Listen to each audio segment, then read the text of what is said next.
September the 1st, 1939. German troops thrust deep into Poland to win a swift and absolute victory. Barely 20 years earlier, their forefathers had also been on the march, but back into their homeland as a defeated army. In November 1918, after 4 years of World War I, Germany's Emperor, Kaiser Wilhelm II, had been forced to abdicate. His armies were being ground down by a remorseless offensive by British, French, and US troops. His people faced starvation. But already, a dangerous myth was taking root.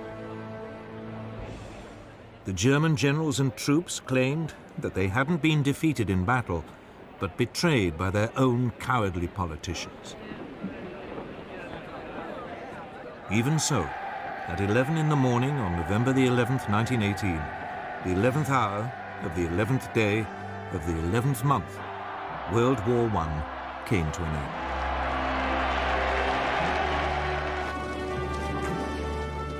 The following month, President Woodrow Wilson of the United States arrived in Europe, promising to create a new world order. He persuaded the world's leaders to sign up to a new League of Nations. At the Treaty of Versailles, they agreed that from now on, disputes between countries would be resolved not by fighting, but by debate in the League. The peoples of Europe were set free.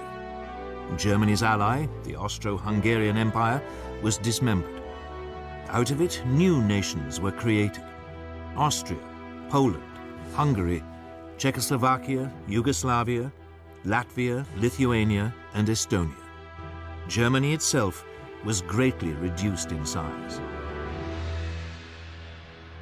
But this process contained a time bomb. Not everyone celebrated the birth of countries like Czechoslovakia.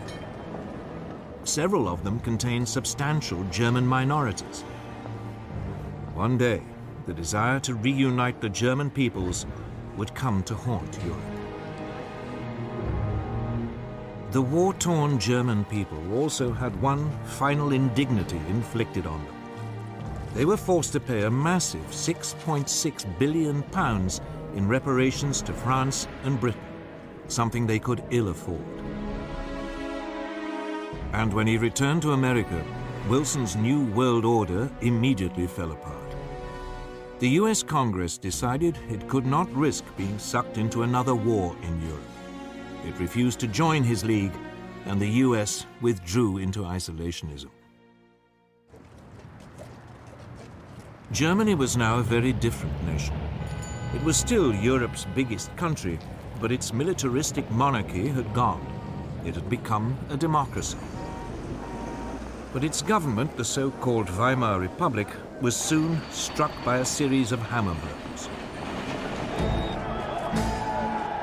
Street battles erupted between extreme right-wing nationalists and communists trying to start a revolution. Then, in 1923, the country was devastated by hyperinflation, which reached hundreds of % a month. Ordinary people's savings were wiped out. This was fertile ground for a new breed of rabble-rousing right-wing politicians. Among them, Adolf Hitler. Hitler had been born in Austria. He had fought bravely as a soldier in World War I and been awarded the Iron Cross. On returning to Germany, he settled in Munich, and his fiery oratory soon enabled him to seize control of the small National Socialist or Nazi Party.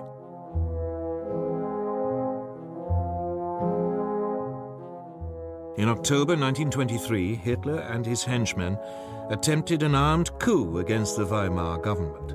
It failed, and he was sentenced to 9 months.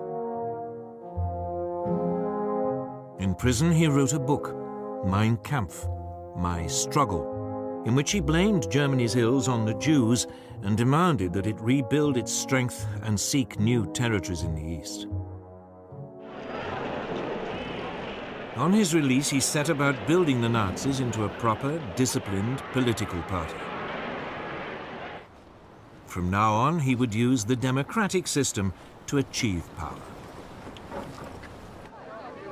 But for the next 5 years, Weimar Germany prospered. Support for extremist parties, left and right, dwindled. Then suddenly, Hitler's opportunity arrived.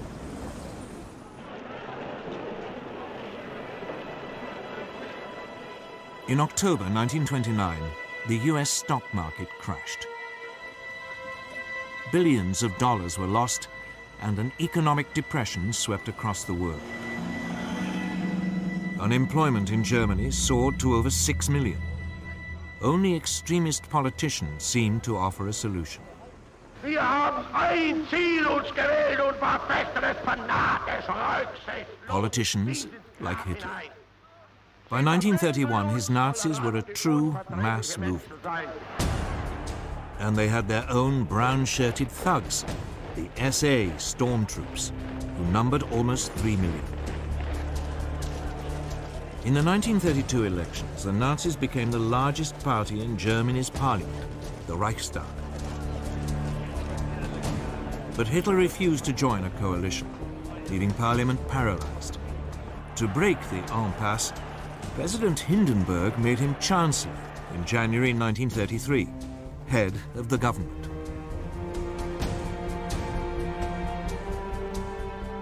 Within a month, the Reichstag burned down. Hitler accused the communists and demanded emergency powers. He then used them to ban all other political parties. In August 1934, President Hindenburg died. Hitler declared himself president. He was now absolute leader, the Führer of Germany.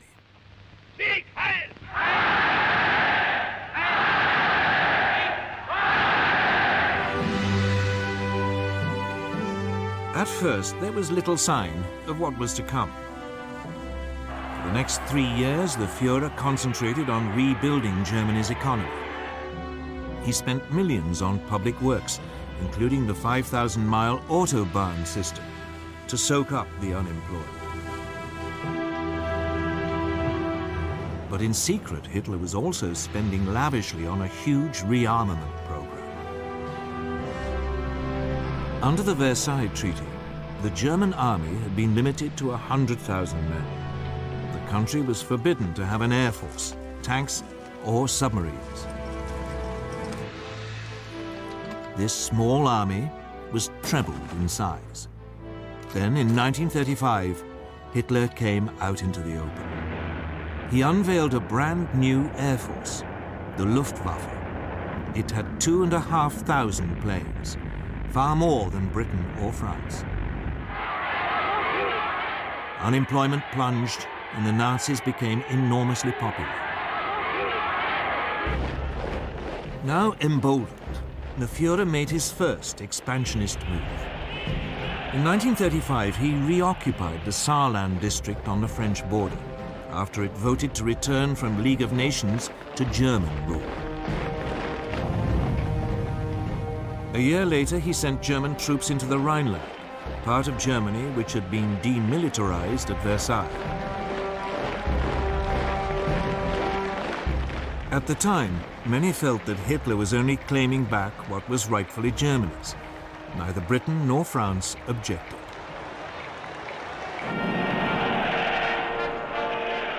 When Berlin hosted the 1936 Olympic Games, the Nazis were seen by many as firm but fair.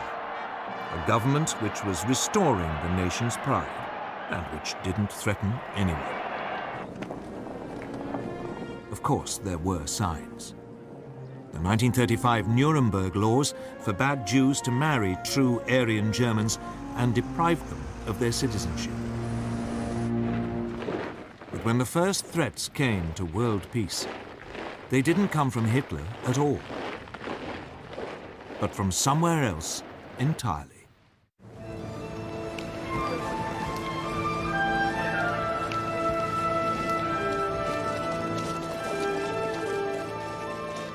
Japan, at the start of the 20th century, was already a military power. It had defeated Russia in a war in 1905, and it had fought alongside the Allies in World War I. After the war, Japan was an acknowledged world power, and it signed up to the League of Nations. But politically, it was a mess of contradictions. Nominally a democracy, the feudal tradition was still strong. Most Japanese revered their emperor as a living god and regarded him as their true leader. And the country faced major economic problems. Its population was exploding. And it had no natural resources to fuel its rapidly expanding industries. Its leaders needed solutions, and they saw them in Chinese Manchuria. Manchuria was a land of rich grain fields, with plenty of coal and minerals. It was a perfect target. Japanese troops were already stationed there. Other possible targets were the colonies ruled by the European powers: Burma, Malaya, and Hong Kong, controlled by Britain; Indochina, ruled by France; and the Dutch East Indies. But at this stage, Japan had to be cautious. They didn't want to rouse the other great power in the Pacific, the United States. For all its anti-imperialist slogans, the US actually ran an unofficial empire in the Pacific. The Philippines, Guam, and several islands were under its direct rule. It undoubtedly had the strength to take on Japan, but since the end of World War I, it had had other distractions.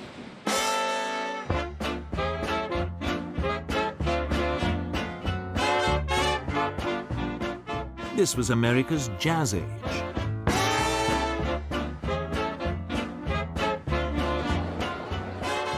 Throughout the 1920s, the nation concentrated on exploiting its vast resources. It was an economic boom that seemed without end. Fortunes were made both in industry and the stock markets. America seemed lost to the increasing pursuit of pleasure.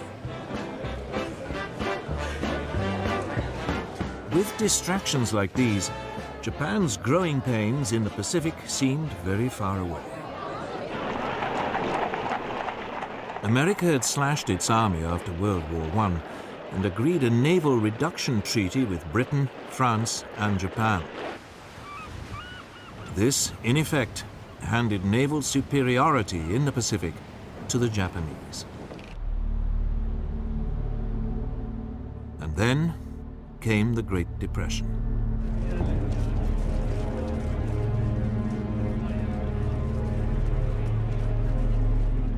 As the economic devastation spread, a quarter of the population lost their jobs. Tens of thousands were made homeless, living in shantytowns.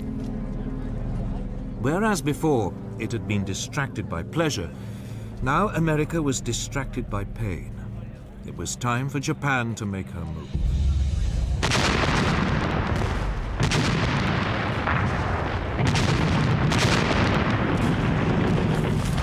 In 1931, without even informing their own elected government, the Japanese forces in Manchuria seized the capital Mukden and then overran the rest of the territory.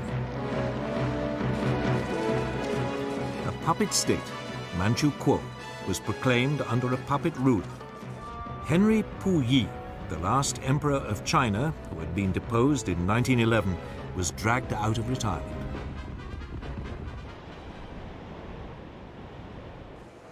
At its headquarters in Geneva, the League of Nations now faced its first great test. Japan was universally condemned. But her response was blunt. Japan, however, finds it impossible to accept the report adopted by the Assembly. The Japanese then just walked out, and the League suddenly realized there was nothing it could do about Manchuria.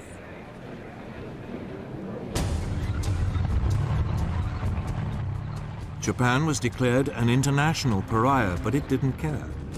Its leaders had turned their eyes to further conquests in China. These were easy pickings. China was in a state of chaos.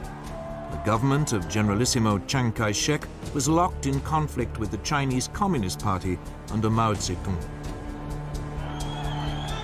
There was civil war.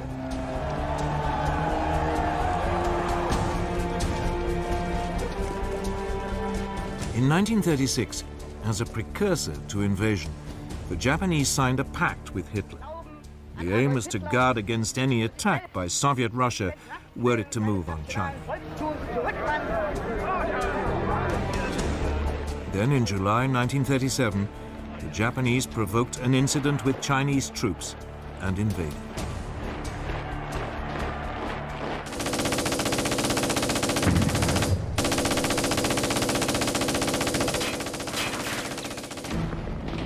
At first, the Chinese were taken by surprise. But they soon fought back fiercely, the Communists even joining the Kuomintang in a united front. The Japanese responded with amphibious landings. And by the end of 1937, they had overrun much of northern China and the coast.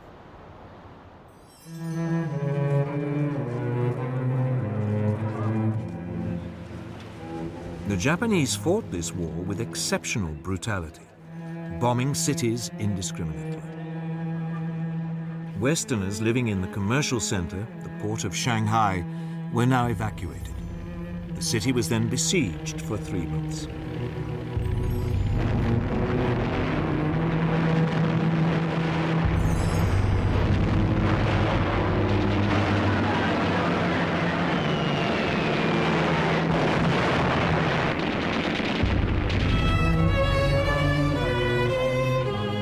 It suffered widespread damage, the Japanese forces showing no pity or concern for the native population. But it was after the capture of Nanking, then the Chinese capital, on December the 17th, 1937, that the Japanese forces really ran amok. Over 300,000 civilians are estimated to have been massacred during a 6-week orgy of rape and indiscriminate killing.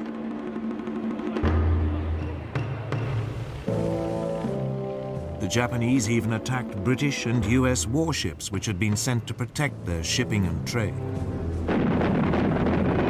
The worst incident came on December the 12th, 1937. The American gunboat Panay was sunk by Japanese bombers. 50 crewmen died. Despite this, the Western powers refused to intervene. So the League of Nations could do nothing. In the United States, President Roosevelt wanted to impose a naval blockade of Japan. It has become clear that acts and policies of nations in other parts of the world have far-reaching effects on us. But the British would have none of it, fearing that it might provoke a war. So all Roosevelt could offer was a $25 million loan to Chiang Kai-shek to buy arms. Even though the Communists were now fighting alongside the Kuomintang, the Soviet Union did little to help either. Its only involvement was a series of clashes along its own border with Manchuria. But China itself received nothing. Instead, it had to fight on alone. During 1938, the Japanese overran Canton and pushed the Chinese forces deeper into the west of the country. All the rhetoric of the League of Nations, all those promises to stop international aggression had come to nothing. And by now, the Western powers were facing aggression much closer to home. Deve cristallizzare una posizione di potente ingiustizia. Sangue, principi che sorgono e che nascono, e i principi che declinano, la vittoria è per noi, per i primi. Today, It is easy to laugh at Benito Mussolini, the fascist dictator of Italy. All that posturing seems faintly ridiculous now, but it didn't seem that way in 1922. Back then, Italy had seemed to be on the edge of anarchy. The country was riven by strikes and land seizures. The democratic government, just as in Germany, seemed powerless in the face of such unrest. So Benito Mussolini, a war veteran and a journalist, decided to take a stand. He organized a right-wing nationalist party, the Fascists. With the country paralyzed by a general strike in August 1922, Mussolini ordered his followers to march on Rome. Fearing a civil war, Italy's king, Victor Emmanuel, asked him to form a government. Si realizzassero le premesse necessarie e sufficienti per una collaborazione delle quattro grandi potenze occidentali, Mussolini swiftly stamped out any political opposition and assumed dictatorial powers. deve cristallizzare una posizione di potente ingiustizia. By 1928, his position seemed secure.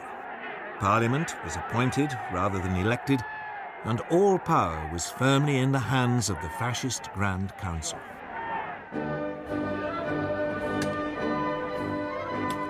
Like Hitler, Mussolini's first acts made him immensely popular. Massive programs of public works provided employment and transformed Italy's infrastructure. Corruption was rooted out and the mafia more or less eliminated.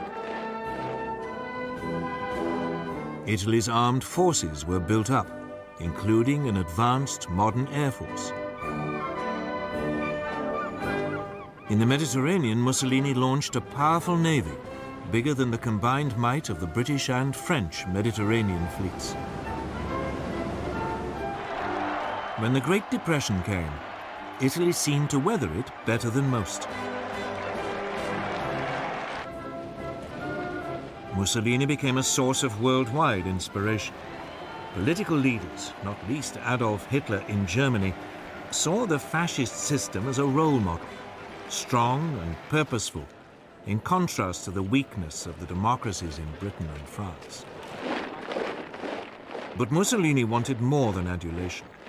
He wanted to recreate the Roman Empire, and he already had a target in mind for his first imperial land grab.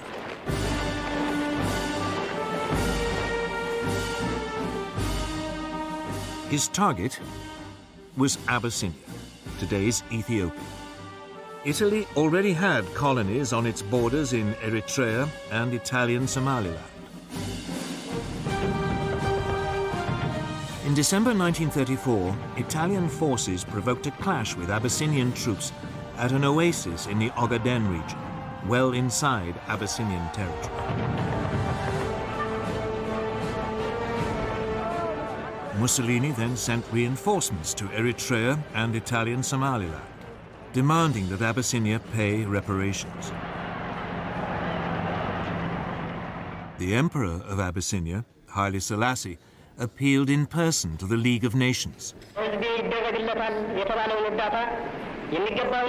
He called on it to live up to its ideals. Here was a small nation under threat from another member of the League. This was the supreme test. But the League did nothing. Britain's Foreign Minister, Anthony Eden, at least tried to broker a peace deal, but Mussolini would have none of it. In early October 1935, the Italian army invaded from Eritrea and Italian Somaliland. The primitive Abyssinian forces stood little chance against a modern army equipped with artillery and tanks.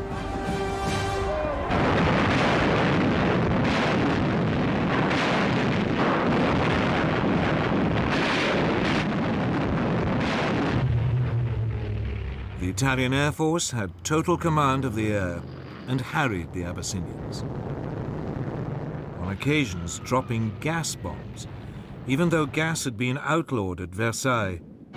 as a crime against humanity. After 6 months, Abyssinia was completely overrun. The Emperor Haile Selassie fled into exile in Britain. From its headquarters in Switzerland, the League of Nations wrung its hands. It did impose economic sanctions, but they had little effect. Mussolini's aggression had revealed 2 things. The League of Nations, that great hope for peace, was impotent. And both Europe's supposed major powers, the democracies Britain and France, no longer had the stomach for a fight.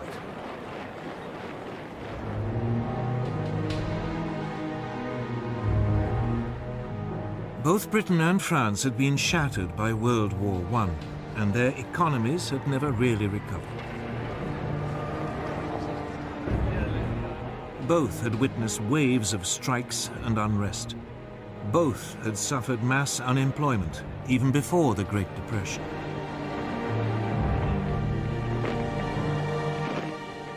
Both also faced the cost of controlling empires, now swollen by taking on Germany's former colonies and the Middle Eastern territories once run by the Turkish Ottoman Empire. And above all, both had been traumatized by the horrific casualties of World War I. A succession of British leaders, Lloyd George, Ramsay MacDonald, and above all Stanley Baldwin, all resolved to keep Britain out of future conflicts. Despite horrific casualties on the Western Front, Britain had ended World War I with a large and very effective conscript army. This was immediately run down to a small professional force designed to police its sprawling empire. And when the Great Depression struck, any ideas of modernizing the army were abandoned. It meant that Britain went into the run-up to war economically and militarily weak.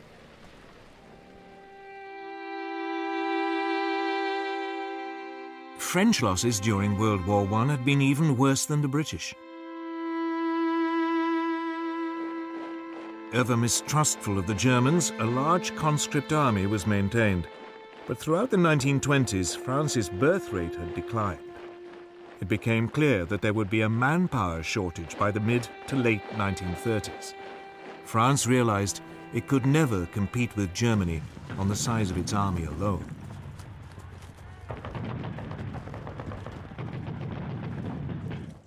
The solution was to adopt an entirely defensive mentality.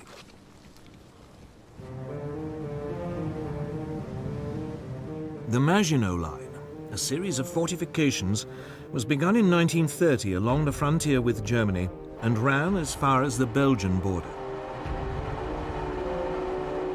There, it theoretically linked up with fortifications planned by the Belgians. This new French military approach meant that France was only capable of waging a defensive war. It just did not have the ability to launch an attack on Italy, even if the British had had the troops to help. And of course, both countries knew that their navies in the Mediterranean were outnumbered by Mussolini's new fleet.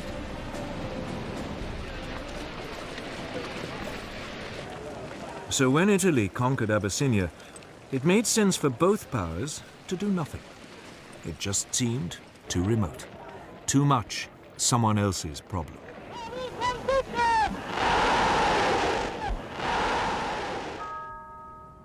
By now, they both had to deal with all the traumas of the Great Depression. That seemed so much more pressing. And above all, they were now faced with a military threat far closer to home. A resurgent and rearming Germany.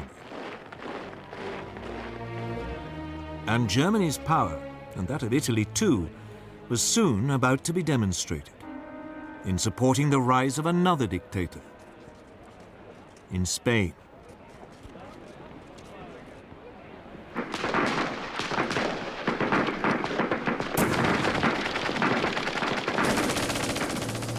In 1936, civil war erupted in Spain.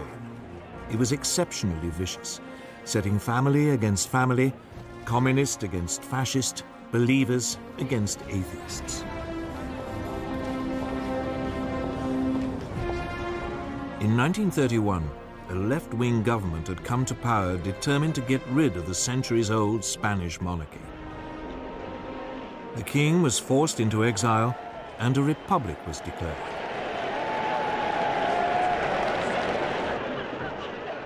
In February 1936, the parties of the left combined in a popular front to take on the forces of the right in a general election. The Popular Front won narrowly.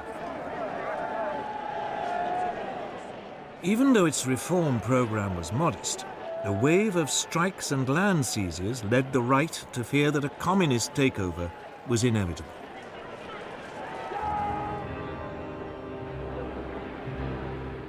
Within the Spanish army, long a bastion of conservative and Catholic thinking, senior officers began to consider the possibility of a coup. Among them was General Francisco Franco, a former chief of staff who had been effectively exiled to command Spain's forces in the Canary Islands.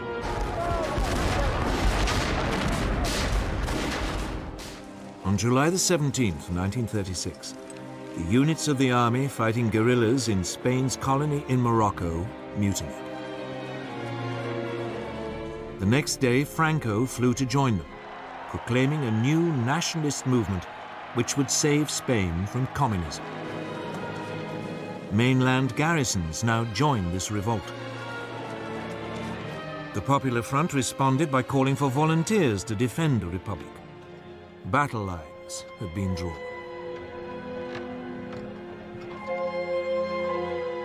At first, Franco faced problems. He and his army were in North Africa, and he had to get across the Straits of Gibraltar back to Spain. So he turned to the one person he thought might help: Adolf Hitler.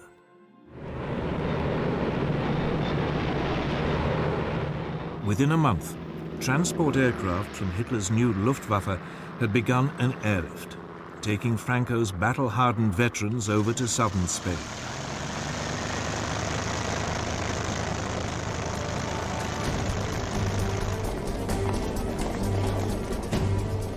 At this stage, the Republic still seemed to have the advantage. The pro-Franco military uprisings in Madrid and Barcelona were quickly crushed, leaving it in control of most of the east of the country. Franco's nationalists were confined largely to the northwest and part of the south.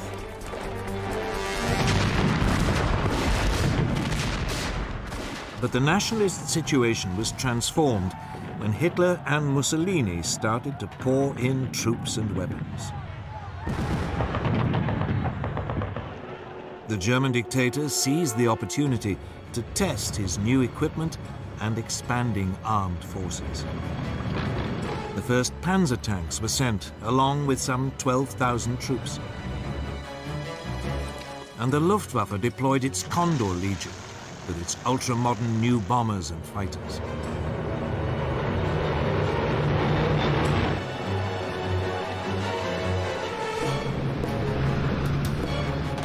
Mussolini sent a so-called volunteer corps of 50,000 men and more than 700 aircraft.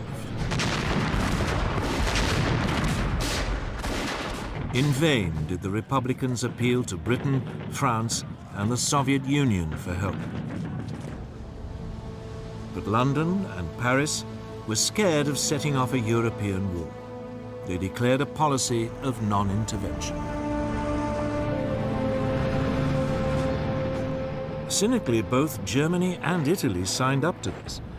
But when it became obvious that they were still sending arms to the nationalists, Joseph Stalin, the Soviet leader, announced that he would help the Republic. Stalin's worry was the rise of fascism in Germany. Hitler had made it abundantly clear that he believed communism to be Nazism's ultimate enemy. Stalin saw the Spanish conflict as a way of keeping Germany and Italy occupied while building up the Soviet Union's military strength. About 700 military advisors were sent, along with tanks and fighter aircraft. It was something, but no match for the support Franco had received. In fact, the largest source of outside help for the Republic didn't come from a country at all, but from volunteers, the international brigades. About 30,000 left-wing Americans, British, French, and Germans signed up to fight in Spain. With their new fascist support, the nationalists were able to open two fronts, one advancing towards Barcelona from the north, the other led by Franco, pushing up towards Madrid from the south. By the end of 1936, Madrid was enveloped on three sides and virtually under siege. The fighting was intense and often accompanied by appalling atrocities against civilians. The Republicans hunted down and murdered Roman Catholic priests. The nationalists slaughtered anyone accused of being communist. German and Italian air power was used indiscriminately against civilian targets. Madrid was heavily bombed. But the worst incident came in April 1937, when the Basque town of Guernica was virtually obliterated, with 6,000 civilian deaths. The area controlled by the Republic was steadily ground down. Its forces fought with great gallantry, but undertrained and under-equipped amateurs were no match for the professional soldiers led by Franco, or for the combined modern weaponry of Italy and Germany. As the war dragged on, the fighting around Madrid became a symbol of the left's determination not to be crushed by a fascist dictatorship.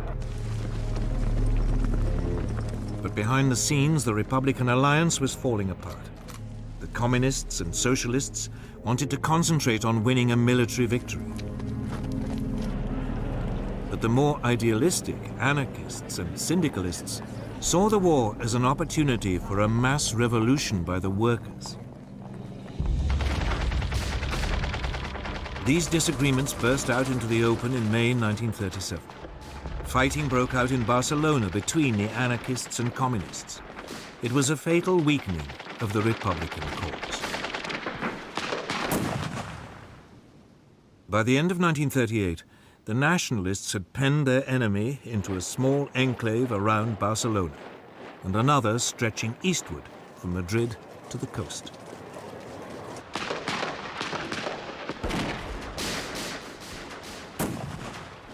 Madrid continued to hold out, but the international brigades were withdrawn. More and more nations began to recognize Franco's government as his forces closed in for the final assault on Madrid.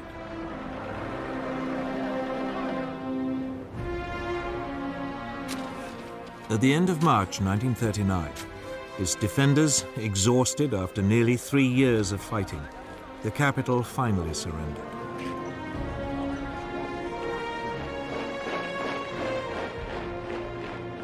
A month later, Franco formally declared hostilities at an end.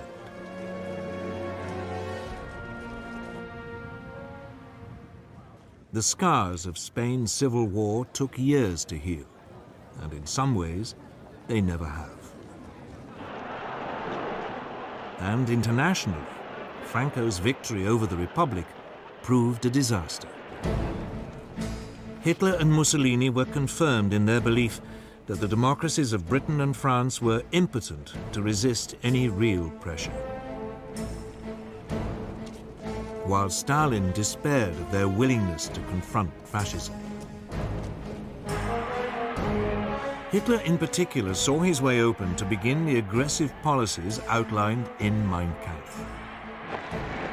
Even before the Spanish Civil War ended, his armies were on the march.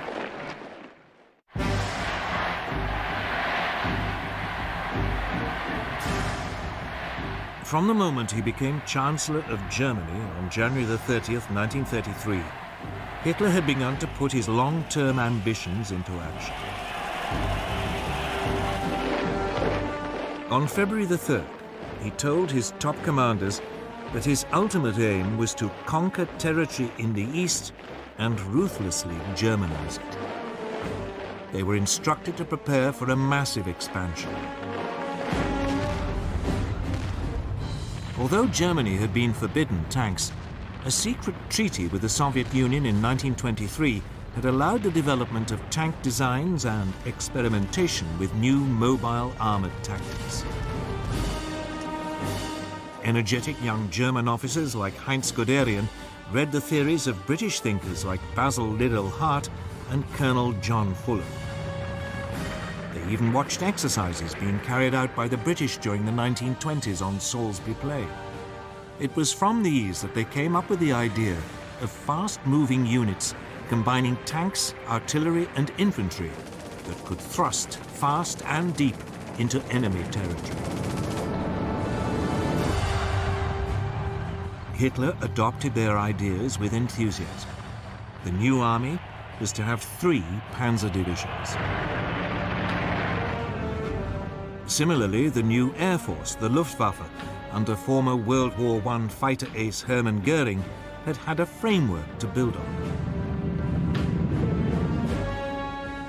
Throughout the years in which its Air Force was officially banned, Germany had kept up its design skills by building civilian machines, and gliding and flying clubs provided a reserve of potential aircraft. Hitler revealed the existence of the Luftwaffe in March 1935. He then announced that the army was to be increased to 300,000 men and conscription was reintroduced. Britain and France protested feebly at this flagrant breach of the Versailles Treaty. But soon, they reluctantly and slowly began to rearm.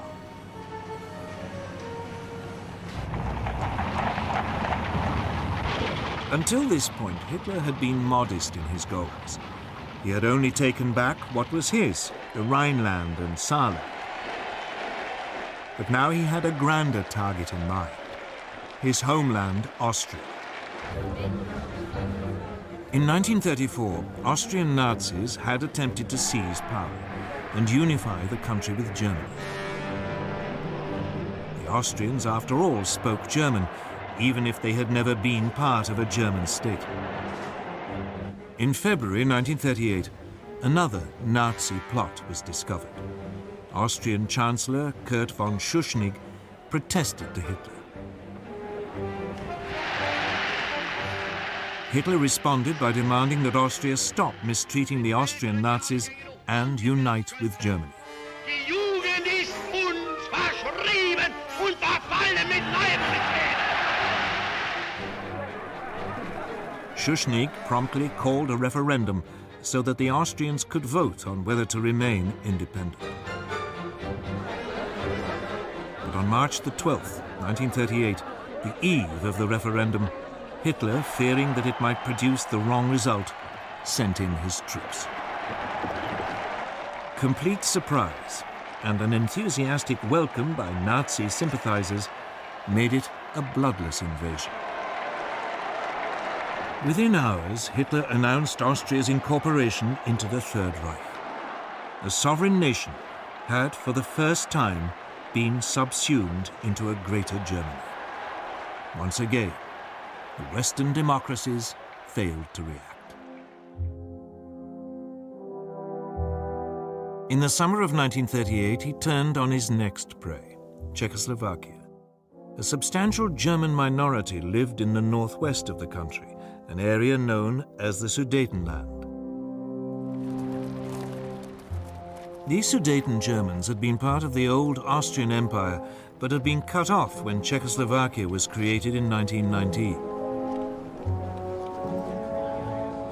This was the time bomb that had started ticking at the signing of the Treaty of Versailles.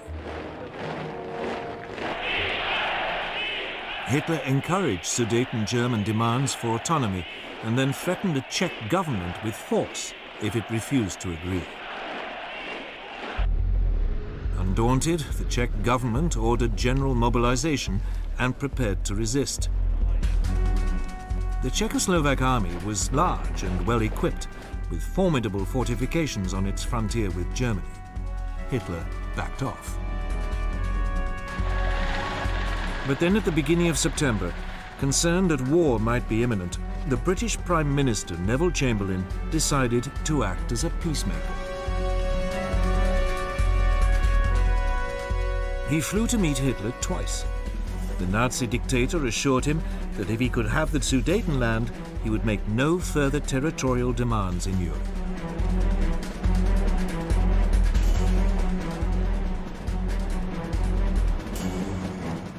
In Munich, on September the 29th, 1938, with Mussolini acting as mediator, France and Britain signed an agreement giving the Sudetenland to Germany in return for a formal declaration by Hitler that he had no more territorial ambitions.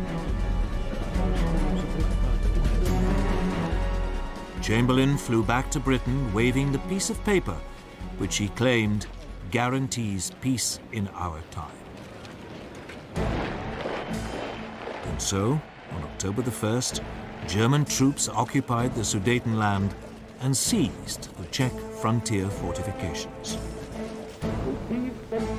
Hitler now began sizing up his next target, Poland. Eine große Nation muss dauernd zusehen, wie gegen Recht und vertragliche Bestimmungen Angehörige Blut. Again, the nominal cause was a German minority marooned as a result of the Versailles Treaty. Hitler demanded the return of the port of Danzig to German control, so that East Prussia could be linked up with the rest of Germany. The Poles refused, and Hitler hesitated. He was not quite ready for all-out war, and he had unfinished business with Czechoslovakia. In March 1939, the eastern part of the country, Slovakia, which was ethnically different to the Czech lands, appealed to Hitler for help in achieving greater independence. Hitler summoned the Czechoslovak Prime Minister Emil Hácha to Berlin and browbeat him into putting his country under German protection.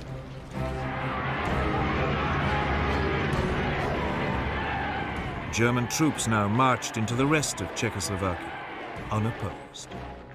Most of the country was annexed into the Reich. Slovakia was declared a protectorate. For the first time, Hitler had seized non-German-speaking territory. But again, there was only a feeble protest from Britain and France. At the end of March, he again repeated his demand that Poland give up Danzig. This time, France and Britain declared unequivocally that they would declare war if he attacked Poland. But by now, Hitler cared little whether they did or not. He was sure that they would be weak and indecisive opponents. In Russia, Stalin had also become increasingly concerned by Hitler's aggression. In April, Stalin proposed an alliance with Britain and France. But negotiations made little progress. And finally, Stalin despaired, deciding that there was another solution to the German threat. On August the 23rd, the Soviet Union and the Third Reich, who everyone had believed were sworn enemies, announced a non-aggression pact. The agreement secretly specified that Poland would be split between the two countries, and Stalin would have a free hand to take over Estonia, Latvia, and Lithuania. Now free from any Russian threat, Hitler ordered his armed forces to prepare for an immediate invasion. On the evening of August the 31st, the German Wehrmacht prepared for the assault. Its Führer had made the decision which would plunge the world into war.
During the afternoon of August 31st, 1939, German forces made their final preparations for the invasion of Poland.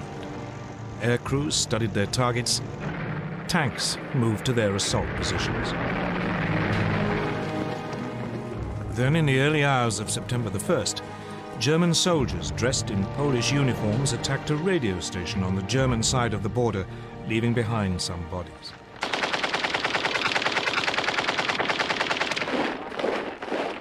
This was the aggression which Hitler later used to justify his attack.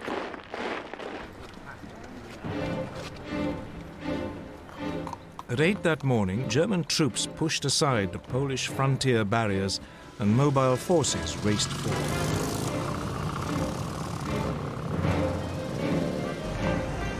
Two days later, on September the 3rd, Britain and France declared war, honoring their promise to stand by Poland. But by then, the Poles were in deep trouble. They were not only outnumbered, but facing a new form of warfare for which they were ill-prepared. Blitzkrieg.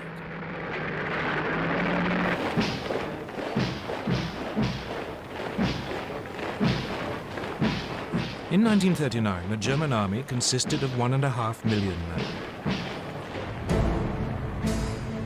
Its elite were the panzers, tanks, 6 armored divisions and 4 light divisions intended for reconnaissance, a total of 2,400 tanks.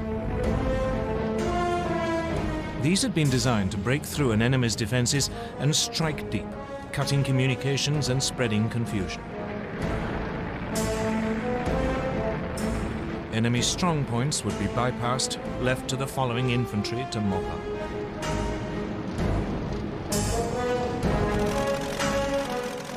The new German Air Force, the Luftwaffe, was also designed for blitzkrieg.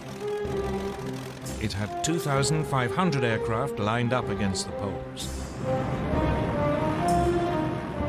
The most notorious was the Junkers Ju-87 Stuka dive bomber. It was a form of flying artillery, making pinpoint attacks in support of the fast-moving ground forces. The Poles could muster just 600 planes. On the ground, it was just as bad. Poland's army was just 500,000 strong.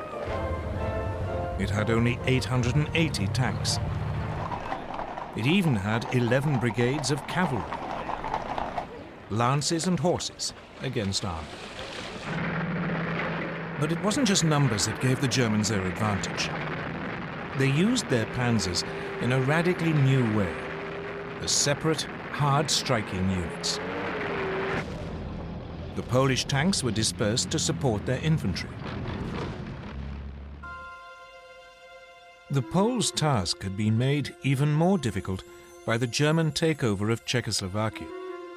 The west of the country, including the capital Warsaw, was now surrounded on 3 sides by German-controlled territory. This geographical advantage was essential to Germany's grand plan. The task of the first thrust of the tanks was to create an initial breakthrough. But actually winning the war depended on deep pincer movements designed to surround and crush the enemy. These would come from Army Group North under General Fedor von Bock. He would launch 2 thrusts from northeast Germany and East Prussia. Army Group South under General Gerd von Rundstedt would launch 2 more from Silesia and Slovakia. The aim would be for the pincers to meet near Warsaw and Brest-Litovsk.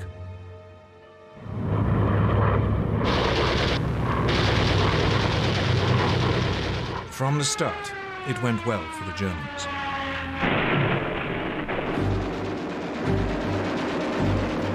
The Polish Air Force was effectively eliminated within the first 2 days.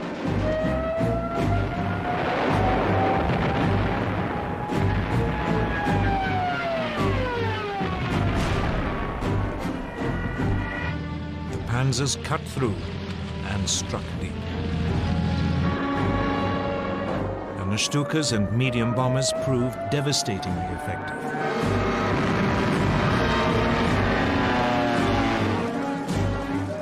The Poles were sliced apart, pinned into pockets which yielded vast numbers of prisoners.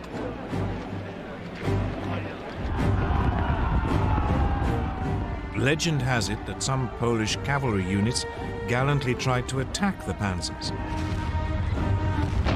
but it was futile.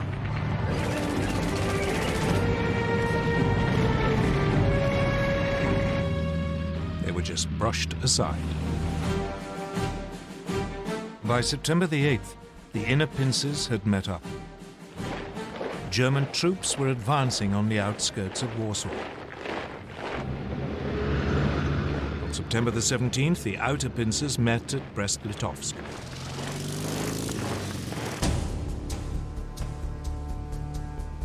On the same day, Soviet forces crossed the eastern Polish frontier as part of the agreement reached between Hitler and Stalin in the Nazi-Soviet pact. The Polish army was now in full retreat, its government fleeing abroad. Warsaw, however, fought on.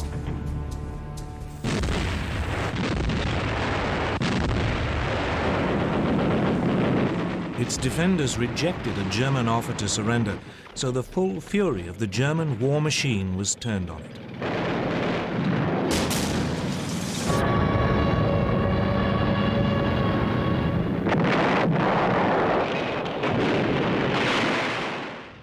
Watching it all was Adolf Hitler, who had followed close behind his conquering army.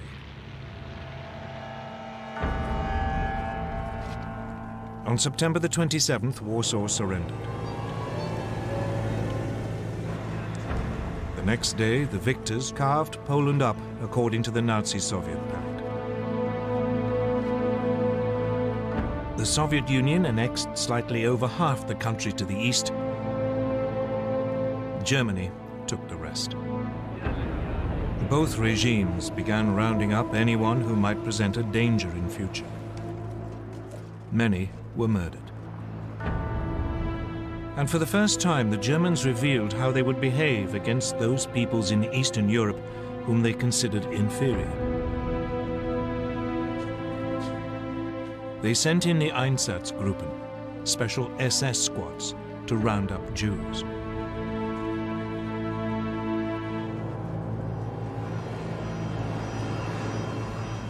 Most were forced into ghettos in the major cities, where they would be starved to death. Others were executed on the spot.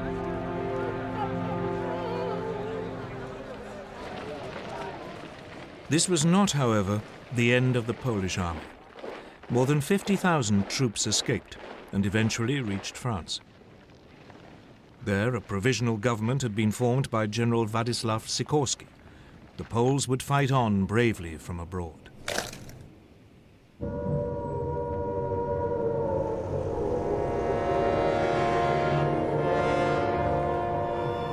In Britain, the air raid sirens had sounded within minutes of Prime Minister Neville Chamberlain's announcement that hostilities had begun. In fact, despite their politicians' guarantees of Polish sovereignty, Britain and France had done very little to help Poland. As Hitler had gambled, they had no idea what to do once they had actually declared war. Both countries had begun mobilization. Air raid precautions were speeded up. Anti-aircraft guns were placed in major cities. Shelters were erected. Soon, children were being evacuated. Everyone had to carry gas masks, and a blackout was introduced. The British Army began to deploy its 100,000-strong expeditionary force to northern France. French troops did advance a little way inside the German border, but they refused to move beyond the protective cover of artillery range. The initiative was still firmly in Hitler's hands. And he at least knew precisely what he was going to do next.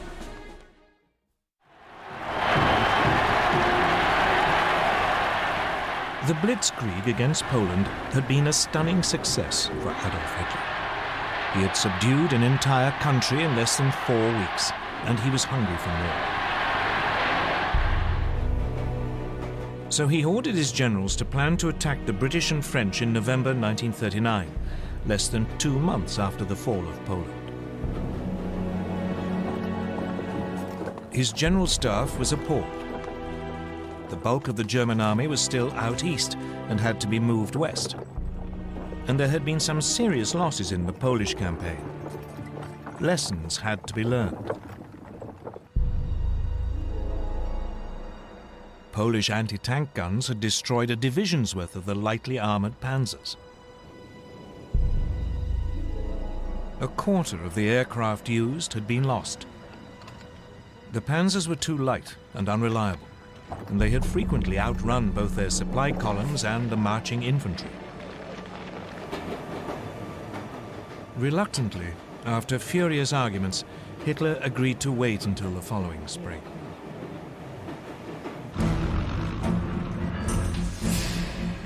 Meanwhile, his enemies were also learning lessons.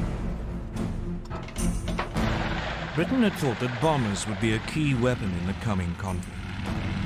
But when on September the 4th, Britain's Royal Air Force made a daylight raid on German shipping, 7 of the 30 bombers were shot down. It soon became clear that this wasn't a one-off misfortune. In some raids, over half the aircraft were lost. British bombers just weren't up to the job. So the RAF switched to night raids, and they decided to drop not bombs but leaflets, so as not to provoke retaliation.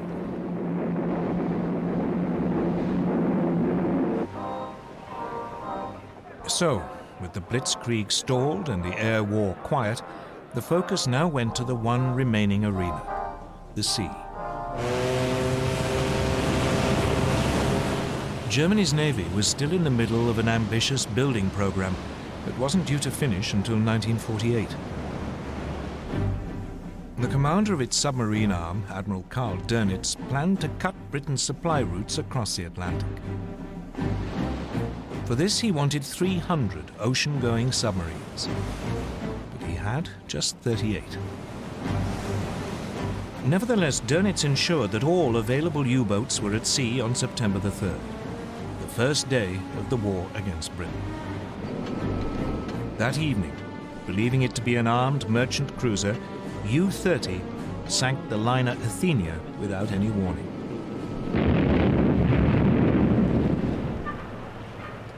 A 112 lives were lost, including 26 American citizens. The Royal Navy dwarfed its German counterpart. It had 12 battleships. Germany had none. It had 5 aircraft carriers. Germany, again, had none. So after the Athenia, Britain declared a total blockade of German ports. But for all its size, the Royal Navy had too few escort vessels. Many merchant ships had to sail alone. And by the end of 1939, more than 100 had been sunk. It quickly became apparent that the British had woefully underestimated the submarine threat. On September the 17th, U-29 sank the British aircraft carrier Courageous.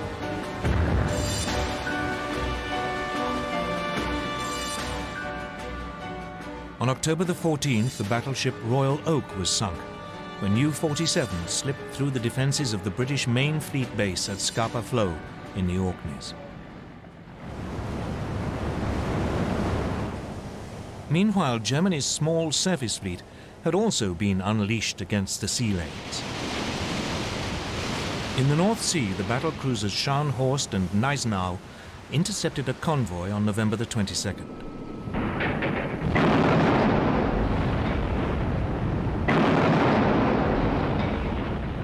They sank its escort, the armed merchant cruiser Rawalpindi.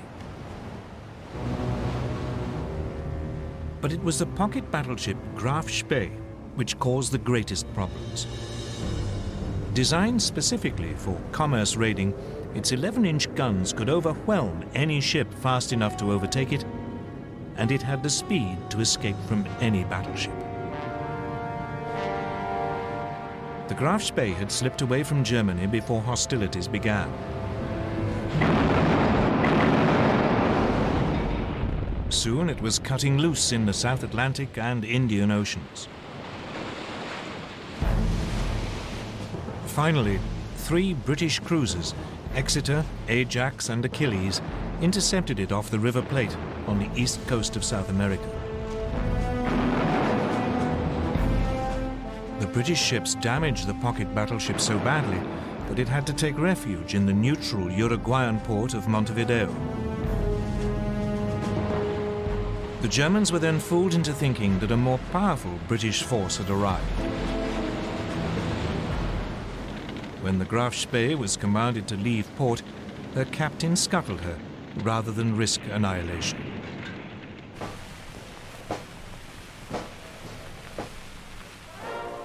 Back home, the Royal Navy crews were feted as heroes. But this was just about the only obvious success enjoyed by the British or French armed forces during the winter of 1939. Though the British did enjoy one secret victory in the technological war, which was to prove vital.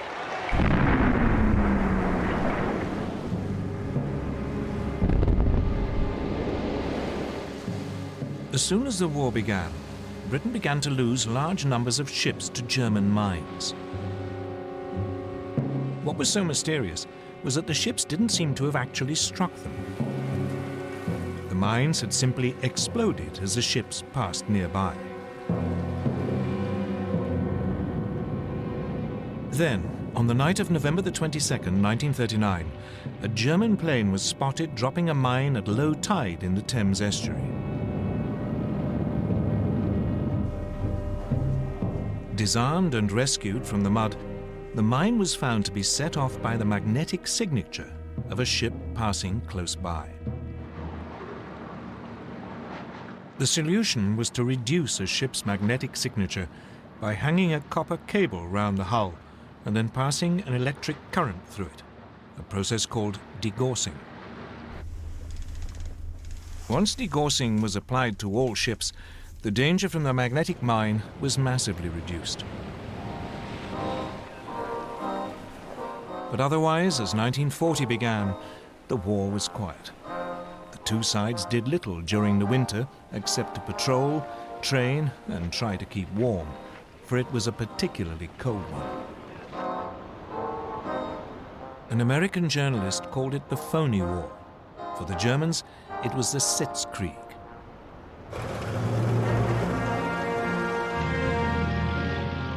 In the spring, the British Expeditionary Force took up its position towards the left of the front on the Belgian border.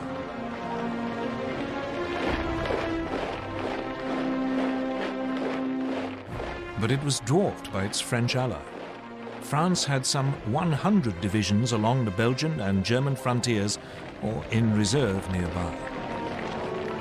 This imbalance meant that the British commander, Lord Gort, had to go along with the ideas of the French general Maurice Gamelin. And these were entirely defensive. French hopes were pinned on the massive ramparts of the Maginot Line. A series of fortifications, it ran from Switzerland to Belgium along the French-German border. The Maginot Line was considered to be completely impassable and would ensure that French territory remained safe. But otherwise, the Allies had no idea of how actually to defeat Germany. Instead, they brought up their forces and prepared for a repeat of World War I. They would blockade Germany to sap its strength, and they would dig in, ready to grind down the assault which they knew must come. None of their commanders seemed to consider that the Germans might have totally different ideas, or that the next moves might come in a completely different arena. Scandinavia.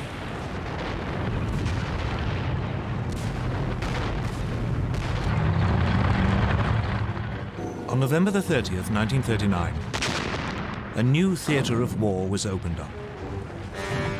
The Soviet Union invaded its tiny neighbor, Finland. Finland had only achieved independence from the Russians in 1918 and hated them.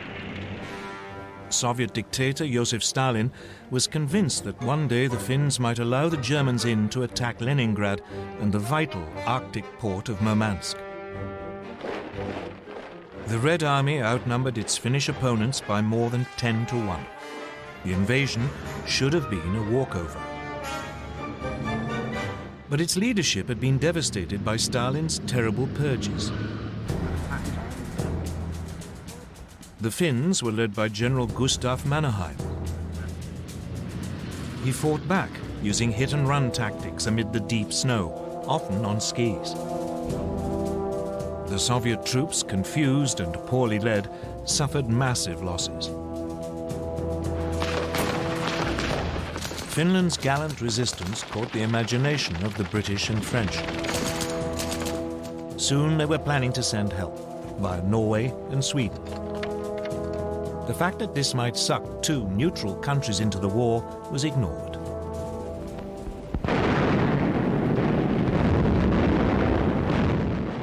But a renewed Soviet offensive at the beginning of February broke the Finnish defensive line.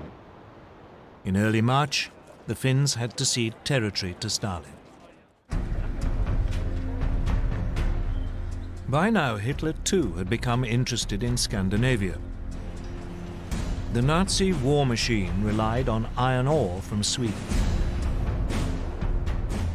In the winter months, the only way it could get to Germany was via the Norwegian port of Narvik.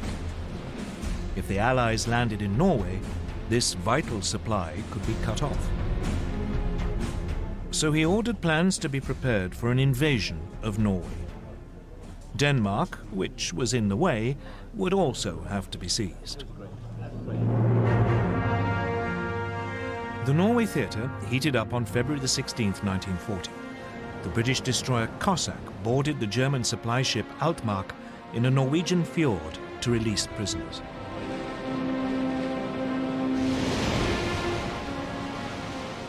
Then, on April the 9th, German troops began landing at 5 ports: Oslo, Kristiansand, Bergen, Trondheim, and Narvik. At the same time, men of their newly formed German parachute division seized Stavanger and Oslo airfields. The Norwegian defenders were swiftly overwhelmed, as were the Danes. German forces occupied their country within 24 hours. In Norway, the Germans moved swiftly to link up their beachheads and seize all the major towns. In the air, the Luftwaffe had total control. The Allies now responded. A landing force was dispatched to recapture Narvik. French and Norwegian forces achieved this on May the 28th. But a substantial German force was now approaching. So 6 weeks later, the Allies abandoned Norway to its fate.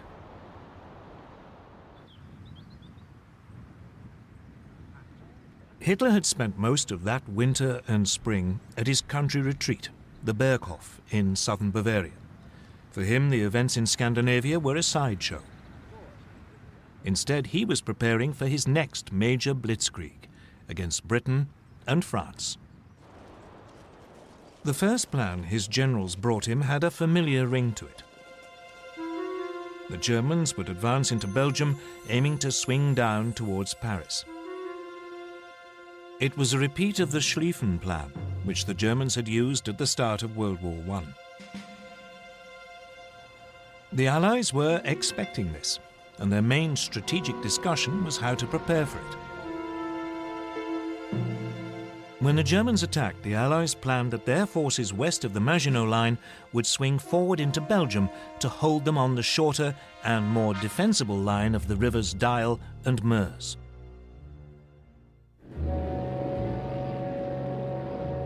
Then, on January the 10th, 1940, a German liaison aircraft lost its way and crashed in Belgium.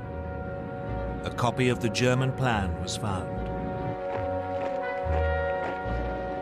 This convinced the Allies that their Dyle plan must be right, and they deployed their troops accordingly. Unfortunately, the same event made the Germans alter their ideas entirely. Chief planner General Erich von Manstein had always thought the original plan unimaginative. He was worried that the German forces would become bogged down, as in World War I, and that his country would lose a long, drawn-out war. So he proposed to Hitler that the main thrust should be made at the point where the Maginot Line ended, and where the Allies were most vulnerable as their Western armies moved forward. Virtually all Germany's panzers would be gathered opposite the Ardennes in southeast Belgium. The Allies considered this hilly and wooded area almost impassable for tanks. It was, therefore, lightly defended. The plan was to drive deep behind the Allied armies, which would have advanced into Belgium. They could then cut them off, and all the forces sitting in the Maginot Line would be bypassed. It was a high-risk strategy. The German armor could become stuck in the forest, but Hitler loved it. So the German forces were redeployed without the Allies knowing. The Allies, meanwhile, prepared for their long defensive war. In addition to the formidable barrier of the Maginot Line, they had a slight advantage both in manpower, some 110 divisions available against 95 German, and in armor, about 3,000 vehicles against 2,700. The French also had the better tanks. Their 32-ton Char-Bay had both 75 and 47mm guns. Its disadvantage was that the main gun was mounted in the hull, and so was difficult to aim. The other gun was in a one-man turret, from which the commander had to control the tank as well as man the gun. In contrast, the newest German design, the 17-ton Panzer Mark IV, had a 75mm gun in a spacious three-man turret, so its crew could work as a team, though only about 100 were available. The other main French tanks also had guns which matched those of their German counterparts, but again the French had the one-man turret. The one area where the Germans had a clear advantage was in the air. The Luftwaffe had 2,000 bombers, the Allies just 800. The Luftwaffe had 4,000 fighters, including the ultra-modern Messerschmitt Bf 109. They faced just 2,500, mainly older aircraft. The Royal Air Force did have about 800 excellent Spitfire and Hurricane fighters, but it was keen to keep them for home defense. But the main difference between the two armies was in philosophy. Everything the Germans did was focused on the possibilities of blitzkrieg. All their armor was grouped in 10 independent panzer divisions. But the French were preparing for a repeat of the static fighting of World War I. They saw tanks as infantry support and distributed them piecemeal instead of concentrating them. They had noticed the success of Germany's panzers in Poland, so they were assembling 3 armored divisions. But by the start of hostilities, none was fully operational. 2 totally different ways of military thinking were about to go head-to-head. Blitzkrieg against static warfare. The summer of 1940 would soon show which was correct. On May the 10th, 1940, Winston Churchill became Prime Minister of Britain. He couldn't have picked a worse day. That was the day Hitler chose to launch his blitzkrieg against France and Britain. At dawn, a whole German airborne division parachuted into Holland to seize bridges and airfields. Simultaneously, the massive Belgian fortress of Eben-Emael was assaulted. Paratroop engineers were dropped on top by swooping German gliders. They swiftly silenced its guns. Meanwhile, the Luftwaffe attacked Dutch and Belgian air bases.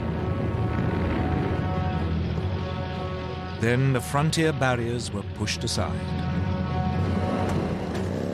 And Hitler's Army Group B, under General Fedor von Bock, now drove into Holland and Belgium.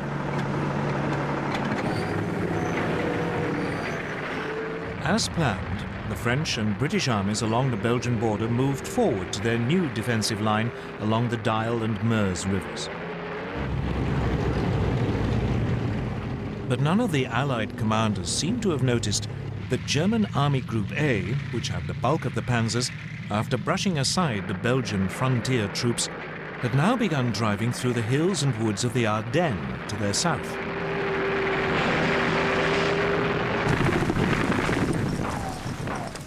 Meanwhile, the Germans were pushing rapidly through Holland.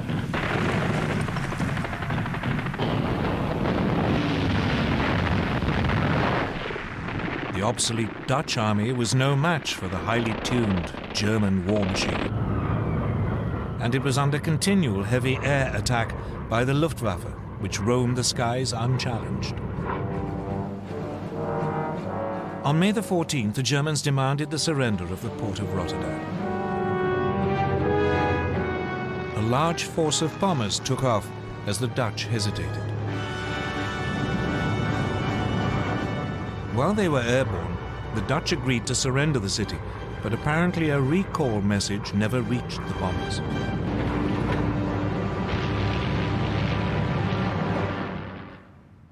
Rotterdam was devastated.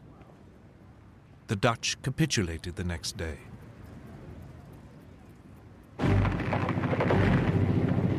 Then came the hammer blow. The thing that British and French planners had thought impossible had happened. German panzers were through the Ardennes and had reached the Meuse by the evening of May the 12th.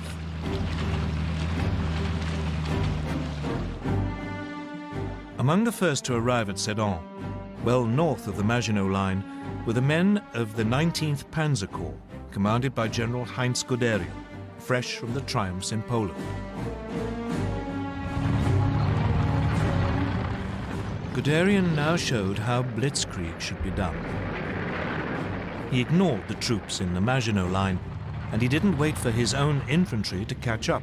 He pushed straight on. The next day, assault troops crossed the River Meuse.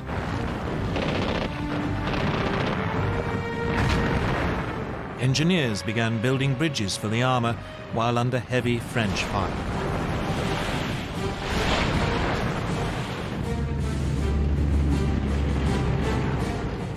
On the 14th, the panzers began crossing. That evening, Guderian's bridgehead was 8 miles deep. The French troops, stuck in the Maginot Line, were too immobile to intervene. Allied bombers made despairing attempts to destroy the German bridges.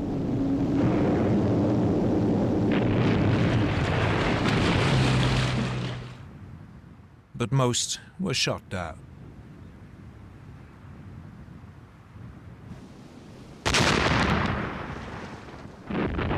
All the while, German artillery pounded the French defenses while the Stukas screamed in.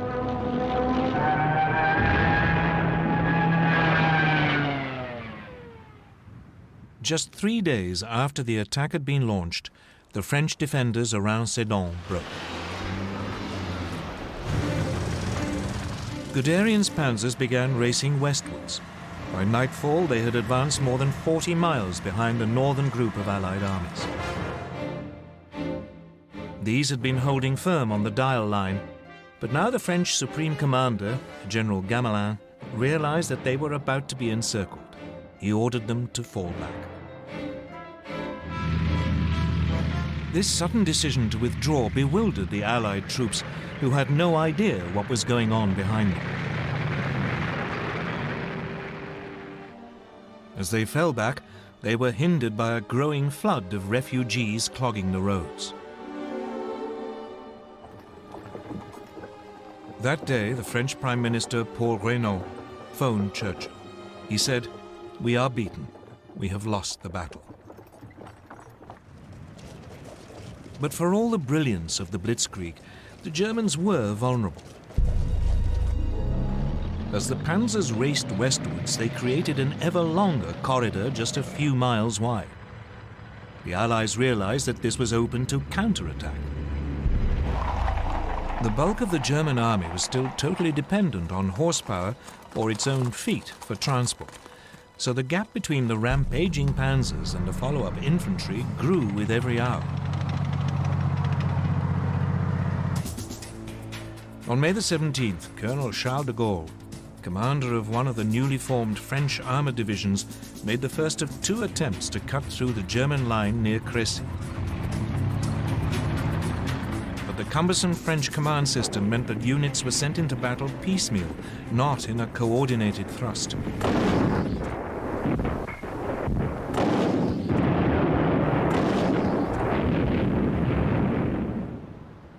The Germans had little difficulty warding off both attacks, inflicting heavy casualties. It seemed that nothing could now stop Guderian.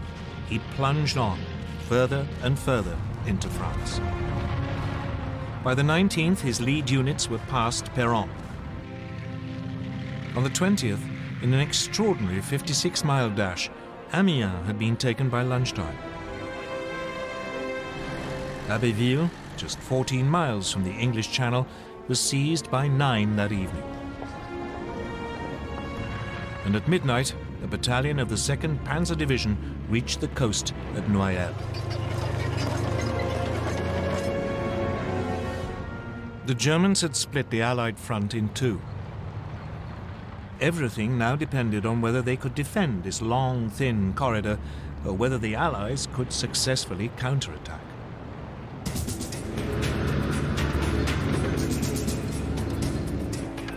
So now the British got ready to break the German lines. On May the 21st, 2 armoured battalions prepared to launch an attack south of Arras. The British tanks were even more unsuited to fast-moving armoured warfare than the French.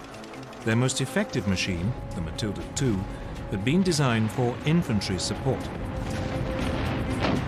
Though well armoured, it was slow and undergunned.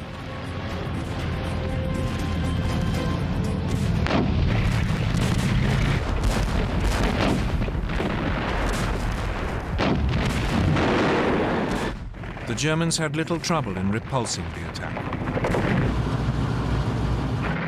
But it did have an effect. By now, the German High Command were becoming worried by their extended lines of communication. So, for the time being, driving south into the rest of France was put on hold until the infantry had caught up. The priority was to turn north and eliminate the British Expeditionary Force and the French First Army fighting beside it.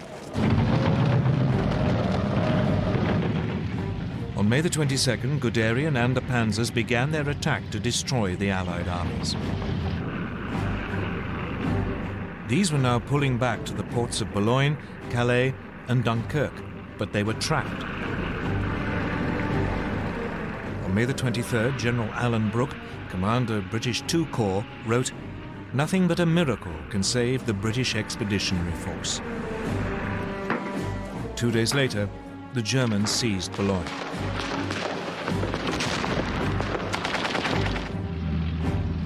it was beginning to look as if even a miracle would be too late.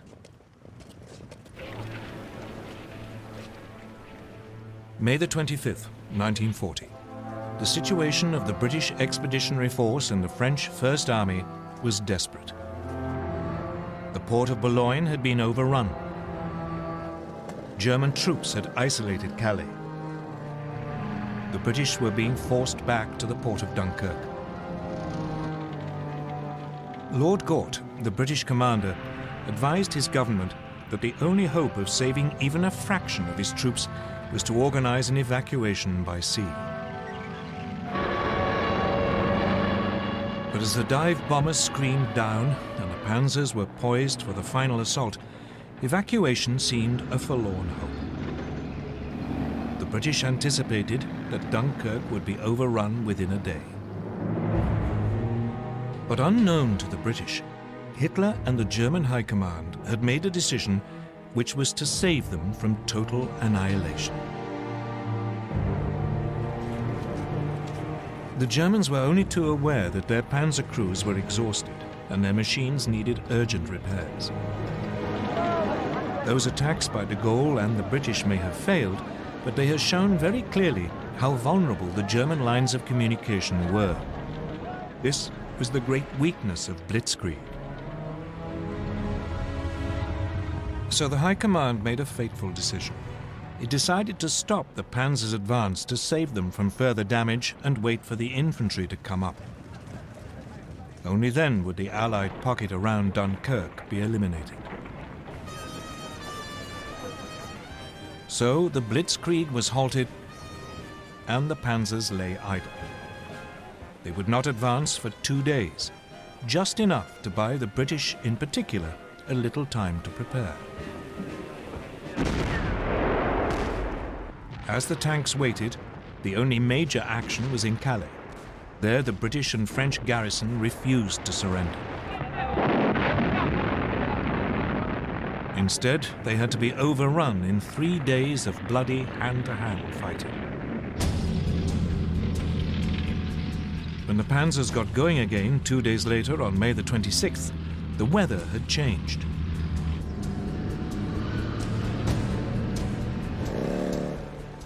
The Germans became bogged down in the heavy rain, again giving the Allies more time.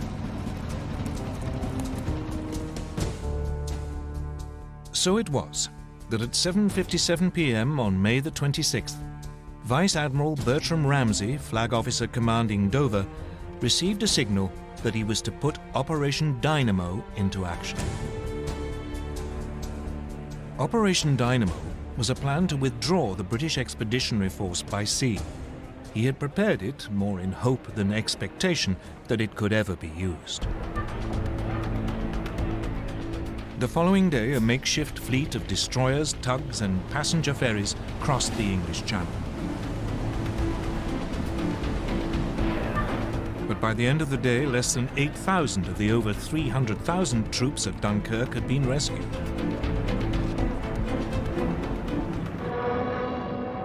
The port was under such heavy air attack that it could not be used. And the ships could not get in close enough to the beaches. So Ramsay now sent out a call for any boats of shallow draft that were over 30 feet long. Hundreds of cabin cruisers, fishing boats and barges were gathered from harbours all over southern England and sent across the Channel, often crewed by their civilian owners. The little ships worked on the beaches of Dunkirk, ferrying troops out to the larger boats waiting to take them to safety.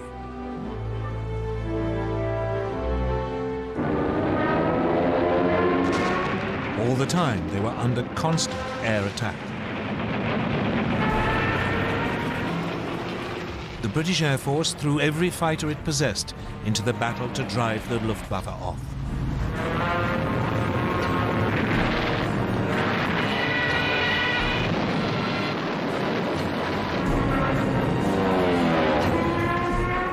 Even so, 7 French and 6 British destroyers were sunk, together with 24 smaller warships. A quarter of the 665 small boats never got home. But when the evacuation was halted on June the 4th, over 300,000 men, 41% of them French, had been rescued.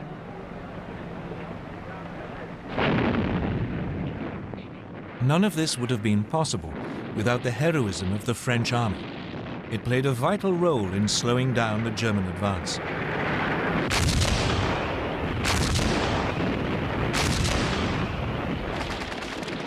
The French rearguard didn't leave its positions around Dunkirk until the last boats had pulled away from the beaches.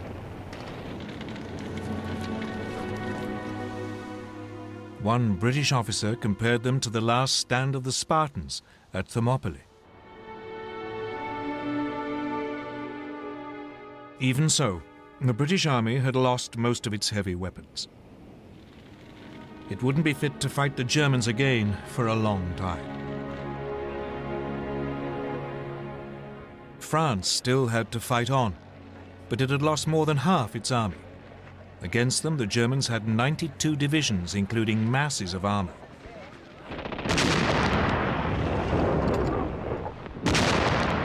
At 4 in the morning of June the 5th, a short bombardment began the final destruction of France.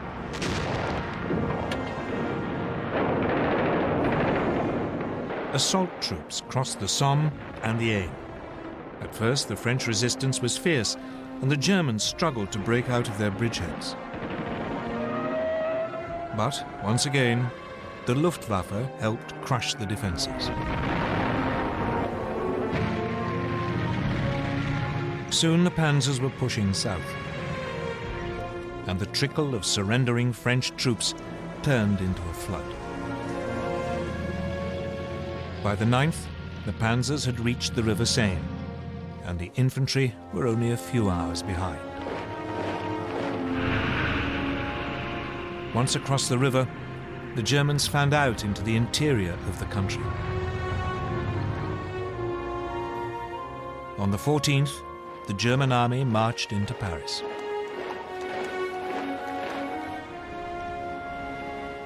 The swastika was raised on the Eiffel Tower.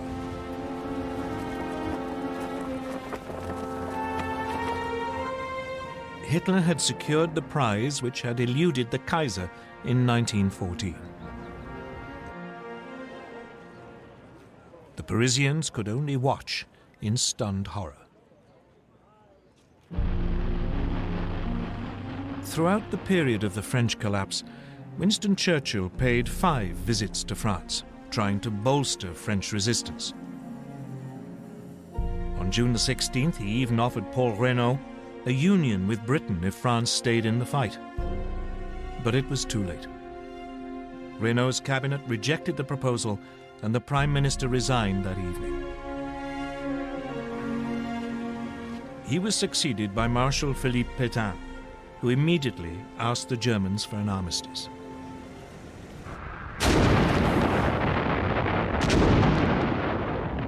It was only now that the Germans finally began to attack the Maginot Line, which had been left isolated. After a heavy artillery bombardment, the French defenders offered only token resistance before the German troops occupied the forts.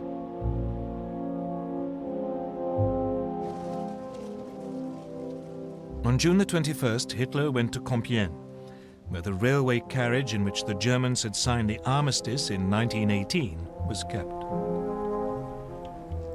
As a French delegation entered the carriage, he handed them his terms and then left. The French insisted on consulting their government, but the next day they were told that if they didn't sign immediately, the panzers would roll again. They signed, and the humiliation of France was complete.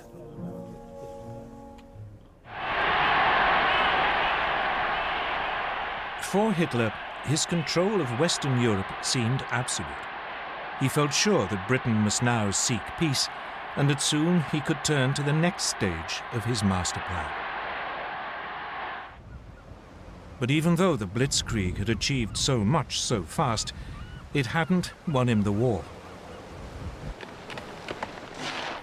The British, battered and wounded, had escaped to fight another day.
On June the 22nd, 1940, Britain stood alone against the Nazis. France had surrendered, and Prime Minister Winston Churchill could only growl defiance. We shall fight on the beaches, we shall fight on the landing grounds, we shall fight in the fields and in the streets, we shall fight in the hills, we shall never surrender. Britain still had all the resources of its vast empire. Canada, Australia, New Zealand, South Africa, India, and a host of other territories had all been quick to declare war on Germany. But they were thousands of miles away, across the oceans, and their military power could not be brought to bear where it mattered. Britain's situation seemed hopeless, and Hitler had no doubt that Britain would soon try to negotiate a peace. But Churchill quickly showed how determined he was prepared to be in the war against the Nazis.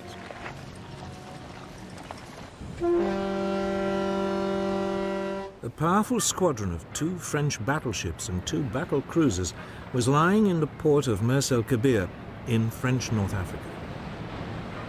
If the French ships fell into German hands, the British Navy's position in the Mediterranean would become impossible.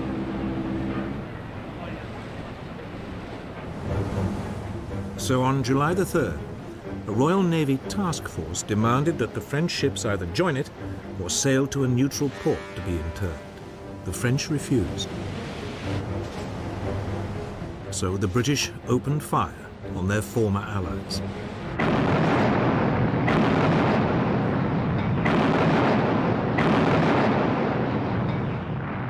They destroyed or severely damaged 3 of the battleships. Almost 1,300 French sailors were killed. But Churchill's ruthlessness didn't seem to impress Hitler. On July the 19th, he returned in triumph to Berlin and was greeted by more than 1 million people. That day, he made a speech in the Reichstag, the German parliament, offering peace terms to Britain. His offer seemed generous. Britain could keep its empire. In return, Hitler wanted a free hand in Europe. His plan was to conquer the countries of the East in order to win Lebensraum, room to live, for the German people. But Churchill would have none of it. The British would fight on. This would, as he put it, be their finest hour.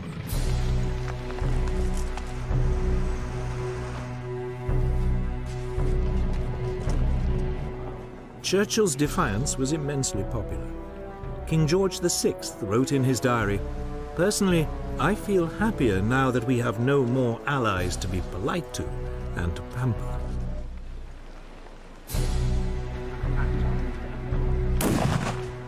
But it was difficult to see how Britain could ever turn the tables and actually win the war. The British Army might have survived Dunkirk, but it had lost almost all its tanks, artillery, and transport in the evacuation. It had just 25 divisions armed mainly with rifles to resist the vast armoured columns of the world's most fearsome war machine. So there was little to be done except dig in and wait. Coastal defences were prepared and concrete strongpoints built all across southern England. Signposts on roads were removed to make it harder for any invaders to find their way around. Large open areas were littered with obstacles to deter airborne troops. A volunteer defence force, the Home Guard, was recruited. It was made up of men who were otherwise ineligible to fight, often because of their age.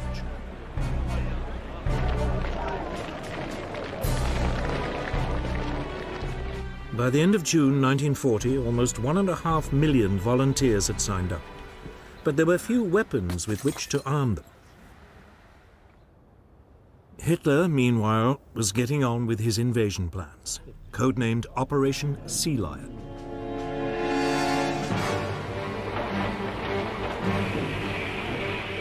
Some 20 divisions would be landed on a broad front along England's south coast. Barges were gathered from all over northwest Europe. These were hurriedly converted into makeshift landing craft. Troops were trained for beach landings. But for all Hitler's bravado, those planning Sea Lion were worried. Hitler might dismiss the English Channel as just another river to be crossed. But Britain's navy was still the largest in the world. It might be stretched thin by its worldwide commitments, but the Royal Navy's home fleet far outnumbered the German navy. The German naval chief, Admiral Erich Raeder, had no confidence that he could seize control of the English Channel for long enough to get the army across. But the Germans did have one area of apparent massive superiority. The Luftwaffe far outnumbered Britain's Royal Air Force. The Luftwaffe's commander, Hermann Göring, had little doubt that he could establish air control over the Channel long enough for Sea Lion to take place.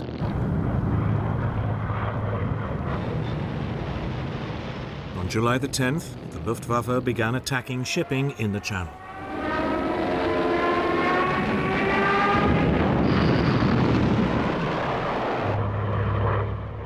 In response, the British had two of the most outstanding of the new breed of single-engine, multi-gun monoplanes. The Supermarine Spitfire and the Hawker Hurricane. The Spitfire was slightly faster and more agile than its German rival, the Messerschmitt Bf 109, which escorted the German bombers. It would be used to intercept these. The Hurricane would prove a lethal bomber kill. But in July 1940, Air Vice Marshal Hugh Dowding, the head of Fighter Command, had less than 700 fighters. Against them were 2,600 German fighters and bombers. The odds against the RAF were daunting. Dowding knew that he could not take on the Luftwaffe every time it came over the Channel. So when the Germans began hitting British shipping, he did nothing.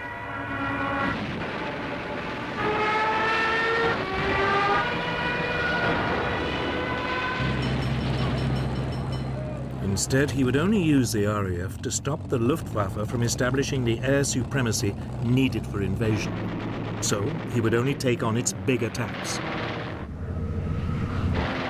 To help him, the British had one crucial innovation: radar. By the 1930s, scientists in both Britain and Germany knew that objects well beyond human sight could be detected by bouncing radio pulses off them and measuring the time it took for the signals to return. In Britain, a team of scientists led by Robert Watson Watt began developing radar as a means of detecting approaching aircraft at long range. Their work was seized upon by Dowding. He made radar the core of the world's first integrated air defense system.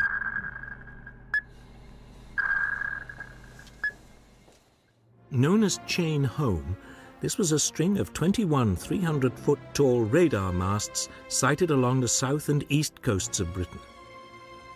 These could pick up aircraft at a range of 120 miles and give their distance, direction, height, and numbers.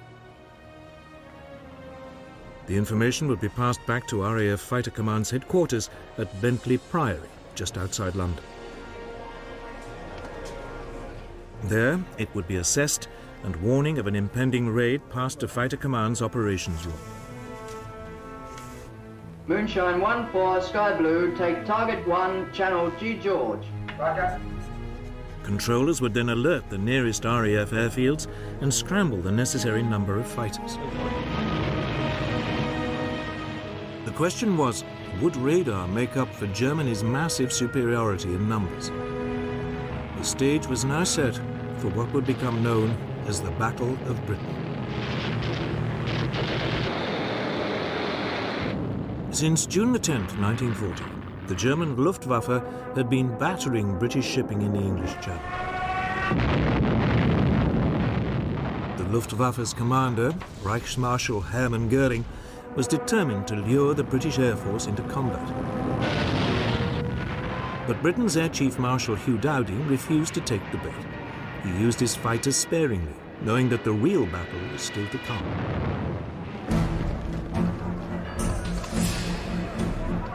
As this first phase of the Battle of Britain began, the Luftwaffe had a massive superiority in numbers. It had 1,100 single-engine fighters available to the Royal Air Force's 700. Almost all the German fighters were the excellent Messerschmitt Bf 109E, with a top speed of around 350 miles an hour. About two-thirds of the British fighters were Hawker Hurricanes, slower than the 109s but more agile. The remainder were Supermarine Spitfires, with a top speed similar to the 109s.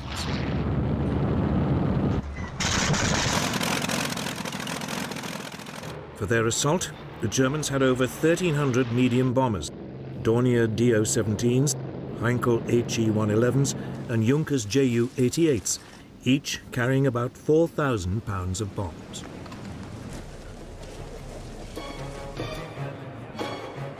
Göring selected August the 13th as Adlertag, Eagle Day, for the start of his main assault.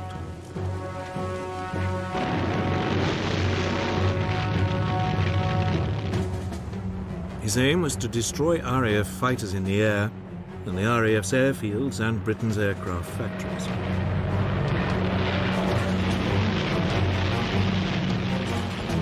Softening up attacks were made the day before. These concentrated on the airfields and the radar towers along the south coast.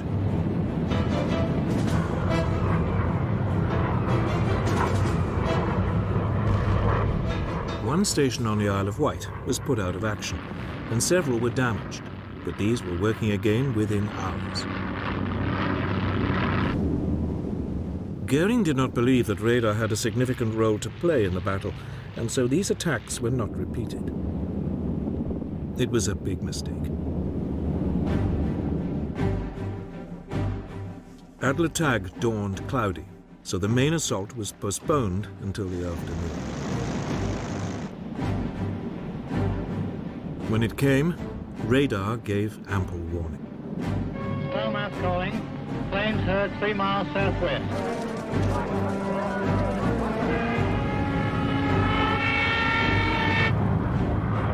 Nonetheless, most of the RAF airfields in the south were hammered.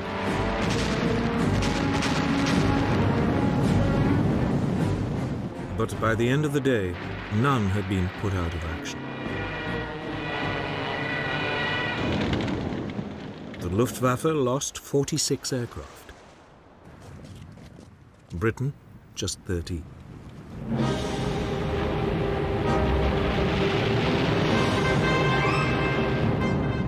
The Luftwaffe mounted its largest attack of the whole battle on August the 15th.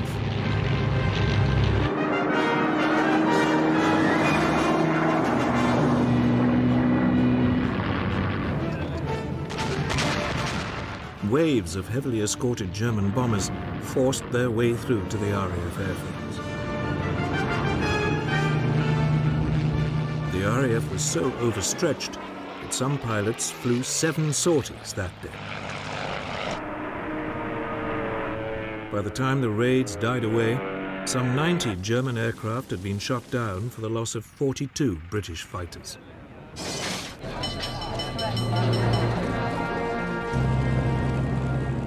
The battle continued with equal ferocity over the next few days. Both sides became increasingly exhausted. Dowding tried to rotate his pilots to rest them, but he simply did not have enough of them. Many were being sent into battle with just 10 hours flying experience.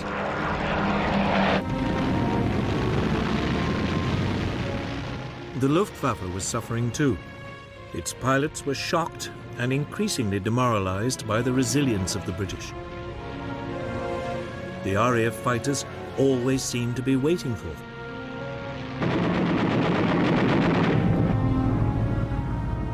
As the fighting wore on for 12 solid days, the British losses began to creep up to match those of the Germans.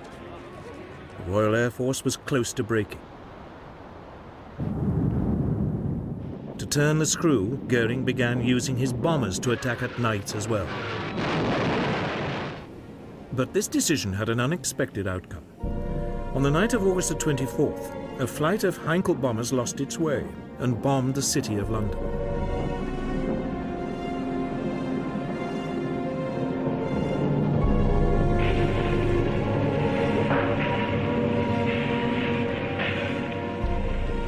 It was the first attack on a non-military target. The next night, 81 British bombers responded by raiding Berlin.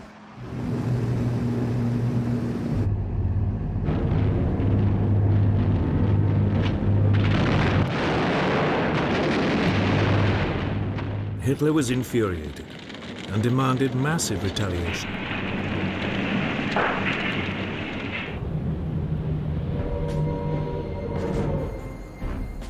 This came on the evening of September the 7th. German bombers attacked the London docks and surrounding areas. More than 450 people died and thousands of homes were destroyed. But in fact, this was Goering's second crucial mistake. By switching from the RAF's airfields just at the moment when it seemed about to break, he gave it the respite it needed. Had Goering continued to attack the airfields, the RAF could not have continued to defend the skies. Instead, on September the 15th, British radars picked up another massive assault on London. The first wave of 100 bombers and 400 fighters was intercepted. Fighting raged all the way from the coast.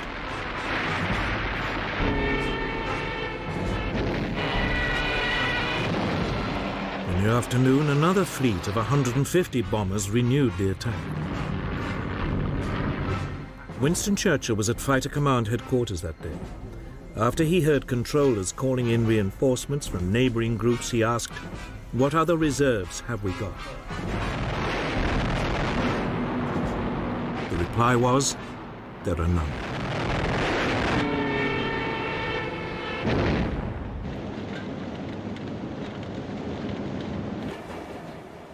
But it was obvious that the Luftwaffe had failed to gain control of the air. And on September the 17th, Hitler postponed Operation Sea Lion. The Battle of Britain did not really end, it died away. Hitler now tried a new tactic. By October the 5th, the daylight raids stopped, and the Germans concentrated on bombing Britain's cities by night. This was a so-called blitz. London was attacked every night but one, up to November the 12th. On the November the 10th, the centre of the city of Coventry was obliterated.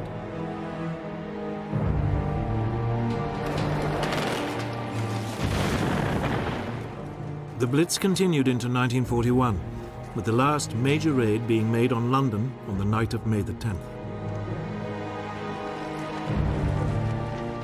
More than 50,000 civilians were killed in the Blitz, but there was never any question of Britain cracking.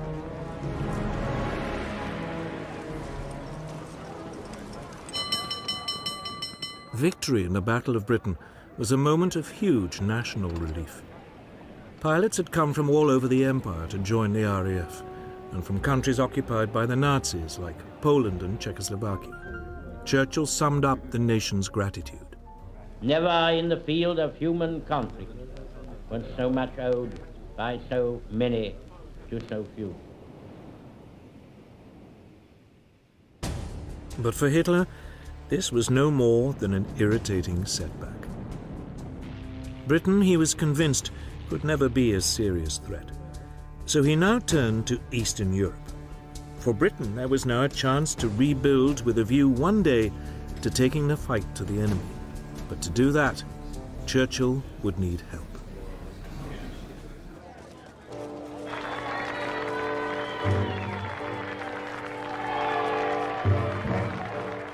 Britain may have won the Battle of Britain, but it was still immensely vulnerable.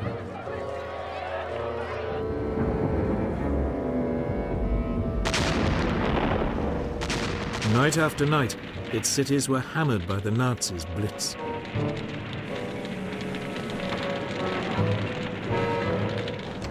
Its supply lifelines at sea were under constant assault. Churchill needed more help. And there was only one country that could provide it: the United States.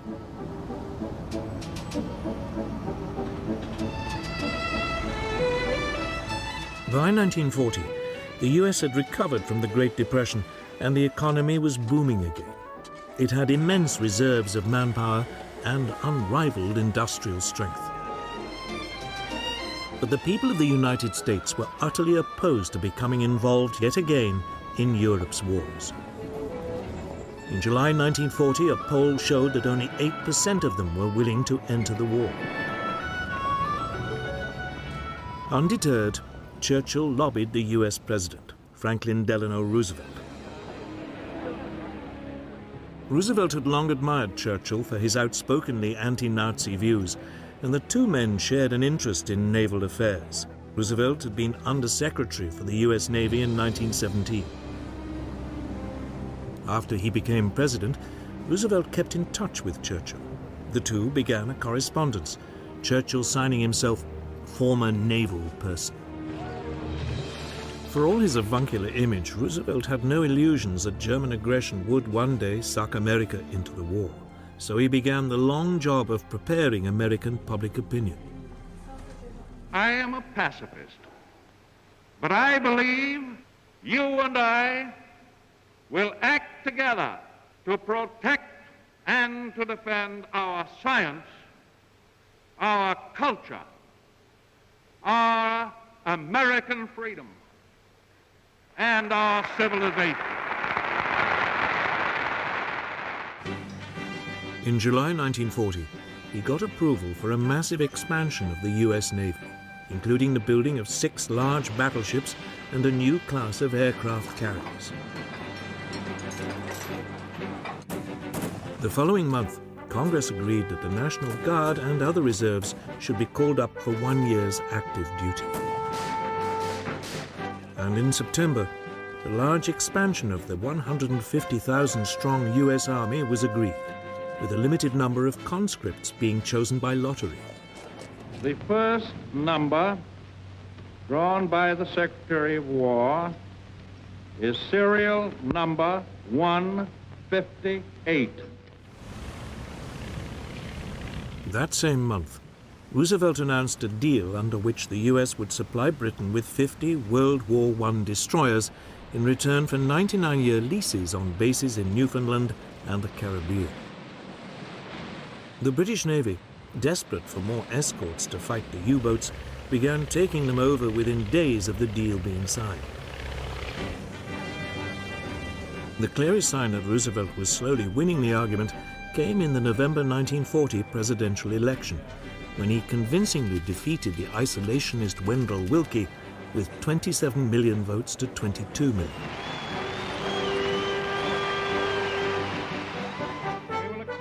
At the end of the year, Roosevelt spoke to the American people, setting out the 4 essential freedoms which he believed were at stake and which Britain was fighting to uphold: freedom of speech and religion, and freedom from want and from fear. To save these, the United States must become the arsenal of the democracies. In other words, it must arm Britain. We shall send you in ever-increasing numbers ships, planes, tanks, guns. That is our purpose and our pledge. But some Americans remained implacably opposed to helping Britain. One of the most outspoken was the American ambassador in London, Joseph Kennedy, father of the future president, John F. Kennedy. A Boston Irish businessman who had made his fortune booze smuggling during Prohibition, Kennedy hated the British and seized every opportunity to claim that they would shortly be forced to surrender.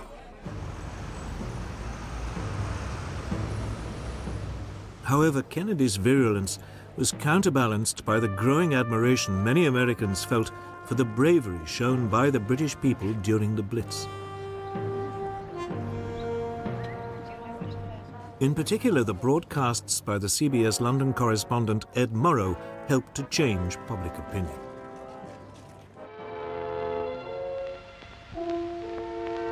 This is London. I remember the evening of Sunday, December 29th. It was just like any other winter evening. The first bombers were over London at about 6:30.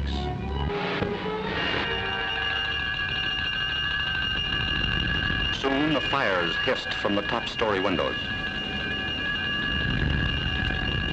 Hitler once boasted, "I will rub out their cities." This is what he meant.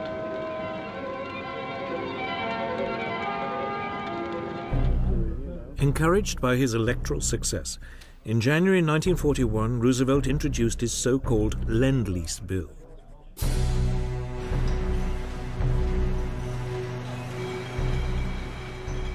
The United States would supply weapons and war material to Britain and China, which was still struggling desperately against the invading Japanese. Payment would be delayed.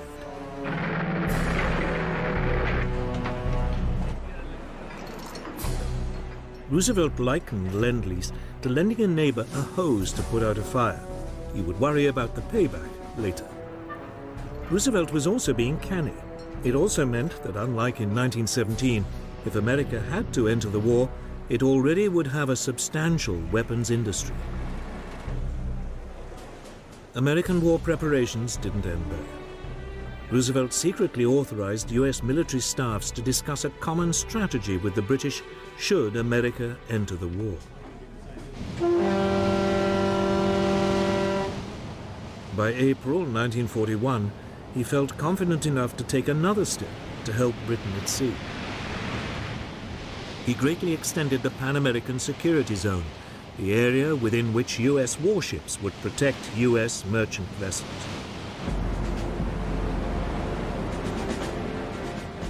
In May, U.S. troops set up bases in Greenland, and in July, U.S. Marines were sent to replace the British garrison in Iceland, which was there to deprive the Germans of its harbors.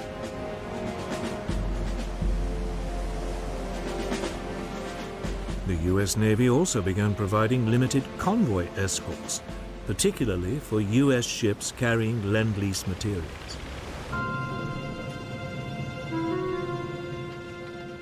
Hitler now gave his submariners strict instructions not to sink American ships, as he didn't want to provoke the United States into war. But inevitably, there were clashes. On September the 4th, 1941, a British aircraft attacked a German submarine. Thinking that a strike had come from the nearby US destroyer Greer, the U-boat fired a torpedo at it. The Greer responded with depth charges, and there was a running battle which lasted 3 hours.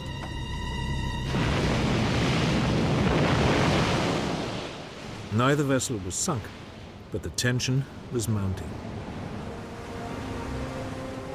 On November the 17th, the destroyer USS Kearney was hit by a torpedo while on convoy duty off Iceland. The U-boat commander claimed it was an accident. He'd been firing at a British ship and Kearney had got in the way. But 11 US sailors were dead, and the destroyer only just made it back to port in Reykjavik. Roosevelt protested, and the US press was outraged. However, the American public remained resolutely opposed to going to war. Within weeks, at the end of 1941, the situation was reversed in a single day.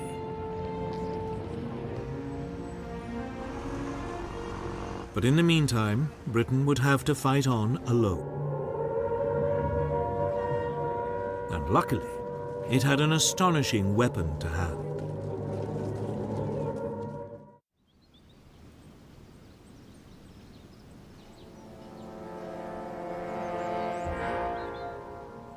It looks like just another mansion in the English countryside, a bit run down. But Bletchley Park once contained a secret that fundamentally affected the course of World War II. Because it was at Bletchley that Britain worked out how to read Germany's most secret codes. Since the mid-1930s, all the German armed forces and intelligence departments had adopted a standard machine for encoding their messages. The cipher machine E, better known as Enigma. It was developed in the early 1920s as a handy tool for businessmen to keep commercial messages secret. It was powered by a battery, and its encoded messages were transmitted in Morse code to be decoded on a second Enigma machine at the receiving end. The critical element of the machine was 3 rotors, which could be set to scramble the message in a way which could only be unscrambled by another machine with the same settings. The rotors could be replaced and set differently. As a result, each letter typed could come up in any one of 150 million ways. Given the almost infinite number of settings, it was not surprising that the Germans remained convinced throughout the war that Enigma was uncrackable.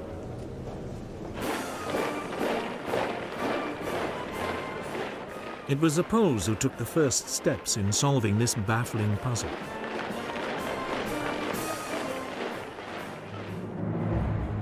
They knew of the existence of the Enigma machine and assembled a team of top mathematicians to crack it. Marian Rejewski, Jerzy Rojicki, and Henry Zygalski. But the team could not decipher messages without knowing the internal wiring of the rotors. The solution was supplied by French intelligence, which sent its Polish allies material gathered by a spy in the German army's cipher department. Amongst this was an Enigma manual. The Poles were able to reconstruct an Enigma machine and began laboriously decoding messages.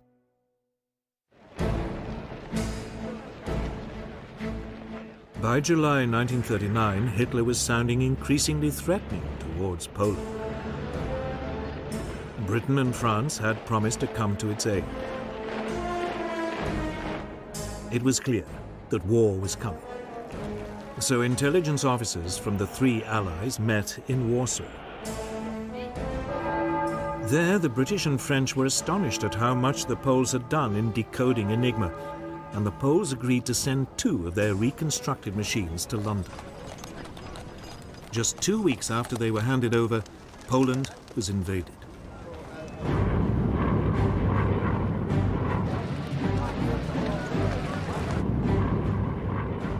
By the time Poland fell to the Germans, the Polish cryptographers had destroyed all evidence of their work on Enigma.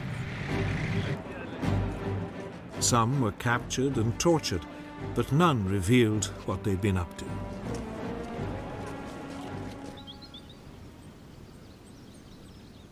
The task was now taken up by the British at their government code and cipher school at Bletchley Park, near London.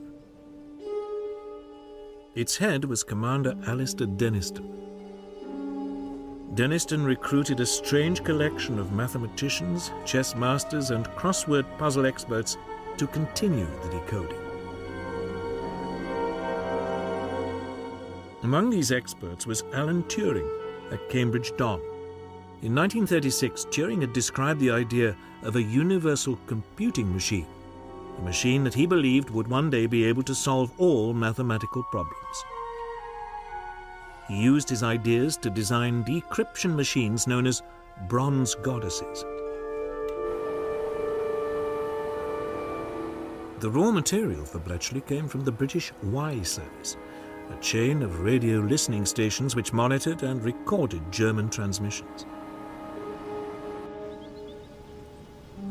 The messages were fed into Bletchley's bronze goddesses, and permutations run until at last the key was found.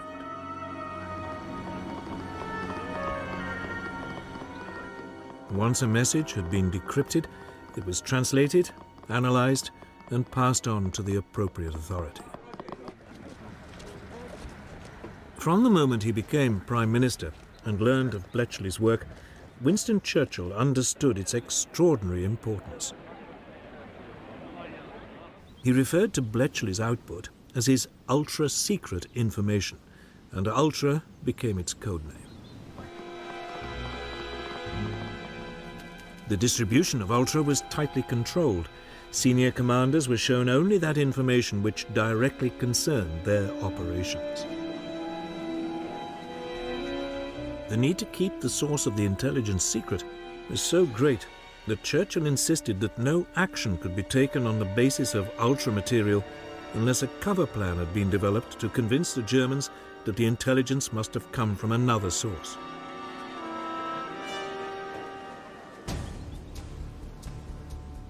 The third critical element of the Bletchley operation, after decoding and assessing the material, was keeping control of it.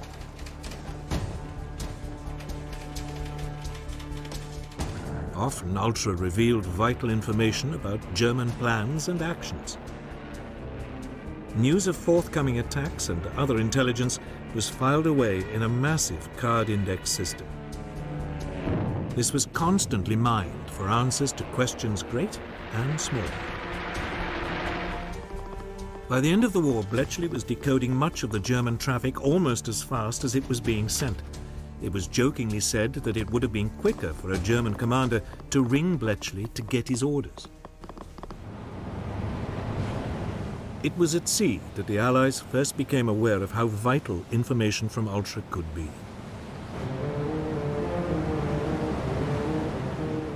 An early example of its potential came on June the 8th, 1940. The British aircraft carrier Glorious was covering the convoys withdrawing Allied troops from Norway when Bletchley decoded signals showing the German battlecruisers Scharnhorst and Gneisenau were approaching its position. A warning was passed to Royal Navy headquarters, but unaware of how accurate the information was likely to be, this chose not to pass it on.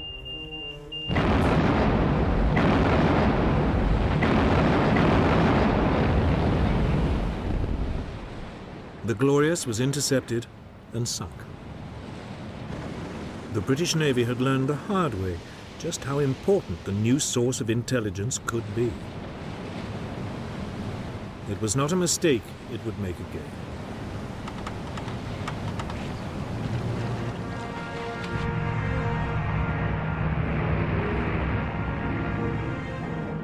Bletchley also performed a critical role in the build-up to the Battle of Britain.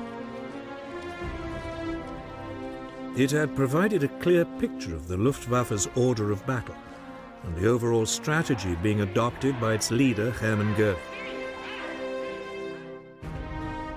This information convinced the head of British Fighter Command, Air Vice Marshal Hugh Dowding, that his tactic of committing his fighters bit by bit rather than in large numbers was the correct one, a tactic that played a crucial part in preserving the RAF's narrow winning margin.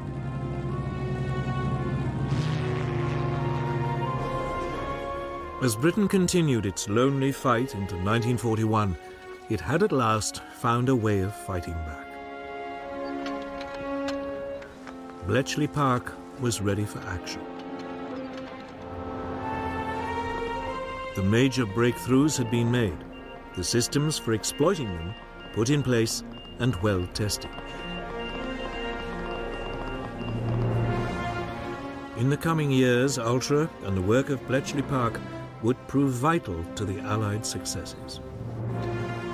But as the Battle of Britain and the Blitz ground on, these were still a long way off. Churchill still needed more immediate results. And by early 1941, he thought that he had at last found a way to get them.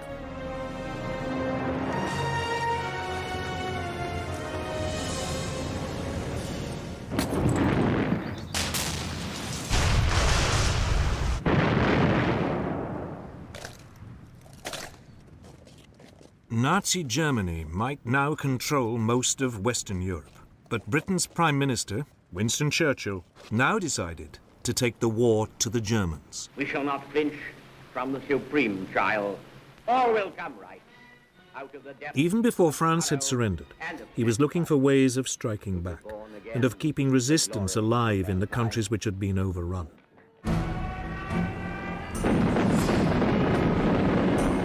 Just as the last troops were being taken off the beaches of Dunkirk, Churchill was already planning ahead. He wrote to his chiefs of staff demanding the formation of raiding forces which could attack the coasts of occupied Europe. Within a few days, a call for volunteers had been circulated to create a force of 5,000 men. They were to be called commandos, after the highly mobile Boer units which had fought the British for 3 years in South Africa at the turn of the century. 10 commando units, each of 500 men, were set up. They began practicing attacks from the sea.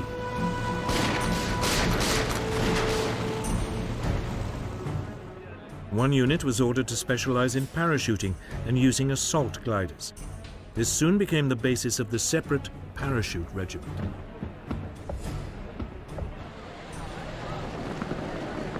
Admiral Sir Roger Keyes was appointed Director of Combined Operations.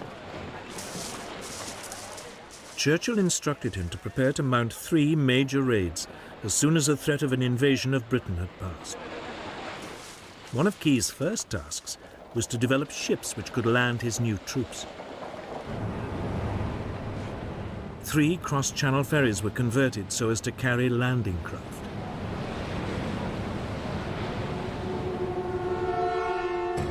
On March the 4th, 1941, 2 commando units and a demolition squad were landed on the Lofoten Islands off northern Norway. Their main objective was to destroy factories which converted fish oil into glycerine for explosives.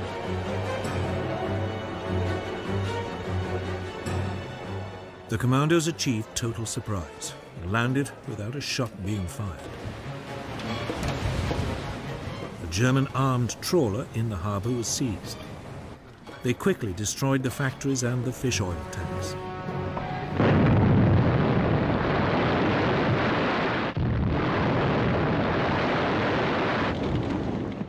One officer could not resist using the local post office to send a telegram to A. Hitler, Berlin. It read, "Reference your last speech. I thought you said that wherever British troops land on the continent of Europe, German soldiers will face them. Well, where are they?" The commandos then rounded up 60 Norwegian collaborators and 225 German prisoners before returning without any losses. With them, they also took 115 Norwegian volunteers. These would then join the Free Norwegian Forces in Britain.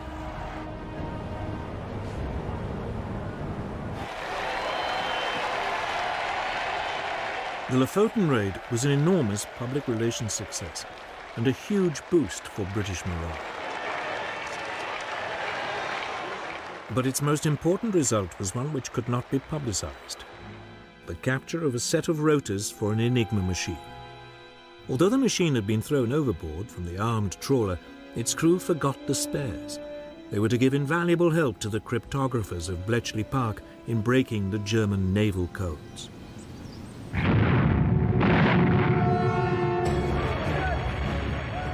Then in December 1941, 4 commando units landed at the Norwegian port of Vagsø and were immediately involved in heavy fighting. The approach to Vagsø was covered by the small island of Malå, on which the Germans had placed artillery.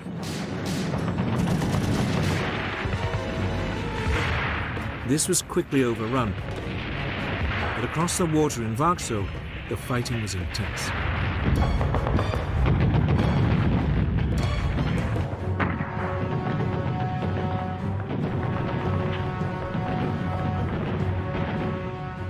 It took several hours for the main German garrison to be subdued.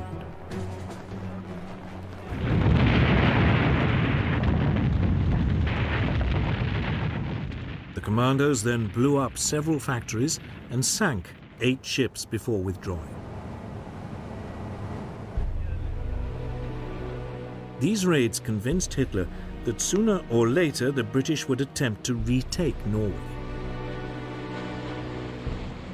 So for the remaining 4 years of the war, he kept some 250,000 troops there. Troops which might have proved vital on other fronts. But effective as they were, commando raids were not enough to stop the Nazis. Churchill needed other ways to hurt them, so he focused on the resistance movements in the occupied countries.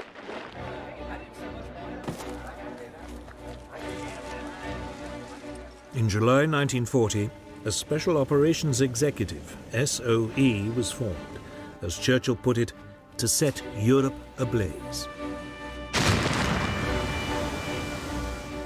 Its objectives were to encourage sabotage of the enemy war effort, gather intelligence, and prepare clandestine forces to disrupt German defenses.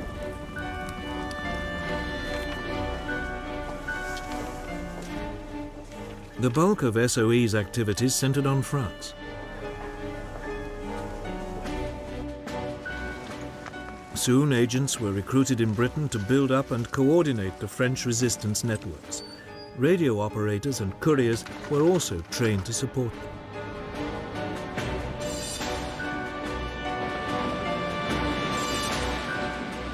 One problem was how to get these teams into the country. Submarines, high-speed launches and fishing vessels were all tried out, but the German coastal defenses proved difficult to penetrate. The answer was aircraft. And in August 1940, a special RAF unit was set up with Whitley bombers and short takeoff and landing Westland Lysanders.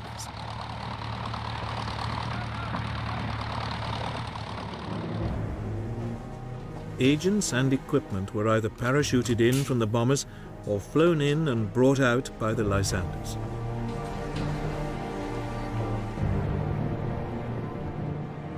On moonlit nights, a growing number of reception committees would be waiting as an increasingly widespread network of resistance groups was built up.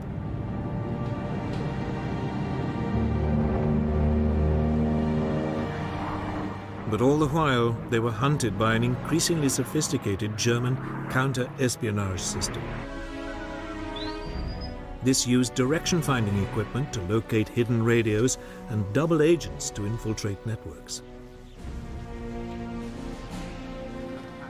The work of SOE agents was desperately perilous, and their life expectancy short. The slightest lapse in concentration might betray them to the Gestapo. Many suffered torture and death. But Churchill was sure it was worth it.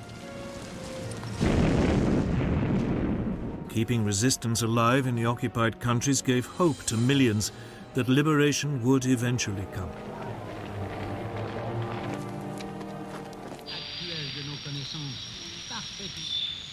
The British Broadcasting Corporation, the BBC, was also enlisted to raise the hopes of those living under German rule.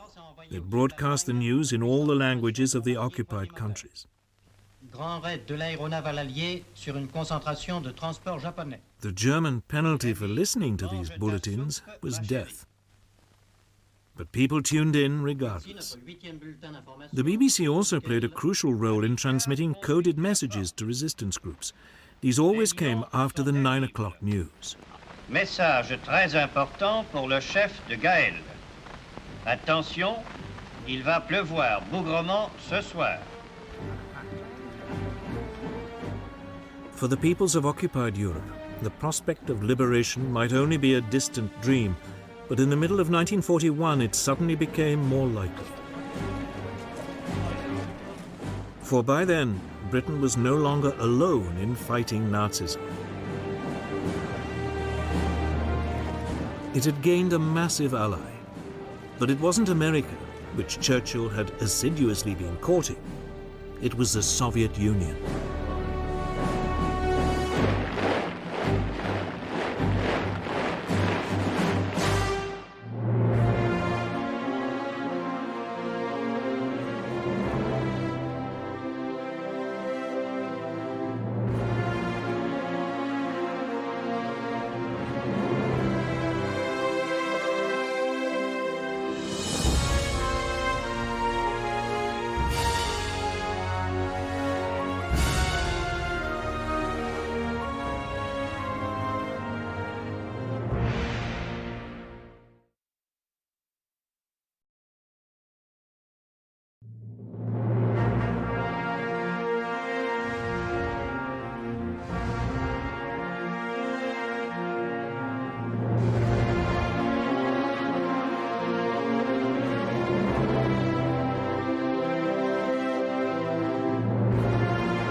Glücklich sein zu wissen, dass diese Zukunft restlos uns gehört.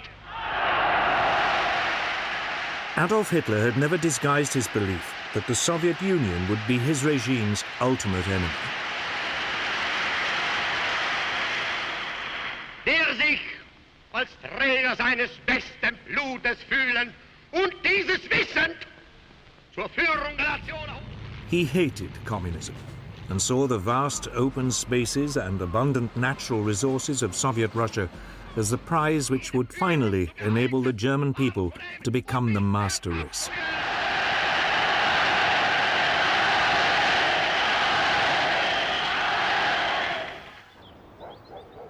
Throughout the early months of 1941, as he stayed at the Berghof, his country retreat in the Bavarian Alps, Hitler planned his greatest gamble. Operation Barbarossa, the assault on the Soviet Union.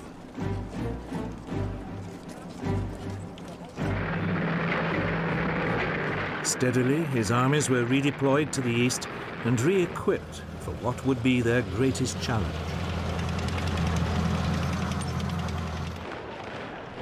In theory, Stalin's Soviet Union was still Hitler's ally, and Stalin was keen to keep it that way, for his country was woefully unprepared for war.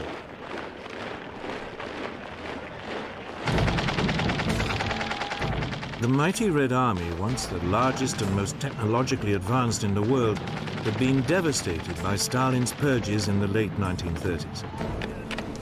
Some 3/4 of its senior officers had been shot or imprisoned. Despite appearances, there had been a catastrophic collapse in morale and efficiency.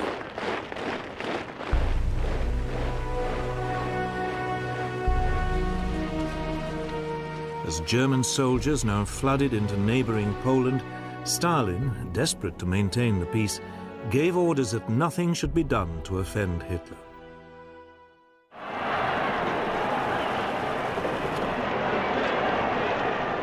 But Hitler had one other task to perform before he could push on to Russia. He needed to secure his southern flank. Romania, Bulgaria, and Hungary were Germany's firm allies. But in March 1941, the Yugoslav government, sympathetic to Germany, was overthrown by pro-British forces. Its next-door neighbor Greece was also pro-British.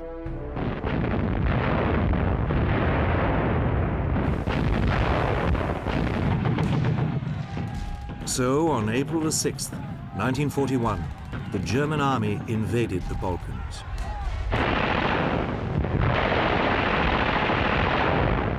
"33 German divisions moved into Yugoslavia. They swiftly tore its defenses apart. The capital, Belgrade, surrendered on April the 12th.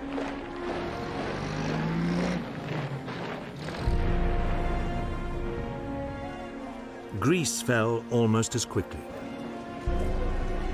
Despite British help, Athens was captured in less than 3 weeks. The way was now clear for Operation Barbarossa.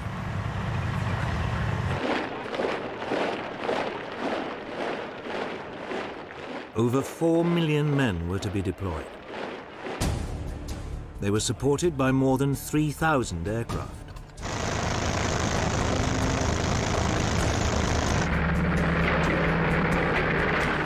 The plan called for 3 simultaneous thrusts. Army Group North would overrun the Baltic states and seize Leningrad.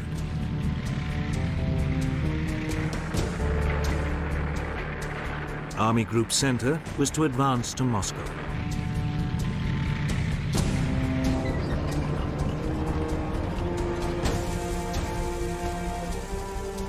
And Army Group South would occupy the Ukraine.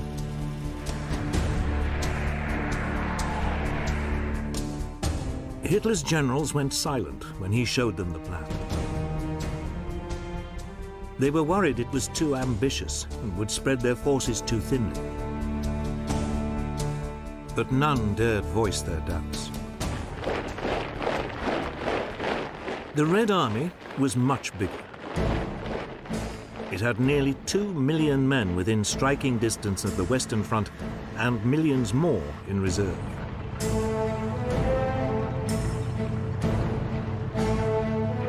The Russians also had more than 20,000 tanks, far outnumbering Germany's 6,000.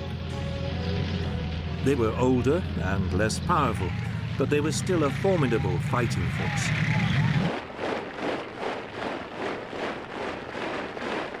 The issue for Germany was, could its superior technology and speed overwhelm the Russians before the Red Army's vast numbers ground them down?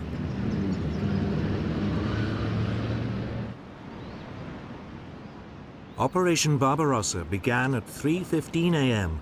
on June the 22nd, 1941.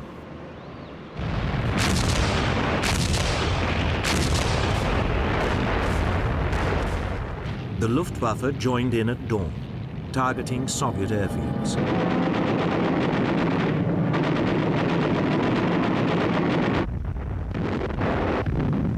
Simultaneously, the ground attack began.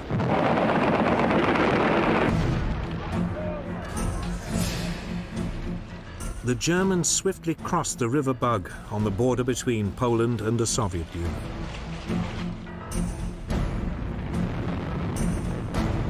Hitler's panzers were soon thrusting deep into Soviet territory. Within 2 days, the panzers had penetrated more than 50 miles.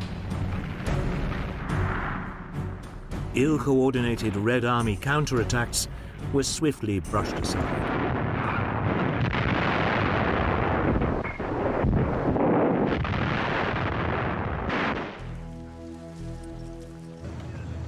Tens of thousands of Soviet prisoners were rounded up.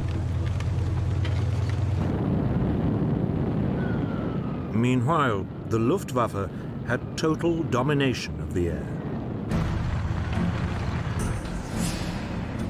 The Red Army's leadership seemed paralyzed by the German onrush.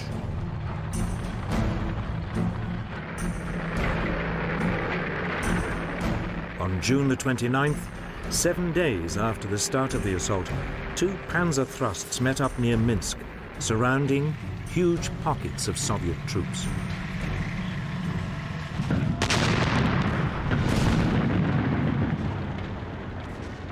As the follow-up infantry arrived, more than 300,000 prisoners were taken.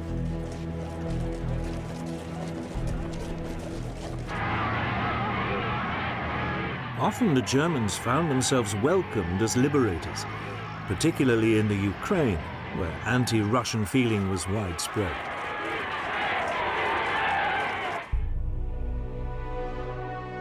In Moscow, Stalin appeared to have suffered a near breakdown at the news of his betrayal by Hitler. He remained silent for more than a week.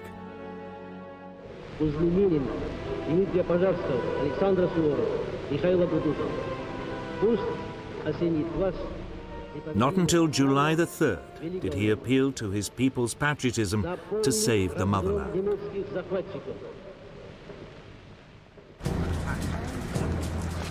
In Britain, the Prime Minister, Winston Churchill, received the news of Operation Barbarossa with very different feelings. It meant the country no longer stood alone. He announced that any enemy of Nazi Germany was a friend of Britain's, no matter what the political differences in the past. He then sent a mission to Moscow to sign a treaty of mutual assistance with Soviet Foreign Minister Vyacheslav Molotov. But apart from sending aid by sea, there was little Britain could do immediately to help the Soviet Union.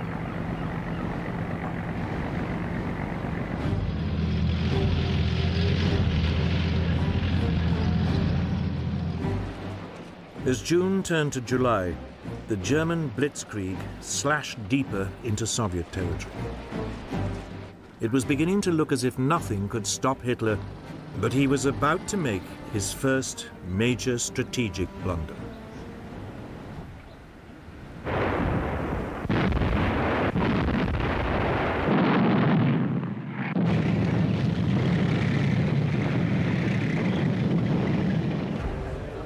In early July 1941, over 300,000 Red Army troops were surrounded west of Minsk.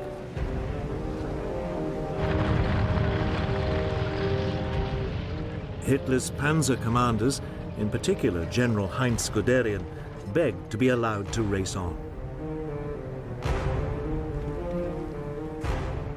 Operation Barbarossa was working like clockwork.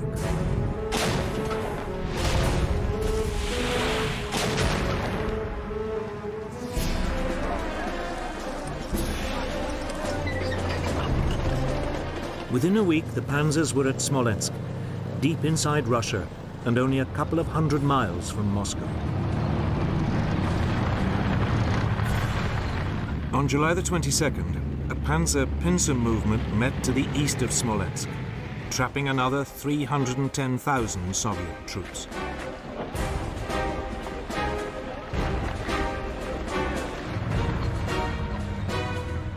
Here there was a brief pause, while the rest of the army caught up. Though the tanks could move at spectacular speed, most of the army still had to walk or rely on horse-drawn transport. But it still only took them 5 days before they arrived and began mopping up. The operation was completed in just 9 more days. Vast columns of Soviet prisoners began trudging west to captivity. Over 2.5 million never returned.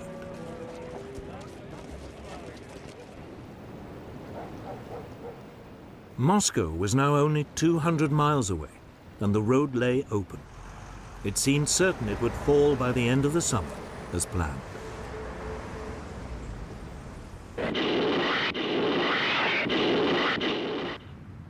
But elsewhere, the German advance was finding the going more difficult.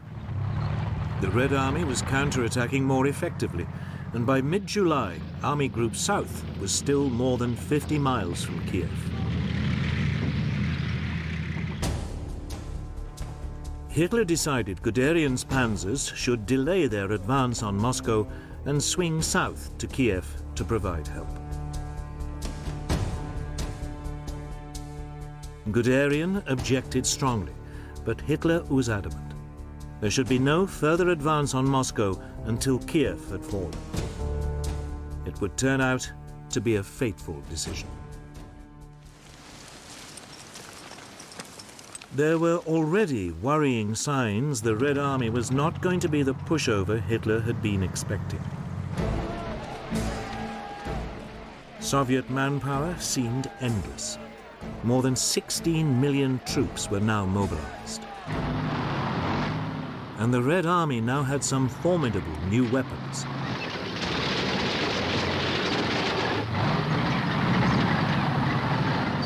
In particular, a new tank, the 37-ton T-34.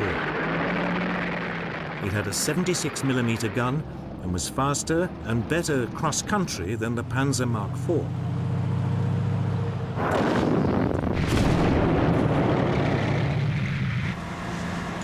Yet, as the Blitzkrieg continued, it was easy to miss the warning signs. Guderian's Panzer Group began its thrust south on August the 23rd, 1941. The panzers of Army Group South struck north 3 weeks later. The pincers met east of Kiev on September the 16th.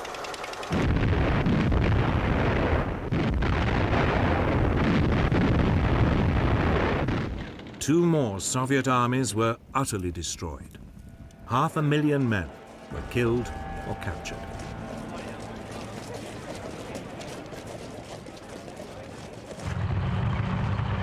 On the same day, more than 1,000 miles to the north, Army Group North surrounded the city of Leningrad, today's St. Petersburg. It was immediately cut off from the rest of the Soviet Union.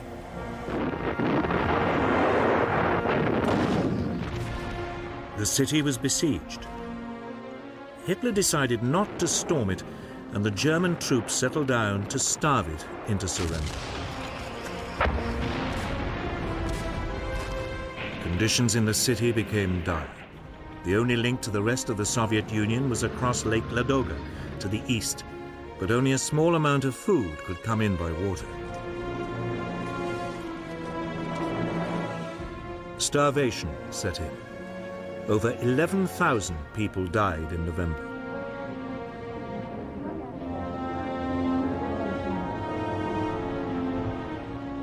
Not until December could an ice road be opened across the lake, and there was a slight increase in rations. But 3,700 people died of starvation on one day in December alone.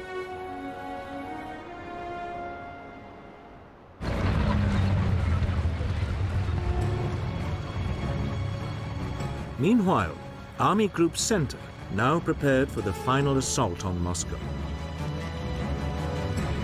Guderian's panzers had rejoined it to lead the Blitzkrieg. The Germans had a 2-to-1 superiority in tanks and men at the front, and 3-to-1 in aircraft.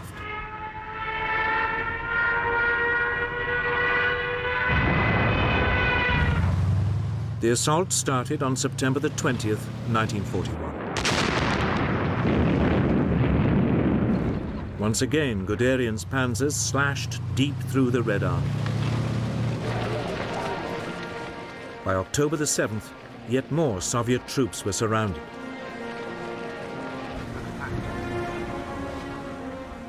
But Stalin was determined to defend Moscow to the last. He appointed Marshal Georgy Zhukov to organize the defense of the city.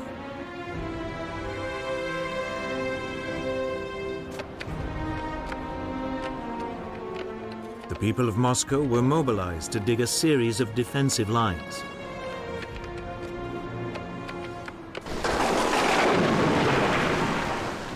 But the real obstacle to German advance would be the weather.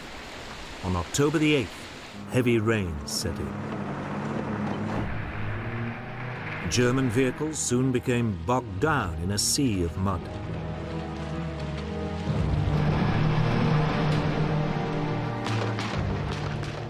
By late October, appalling weather and an increasingly stubborn Soviet resistance meant Army Group Center was still some 50 miles short of Moscow. Hitler was finally paying the price for his decision earlier in the year to delay his advance on Moscow.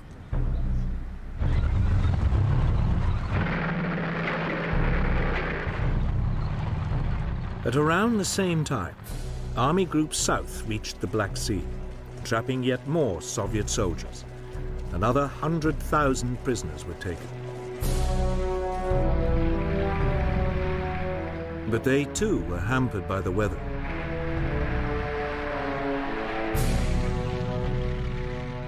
Even so, the city of Kharkov was captured on October the 24th, 1941.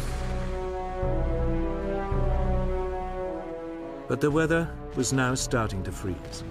The German forces, confident the campaign would be over by the summer, were caught unprepared. With no winter clothing, they now suffered terribly.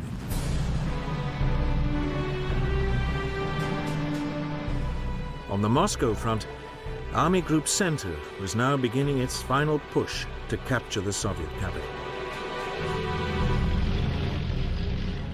By December the 4th, its leading units were just 19 miles from Red Square. Some reconnaissance patrols claimed they could see the golden domes of the Kremlin glinting in the distance. But that night, the temperature plunged again. Tank engines would not start. Weapons froze. Many soldiers were severely frostbitten.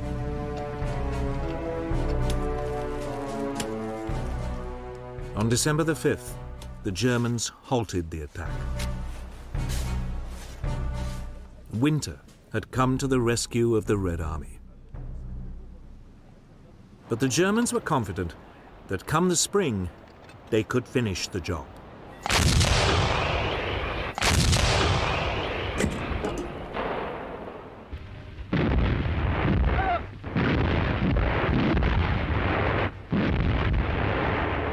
For much of autumn 1941, Stalin's armies reeled under the German onslaught.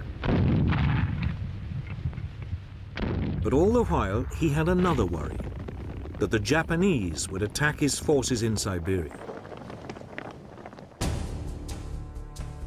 But in November, the Soviet dictator received a message from his top spy in Japan, assuring him the Japanese had no such intention. Immediately, more than 30 divisions began moving west along the Trans-Siberian Railway to Moscow.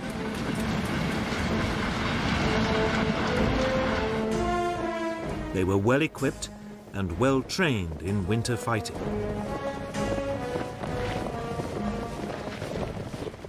By early December, more than 500,000 extra men were in position near the capital.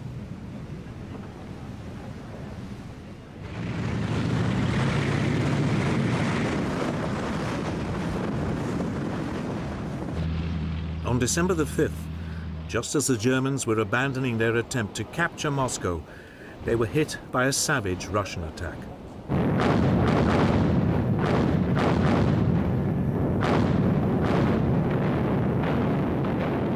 First came a massive Soviet artillery barrage.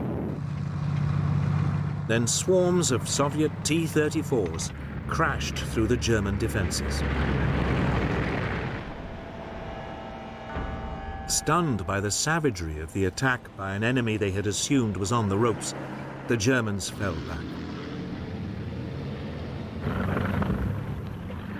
For the next 7 days, the Soviet troops tore into the German forces.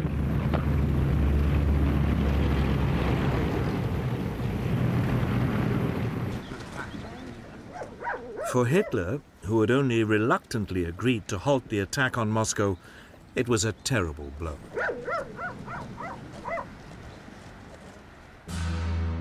On December the 19th, he sacked his overall commander-in-chief, Field Marshal Walter von Brauchitsch, and assumed command himself. Heinz Guderian was also sacked, along with 35 other senior officers.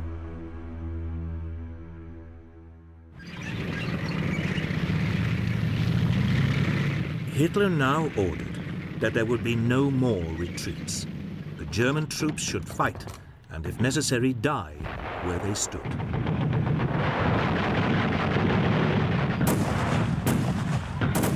It worked. The German line gradually steadied. But Stalin, elated by the Red Army's success, now demanded a massive advance across the whole front. Marshal Zhukov, one of Stalin's most trusted commanders, tried to dissuade him, but Stalin was determined.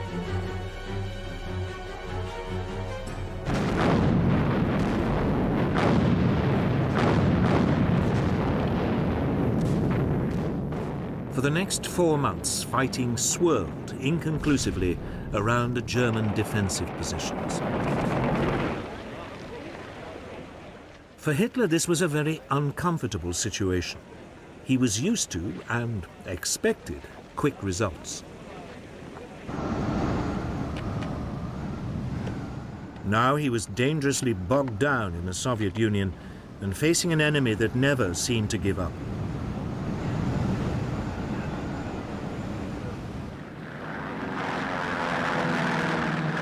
Nor was Russia his only headache. On December the 7th, 1941, Germany's ally Japan attacked the United States without warning. Hitler, with almost no thought, also declared war on the US. With no advanced planning, he had taken on a massive new enemy.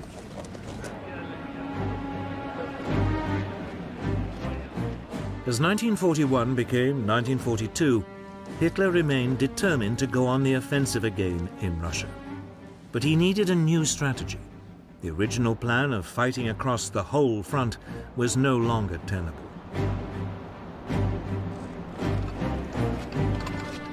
Moreover, as his economic advisors told him, Germany's oil supplies were running low. So he decided to halt the attacks in the north and instead head for Russia's oil fields in the south. The initial plan for Operation Blue, as it was called, envisaged an assault south of Kharkov, with Army Group A swinging down to seize the oil fields, while Army Group B covered its flank along the River Don.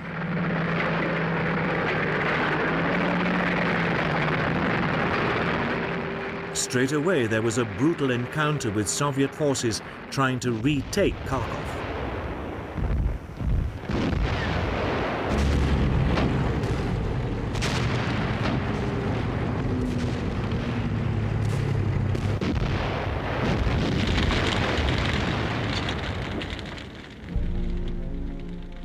Another 200,000 Soviet troops were captured.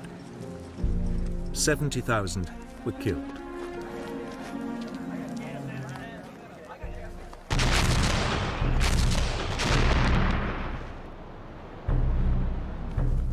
As part of the same operation, the Germans tightened their siege of the port of Sebastopol in the Crimea. For 8 months, the defenders had been under constant bombardment from German artillery, including a massive 400mm railway gun.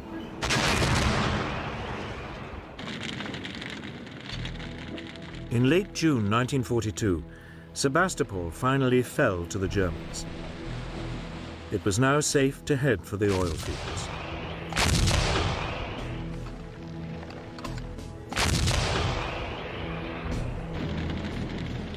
On June the 28th, the offensive began. Army Group B forced its way through to the River Don and advanced along its western bank.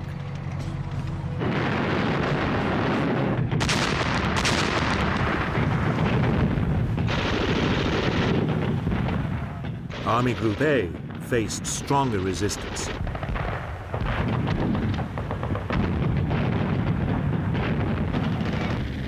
But by July the 9th, it was close to Rostov.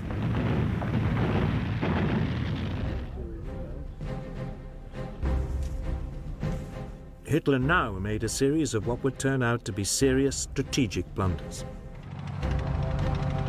As Army Group B made its way along the Don, the Führer ordered it to capture Stalingrad, even though the city had no immediate strategic significance. The army had suddenly been given a massive new task. 2 weeks later, Hitler compounded his misjudgment. Frustrated by the slow progress of the campaign in the Caucasus, he diverted the bulk of his panzers down to the mountains. The march on Stalingrad slowed noticeably.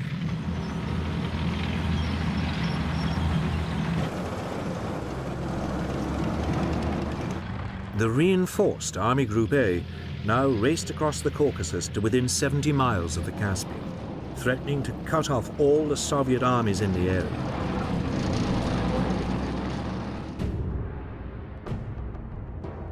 But then Hitler changed his mind again. Enraged by Army Group B's slow progress to Stalingrad, he now ordered the panzers back up north. On August the 9th, Army Group A seized the first of the southern oil fields at Maikop. It found them comprehensively trashed.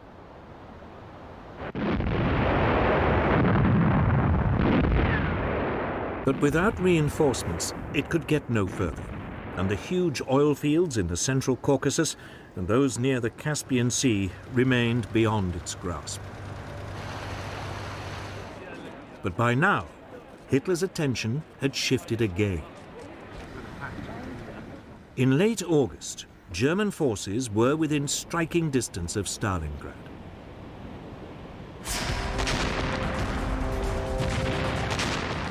The assault on the city, which bore the name of Hitler's arch-enemy, had begun. It would be one of the most crucial battles of World War II.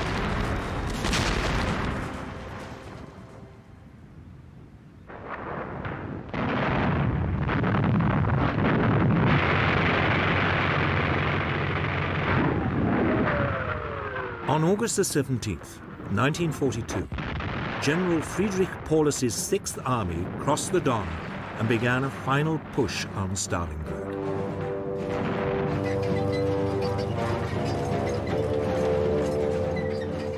Six days later, one panzer thrust had reached the Volga River just north of the city, and German forces were fighting in the outer suburbs.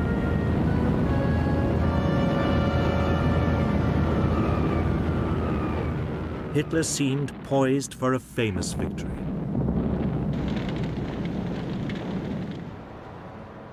Stalingrad was an important industrial center. It straggled for more than 12 miles along the west bank of the river. Its factories produced over a quarter of the Soviet Union's tractors and trucks, as well as tanks and guns. The Russian people had turned it into a formidable fortress. They had been helped by Hitler's decision to send Army Group B's panzers to the south. This had given them another 2 weeks to prepare.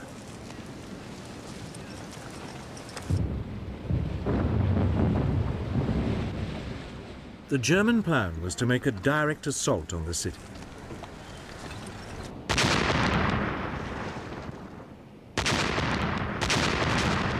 Now began one of the most prolonged and intense battles of World War II.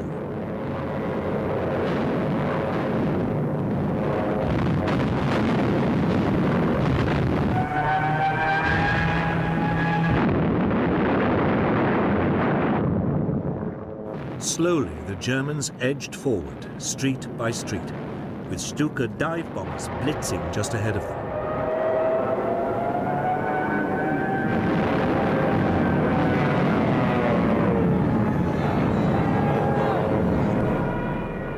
The fighting was savage, house to house, room by room.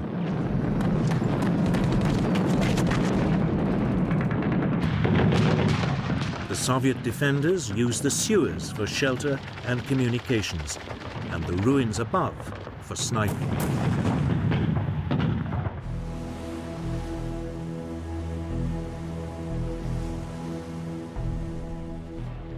Russian reinforcements had to be brought across the river.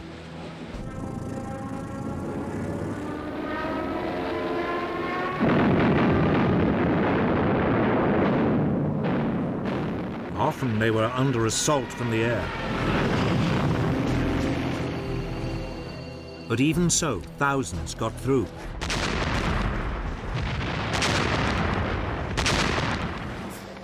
By late September, the Germans had pushed their way through most of the city, almost to the Volga. For Hitler, the capture of Stalingrad was now an obsession.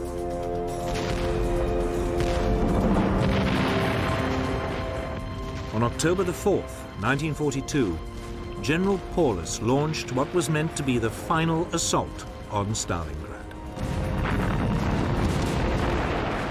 Tanks led the way, grinding over the rubble and firing point blank into courtyards.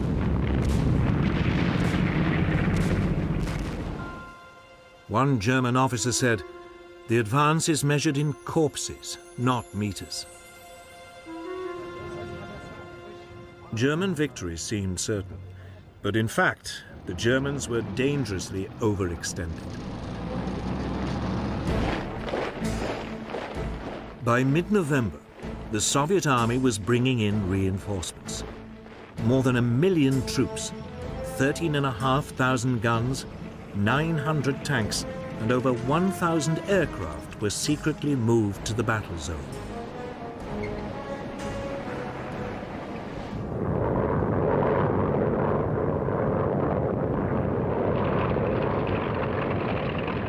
On November the 19th, they attacked the Germans' northern flank.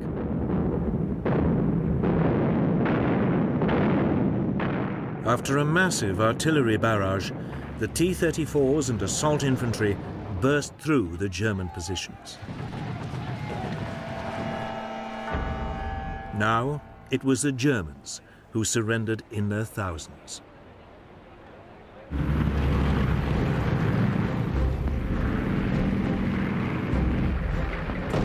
The next day, a Soviet assault in the south was equally successful. And on November the 23rd, these pincer movements met west of Stalingrad, cutting off the German Sixth Army. General Paulus, in charge of the German forces, could have broken out, but Hitler ordered him to stand and fight. The Führer had been assured by the Luftwaffe that sufficient supplies could be airlifted into Stalingrad. This was enough for him to announce that the German positions must hold out until relieved. To help Paulus, Field Marshal Erich von Manstein, the overall German commander in the region, launched Operation Winter Storm on December the 12th. It was an attempt by the German panzers to break the Soviet encirclement of the city.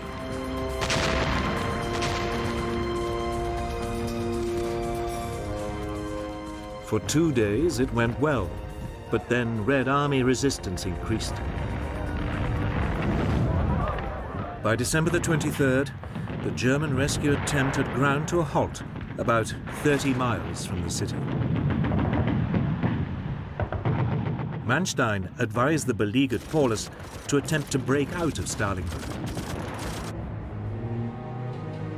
But Paulus wanted Hitler's permission. This was refused. It was probably too late anyway. Marshal Zhukov now unleashed the next stage of his master plan.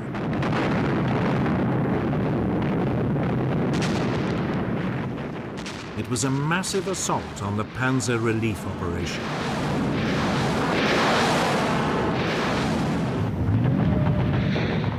The panzers were pushed back, away from the city, and by the end of December, all hope of relieving the German forces in Stalingrad had gone.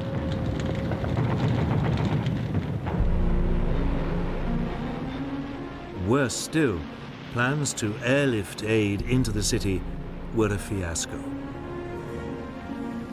The German troops needed 700 tons of supplies a day to survive. They never received more than 80.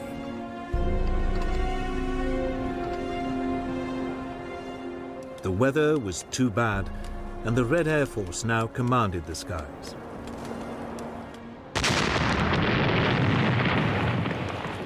Steadily, the Soviet troops squeezed in on the encircled Germans.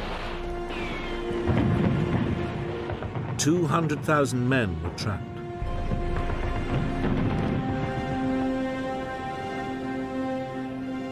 On January the 8th, the Soviets called on the Germans to surrender. They refused.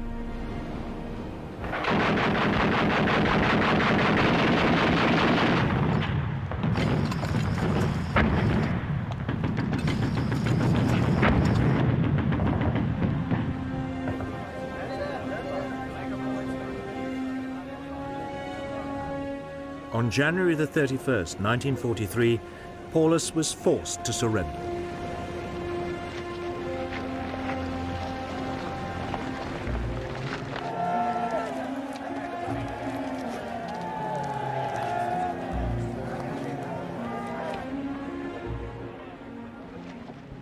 Over 100,000 men stumbled off into captivity. Only 5,000 would ever return to Germany.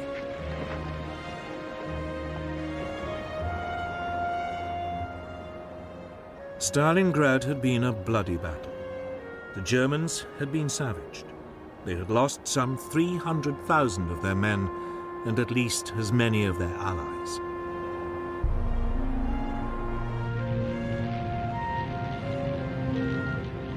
The Russians had lost about the same number, including thousands of civilians. It was Germany's greatest catastrophe in the war so far, but it wouldn't be the last. The Red Army was now inflicting massive defeats on Hitler's forces across the whole Eastern Front.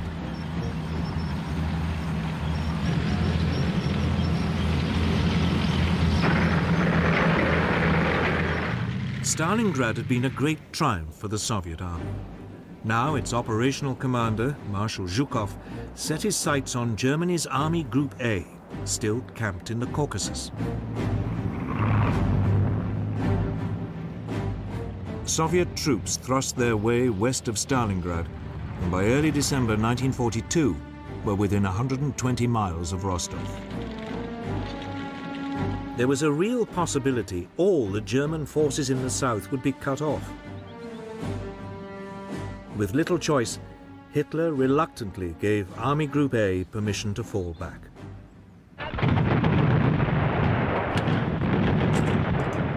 Over the next month, the Germans fought a skillful rearguard action.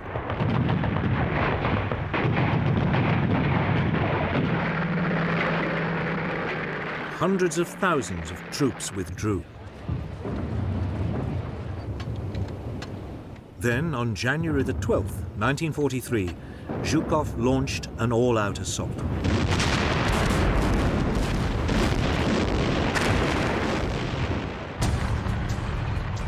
The Soviets attacked along a 500-mile front.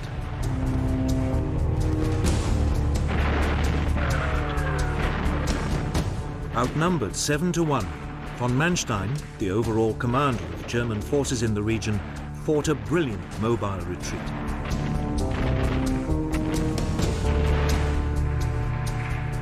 But by the end of February, the Red Army had recaptured both Kursk and the nearby city of Kharkov.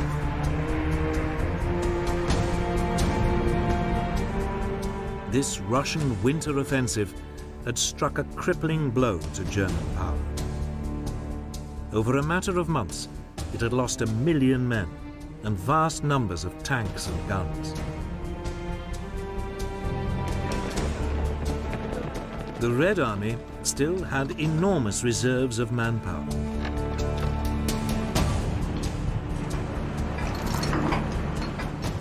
It was also benefiting from a huge increase in weapons production and aid from the United States and Britain. The Germans also no longer had the technological upper hand. The T-34 tank was more than a match for the Panzer Mark IV. And they also had the terrifying Katyusha multiple rocket system, which shattered German troops.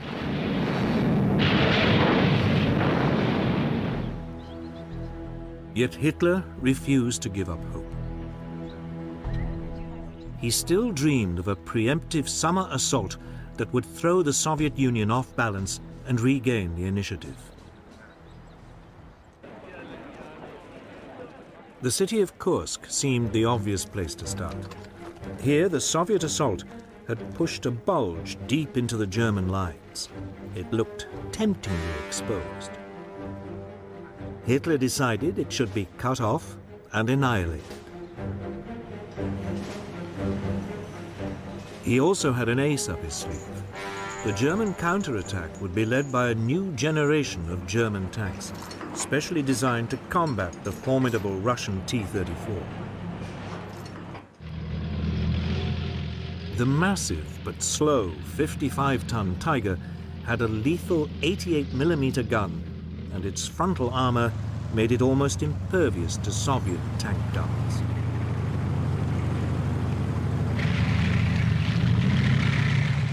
And then there was the faster 43-ton Panther with a new 75mm gun, also capable of knocking out the T-34. These tanks were so new, Hitler was forced to delay the attack whilst sufficient numbers were manufactured and delivered to the front.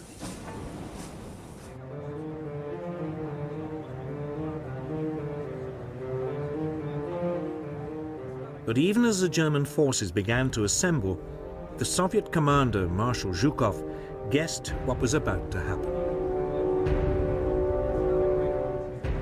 Soon afterwards, he received information from a Soviet spy ring inside the German High Command, confirming the site of the attack. Zhukov ordered the construction of a series of defensive lines with anti-tank ditches, minefields, and deep belts of barbed wire. He also massively built up Soviet forces in the area, pulling in troops and tanks from less vulnerable parts of the front.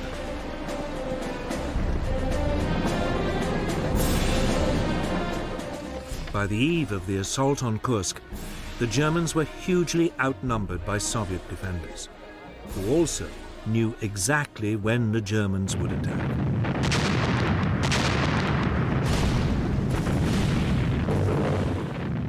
On July the 5th, 1943, just as the German troops prepared to assault, they were hit by a huge Soviet artillery bombardment.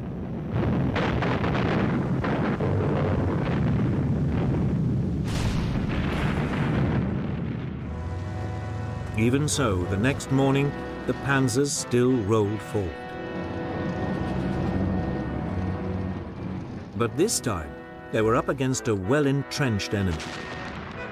There was no realistic chance of a lightning blitzkrieg breakthrough.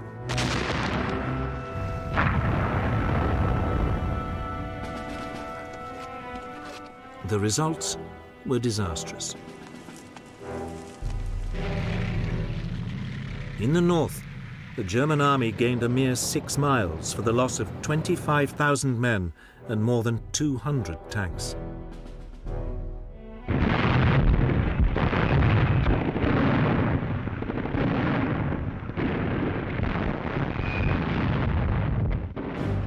In the south, the Germans fared a little better.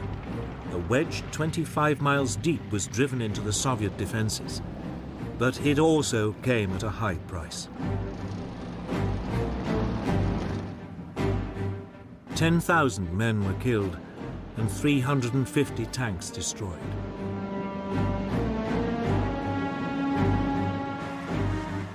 But for a brief moment, it looked as if a German breakthrough might be possible.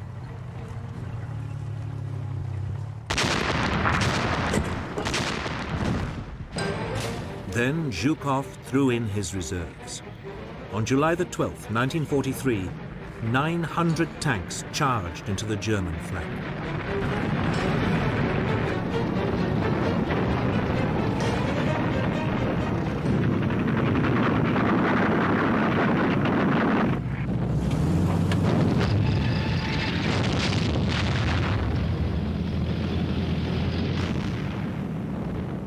Almost 2,000 tanks now engaged in what was the largest armored battle of World War II.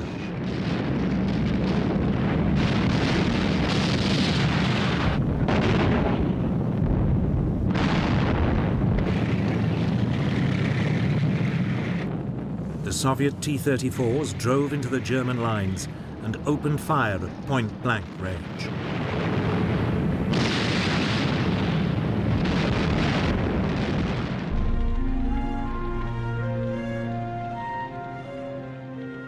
After a single day of brutal combat, the Germans had lost a further 350 tanks and were retreating.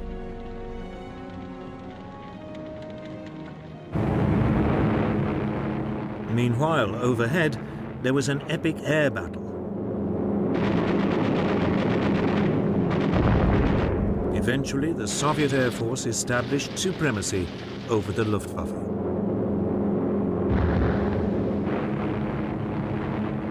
Now the Russians could unleash their formidable Ilyushin IL-2 Stormovik tank killers.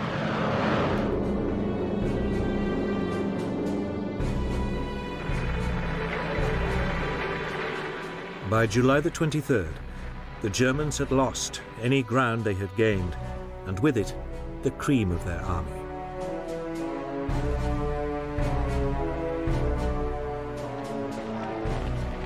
Hitler's adventure at Kursk had cost him at least 50,000 troops and more than 700 tanks.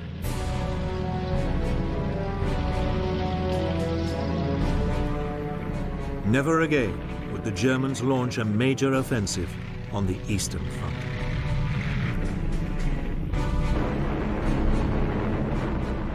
The Russians had turned the tide of the war.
At 7:56 on the morning of December the 7th, 1941, Japanese aircraft swooped down over Hawaii. Their target? The US Pacific Fleet at anchor in its base at Pearl Harbor.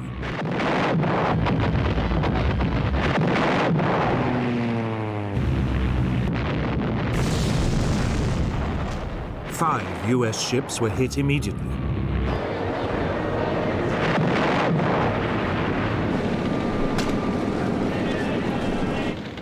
A few minutes later, more Japanese aircraft joined in.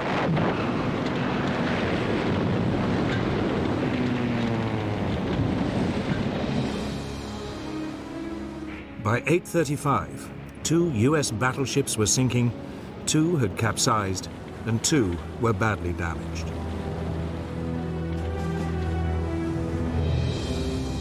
A seventh battleship, the Nevada, slipped her moorings and was heading out to sea when she too was caught and forced to beach.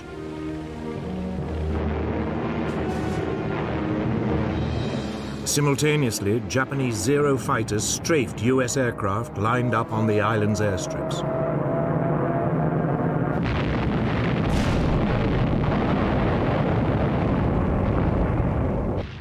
They also shot up nearby army barracks.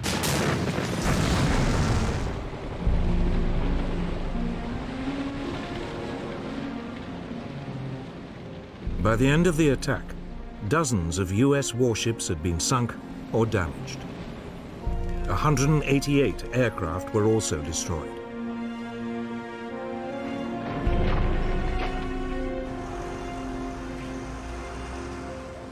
The next day, US President Franklin Roosevelt declared war on Japan.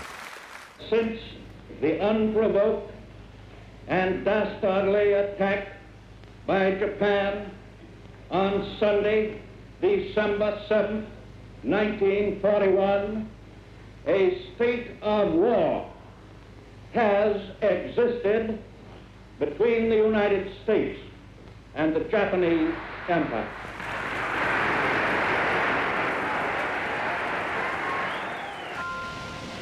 The stage was set. Could Japan knock out the United States with a swift blow before the huge might of America ground it down? It would become one of the great conflicts of World War II.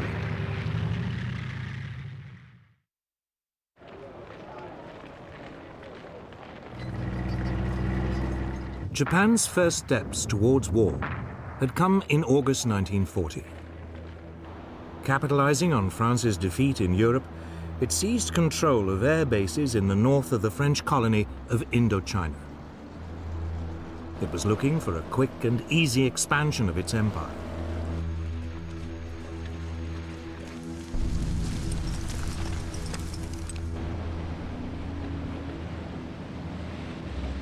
A year later, it issued an ultimatum demanding the use of all French air bases throughout Indochina. When the French hesitated, the Japanese invaded and seized control of the entire colony.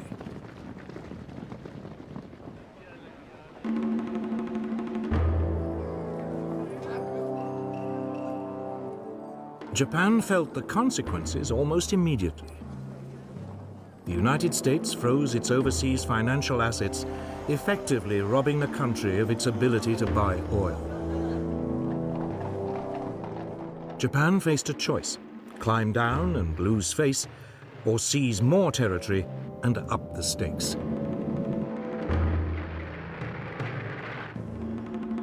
For a new Japanese government, under the aggressive General Hideki Tojo, there was no question about which course to take. Japanese army and navy commanders were told to prepare for a swift war to occupy all the far eastern territories controlled by Britain, France, the Netherlands, and the United States. The country was expecting a swift victory.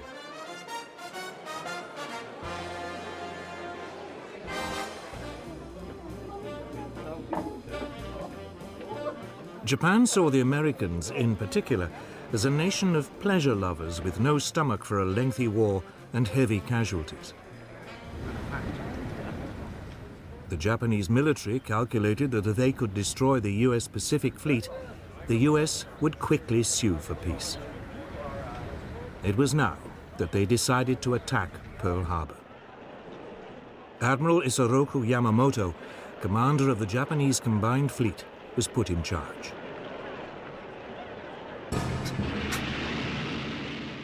He had 10 battleships, 10 aircraft carriers, and the world's most advanced naval aircraft.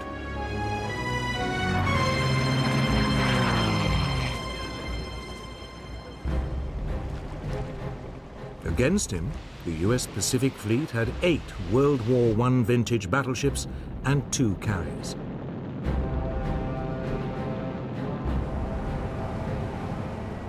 Yamamoto planned the attack with great care.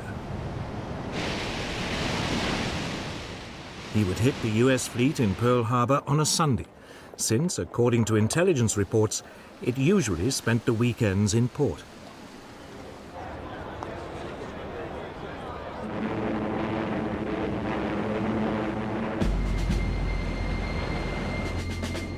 In total radio silence, the Japanese strike force gathered in Tankan Bay in the northerly Kuril Islands.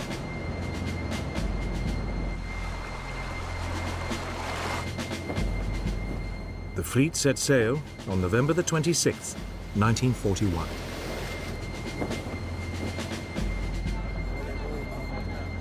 Meanwhile, as a decoy, Japanese negotiators arrived in Washington to discuss a possible Japanese withdrawal from China.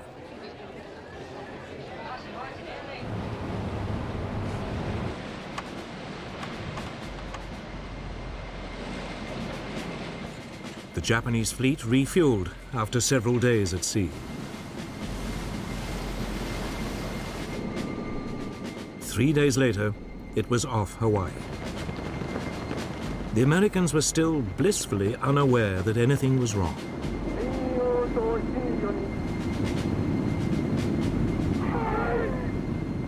At 6 a.m. on December the 7th, after a final briefing, the first wave of Japanese aircraft took off.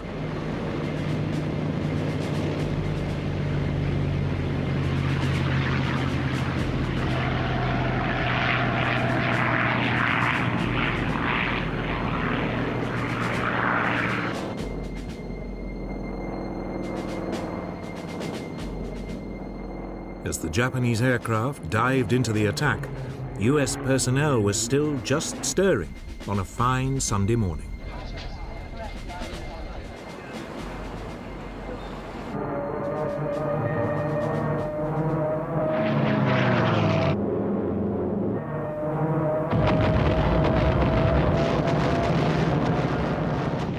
It was all over in less than 2¼ hours.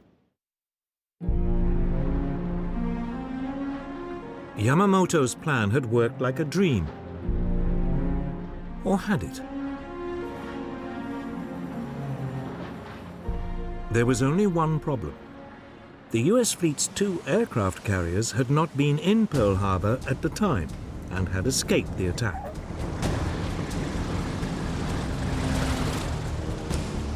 Yamamoto's main aim of crippling the US Pacific Fleet had only partially succeeded.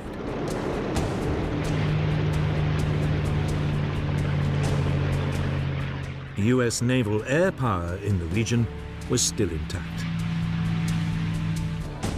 But in the United States, there was shock and disbelief.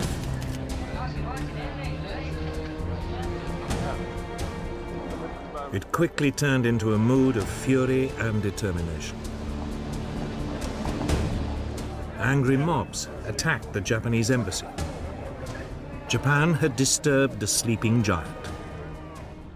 The US Secretary of the Navy, Frank Knox, spoke for many.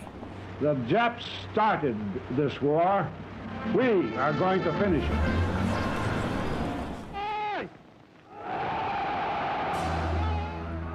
Yet before the US could mobilize its full strength, the Japanese were to inflict more humiliating defeats on the Western Allies.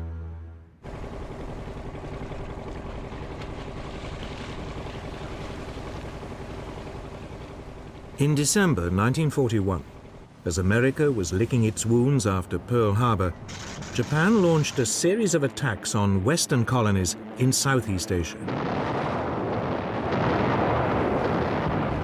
It thought it had knocked out America. Now it moved against Britain and its colonies.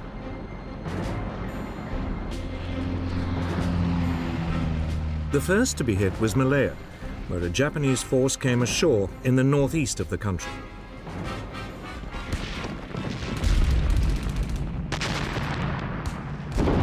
The plan was that it should make its way south down the east coast.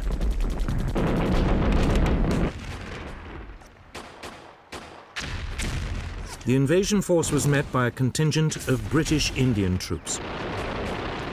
But after a day of fighting, they were brushed aside.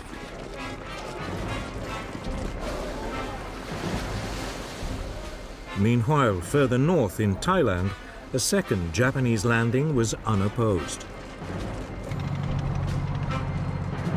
30,000 Japanese troops were soon making their way down the western coast of Malaya.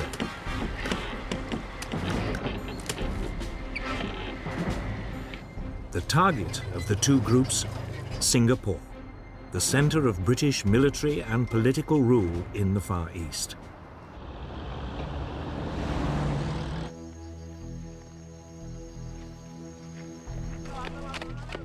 Britain had turned the island into what it believed was an impregnable fortress. But all the guns pointed south, out to sea. The Japanese were approaching by land from the north.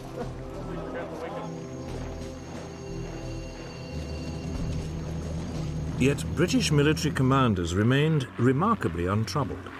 They didn't rate the Japanese as fighting men and believed the Malay jungle was, anyway, virtually impassable.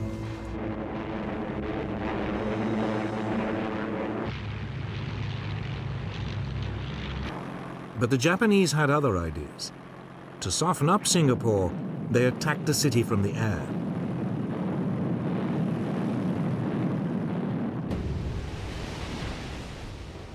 Britain sent the new battleship Prince of Wales and a battlecruiser, Repulse, to attack Japanese troop convoys. They were met by Japanese bombers.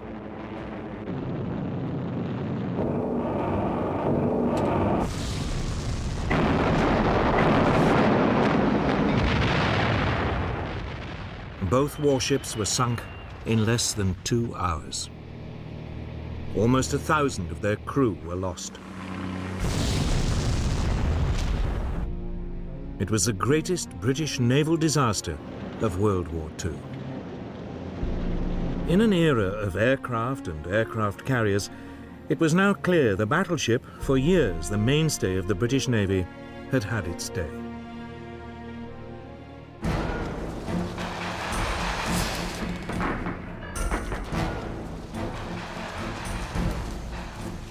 Back on land, the Japanese continued to head south towards Singapore. On January the 11th, 1942, Kuala Lumpur was captured. The British forces fell back and withdrew to Singapore.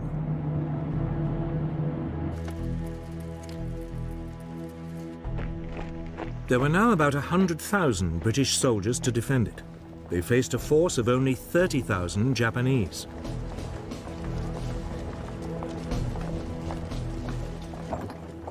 Even without their big guns, the British should have been able to hold out.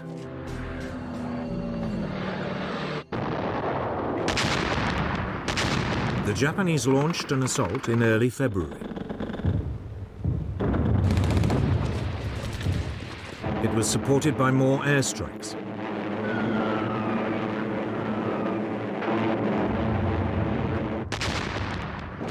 The British defense was soon reduced to chaos. Civilian casualties began to escalate.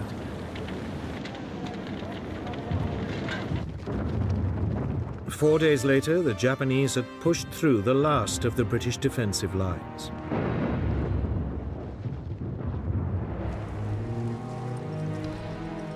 The commander, General Arthur Percival, surrendered with over 90,000 men.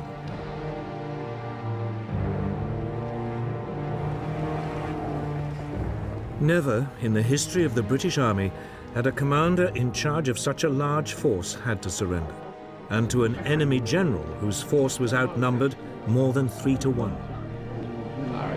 Britain's 200-year-old power and prestige in the Far East had been wiped out in just 10 weeks. But it wasn't the only disaster.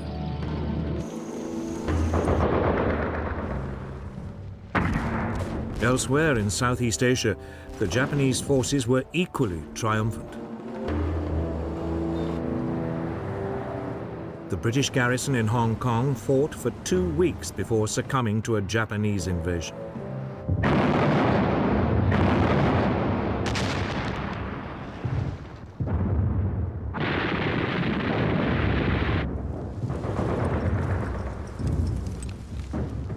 the Philippines, America fared no better.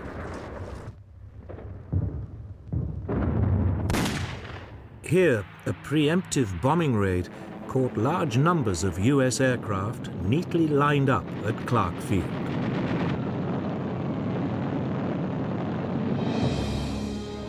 Most were destroyed.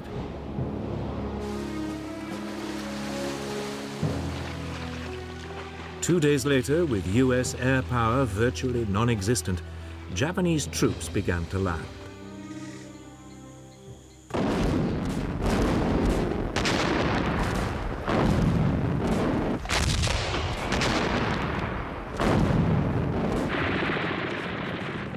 The local Philippine troops melted away.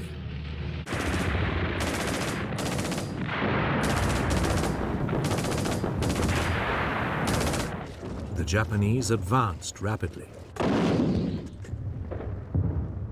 10 days later, Manila was captured.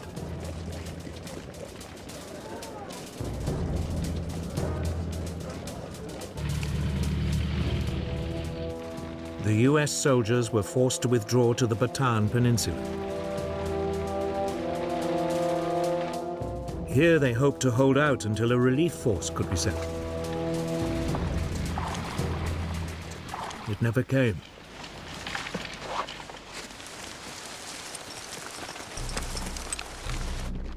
On April 3rd, 1942, Japanese troops launched a major assault on US positions. After 4 days heavy fighting, they broke through.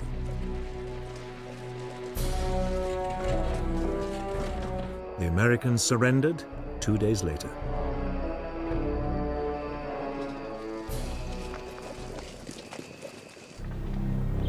That left just one British colony in the region, Burma. In early 1942, Japanese forces pushed into the south of the country. The British defenses had been utterly neglected. There were only some 15,000 men defending the country. They were no match for the Japanese.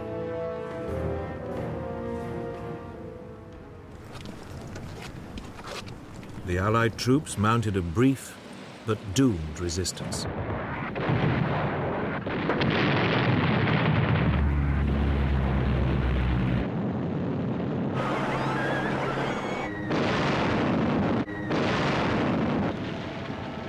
Less than 2 months after invading Burma, the Japanese had seized the capital, Rangoon. 8 weeks later, the British had been pushed entirely out of the country. In just under 6 months, the Japanese had seized control of the whole eastern rim of the Pacific. Their Oriental blitzkrieg had been swift and crushing. Yet already, there were warning signs that they were not as powerful as they appeared.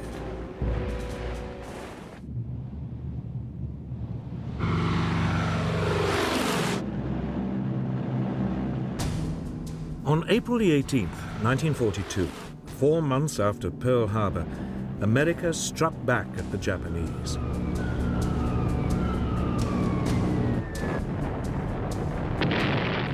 US bombers flying low over Tokyo dropped bombs on the city close to the Emperor's palace.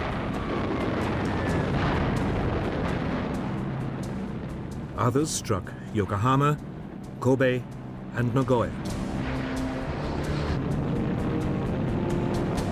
The raid, authorized by President Roosevelt himself, was daring in the extreme.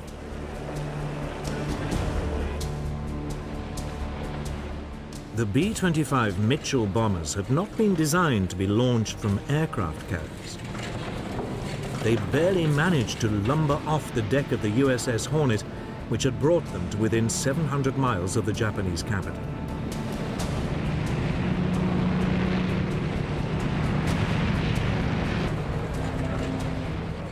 But that didn't diminish their effectiveness in the air.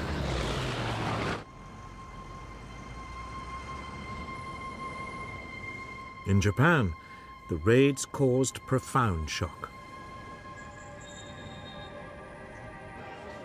After their runaway successes of the past 4 months, they had never expected an attack on their homeland.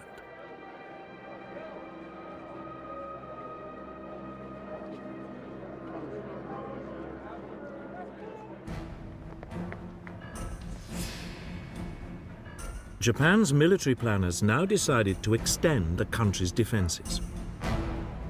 If they could seize additional strategic outposts in the Pacific, they could attack and destroy Allied forces before they even came close to the homeland.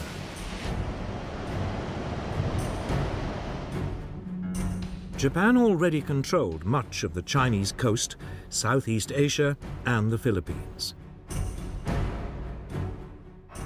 They had also seized the Dutch East Indies. Now they decided to strike south and attack Papua New Guinea and the Solomon Islands, and east to take the island of Midway in the middle of the Pacific. It would mean the homeland was surrounded by a string of fortified positions. Yet even as Japan was planning its move, its operations were severely compromised, though it only realized this after the war. The United States had broken its military and diplomatic codes.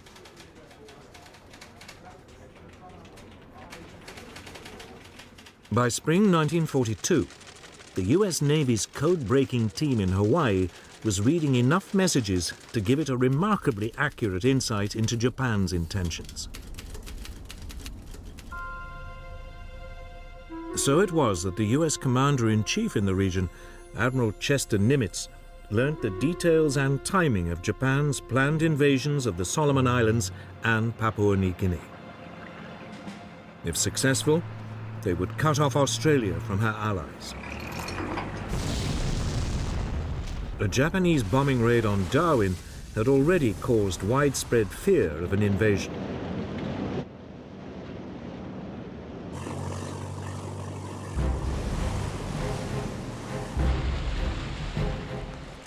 In early May 1942, the Japanese plan to widen its defensive perimeter was launched. They seized the Solomon Islands.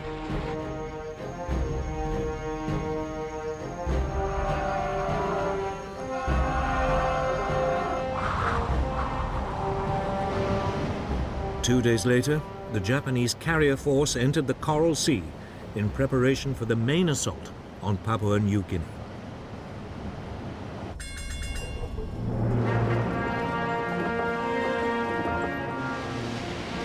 But this time, the Americans had anticipated them. Admiral Nimitz had ordered 2 US aircraft carriers and a number of smaller warships into the area.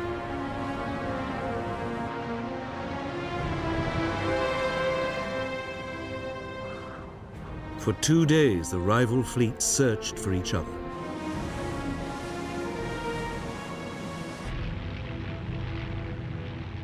Then, on May the 7th, US aircraft located and sank the Japanese carrier Shoho.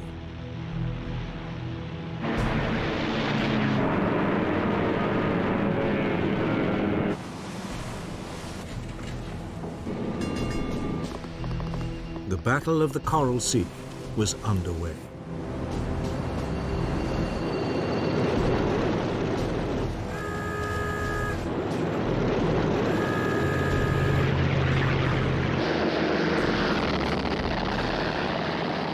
Early the following day, the Japanese responded, unleashing a hail of torpedoes and bombs.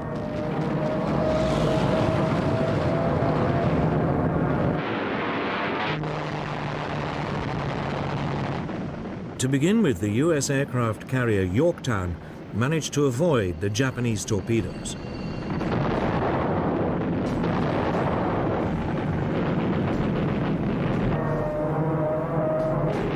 But then she took a bomb which penetrated 4 decks before exploding. 37 men were killed.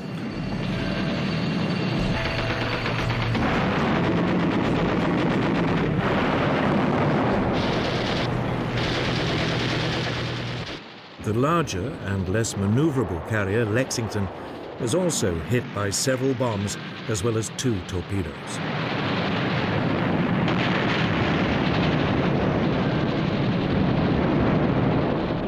She developed a heavy list to port.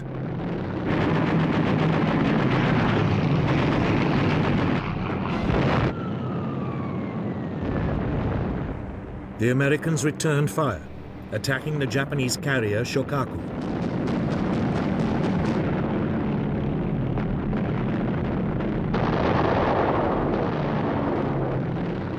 The first US raid was blunted by Japanese Zero fighters, which forced the US Douglas Devastator bombers to drop their torpedoes too far out.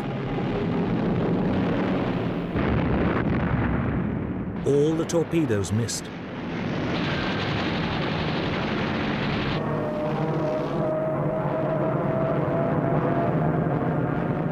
But a second wave of US dive bombers struck home.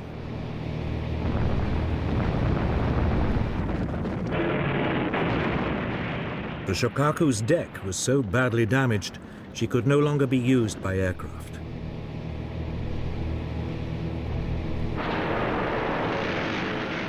After 2 days of fighting, the two forces finally disengaged. That evening, the Lexington, still afloat, suddenly erupted in a huge explosion.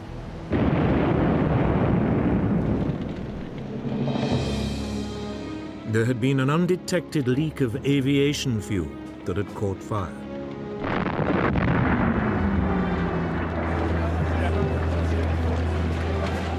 Amazingly, all but 215 of the nearly 3,000 men on board were rescued. Later that evening, an American torpedo scuttled the burning hulk.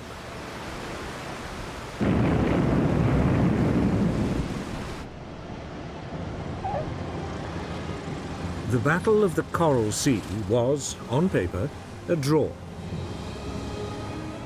Each side had lost one carrier and had another severely damaged. Strategically, however, it was a major US success.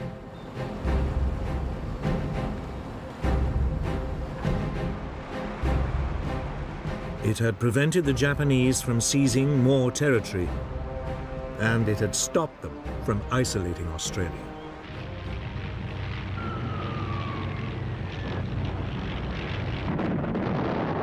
The Battle of the Coral Sea marked a new era in naval tactics. It was the first major sea battle in which the opposing ships were completely out of visual contact. It was fought, instead, by aircraft flying from carriers.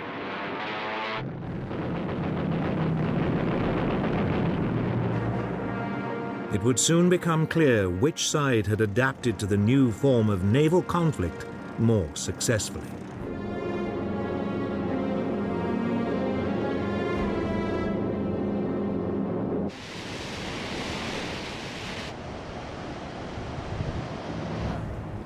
By the late spring of 1942, Japan and America were deadlocked. Japan needed a quick victory if it was not to be ground down by the huge resources of the United States. In mid-May, it began its next move. US codebreakers reported Japanese plans for a new attack. It would be on Target AF, somewhere in the mid-Pacific. The problem for the Americans was that they had no idea where Target AF was. Could it be a reference to Midway Island near Hawaii? An ideal jumping-off point for another attack on the American fleet in Pearl Harbor? The code-breaking team suggested a way to find out. The US airbase on Midway was instructed to send an uncoded message reporting problems with the island's water system.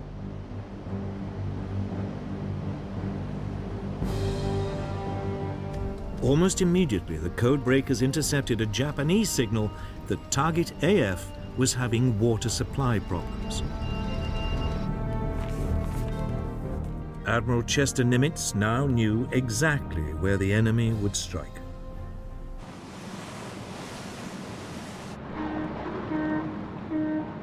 The Japanese plan was typically complex.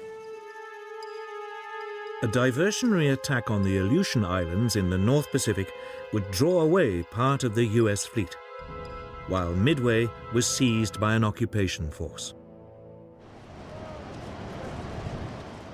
The Americans would be obliged to hurriedly commit their carrier force to retaking the island. There they would be annihilated by a huge Japanese naval presence, including 4 large aircraft carriers. It was the second Japanese attempt to wipe out the US Navy in the Pacific within a year.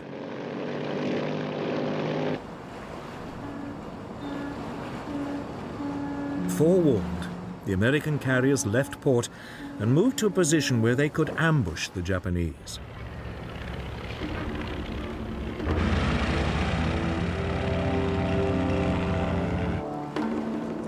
On June 3rd, 1942, Japanese forces launched the expected attack on the Aleutian Islands.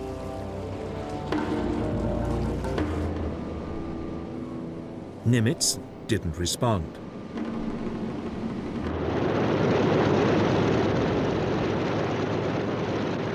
Then, early the next morning, the main Japanese carrier force launched a first airstrike on Midway Island to soften up its defenses.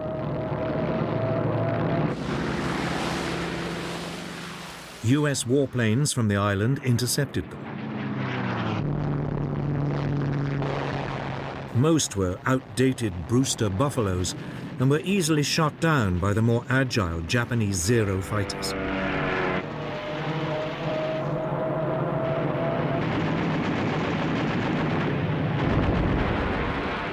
But the Japanese attack had been blunted. Midway's defenses had not been broken.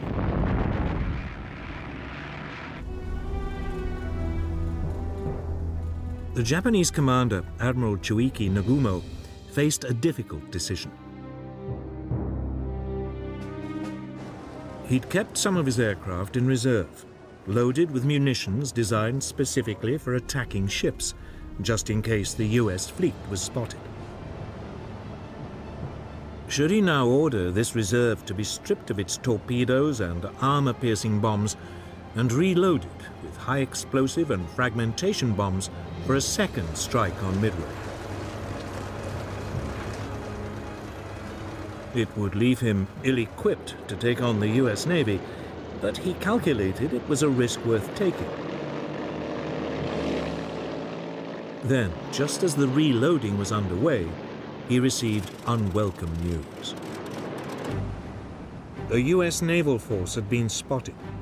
Was this the US carrier force or a smaller, less significant fleet of ships? Nagumo was in a dilemma. Should he continue with the second strike on Midway, or should he once again re-equip his bombers to take on the US vessels?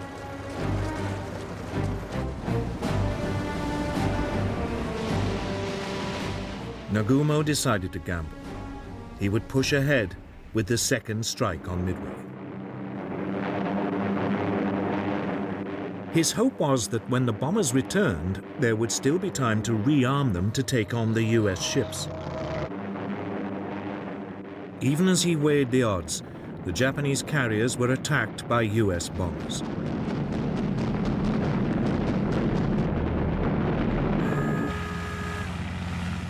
Every available Japanese Zero fighter was scrambled before the US bombers were repelled.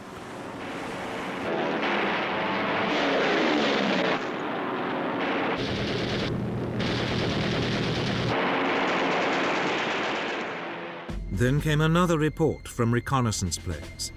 The US force did indeed contain aircraft carriers. Nagumo was, once again, on the spot. His aircraft were halfway through reloading, but the US carriers were a much more important target. He took a second gamble. he decided to change their weapons yet again to attack the US force. But while he did so, his ships would be sitting ducks.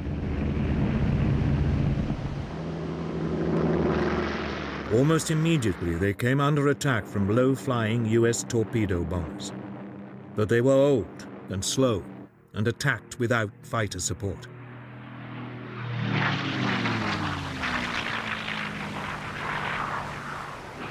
As they approached the Japanese fleet, they were rapidly shot down.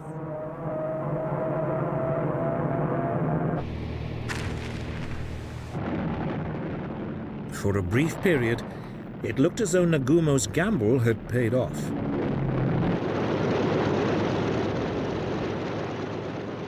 Then, just as his bombers had been reloaded and were ready to take on the US carriers, disaster struck. US dive bombers, approaching unseen at high altitude, hurtled down on his ships. The Japanese were caught completely by surprise. Nagumo had gambled once too often and was now at the mercy of American air power. Within 5 minutes, the US dive bombers had reduced 3 of Japan's largest aircraft carriers to flaming wrecks. All would later sink.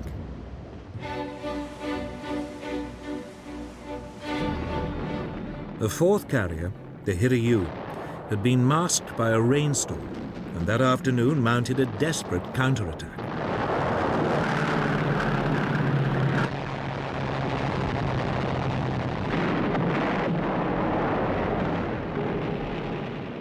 The US carrier Yorktown was severely damaged.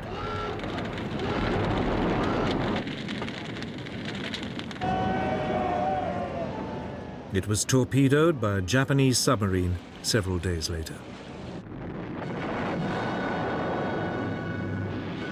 But the Japanese fight back was short-lived. Late in the afternoon that day, the Hiryu was also hit and turned into a blazing pyre. In a matter of hours, Japan's mastery of the sea had been destroyed. The attack on Midway Island had achieved nothing. But it had cost Japan its finest carriers and 332 aircraft. Well over 2,000 sailors had also died.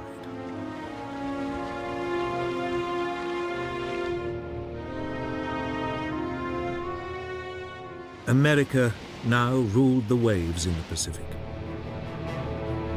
Yet Japan was still undefeated on land and a powerful, threatening force in the air. In the coming months, it would try to maximize these advantages.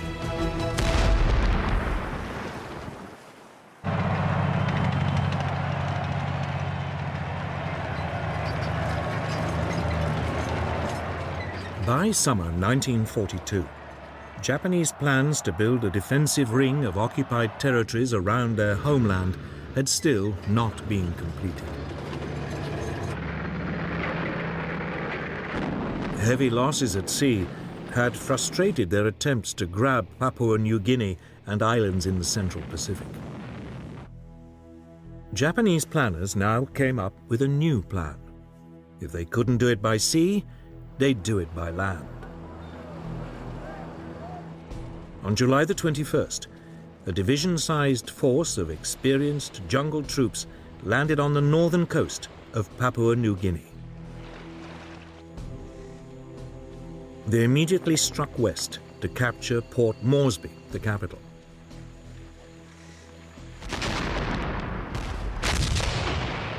Progress was swift at first. The small Australian defence force was completely outnumbered.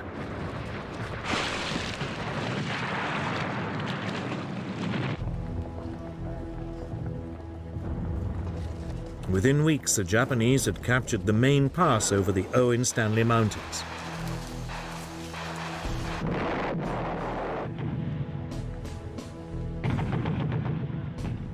They then halted to await reinforcements before the final push on Port Moresby.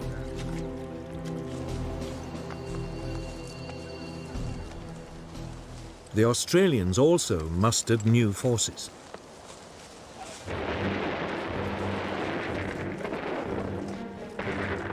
When the Japanese moved off again, they now met much stiffer resistance.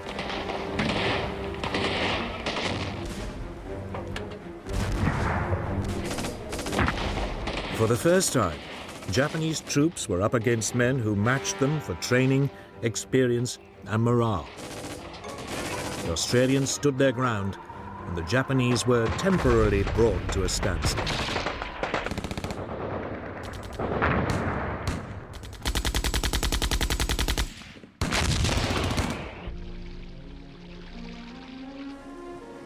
But conditions in the jungle were appalling.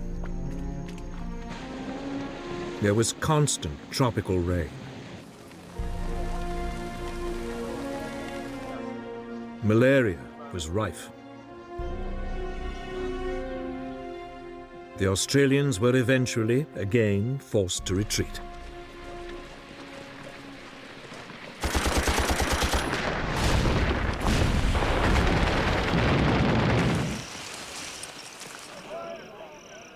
After 2 months of grim fighting, the Japanese were within 30 miles of Port Moresby. Then, finally, US reinforcements arrived.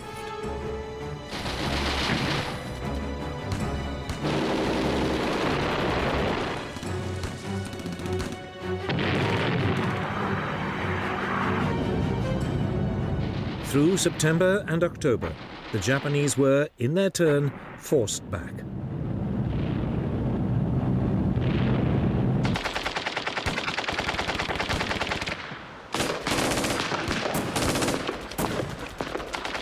The Japanese made an heroic but suicidal stand.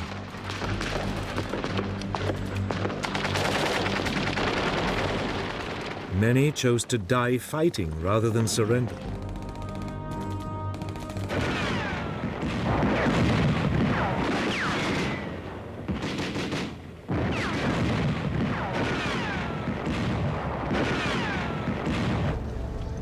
It took the Allies another 2 months before the Japanese were finally overwhelmed.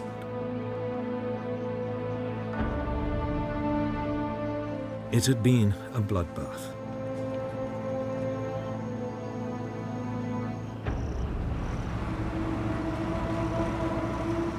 "15,000 Japanese troops had embarked on the operation.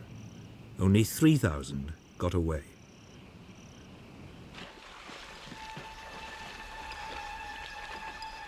The Japanese were in trouble. They'd lost at sea. They were now rapidly losing the initiative on land.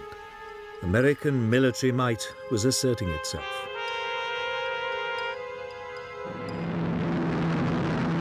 There was only one alternative left: air power.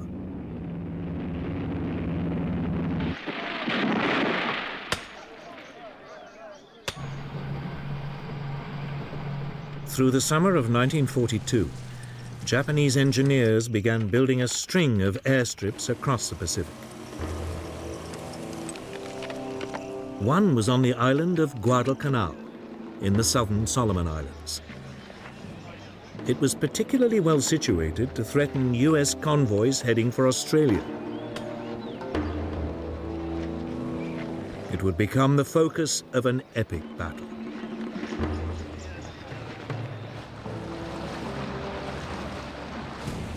In July 1942, an amphibious force of US Marines invaded the island.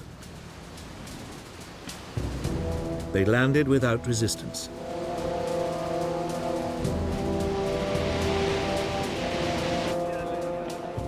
The plan was to capture the half-built airstrip, complete it, and then turn it into a US base.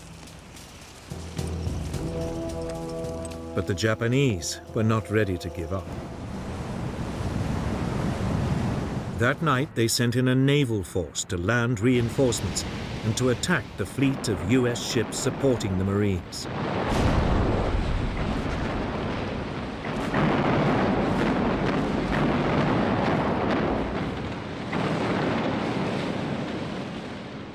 In a dazzling display of night fighting, the Japanese cruisers sank 4 Allied warships and drove the rest out to sea.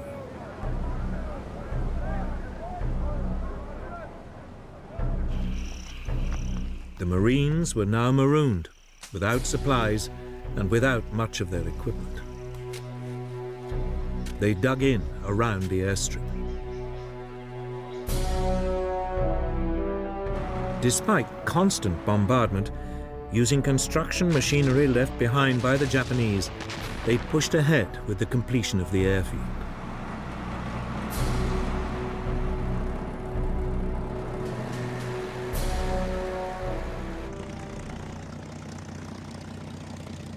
Two weeks later, a group of US Wildcat fighters and Dauntless dive bombers flew in. They were not a moment too soon.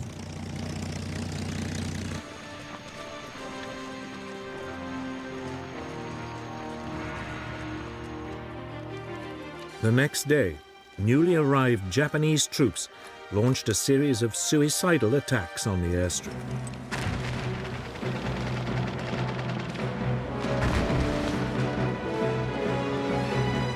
Over the following months, wave after wave of fanatical troops were thrown into the battle.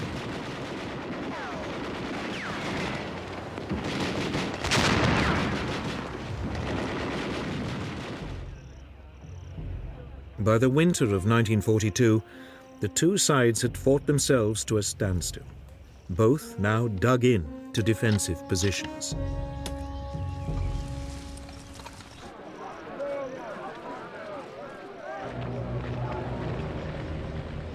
Then, in December, the exhausted US Marines were replaced by fresh troops.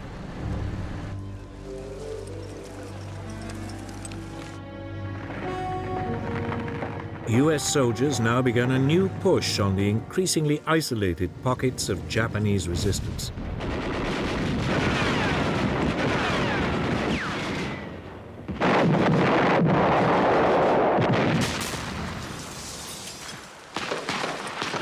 By early February 1943, the Americans had finally won control of Guadalcanal.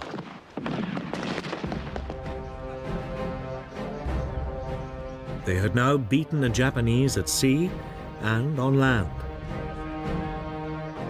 They had even denied them access to the air. The Oriental Blitzkrieg had failed. The Japanese Empire now faced a foe that was still growing in strength at a rate it could never hope to match. It was the beginning of a fundamental shift in the course of the war.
As Hitler marched triumphantly across Western Europe in the early summer of 1940, his fellow dictator in Italy, Benito Mussolini, dreamt of a similar campaign further south. Fiamma il sangue ai principi che sorgono e che nascono e I principi che declinano, la vittoria è per noi, per I primi.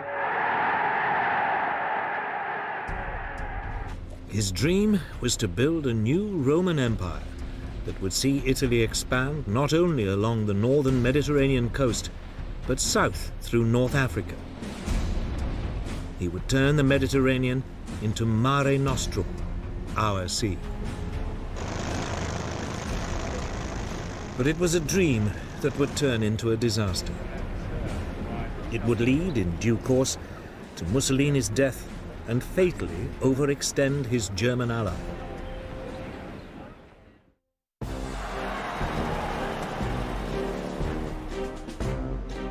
At the start of the war, Italy already controlled Libya and Abyssinia, Ethiopia today. Mussolini calculated that if he could take British-controlled Egypt and Sudan, he would be able to create a huge swathe of Italian-controlled territory. It looked like an easy campaign. Italy had 10 times more troops in the region than Britain.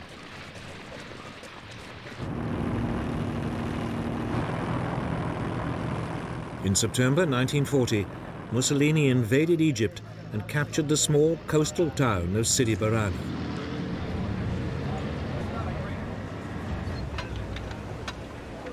There, the Italians stopped and dug in.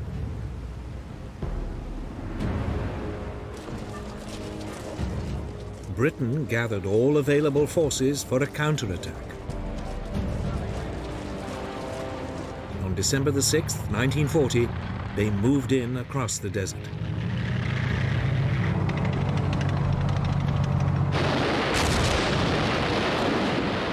Just 4 days later, they overran the Italian defenses.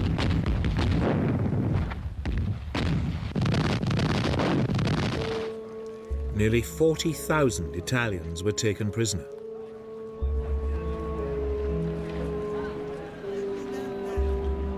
It was the first sign that the Italian army was in poor fighting shape. The remainder of the defeated Italians retreated back across the Libyan border.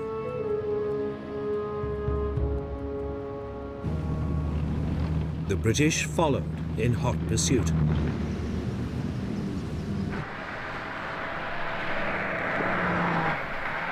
In barely a month, the Western Desert Force, as it was called, had advanced almost 600 miles across Libya.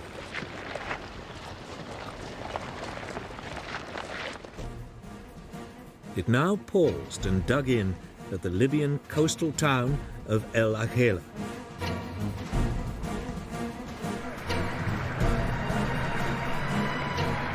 Almost half of Italy's Libyan empire had been seized and over 100,000 Italian troops taken prisoner.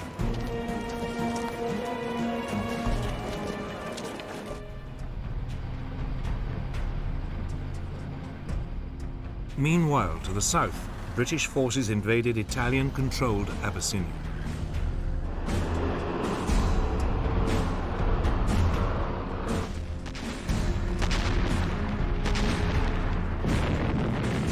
The fighting lasted for nearly 12 months. The rugged terrain made communications and transport difficult. But in the end, the Italians were forced to surrender.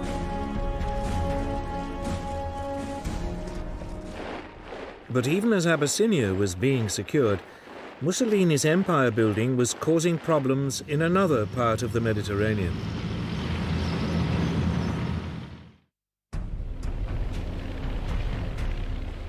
Nearly 2 years earlier, in April 1939, as part of his plan for a new Roman Empire, Mussolini had occupied Albania.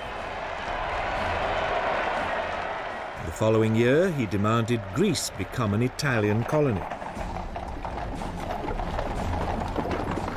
When the Greeks refused, he invaded.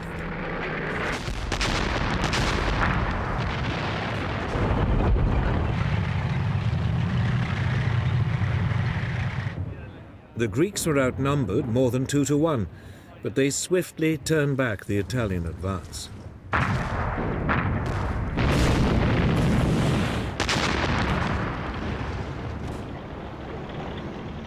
By the beginning of March 1941, the Italians had not only been pushed out of Greece, but out of much of neighboring Albania too. Britain's Prime Minister, Winston Churchill, promised help so the Greeks could finish the job. But Britain's forces were already heavily committed elsewhere.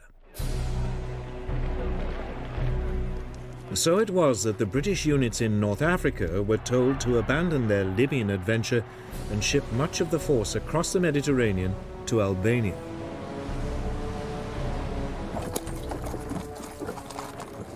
As the Italian troops were now pushed back, Mussolini's Balkan ambitions fell apart.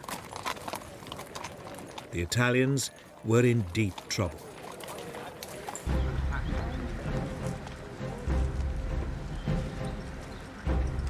It left Hitler with a problem. Should he divert troops from elsewhere in Europe to support his most important European ally, or should he abandon Mussolini to his fate? He decided to help.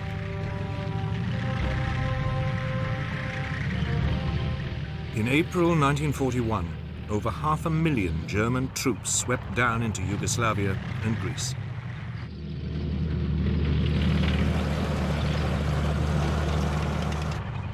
For Germany, it would prove to be the beginning of a fateful entanglement with Mussolini's political dreams. But at first, all went well.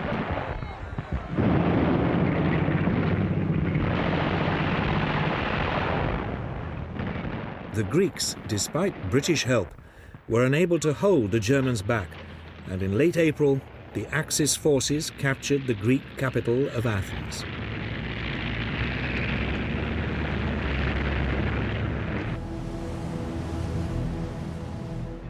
Some 30,000 men were evacuated to the British-controlled island of Crete.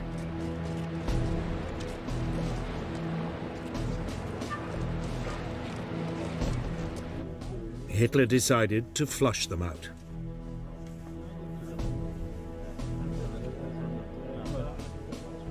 He had at his command some 22,000 parachute and glider-borne troops, backed up by 150 Stuka dive bombers.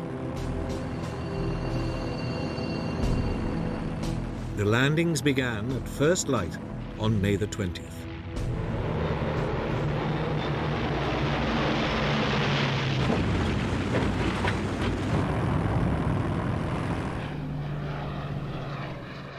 To begin with, they focused on the main airfields.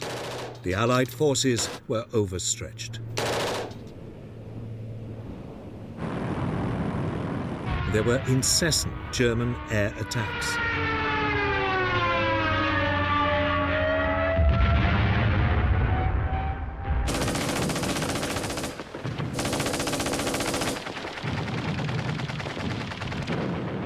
The Germans soon captured the airfields and began to fly in reinforcements. The Allies were pushed back across the island.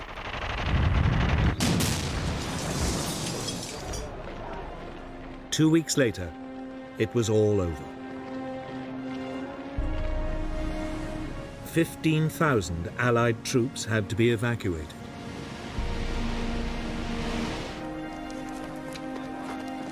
A further 18,000 were taken prisoner.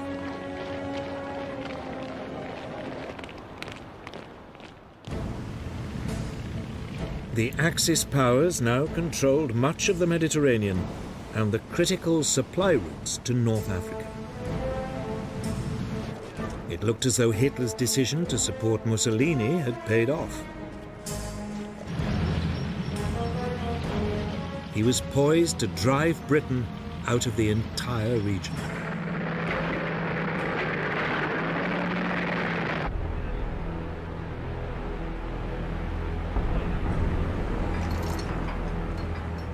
In February 1941, a junior German general arrived at the Libyan port of Tripoli.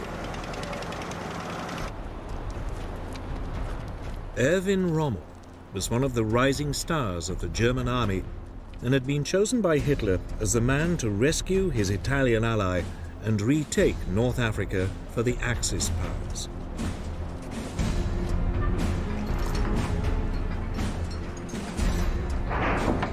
The first units of his Africa Corps were soon landing.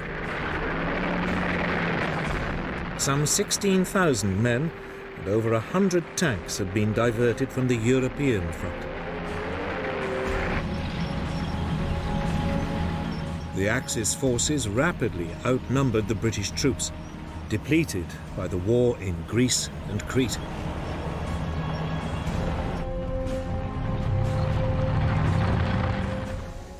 Rommel advanced towards the British positions at El Agheila and attacked.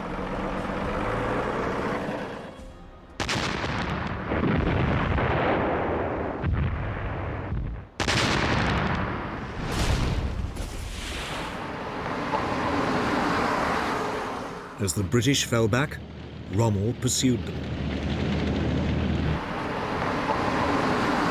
In a matter of weeks, the Allied soldiers had been pushed all the way back to the Egyptian border.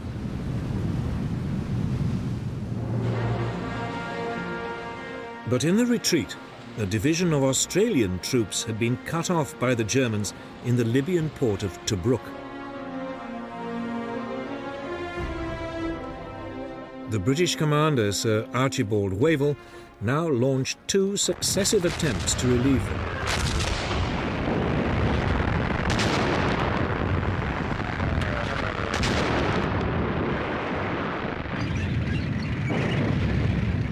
Both were fought off by Rommel's now well-encamped troops. The Germans massively outgunned the British.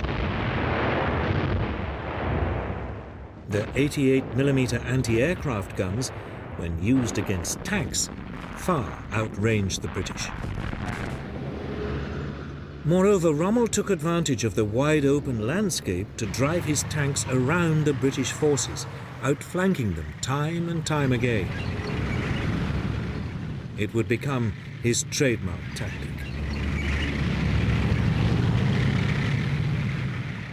The British press, half grudgingly, half admiringly, nicknamed Rommel the Desert Fox.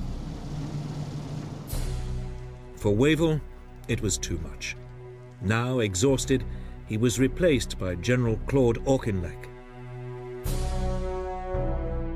Auchinleck came under immediate pressure to try again to relieve the Allied troops in Tobruk.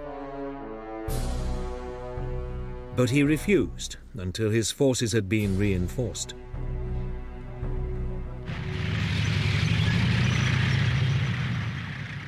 Then, on November the 18th, 1941, he launched a major assault.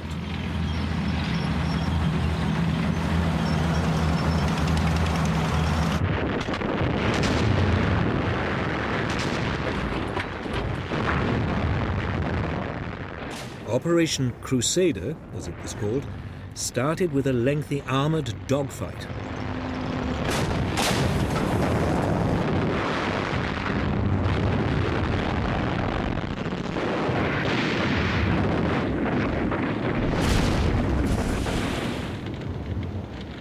Again, the British tanks suffered heavy casualties. But the infantry slowly moved forward.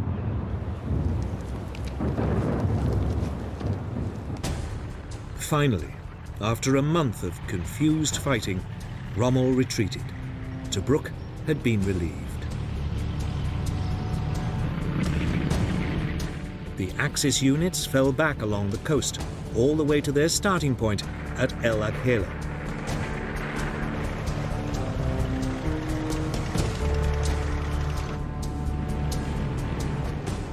Auchinleck's military command now assumed Rommel was a spent force, at least for the time being. Its units were dispersed to bases along the coast for a badly needed refit.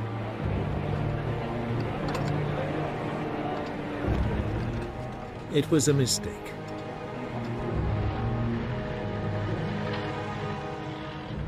Two months later, in January 1942, Rommel's Afrika Korps was back on the attack.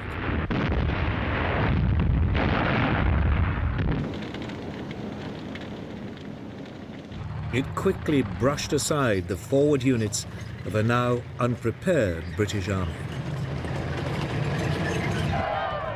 The chase along the coast of Africa began all over again.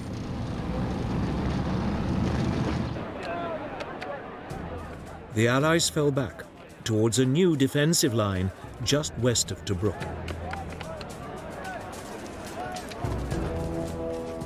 Here, a series of defensive positions, known as the Gazala Line, were constructed. Rommel attacked it at the end of May 1942.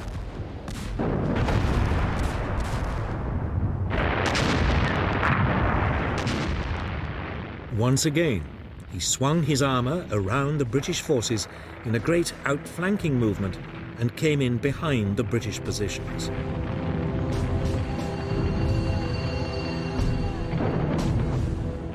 But this time the British were prepared for it and tried in turn to outflank Rommel.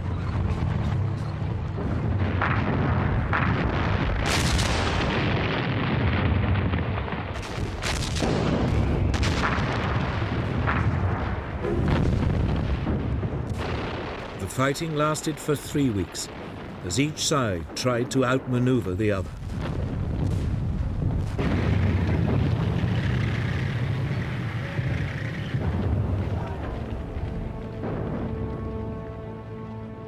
Eventually, the British were forced to retreat. 3 days later, the Germans overran the Allied positions. Rommel pressed home his advantage.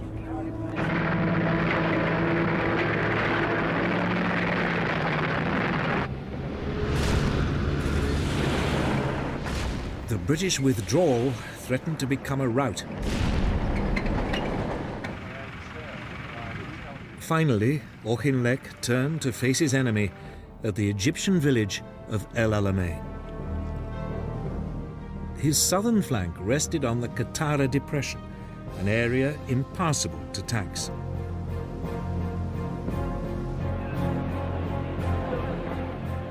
On July the 1st, 1942, Rommel attacked again.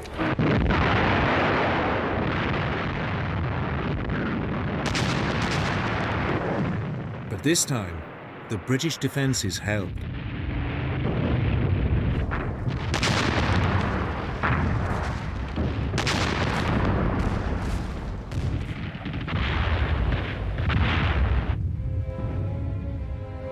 Rommel, with his supply lines stretched and now seriously short of fuel, was forced to give up.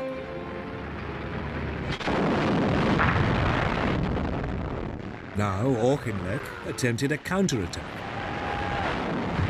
For the rest of July, the two sides pushed at each other like exhausted boxers.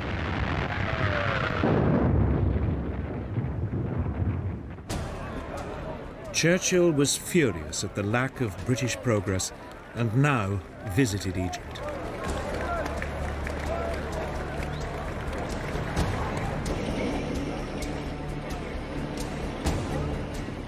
It was time for yet another change of leadership.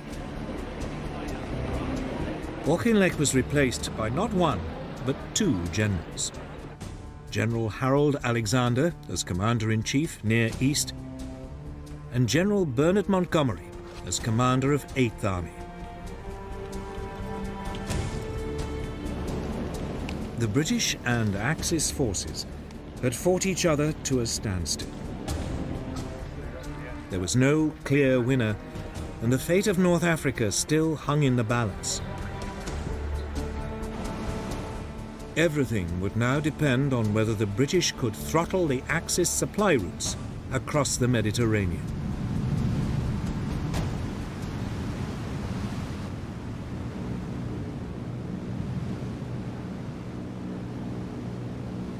For the first months of World War II, the Allies had enjoyed unchallenged control of the Mediterranean Sea.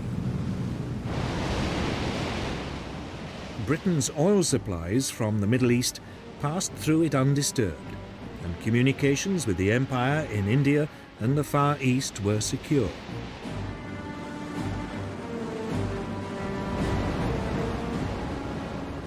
Italy's entry into the war changed all that.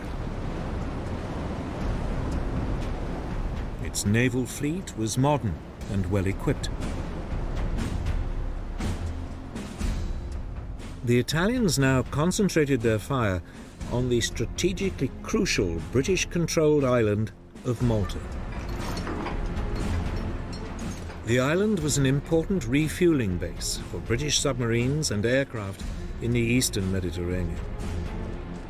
It had become the centre for Royal Navy attacks on Italian and German supply convoys to North Africa.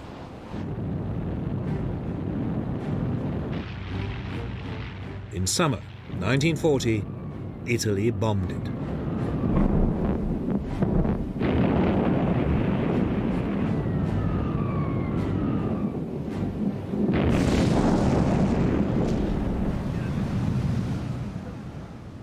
It was the beginning of a 2-year assault, which would inflict terrible suffering on the island's population.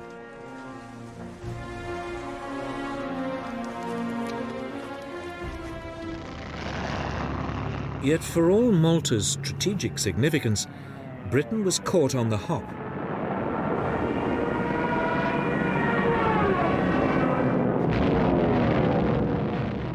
There were no fighter aircraft on the island to beat off the attacks.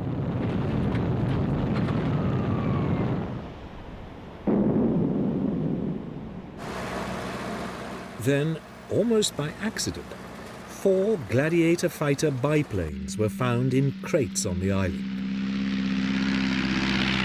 They were hastily assembled.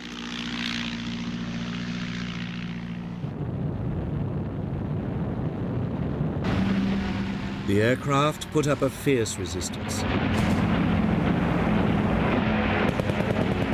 For 3 weeks, the fate of Malta remained uncertain.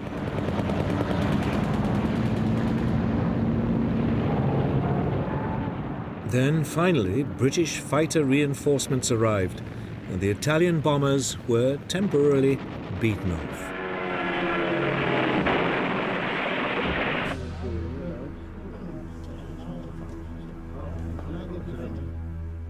But it was now obvious to the British that they had to do something if they were to keep a toehold in the region.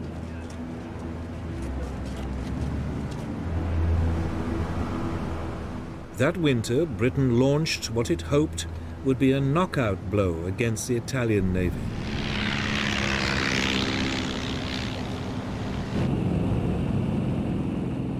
On the evening of November the 11th, 21 Swordfish torpedo bombers lifted off an aircraft carrier.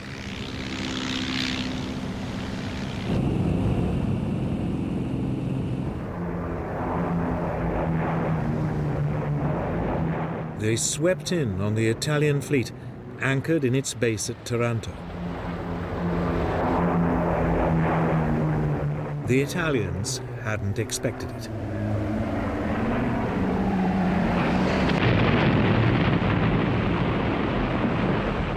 Three of Italy's 6 battleships were crippled. 4 months later, Britain struck again.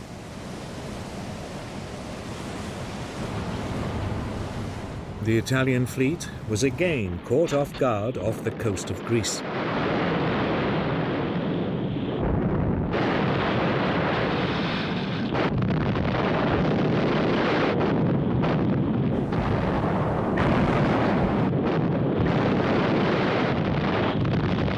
A 4th Italian battleship was damaged.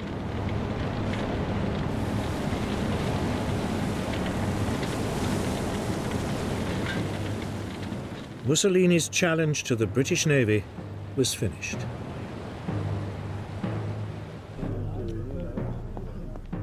It was a turning point for Hitler, too.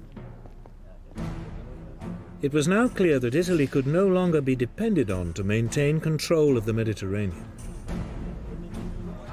It meant his supply lines to North Africa were at risk of being cut off. Germany decided to take a direct hand.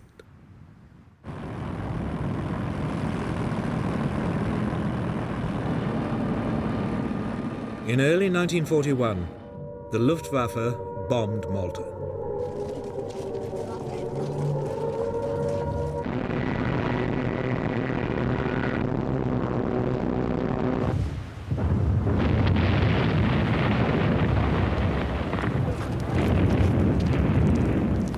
The island took another severe battering. The attacks continued, month after month. Yet the British garrison hung on.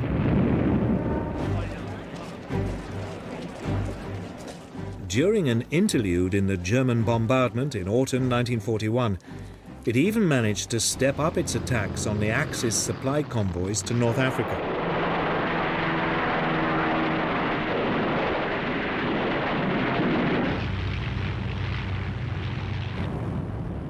Then the Luftwaffe resumed the assault.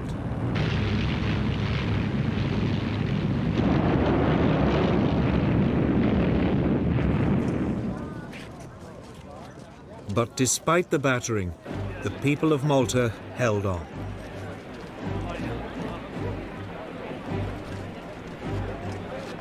The following spring, in April 1942, they received a unique honor for the heroism they had shown under 4 months of devastating Axis bombardment. The island was awarded the George Cross, Britain's highest award for civilian courage.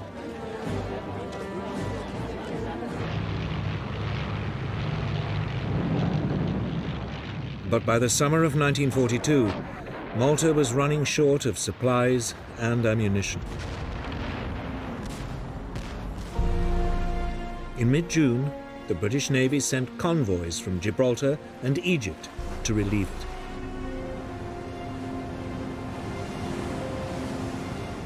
But the Germans were waiting.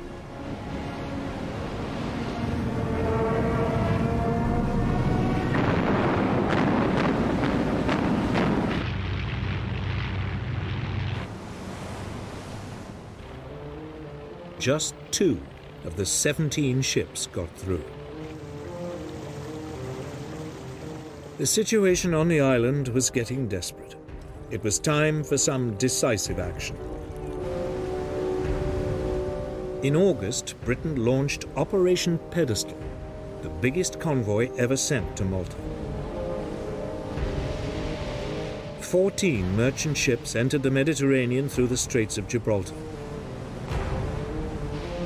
They were accompanied by a large naval escort.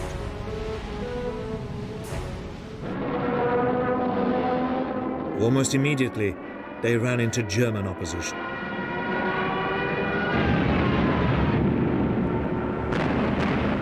For 3 days, there was a ferocious sea battle as Axis submarines and aircraft attempted to stop and sink the convoy.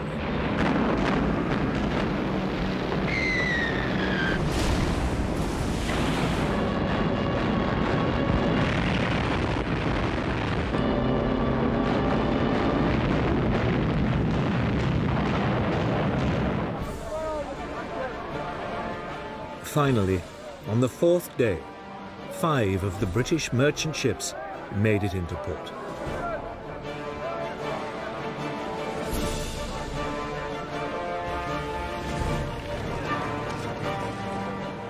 They brought with them just enough supplies to keep the island going. Malta had been rescued.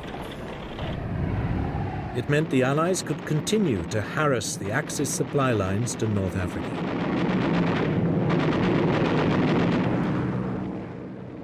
It was a strategic advantage that would prove crucial to future events in the region.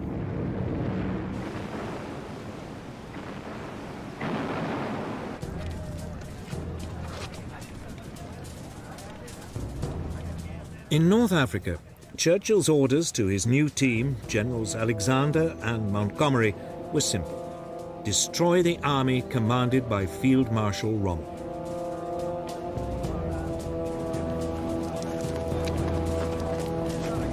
Almost immediately they were informed by the team that had broken Germany's Enigma code that Rommel was preparing to attack them.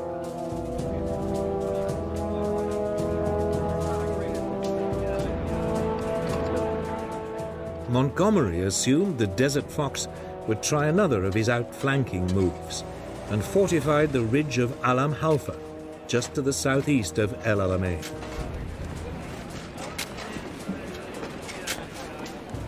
It was, he hoped, the rock on which the Axis forces would be broken.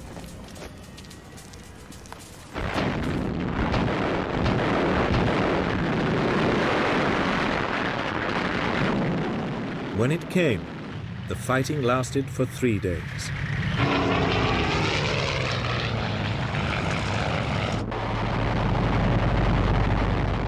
This time, Allied ground forces were helped by air power.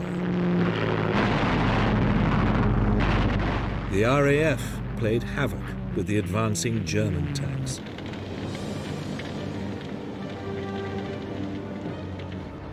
Rommel was forced to give up, and, short of fuel again, he pulled back.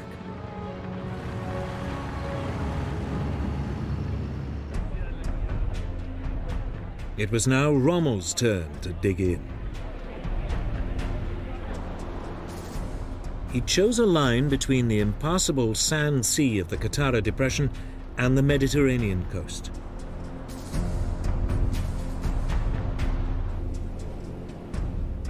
Great belts of minefields were covered by artillery. Rommel's panzer divisions were held back as a mobile reserve to destroy any Allied breakthroughs. Montgomery was well aware it was a formidable barrier. He also knew it was impossible to outflank it.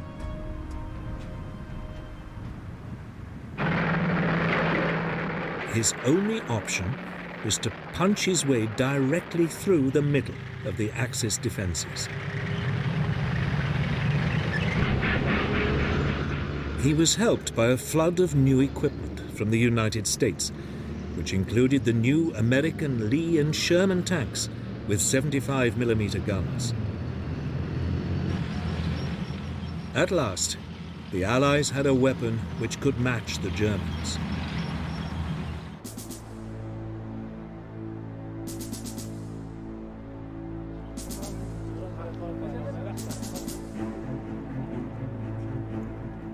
Finally, on the evening of October the 23rd, 1942, the British opened up an artillery bombardment on Rommel's positions.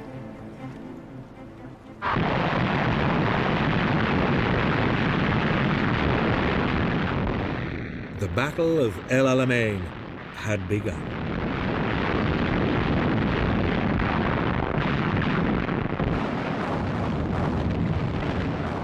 Under cover of the bombardment, Allied engineers moved forward to clear paths through the Axis minefields.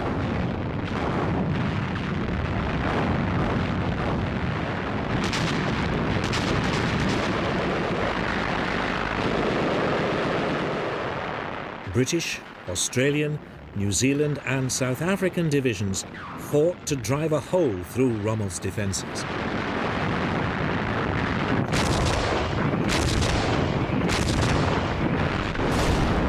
Rommel's artillery took a terrible toll. Casualties mounted on both sides.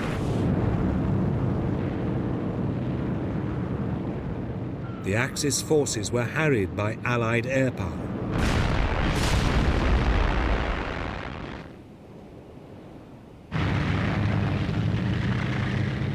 Finally, after 10 days of fighting, the Allied forces broke through. The following day, Rommel retreated.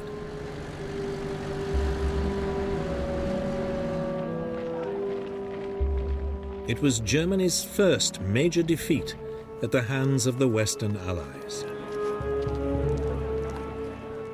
Churchill was triumphant. Ah, this is not the end. It is not even the beginning of the end. But it is perhaps the end of the beginning.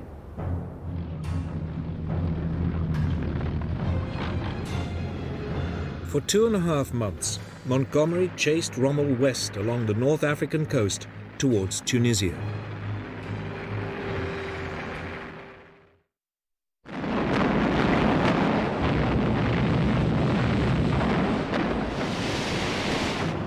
Meanwhile, an Anglo-American force had landed 1,000 miles to his rear in French North Africa, Morocco and Algeria today.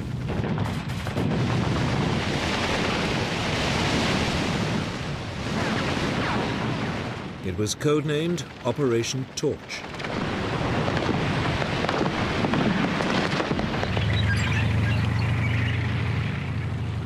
The Allied First Army was soon moving eastwards towards Tunisia.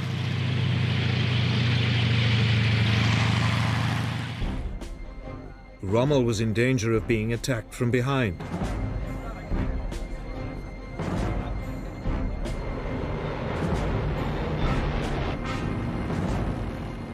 Over the next few days, the Germans flew in tens of thousands of troops from Europe to save Rommel and shore up the German position in North Africa.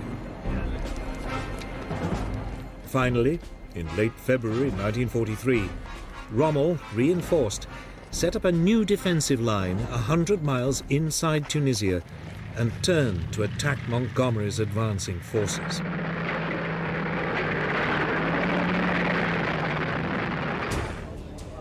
But Montgomery had been forewarned by the Enigma codebreakers, and his troops were waiting as the German tanks rolled forward.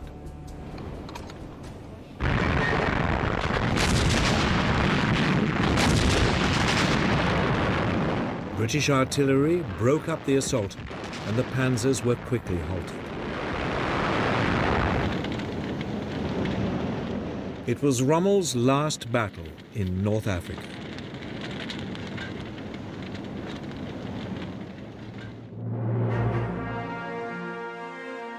He now returned to Germany to beg Hitler to abandon the North African campaign.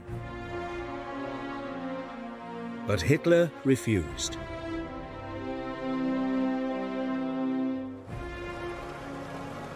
It was a misjudgment. As Montgomery's 8th Army now pushed up from the south, the Anglo-American First Army squeezed in from the west.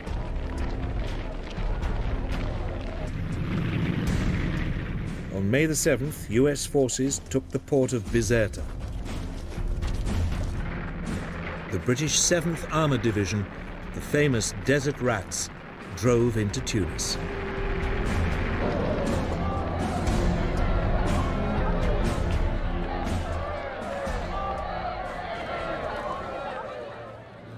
The Allies' pincer closed, and the Axis troops were trapped. 5 days later, 250,000 German and Italian soldiers surrendered. It was more than twice the number that had surrendered at Stalingrad 4 months earlier. For Germany, it was another momentous disaster. The following day, the British Regional Commander-in-Chief, General Harold Alexander, signalled Winston Churchill, "Sir, it is my duty to report that all enemy resistance has ceased. We are the masters of the North African shores."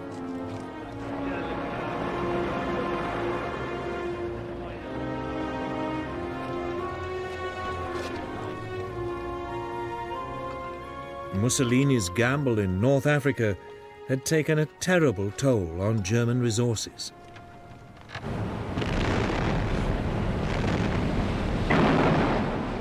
It was about to have even more serious consequences for both him and Germany.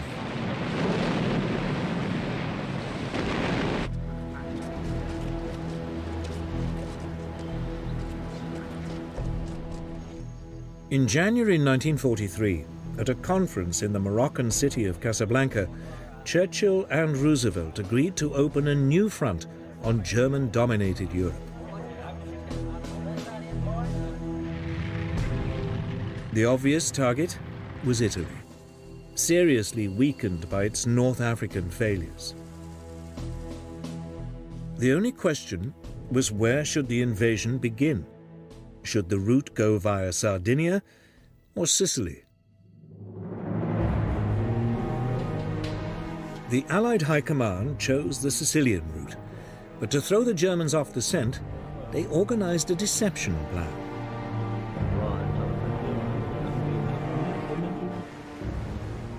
Operation Mincemeat was launched. A corpse was dropped off the shores of Spain carrying false papers. When it was washed ashore in May 1943 and the papers passed to the Germans, they revealed that the Allies would pretend to attack Sicily, but that their real target was Sardinia.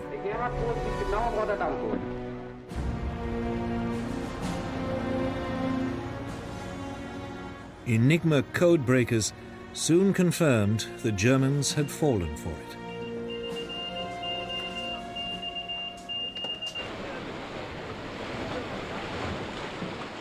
Six weeks later, the British 8th Army, under Montgomery, landed in the southeast corner of Sicily.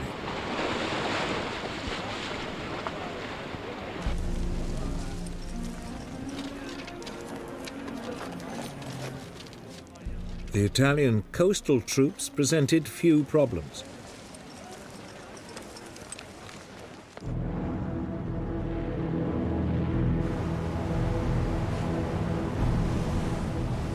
Further west, the US 7th Army landed in the Gulf of Gela.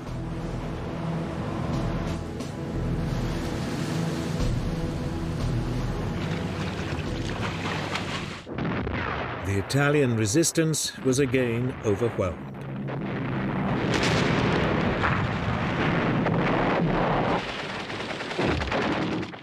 For the Italian people, the invasion of Sicily was the final humiliation.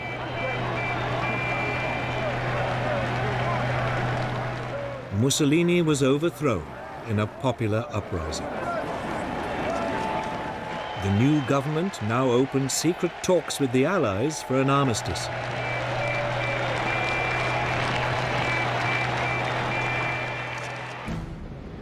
For Hitler, it was another nightmare. He was now forced to pour in yet more scarce resources to protect his southern flank. He told his commanders that even if Italy surrendered, they should fight on.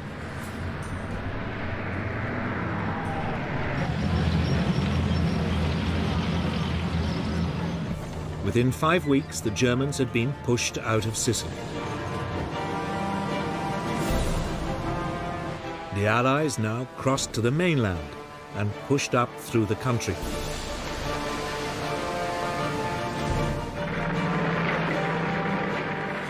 US troops moved up the west side. British troops moved up the east.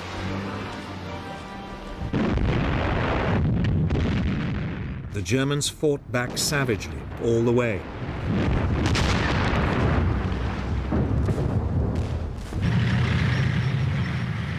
Even so, Naples fell to the Allies on October the 1st, 1943.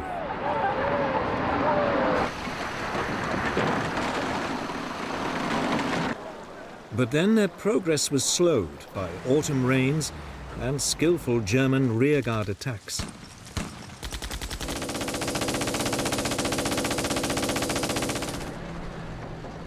It was not until the end of November that Allied forces finally reached the Gustav Line, the first of a series of German defensive positions cutting across Italy.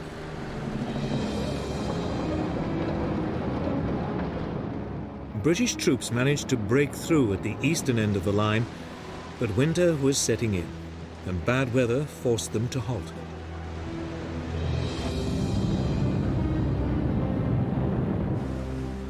Nevertheless, in the west, US forces attempted to outflank the German defenses by taking to the sea.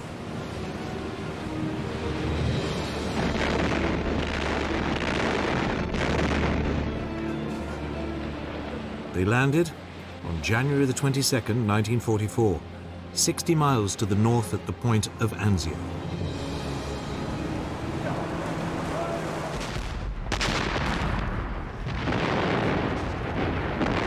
But here, amidst fierce fighting, they were pinned down and nearly driven back into the sea.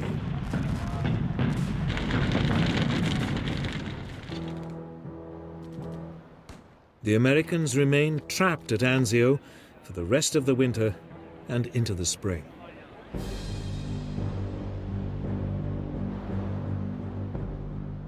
Meanwhile, in the center of Italy, the key to breaking the Gustav Line was the towering Monte Cassino mountain complex.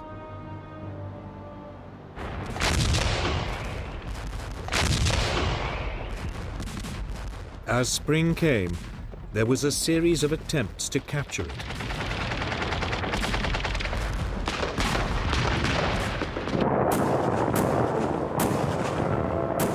Each assault failed.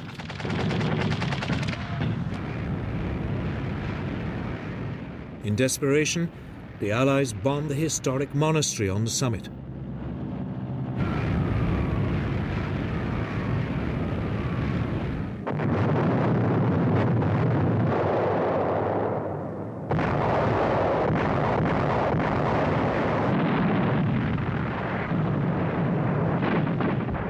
But the Germans hung on.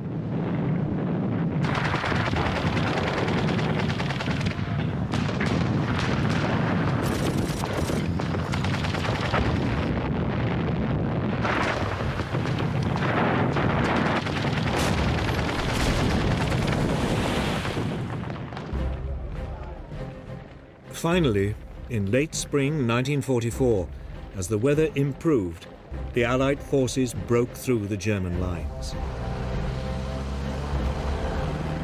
Simultaneously, the Americans broke out of Anzio. The Allied forces now moved swiftly north to Rome.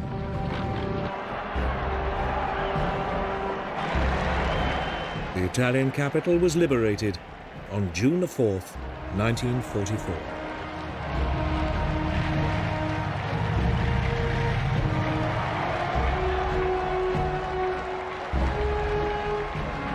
For Hitler, it was another blow. He was now hanging on to Italy by his fingernails.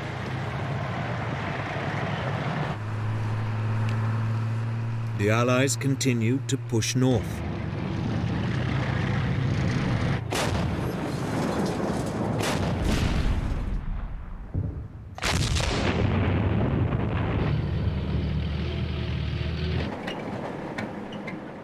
The German defenders finally fell back to the formidable Gothic line, just north of Florence.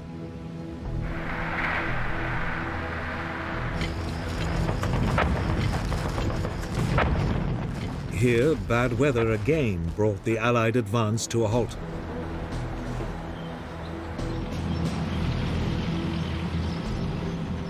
It wouldn't be until the spring of 1945 that the campaign could resume and Italy was finally won.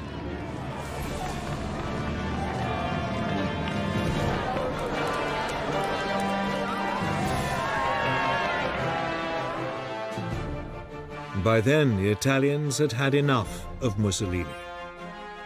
He was captured by Italian partisan forces and shot.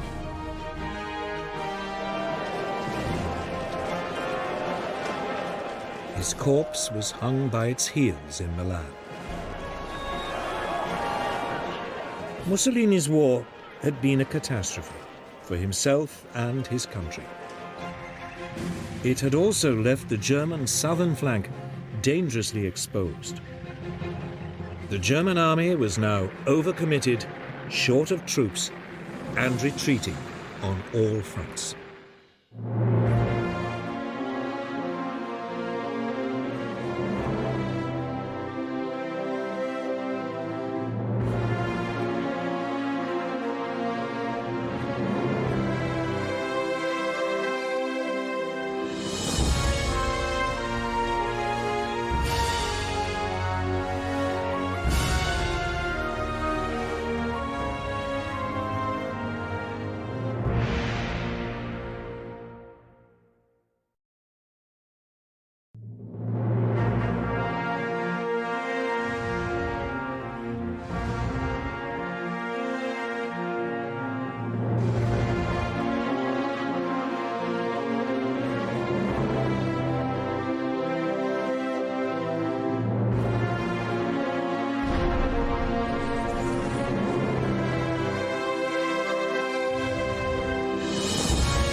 As World War II got underway, both the Allies and the Germans were looking for the knockout blow, the new weapon that would decisively defeat the enemy.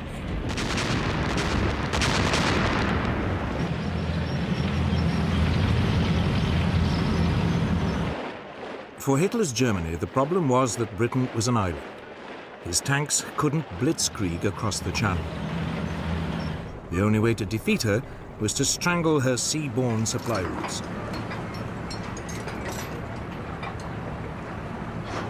That meant warships, and above all, submarines.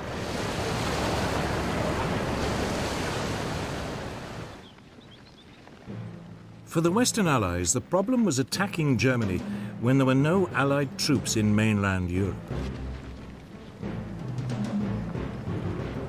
The solution they adopted was strategic bombing. Aerial bombardment aimed at destroying Germany's infrastructure and pounding its people into submission.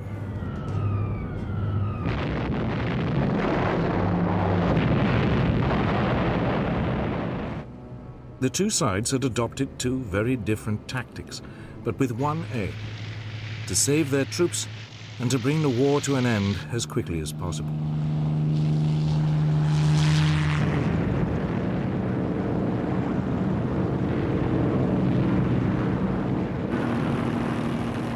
Ironically, it was the Germans who first started strategic bombing.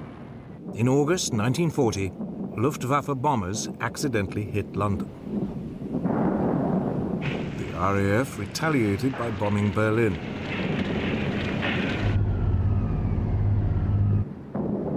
By the autumn, Germany was bombing Britain's cities almost daily, convinced the British would eventually crack.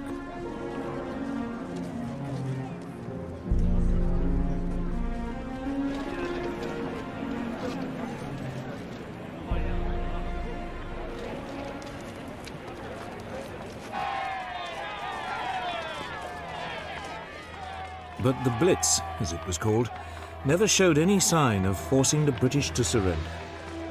And by the summer of 1941, it was dying away as the Luftwaffe turned its attention to the war in Russia.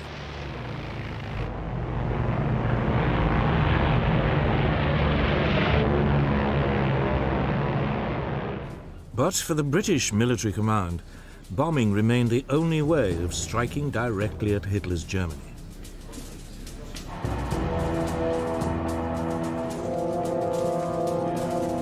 Moreover, by early 1941, the RAF was starting to receive a new generation of bigger, more powerful, four-engined bombers. These could carry loads of up to 18,000 pounds of bombs, 4 times the capacity of earlier aircraft. The first of these was the Short Stirling.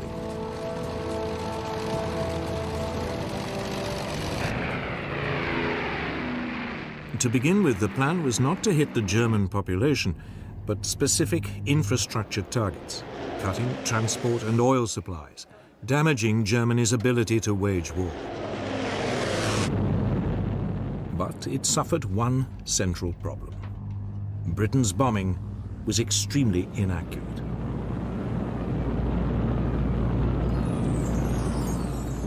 In August 1941, a secret British report showed that over the crucial German Ruhr industrial area, only 10% of British bombers were getting their bombs within 5 miles of their target. At the same time, the German air defenses were taking a terrible toll on British planes.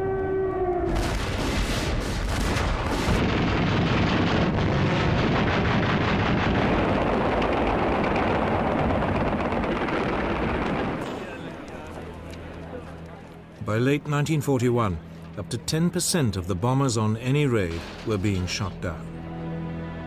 A loss rate which couldn't be sustained.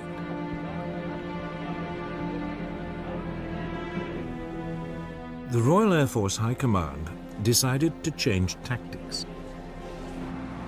It gave up any pretense of trying to hit specific targets.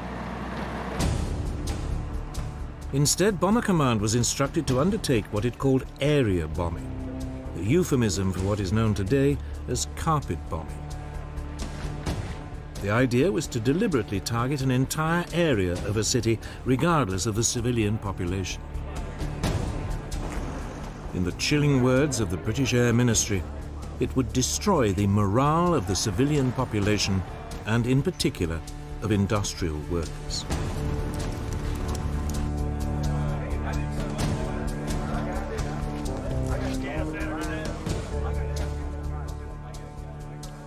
Its leading exponent was Air Marshal Sir Arthur Bomber Harris, who was now appointed Commander-in-Chief of RAF Bomber Command.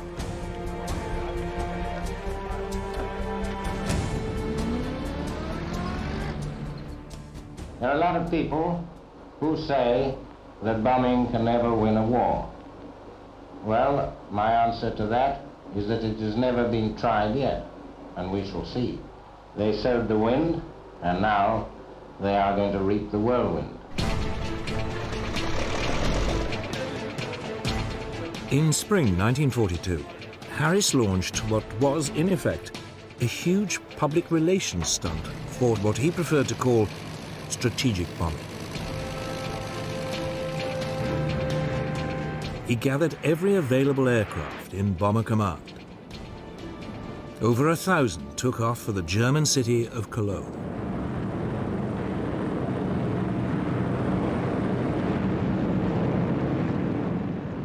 The city's defenses were overwhelmed.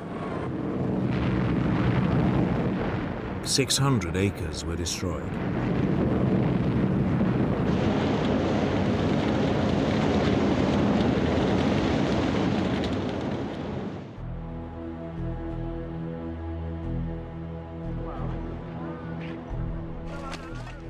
But only 39 British aircraft were lost. Harris had won his point. He now had the full support of the British Prime Minister, Winston Churchill.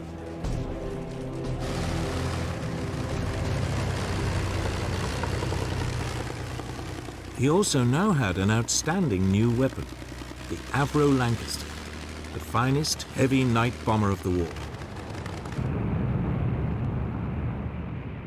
And he had a new partner. By the summer of 1942, the United States had joined the air war in Europe. American planes began to appear in Britain. The majority were the Boeing B-17 Flying Fortress. It was heavily armed with 13 machine guns and could, in theory, fight its way through to a target in daylight without a fighter escort. It was also equipped with a new bomb sight that would supposedly allow it to drop its bombs with almost unerring precision.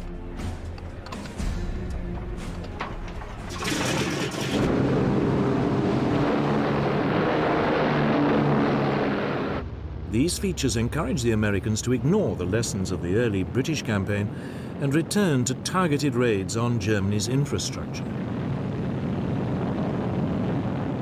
In August 1942, the Americans put the Flying Fortress to the test. 12 of them attacked marshalling yards near Rouen in France.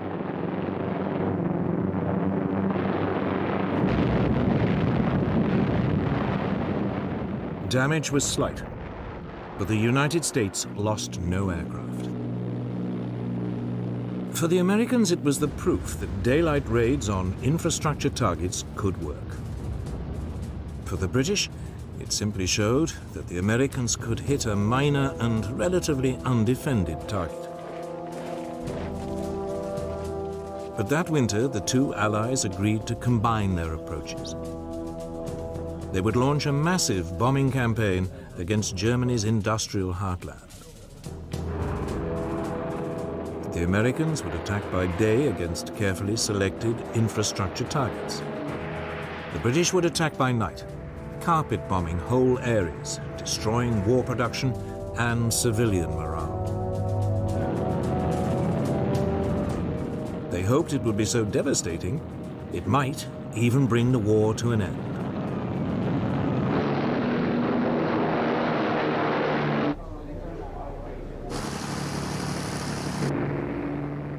In March 1943, British planes took off for the German industrial city of Essen.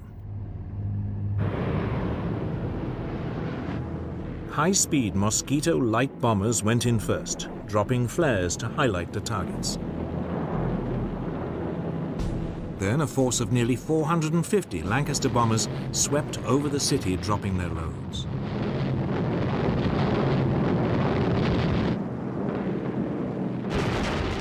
The German defenses were overpowered. Only 14 British aircraft were shot down.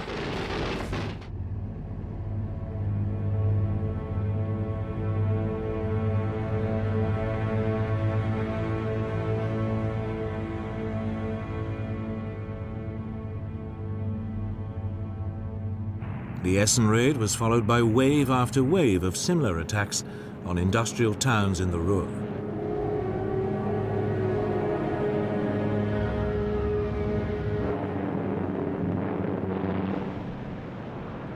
But the German air defenses now began to get the measure of the Allied attacks.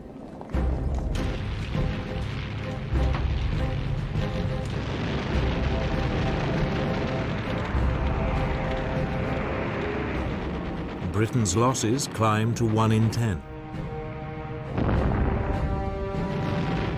Harris was forced reluctantly to call a halt to the attacks.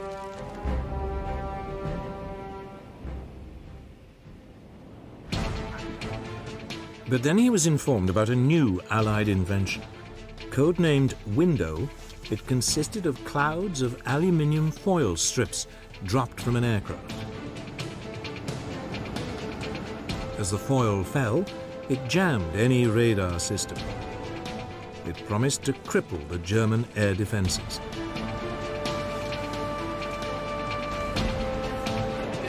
Harris seized on it, and 4 months after the Essen raid, in July 1943, he went back on the offensive.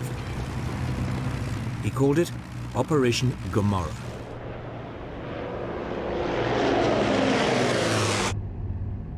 The target this time was the industrial port of Hamburg.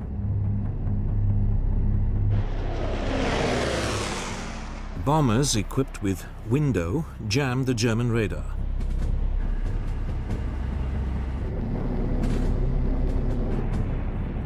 Other aircraft dropped incendiary bombs.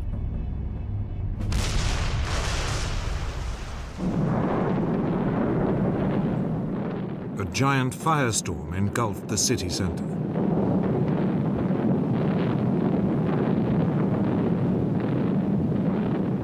"40,000 people died, and 500,000 were made homeless.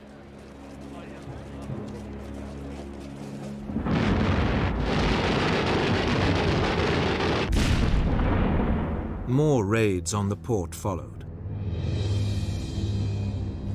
It was an enormous shock to the German people.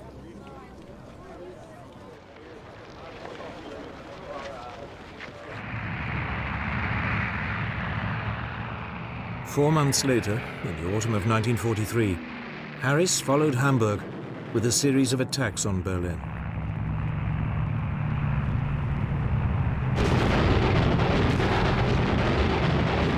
But by now the Germans were learning to overcome the effect of Window, and by spring 1944, British losses were back at nearly 1 plane in 10. Worse, there was no sign German civilian morale was cracking. Harris's carpet bombing campaign was just not working. But neither was the American alternative of targeting infrastructure.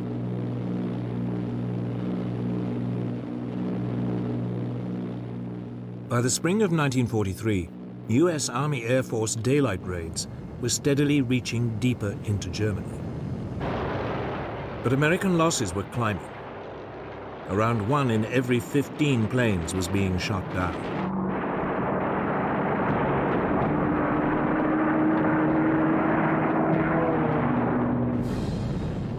Yet undaunted, the American command now launched an attack on factories in the German towns of Regensburg and Schweinfurt. It was hugely ambitious. Both were deep in southern Germany, far beyond the range of US escort fighters.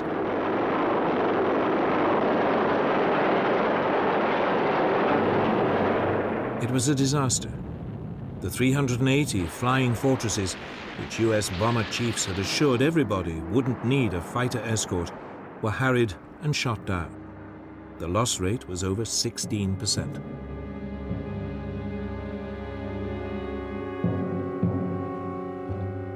The US was forced to suspend its bombing campaign.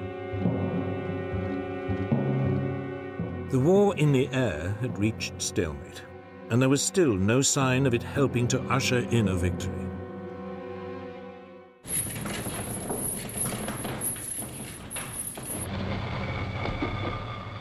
Then, in the early summer of 1944, as the Allies prepared to invade mainland Europe, the British and American air forces were tasked with disrupting German communication lines and oil supplies. It represented a return to targeted infrastructure bombing. But this time, the Allies had a new weapon. The British had experimentally modified a US fighter, the P-51 Mustang. The US engine had been replaced by a British-made Rolls-Royce Merlin. It gave the plane a much longer range. It was the ideal long-distance bomber escort.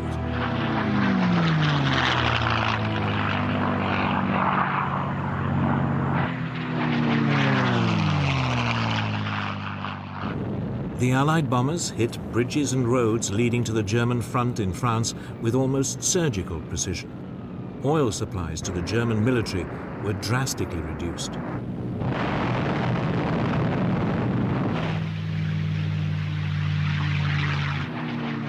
Once again, the German fighters attacked, but they were now outmaneuvered by the Mustang.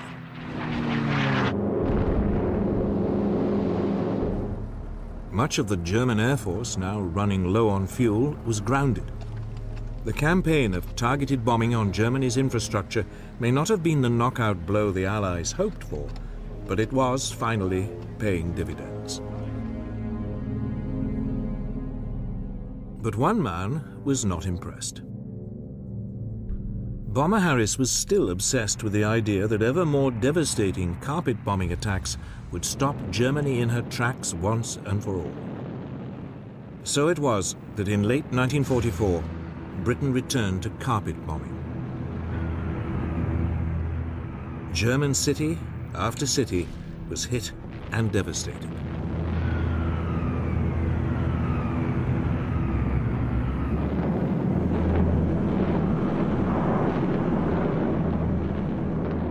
Then, in February 1945, Harris attacked Dresden, a city with virtually no military significance. The city's civilian population had been inflated by refugees fleeing bombing raids elsewhere. Yet Harris seems to have had no regard for civilian life.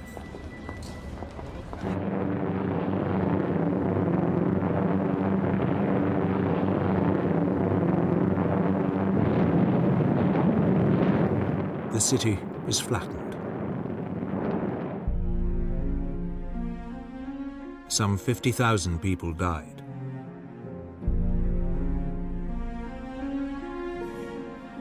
It was a raid too far. Finally, questions began to be asked about the morality, let alone the efficacy, of carpet bombing. Whatever it had achieved, it had been done at an horrendous cost of civilian and military lives. Critically, it had failed to break German morale, yet 60% of RAF crews had died before they had completed 30 missions.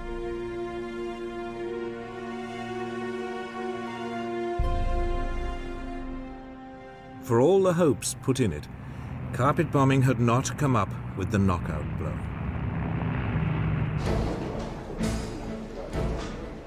The Germans, meanwhile, had put their faith in an altogether different technology to give them the knockout blow they needed to win the war.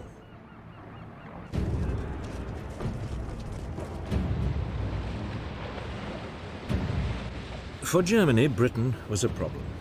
It was an island, and for once Hitler's formidable land forces were useless. Britain also had a much more powerful navy. Yet Hitler calculated that if he used what he had strategically, he could fatally disrupt the sea convoys that were keeping Britain supplied with everything from oil to food.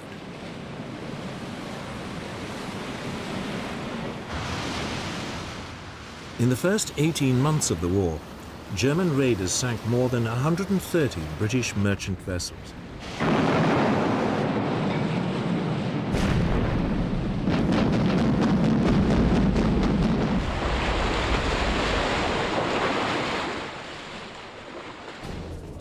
Some of the most effective raiders were the so-called pocket battleships, small but powerful warships designed in the 1930s to circumvent restrictions imposed on German rearmament after World War I.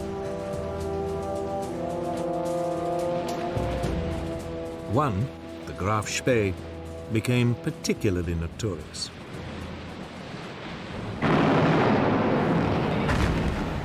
In a matter of weeks, she sank 9 Allied merchant ships in the South Atlantic before being cornered off the River Plate in South America and Scotland.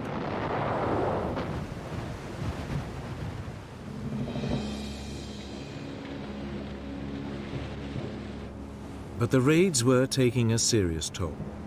If the losses continued to rise, Britain would have real supply problems.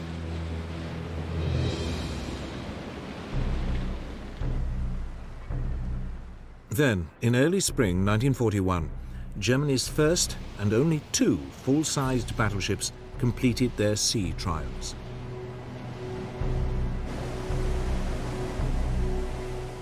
They sent a shiver through the British Navy. Their potential for destruction was enormous.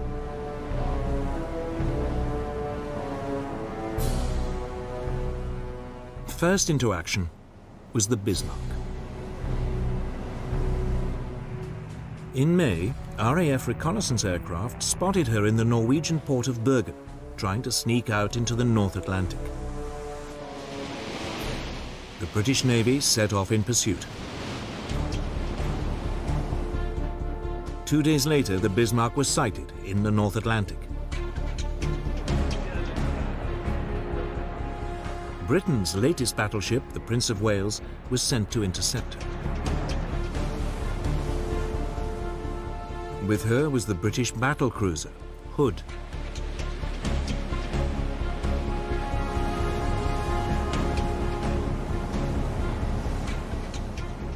Early on May the 24th, 1941, the 2 forces met. It was the first time the 2 sides' battleships had squared up to each other.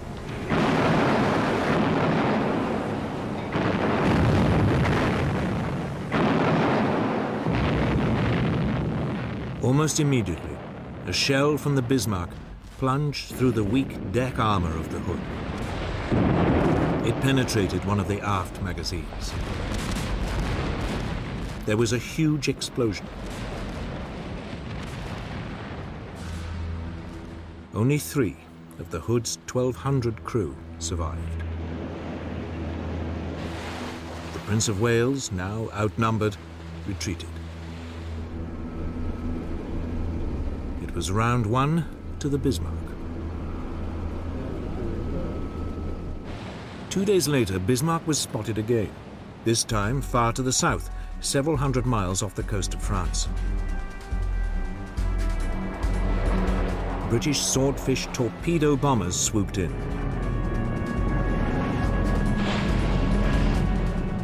One hit and jammed the Bismarck's rudder. The following morning, 2 British battleships, the Rodney and King George V, caught up with the crippled Bismarck.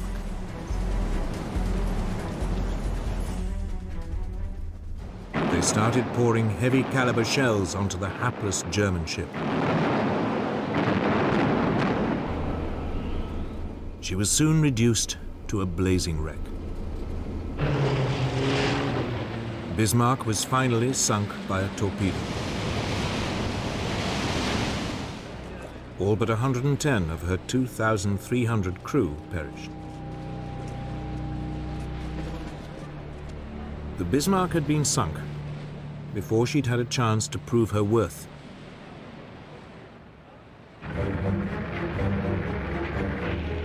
Then, in June 1941, Hitler invaded the Soviet Union.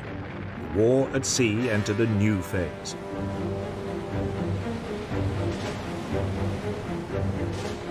Britain began sending supply convoys to the Russian Arctic ports of Murmansk and Archangel. Immediately, the German Navy prepared to cut them off.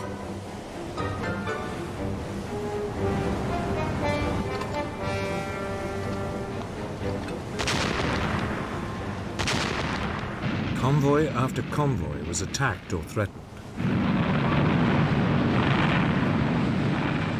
By summer 1943, it had become so dangerous, further convoys to Russia were suspended until the autumn, when it was hoped bad weather and poor visibility would offer some protection.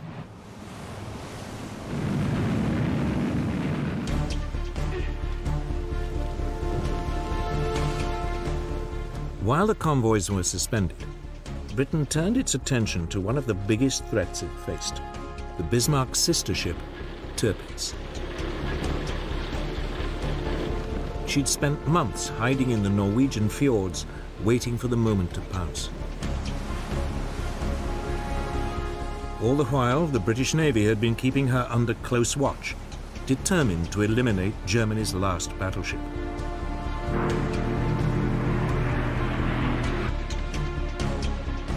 In September 1943, 5 British midget submarines known as X-Craft were sent into the Norwegian fjords to sink her.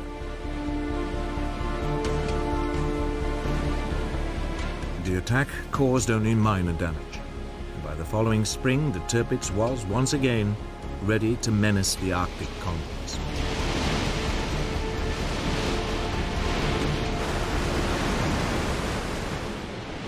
The Royal Navy now sent in a massive force to attack her. It included 6 aircraft carriers.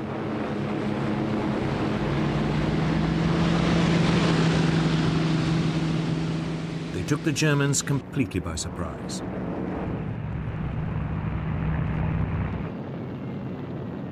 British dive bombers attacked Tirpitz. But she was heavily armored, and the relatively small bombs caused only superficial damage. 3 months later, she was ready for action again.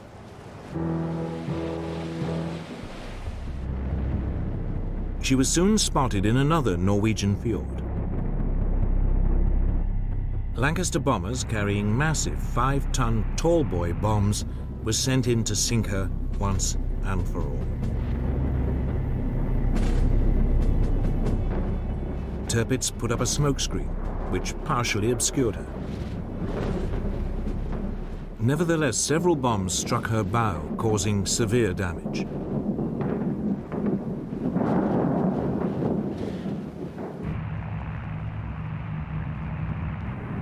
Finally, 2 months later, a squadron of Lancaster bombers caught her in perfect weather conditions. 3 tall boys struck home. Tirpitz slowly capsized. Almost 1,000 crew members went down with her. After more than 2 years of hiding and running from the British Navy, she had been sunk.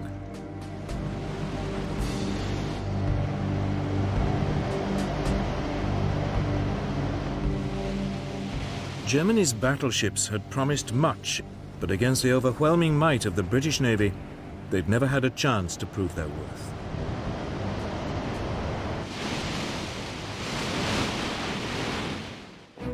Hitler had lost the battle at sea, at least on the surface.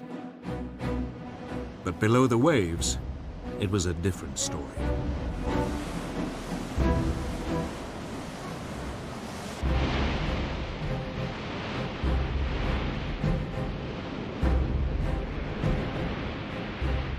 Germany's military planners had long expected that the country's U-boat fleet would play a key role in cutting Britain's supply lines.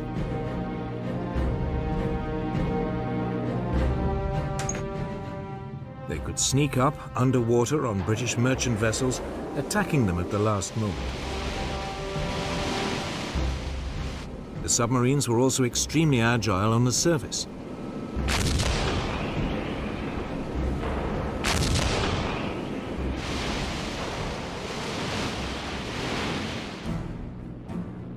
To combat the threat, Britain's merchant fleet was corralled into convoys for protection. But there was a serious shortage of anti-submarine ships to escort them. Many ships sailed without protection. Yet Britain's naval command remained remarkably complacent.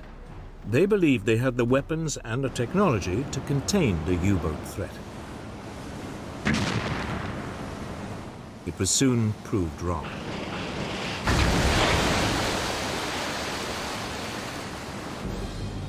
In the early months of the war, Britain's supply lines were harassed and disrupted. Often the U-boats would attack on the surface, picking off merchant ships with their deck guns.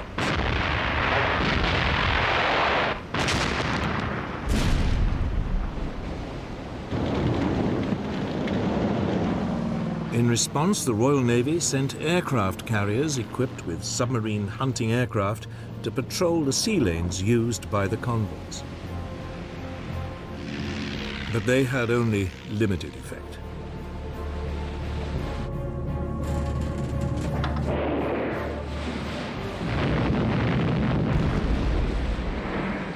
By the end of 1939, over 100 Allied merchant ships had been sunk by German submarines.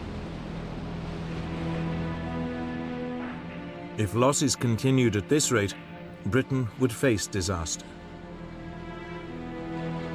Oil, food, and weapons would all begin to run short.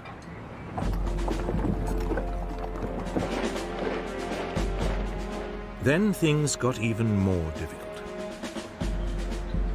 Germany overran France. Suddenly, the German Navy, which until now had been largely bottled up in the North Sea, had access to France's Atlantic seaboard. They now had a base to attack Britain's Atlantic convoys. France's Atlantic ports filled with newly built German U-boats, particularly the Type 7C ocean-going vessel. Admiral Karl Dönitz, head of the German U-boat service, now organized his submarines into what he called wolf packs. A group would be lined up across a likely convoy route. As soon as one U-boat spotted a convoy, it called in the rest to attack.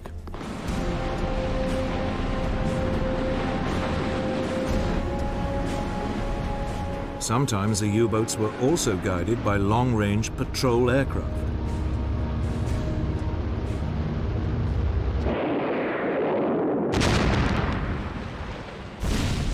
By the end of October 1940, up to 40% of Allied merchant shipping per convoy was being sunk. Britain's supplies were under threat.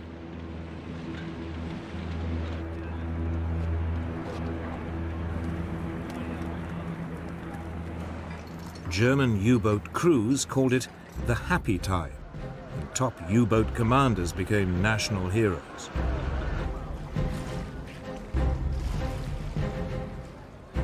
Britain was paying dearly for its lack of preparation.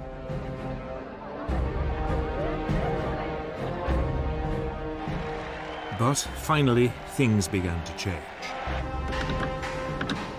A crash-building program of anti-submarine escort vessels was producing results.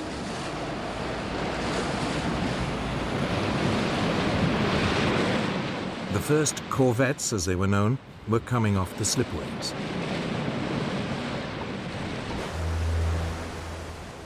For the first time, Britain could set up permanent groups of warships to escort the supply convoys.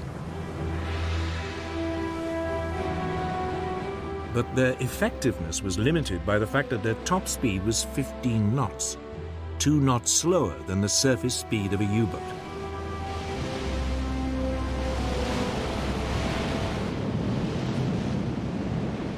At the same time, the patrol aircraft of Britain's Coastal Command were equipped with depth charges.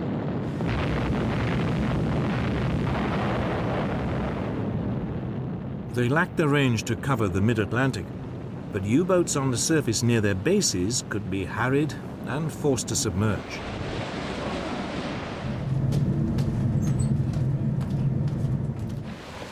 Then, as in the bombing campaigns, it was a series of technological breakthroughs that really came to Britain's help. In early 1940, a new type of radar, known as centimetric radar, was developed. It was smaller than existing systems, and for the first time could be fitted to escort ships and aircraft.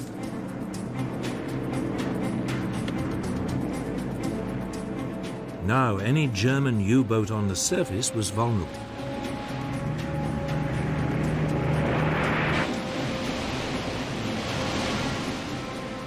Some months later, there was a second technological breakthrough. Huff-Duff was a radio detector.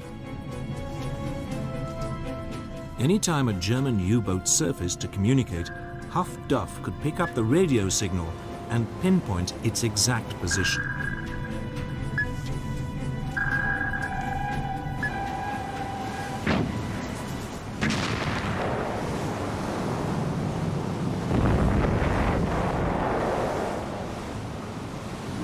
Steadily, during the spring of 1941, Britain began to contain the U-boat threat.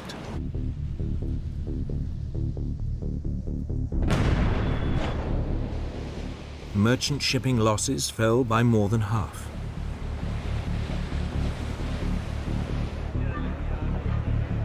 In early March, Gunther Prien, one of Germany's top U-boat commanders, failed to return from a patrol.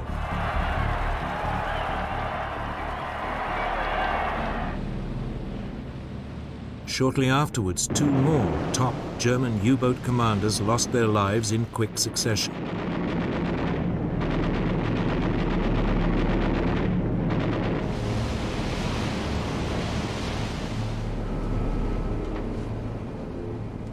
Then Germany suffered a major disaster that would reverberate through the rest of the war.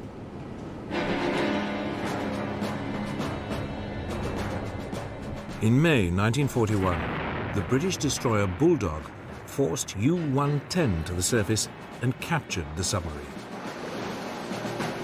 On board was an Enigma machine used for encoding German signals. More importantly, Bulldog also captured the naval code books that went with the machine. It would provide vital assistance to Britain's code breakers. Soon, unbeknown to the Germans, Britain was getting a real insight into German naval communications.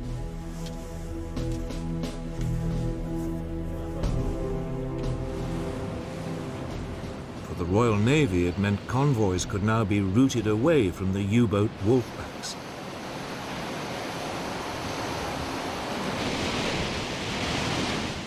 Germany's submarines had to work harder and search further to find and sink their prey.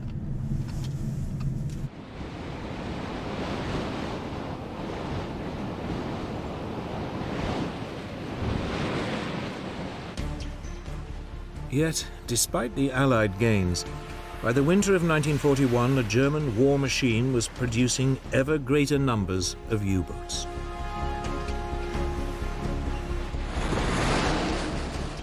The long-term outlook for Britain's supply routes still looked ominous.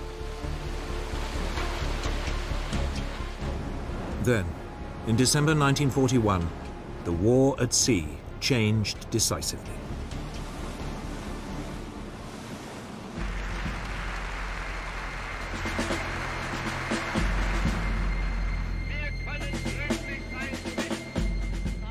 In December 1941, Hitler declared war on the United States.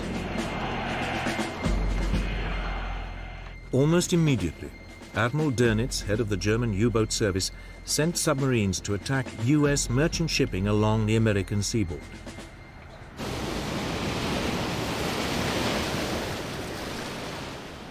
At first, only a few of his submarines, the new Type 9, were capable of making the long voyage from Europe.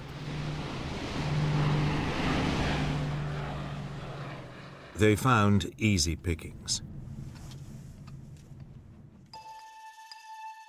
The US Navy's Commander-in-Chief, Admiral Ernest King, had resisted British advice to corral his merchant ships into convoys.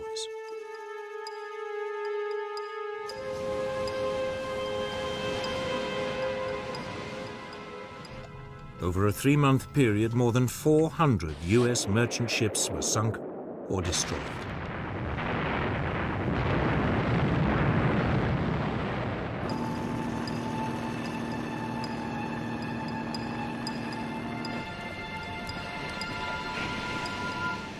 America was learning the tough lesson Britain had already learnt.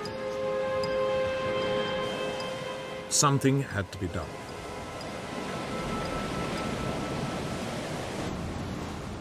King now changed his mind, and by May 1942, the United States had introduced a limited system of convoys.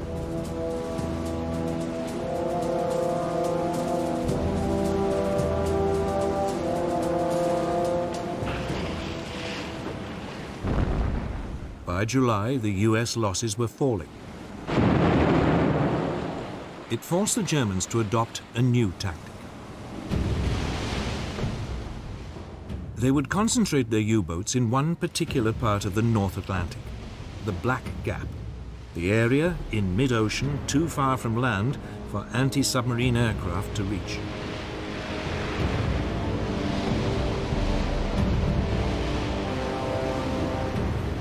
Often a convoy would be hit by more than 15 submarines coming at it in waves.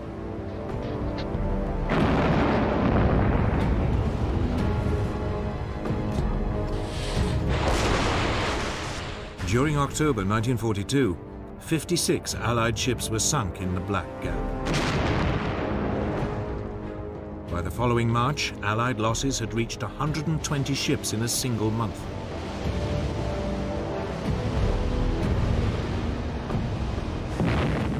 During the same month, the Germans lost only 12 U-boats. Hitler's tactic of disrupting Britain's supply lines so severely the country would collapse seemed a real possibility. It looked as though his U-boats might win him the war.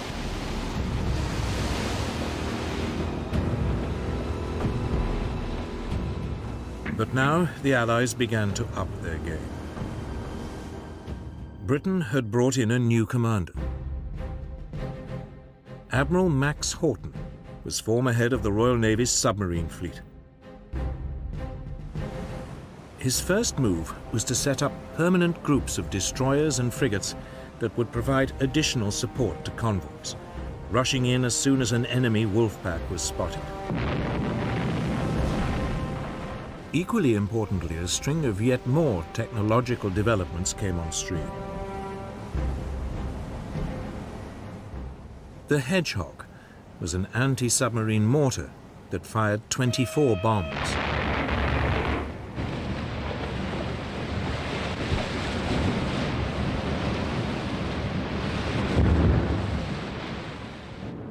Allied aircraft were fitted with a new high-powered searchlight, the Lee light. As an aircraft swooped in, it could be turned on at the last moment, catching a submarine by surprise on the surface.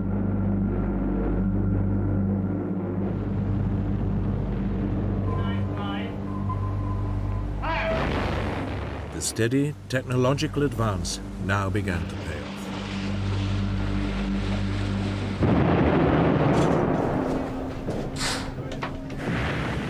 The German U-boat losses increased.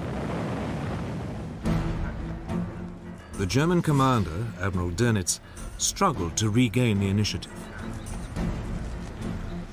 In April, he ordered an all-out U-boat attack on convoy ONS-5, a convoy of 43 merchant ships traveling from Liverpool to Canada.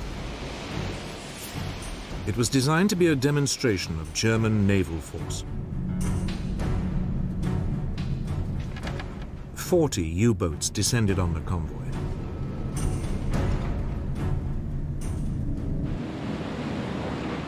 The British sent in extra support groups. Anti-submarine aircraft flew from Canada.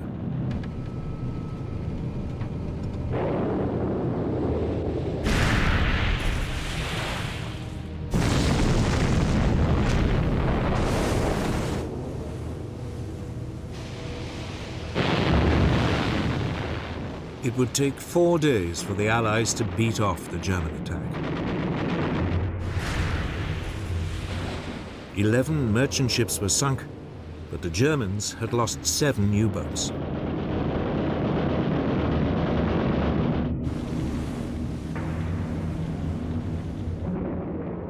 Two weeks later, Dönitz tried again, attacking a second convoy.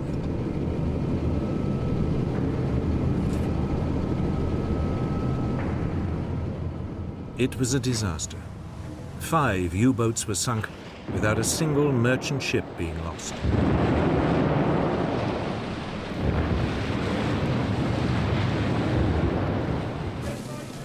During May 1943, a quarter of all Germany's operational U-boats was sunk. The Germans were finally beginning to lose the U-boat war in the Atlantic. So the Allies now took the battle to the Germans. A new long-range version of the US B-24 Liberator bomber was introduced. It could now reach the German U-boats in the Black Gap. Germany's submarine designers tried to respond with innovations of their own. U-boats were fitted with radar detectors and anti-aircraft guns. Some were also fitted with the Dutch-designed schnorkel, an air inlet that meant that submarines could spend longer underwater, hidden from Allied radar.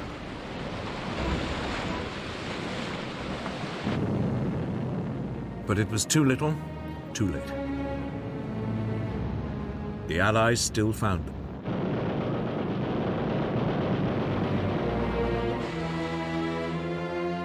Hitler's U-boats were now pinned down in port. It was too dangerous for them to roam the ocean freely. German attempts to find an answer became increasingly desperate. They now produced a revolutionary new submarine. It was known as the Type 21.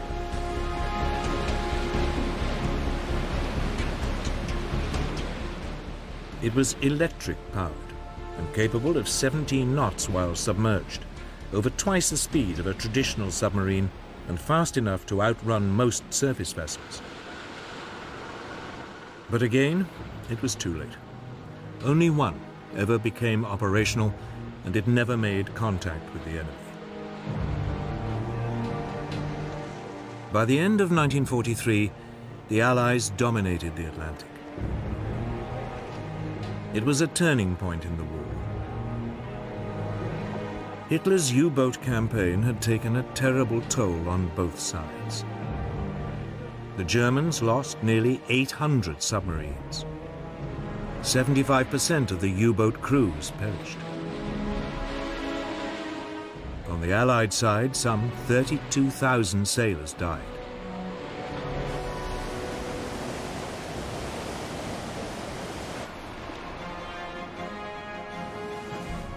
But now, at last, with the U-boats out of the way, great waves of US troops and equipment could flood across the ocean in preparation for the invasion of Europe. Victory in the Battle of the Atlantic would fundamentally change the course of the war.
summer 1943, and on the Eastern Front, Hitler's armies were in retreat.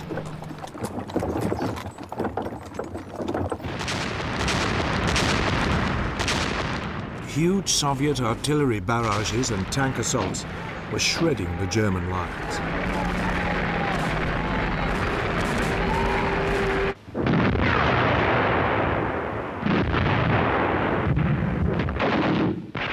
Hitler, by now, was fighting a war on two fronts. In Western Europe, an Anglo-American force was moving up through Italy, menacing his southern flank. The Germans had been forced to pull some of their elite troops back from the Eastern Front to help.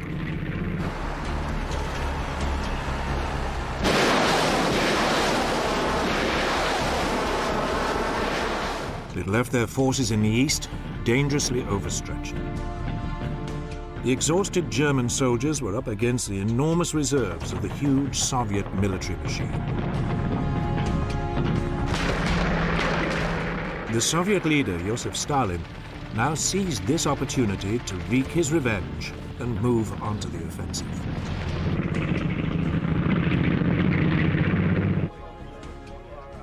By early August 1943, the Red Army had driven the Germans from the cities of Orel and Belgorod.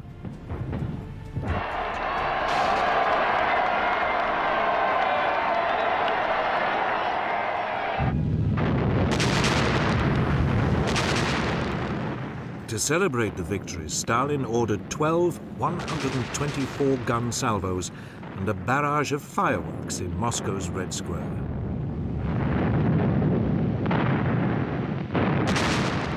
He proclaimed, "Eternal glory to the heroes who fell in the struggle for freedom.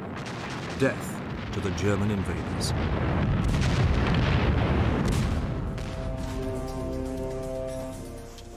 In Germany, Hitler's response was to take greater personal control of all important military decisions.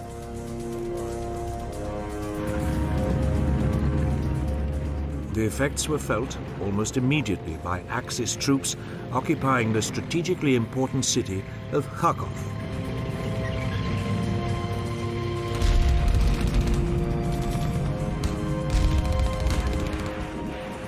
The Soviet forces approached the city from three sides.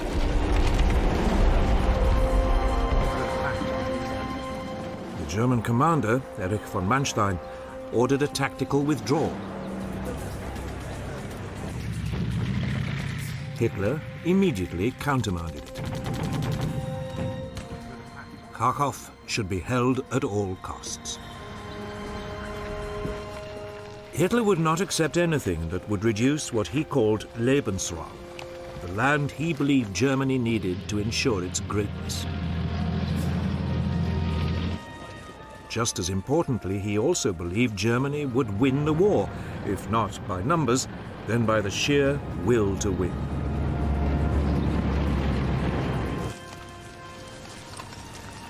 The Germans dug in.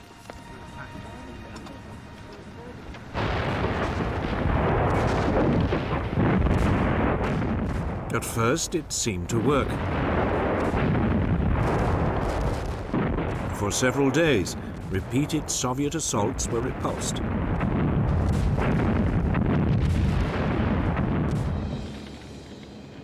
More than 300 Russian T-34 tanks were destroyed.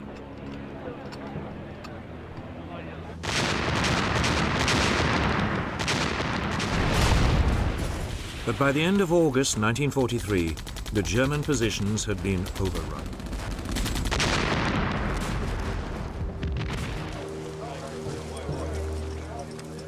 Eventually, Manstein went against his Führer.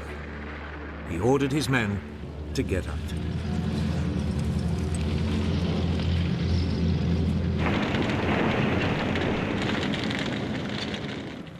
The Red Army drove into the ruins of Kharkov the next day. It marked the beginning of a massive Soviet offensive along a 1,500-mile front.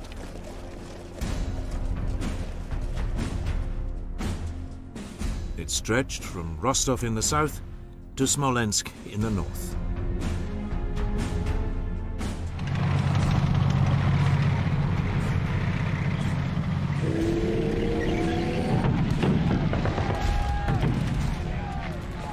At the southern end of the front, near Rostov, a Russian breakthrough threatened to trap pockets of German soldiers in the Crimea.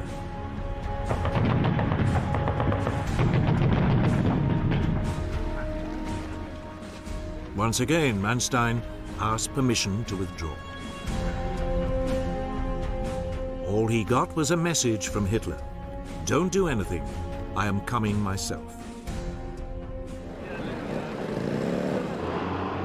But he never did. The German military was forced into another last-minute, chaotic retreat.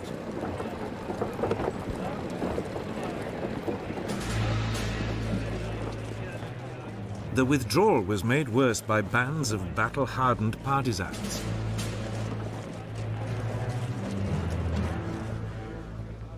Many were former Red Army soldiers who had been cut off behind enemy lines.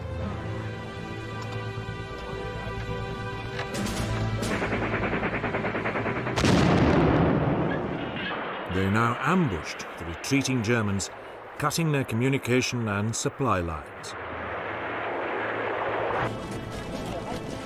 The Germans responded with predictable ferocity.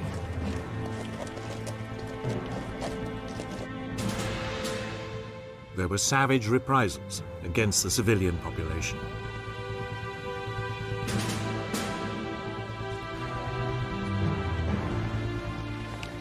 The Germans also launched a scorched earth policy.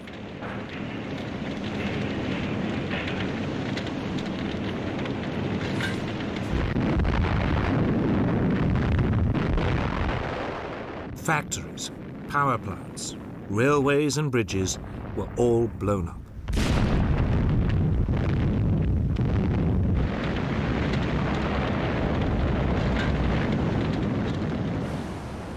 A massive hydroelectric dam, which provided electricity for the whole of the Ukraine, was wrecked.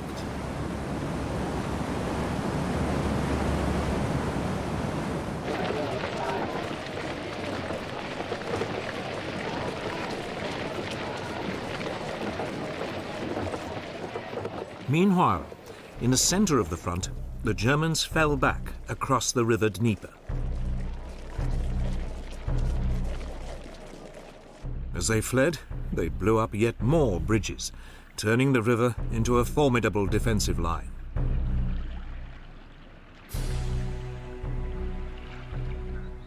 They then dug in along the west bank. Stalin's response was to offer the Soviet Union's highest award to the first Red Army soldier to cross the river. By the early autumn 1943, a number of small Soviet bridgeheads had been established on the German-controlled West Bank.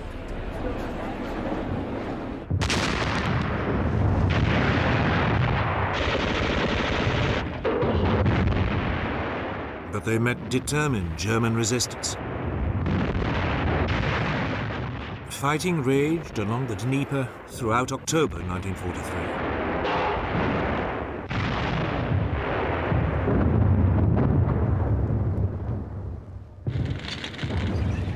Finally, at the beginning of November, Soviet troops captured Kiev.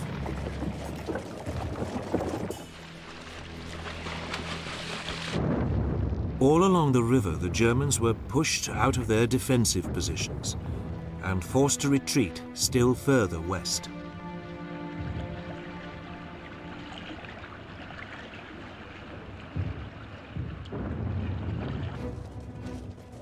By the end of 1943, the Red Army had virtually cleared the Germans out of Russia's historic homeland. They were now moving west across the Ukraine.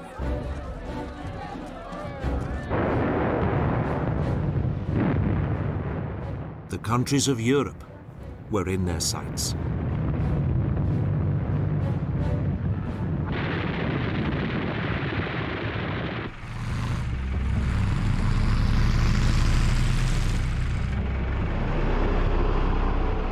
By spring 1944, Hitler's armies were in full retreat.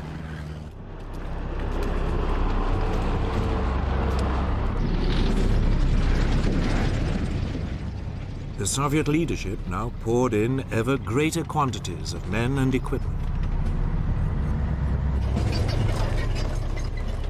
The Germans had two excellent tanks, the Tiger I and the Panzer Mark V Panther. Both were well suited to the sort of mobile defensive warfare which was the only remaining hope for the German armies on the Eastern Front. But the Red Army had at least twice as many tanks, mostly the battle-tried T-34, and armament factories in Siberia were turning out more at a rate of 2,000 a month.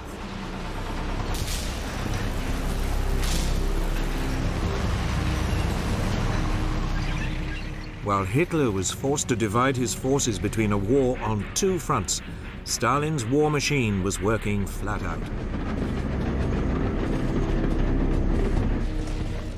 6 million Soviet troops faced less than 3 million Germans.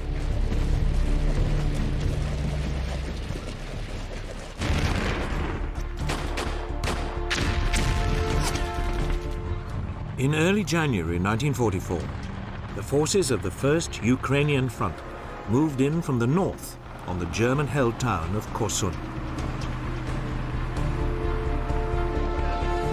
It was the last German toehold on what they'd hoped would be their defensive line along the river Dnieper. 12 days later, the forces of the Second Ukrainian Front drove forward on the southern side.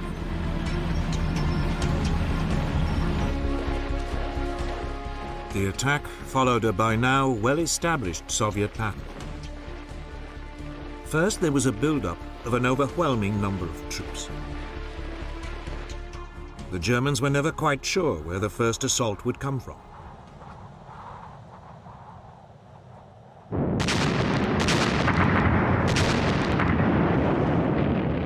Then there was a devastating artillery bombardment.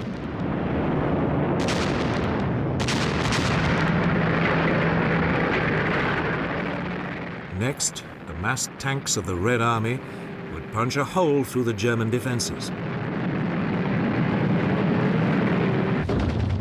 Finally, the infantry poured in.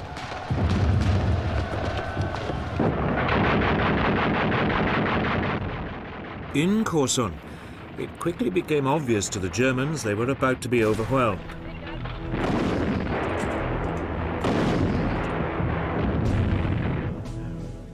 The German commander, Field Marshal Erich von Manstein, flew to Hitler's headquarters in East Prussia to beg, yet again, for permission to pull out. But Hitler once more refused.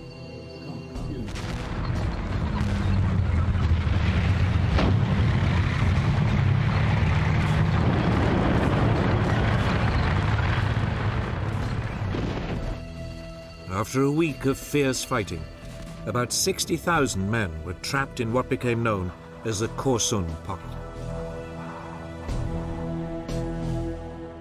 The Soviets called it Little Stalingrad. The German forces now attempted to break out.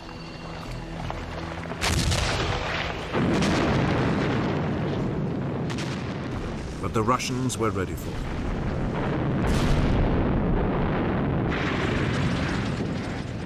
T-34 tanks and Cossack horsemen harried the Germans as they tried to escape.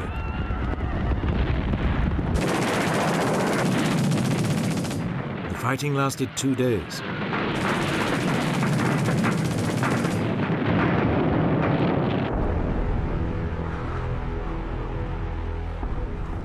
By the time Korsun fell, the Germans had lost some 30,000 men.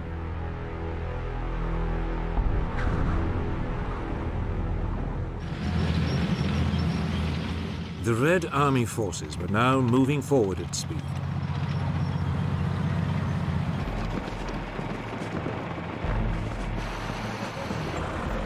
Their advance was made possible by fleets of trucks, mostly provided by the United States, that kept their forces supplied. It was a much faster process than for the Germans, who still relied heavily on horses.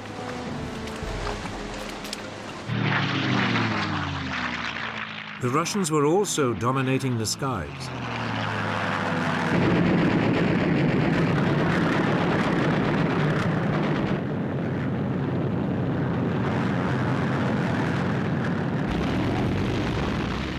The Luftwaffe had always been a key part of the German war machine. But Hitler had been forced to divert many of his aircraft to defend the homeland from a US and British bomber offensive. As a result, Russian planes outnumbered the Luftwaffe 5-1. The Red Air Force's Stormvik fighter bombers took a heavy toll on German armor and supply columns.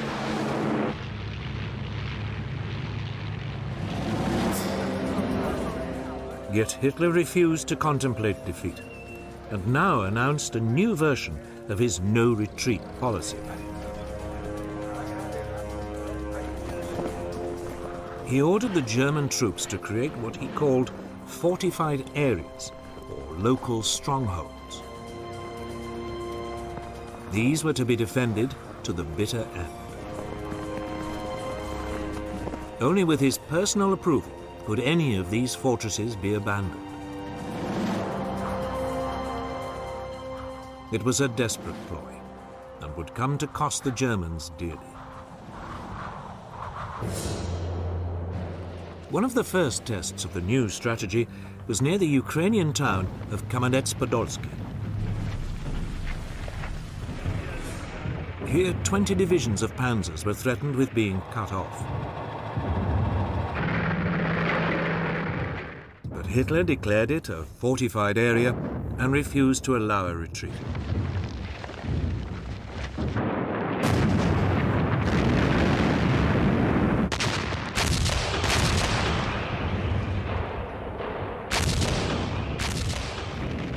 In the face of bitter fighting, there was a vitriolic argument between Hitler and Manstein, who could see the writing on the wall.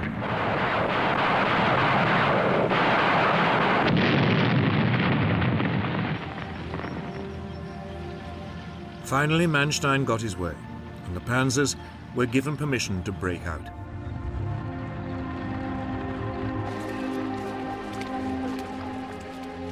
Ten days later, some 200,000 men of the 1st Panzer Army safely reached the German lines over 100 miles to the west.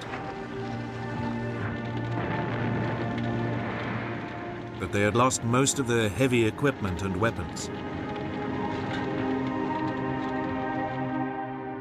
By now, Manstein's requests to retreat had become too much for Hitler. The field marshal was sacked.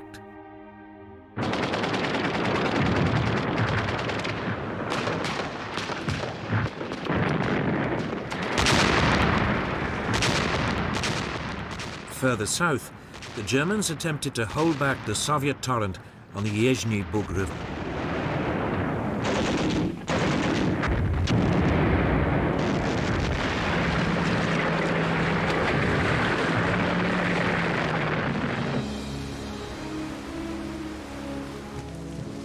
They failed, and a large force of Germans was caught behind Russian lines in the Black Sea port of Odessa. They too faced being cut off. In early April 1944, Hitler declared it a fortress. But the German troops ignored him and slipped out of the city.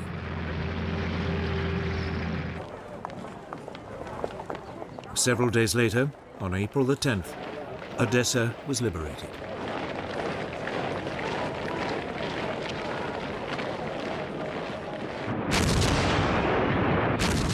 Stalin was winning on all fronts. He could now turn his attention to the northern Russian city that had suffered under Nazi assault for years.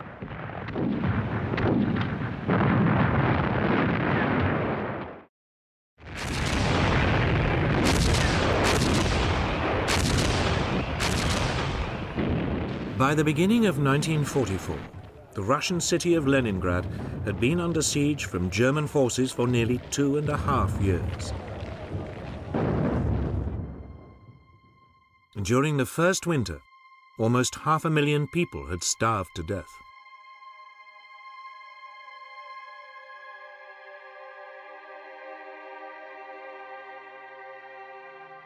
Volunteers struggled to put out fires and construct defenses.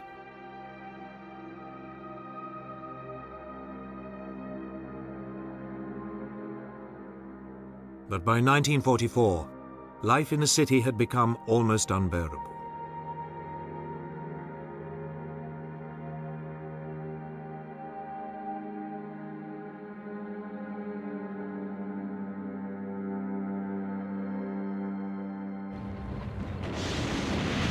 Several attempts to relieve it had failed. One effort in 1942 led to the capture of more than 50,000 troops of the Soviet Second Shock Army.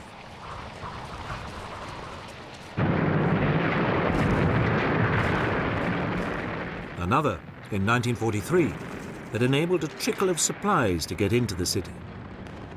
But even so, throughout 1943, up to 20,000 people continued to die of cold, disease and starvation every month.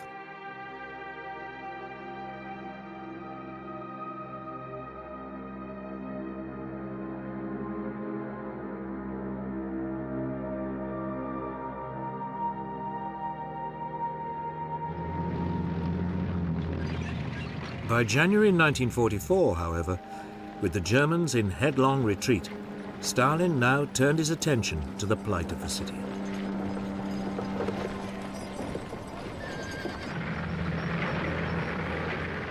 That month, Soviet forces secretly infiltrated the neighboring peninsula around Oranienburg.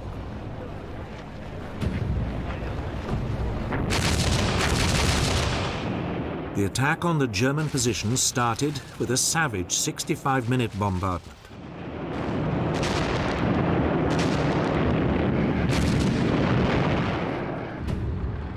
Then Russian troops ripped into the startled German lines.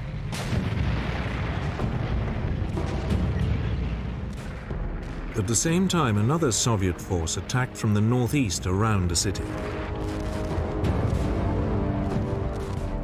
They too burst onto the German lines.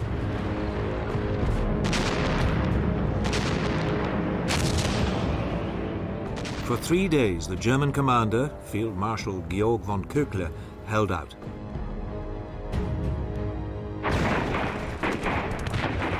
Finally, he asked Hitler for permission to fall back.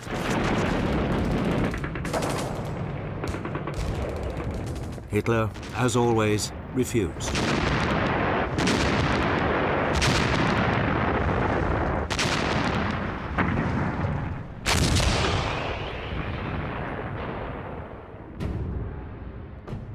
Köchler argued back, telling the Führer only a swift withdrawal would save his army from a massacre. Hitler sacked him. He was replaced by General Walter Mödel. He was known as Hitler's fireman for his fierce loyalty and avid Nazi outlook.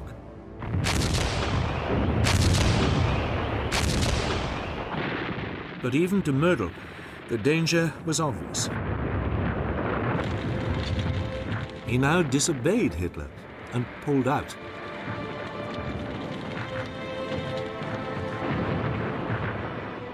After 2.5 years, the siege of Leningrad was finally lifted. Nearly 1 million Russian civilians had died.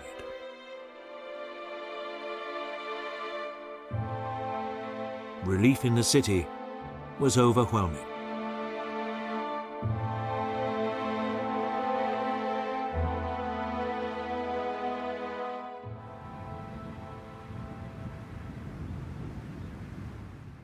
The first fallout was in neighboring pro-German Finland, which now feared a Soviet invasion. So in March 1944, a secret Finnish delegation arrived in Moscow to discuss peace. Stalin's terms were harsh. He demanded the Petsamo region in the far north of Finland, an area rich in nickel, an important ingredient in the manufacture of metal alloys. He also demanded reparations of $600 million.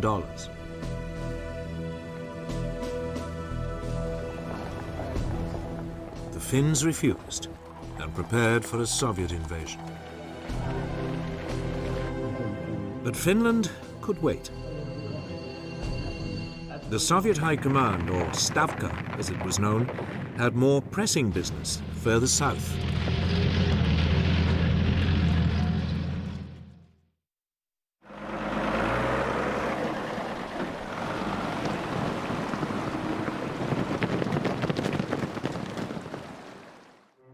The Red Army offensives in the Ukraine in late 1943 had trapped 120,000 German troops in the Crimea. Hitler, as ever, had refused to allow them to withdraw. They now waited helplessly for a Soviet onslaught.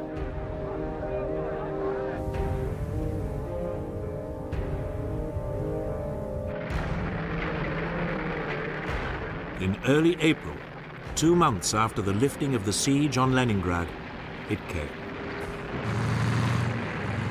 The troops of the 4th Ukrainian Front crashed into the Crimea from the north.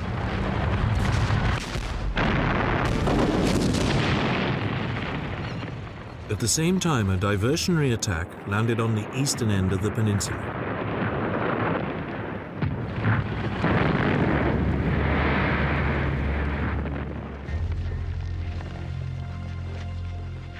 In less than a day, the Axis troops in the west had given way.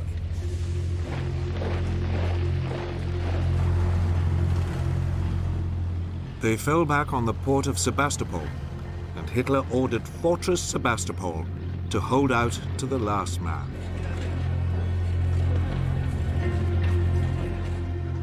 They didn't stand a chance.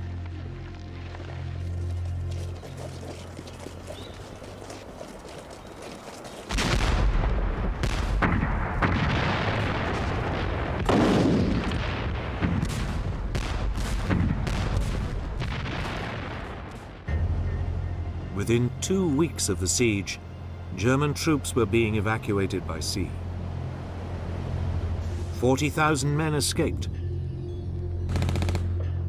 but some 30,000 defenders were still trapped in the port. They retreated to the beaches south of the city, hoping to be rescued by more German ships. It didn't happen. The evacuation was interrupted by a Soviet artillery bombardment.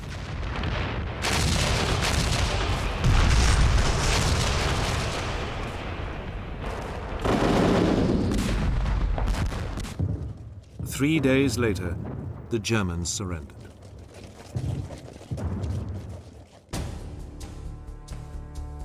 Meanwhile, back in the northwest of the country, the Germans still occupied much of what is Belarus today. But the Red Army had grabbed a vast bulge of land stretching into Poland and Romania. It meant the Germans had to defend a 1,400-mile front. They were hugely overextended. Military logic suggested it was time for the Germans to withdraw to more manageable defensive positions. But Hitler, still obsessed with territorial gain, refused to allow any further retreat.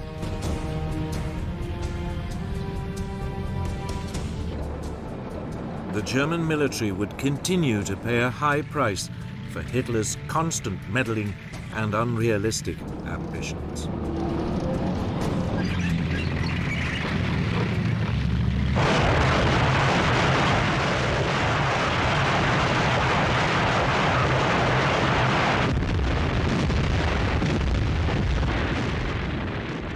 By the spring of 1944, Hitler's forces were stretched to their limit.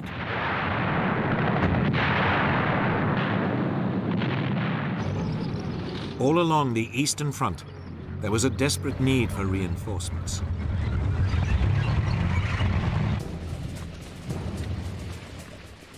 The problem for the German High Command was where to place the few resources it had to maximum advantage.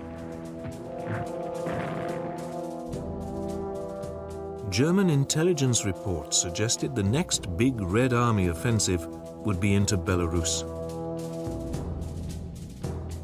But Hitler disagreed. He was convinced Stalin would strike south and seize the Romanian oil fields. Both were wrong, at least to begin with. In the early summer, the Red Army Command finally turned its attention to Finland.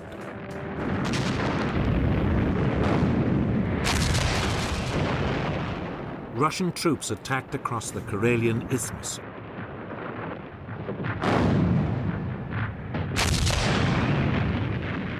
After 2 days fighting, the Finns were forced to retreat.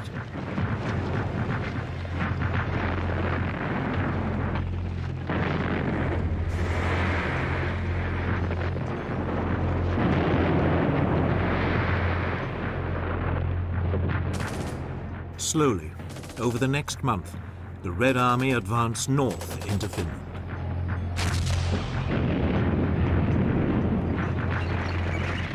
By August 1944, it was all over, and the Finns sued for peace.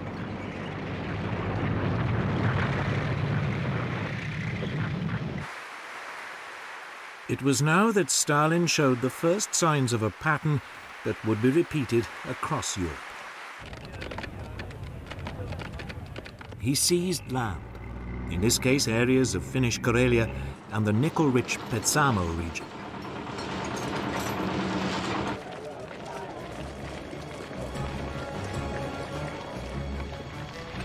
Next, Stalin's attention turned to Central Europe.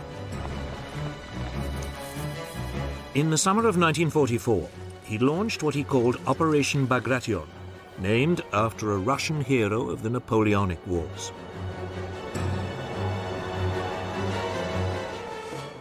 At 5 a.m. on June the 22nd, 3 years to the day after Hitler's invasion of the Soviet Union, the guns of the Red Army began a ferocious bombardment of German forces in what today is Belarus.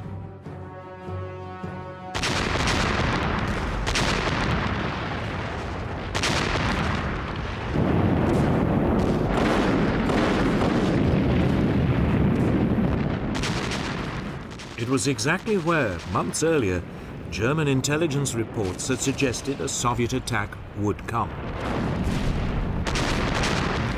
But because Hitler had ignored them, the area was poorly defended. It was another of his mistakes.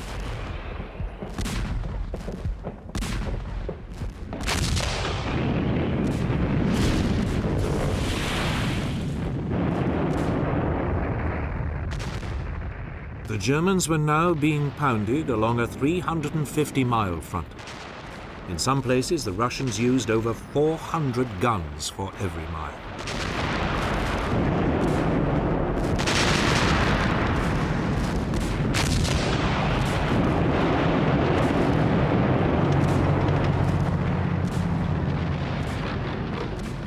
The barrage was followed, as always, by a torrent of Soviet tanks and infantry crashing into the German defenses.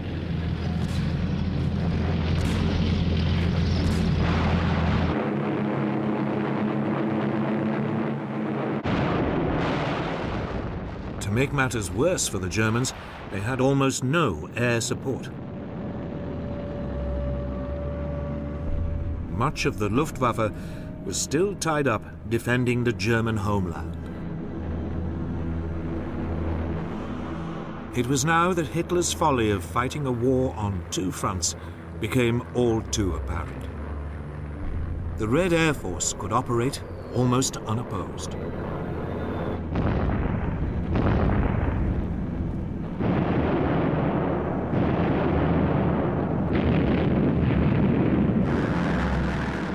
Russian planes struck deep behind German lines, cutting communications and harassing reinforcements.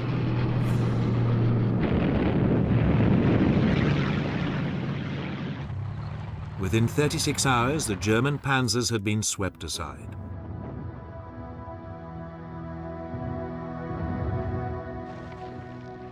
About 50,000 men faced encirclement in the German-held town of Vitebsk.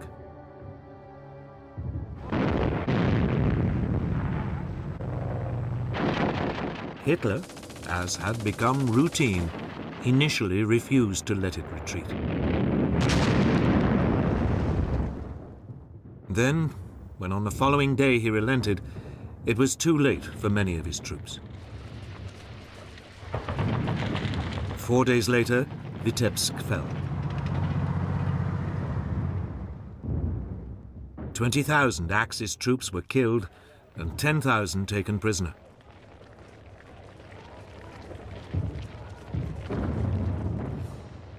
Further south, along the Belarus front, the pattern was repeated. Hitler, now furious, sacked his general, Field Marshal Ernst Busch. Once again, he brought in his favorite, the now promoted Field Marshal Walter Mödel.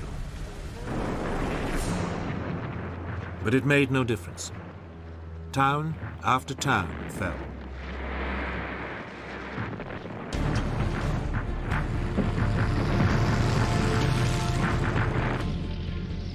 The regional capital of Minsk was now within reach.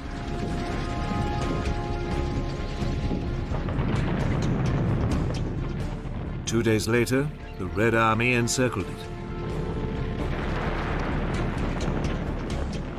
Over 100,000 German troops were trapped.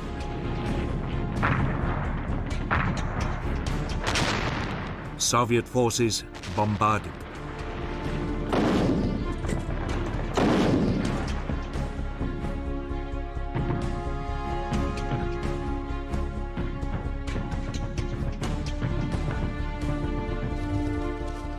Within a week, the German survivors surrendered.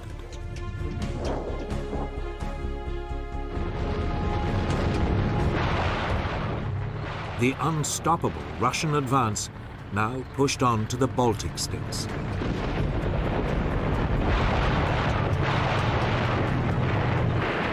First of all was the Lithuanian capital of Vilnius. Across the entire eastern front, the Germans were in retreat. But they left behind them towns and countryside laid waste. They committed widespread atrocities against local inhabitants.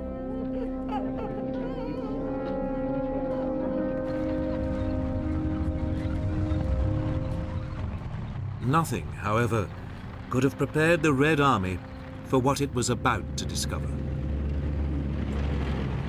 On July the 23rd, 1944, Soviet forces reached the small Polish village of Majdanek, near Lublin. Here they came across their first evidence of Hitler's final solution: the Majdanek extermination camp. It was a camp designed for the murder of Jews on an industrial scale. But as the first Soviet reports of what they'd found leaked out, the Western Allies simply dismissed them.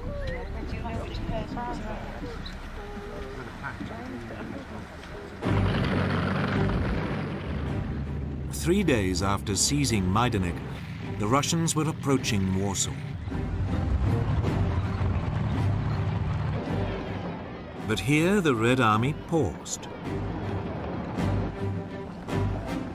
Stalin now stood ready to do what Hitler had done before: grab land, not in the name of Lebensraum, but of communism.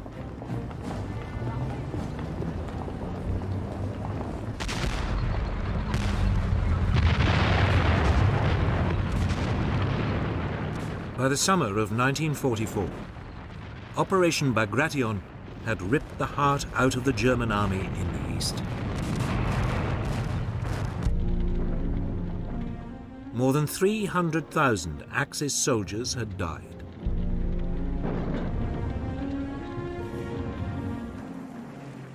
A 150,000 had been taken prisoner.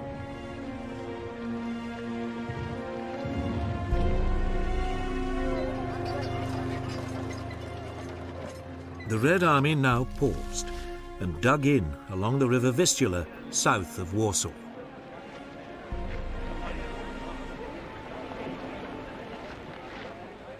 Stalin was in no hurry to bring the war to an end. With Europe in turmoil, conditions were ideal for the spread of communism.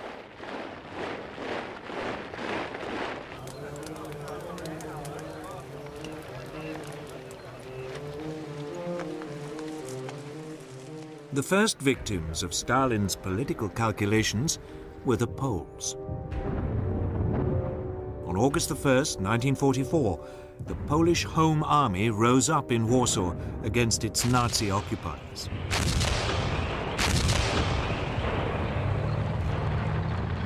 But it desperately needed help.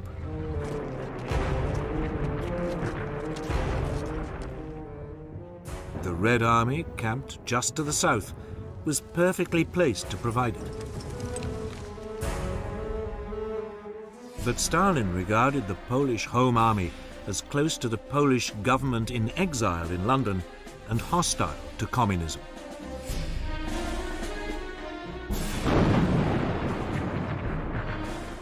So he turned a blind eye to the plight of the Polish fighters.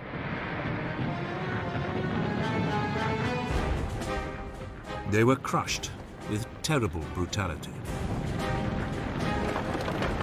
The Germans wouldn't finally be pushed out of Poland until the Russian army drove them out in January 1945.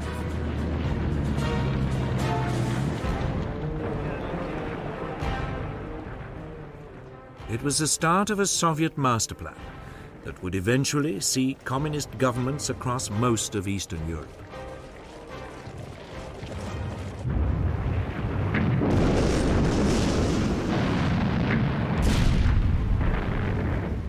To the north, contingents of the Red Army continued to clear the Germans out of the Baltic states. These would later be incorporated into the Soviet Union.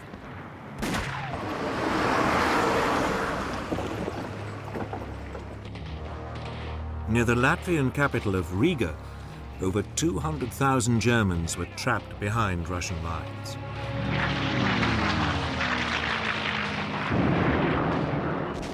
But Hitler, still determined to hold on to his Lebensraum, refused to countenance a retreat.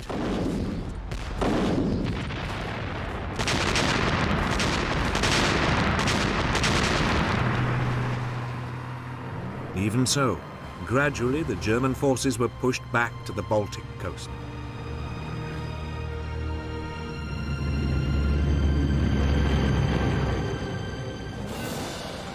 By mid-October 1944, the Germans had been squeezed onto the Courland Peninsula, west of Riga. They would remain marooned there for the rest of the war, when they eventually surrendered to Soviet forces.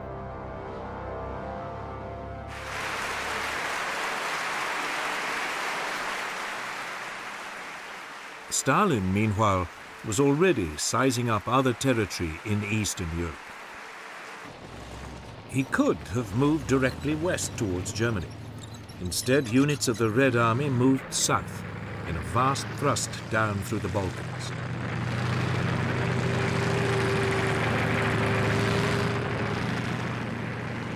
Nearly 1,500 tanks and 1 million men pushed into Romania in late August 1944. The defending Axis forces had less than 400 tanks and just 800,000 troops.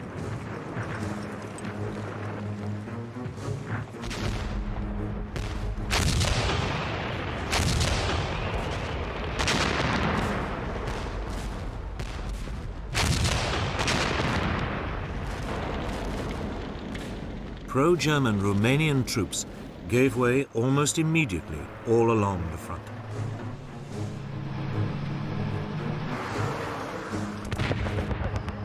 3 days later, large pockets of German troops were surrounded near Kishinev. Hitler issued his standard command: no retreat.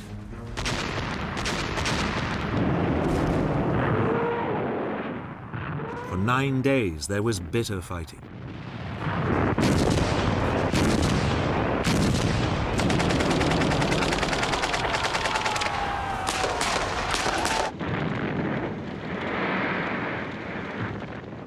Over 180,000 German troops were killed or taken prisoner.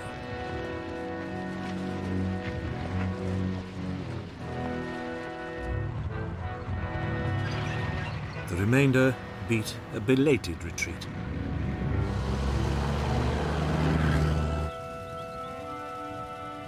In late August, Romania's pro-German dictator, Marshal Ion Antonescu, was arrested. Romania surrendered.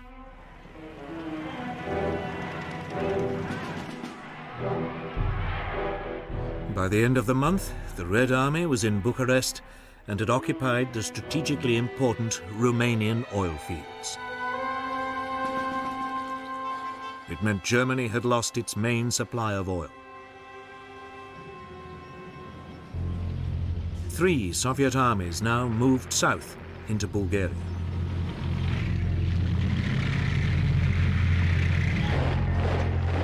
Bulgaria had tried to stay neutral, but it too would soon be swallowed up by the Soviet Empire.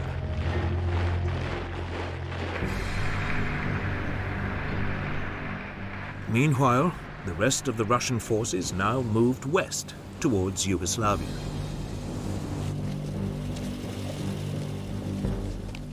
German troops to the south, in Greece, faced being trapped.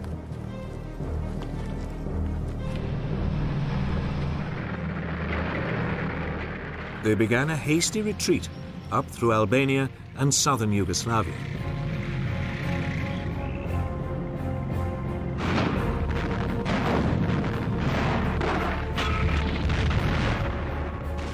They were harried all the way by Albanian and Yugoslav partisans.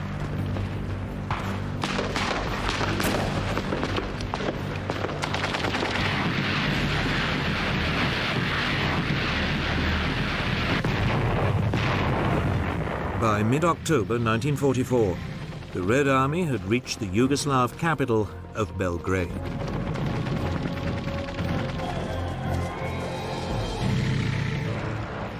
Only now did it begin to swing north and west towards Hungary and then Germany. German reinforcements poured into Hungary to support the pro-Nazi puppet government, but the Red Army ground on.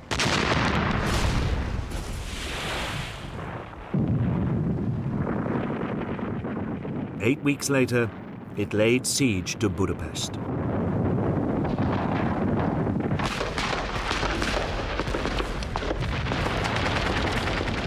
The siege lasted over 6 weeks before the German puppet government collapsed.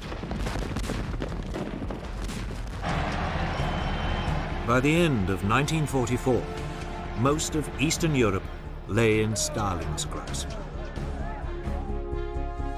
His troops controlled the Baltic states and Poland, Romania and Bulgaria.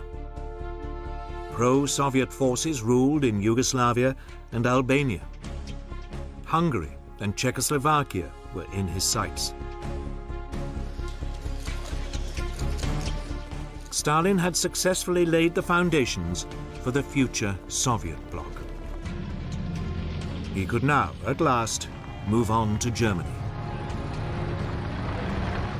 But in the west, Allied forces were also approaching the German border. The race was on to be the first to take Berlin.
1944, and on the Eastern Front, Hitler's forces were being pushed back towards the German border.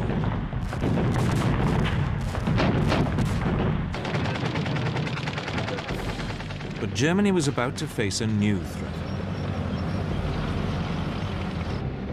In the West, Allied forces had been preparing for months to open a new front in northwest France.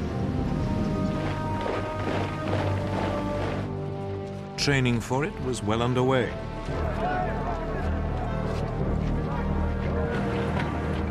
But it was an attack Hitler had long been expecting. His problem was knowing when, and above all where, it would come. The stage was set for one of the greatest battles of World War II, D-Day, the Allied landings along the Normandy coast of France.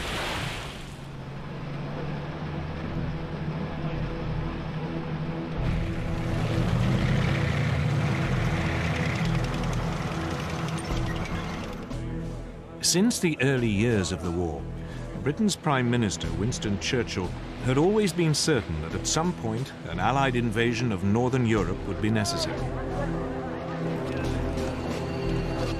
The only questions were when, where, and how. To test the waters, British forces had already mounted a number of practice operations.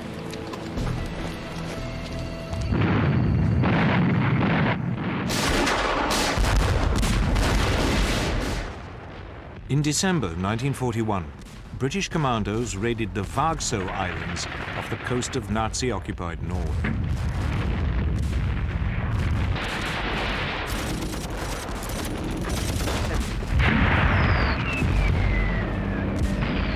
It was an attempt to probe German defenses and tie down Hitler's troops in the north. A fish oil factory and coastal defenses were blown up before the commandos withdrew.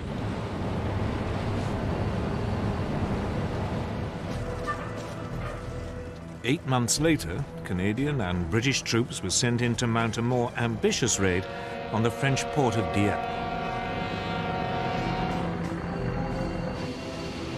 It too was designed to test the defenses and also to provide combat experience for the Canadians. But this time, it was a catastrophe.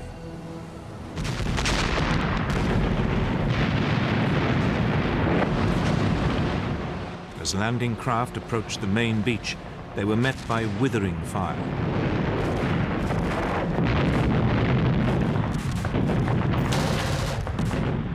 Those troops that made it ashore were immediately pinned down. Behind them, the supporting tanks became bogged down in the shingle.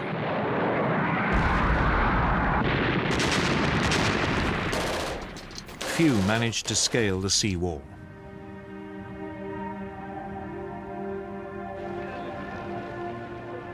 Over 3,000 Allied soldiers were killed or taken prisoner. Britain had learnt an important lesson. Never attempt a direct assault on a German-occupied port.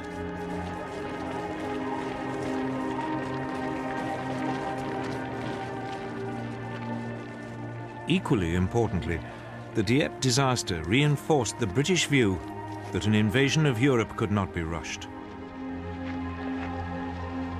Churchill understood it would require careful planning. Eventually, in April 1943, at an Allied conference in Washington, Churchill and the US President Franklin Roosevelt agreed upon a date.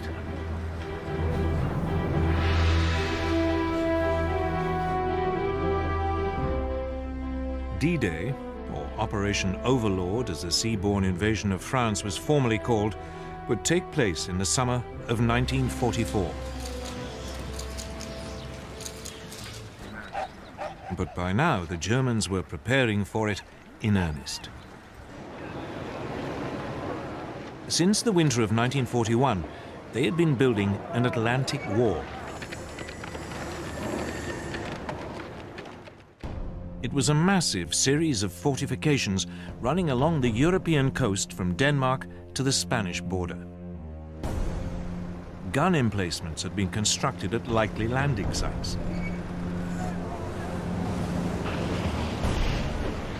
Beaches had been mined and covered in barbed wire. Obstacles had been placed in strategic places to block landing craft. Hitler had boasted, "I am the greatest builder of fortifications of all time."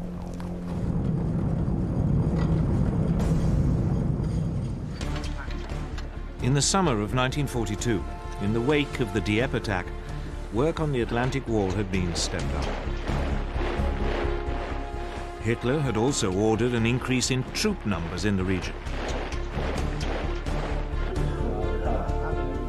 The German overall commander in the West, Field Marshal Gerd von Rundstedt, had been given 15 further divisions.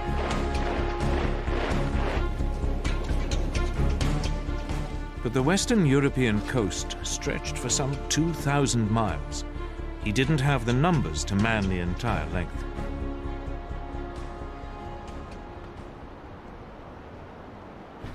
Von Rundstedt faced a difficult decision. Where should he position his overstretched forces to maximize their effect? The question led to bitter arguments inside the German leadership. Von Rundstedt proposed holding a large force of panzers in reserve northwest of Paris. He could then send it in against an invasion once he knew where it was happening.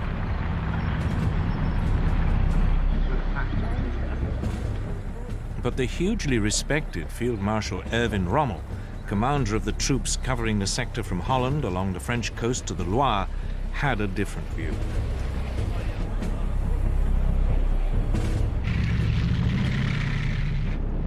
Rommel's concern was Allied air power.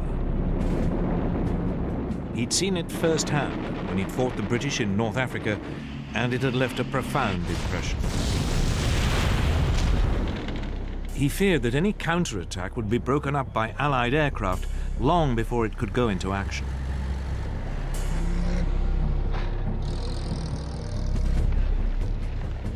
Rommel had also inspected Hitler's Atlantic Wall and found much of it wanting.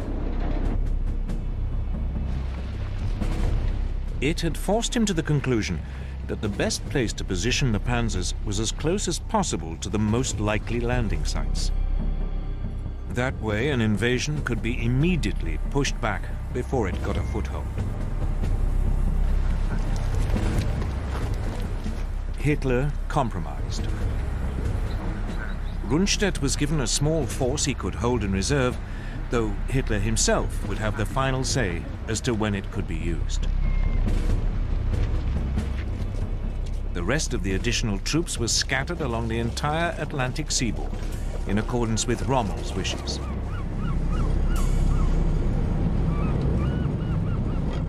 It would turn out to be the worst of all the solutions.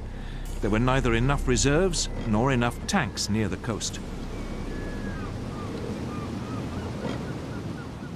But in the autumn of 1943, none of this was clear.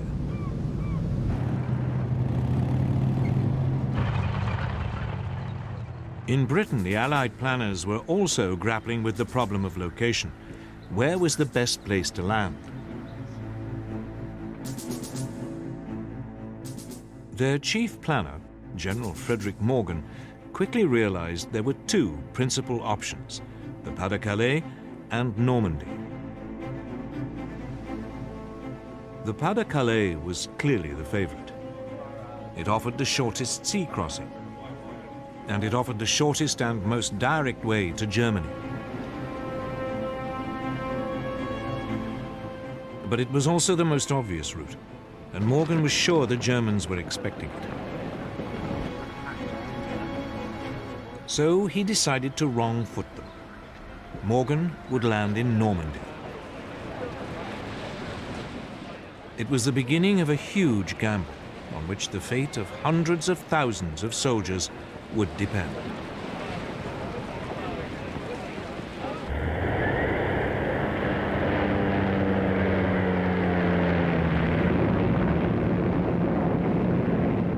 In the autumn of 1943, Allied photo reconnaissance aircraft swept over the beaches of northern France.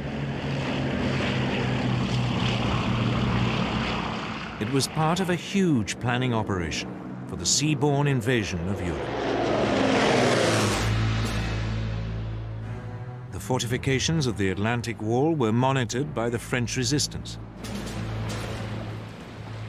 Men crept ashore to collect sand samples to test whether armored vehicles could be landed.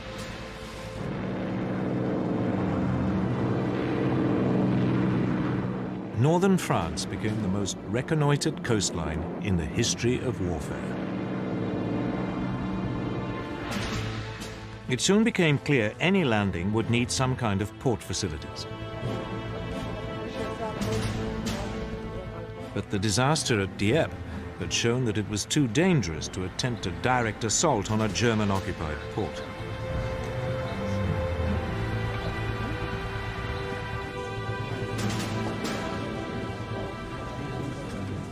Britain's planners were forced to come up with an ingenious alternative.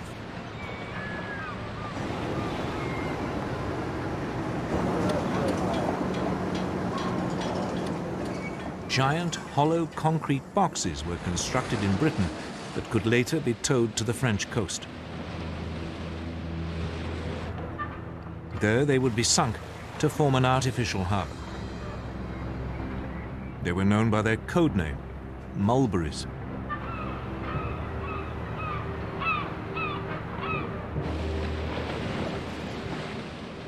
The mulberries would be supplied with fuel by a pipeline unwound from giant reels and dropped on the seabed. It would run for 100 miles.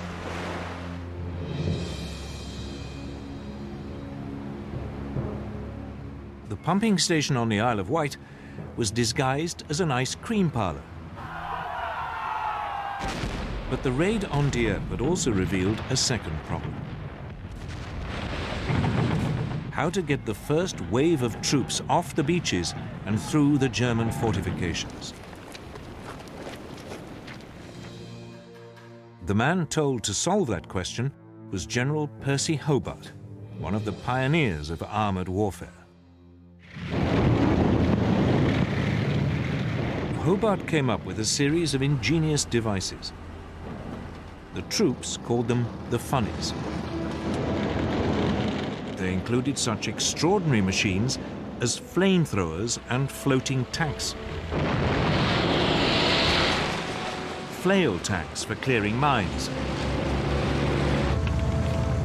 The bobbin for laying firm paths across sand or shingle. An armoured ramp for climbing sea walls.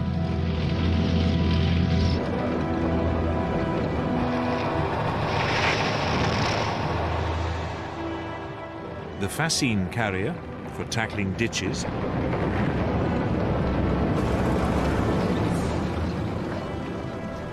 And the bridging tank for wider obstacles.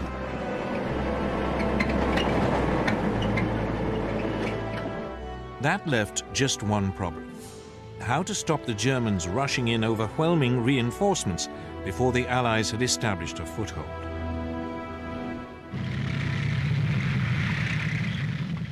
The answer was to keep them guessing until the very last moment as to where the invasion would take place.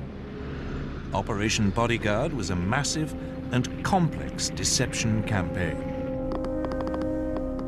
German double agents in Britain now began sending back to Germany huge amounts of carefully coordinated false information. This emphasized that the main landings would be in the Pas-de-Calais, although a feint attack might be launched in Normandy.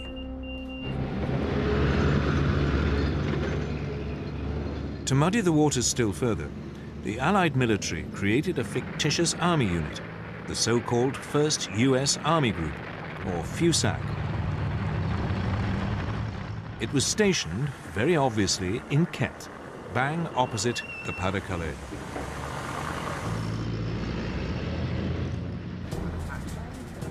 The man in charge of it was the pistol-toting US General George Patton, who'd been removed from action in Sicily after slapping shell-shocked soldiers.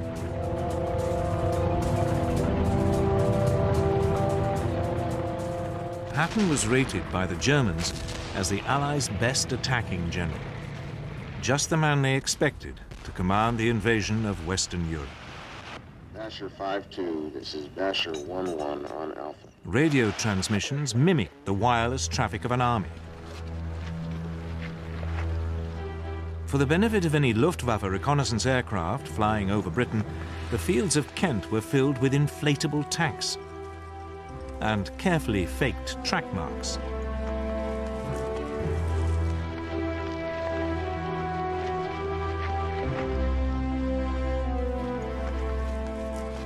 There were dummy aircraft made of wood and canvas. Harbours along the Kent coast were filled with dummy landing craft.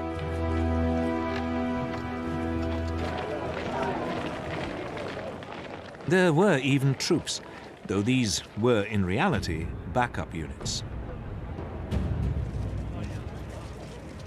In late 1943, the Allies appointed US General Dwight Eisenhower as Supreme Allied Commander for the invasion of Europe.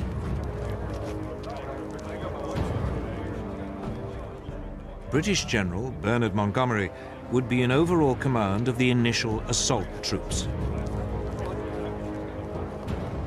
D-Day was fixed for June the 5th, 1944.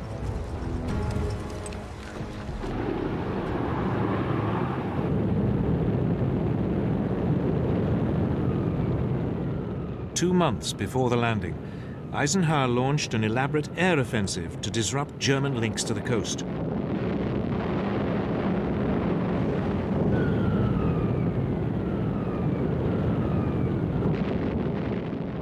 Once again, it was carefully planned to give the impression the Allies' target was the Pas-de-Calais region.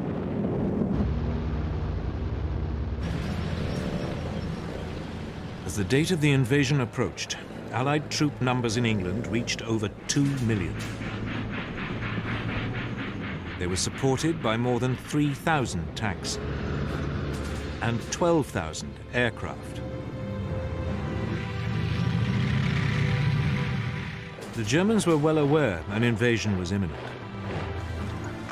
But they had been completely taken in by the Allies' phony preparations in Kent and were convinced the most likely landing spot was the Pas-de-Calais.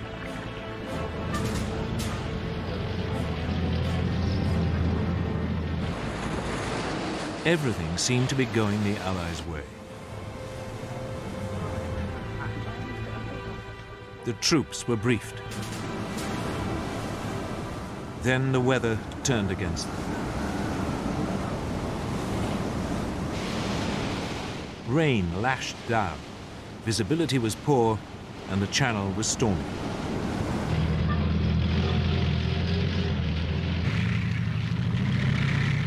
Nevertheless, on June the 4th, 1944, the assault troops boarded their landing ships and the armada of more than 5,000 vessels set sail.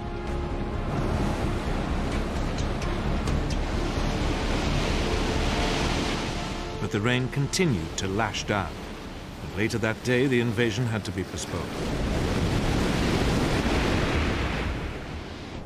The ships returned to port, and the assault troops faced a nerve-shredding wait.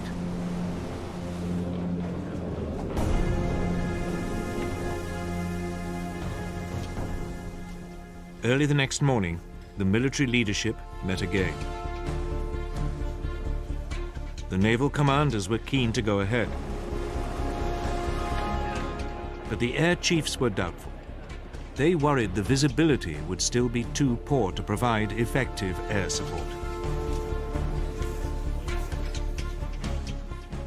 After a long silence, Eisenhower looked up. "Let's go," he said.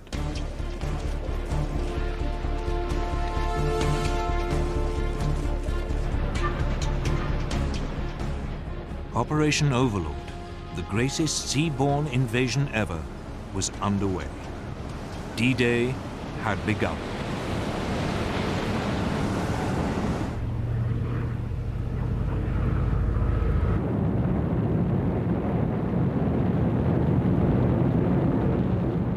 At 1:15 in the morning of June the 6th, 1944, British aircraft towing gliders arrived over the coast of northern France.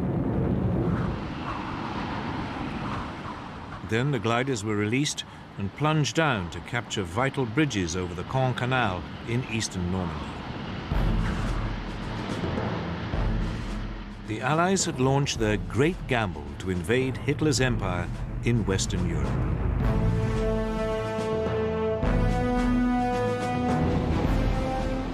"50 miles to the west, US paratroops came down around the village of Saint-Mère-Église.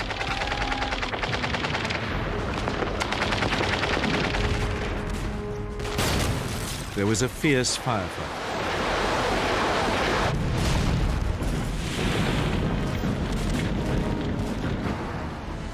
But 3 hours later, the village was in US hands. One of the most crucial battles of World War II was underway. An hour later, horrified German sentries along the Normandy coast saw a vast armada appear out of the mist. They had had no warning.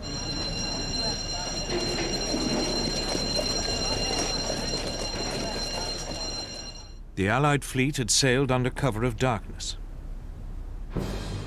Moreover, Allied countermeasures had confused the German radar into believing the main weight of the attack was approaching the French coast further east at the Pas-de-Calais.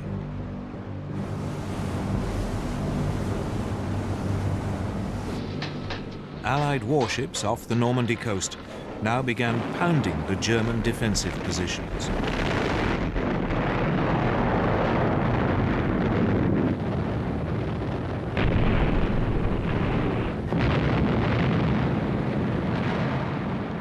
Wave after wave of aircraft swept overhead.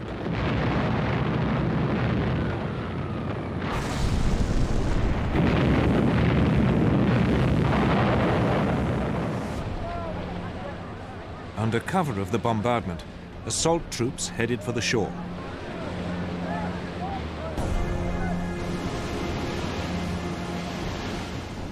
But as they closed in, German artillery and machine guns opened fire.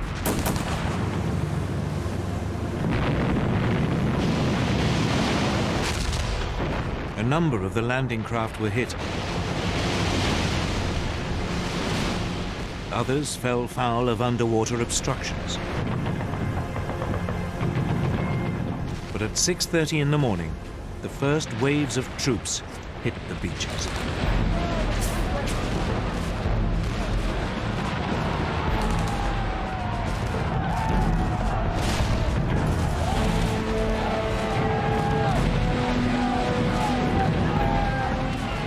At the far western end, the US 4th Infantry Division came ashore near at what they called Utah Beach.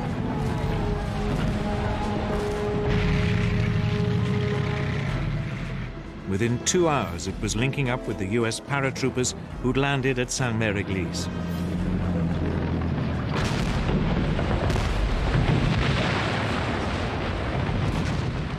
Next door, at Omaha Beach, it was more difficult.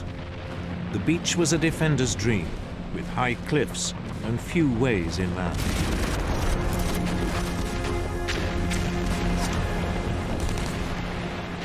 As the US 1st Infantry Division waded ashore, they were mown down by German machine guns.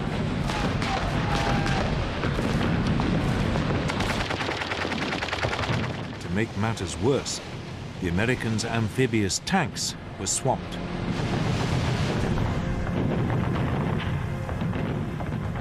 The troops were trapped on the beach.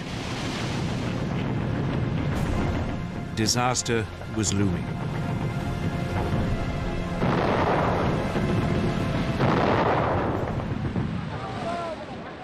But finally, a few of the soldiers managed to scale the cliffs.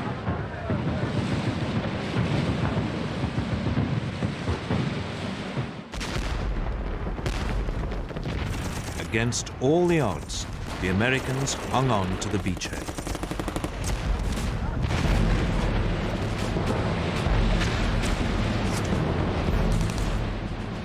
Further east, in the center of the landing area, Britain's 50th Infantry Division came ashore at Gold Beach.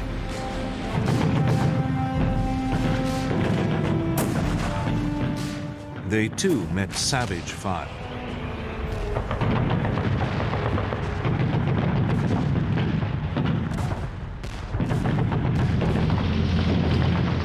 But now, the British deployed their funnies.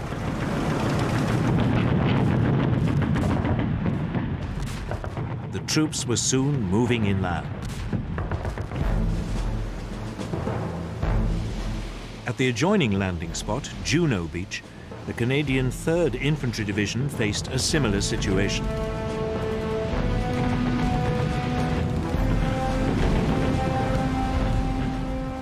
Here too, Britain's funnies were vital in helping the troops off the beach.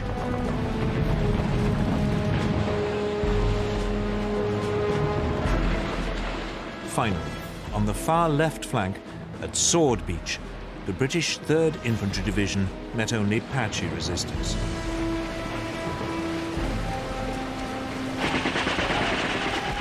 Within hours, its commandos had linked up with the glider-borne troops at the Caen Canal.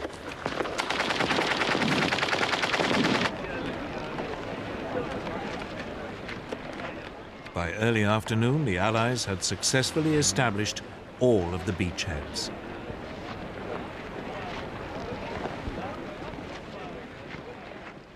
The timing of the invasion had caught the Germans completely by surprise. They'd expected the Allies to wait until the weather had cleared. Rommel, the operational German commander for the whole of the northwest French coast, had taken the opportunity of bad weather to visit his family in Germany. His immediate subordinate in Normandy and Brittany, General Friedrich Dollmann, was over 100 miles away, taking part in a war game exercise. Only the overall German commander for the whole of Western Europe, Field Marshal Gerd von Rundstedt, was at his HQ. But he needed Hitler's permission to move his panzer reserves to the battlefield. However, Hitler was asleep, and his aides wouldn't wake him.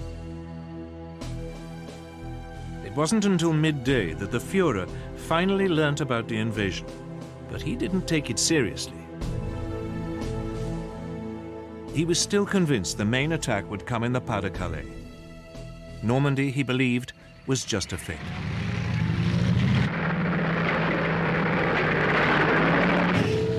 Finally, in the late afternoon, when the scale of the invasion was becoming all too clear, Hitler unleashed his reserves.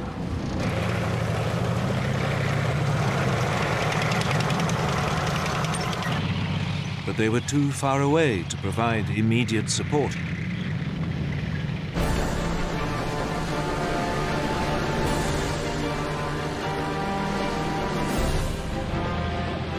Despite stubborn German resistance, the beachheads around Utah, Gold and Juno and Sword were secure.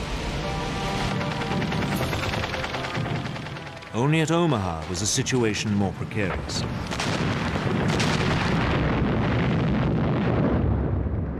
Here, German resistance had prevented the US troops moving more than a mile inland.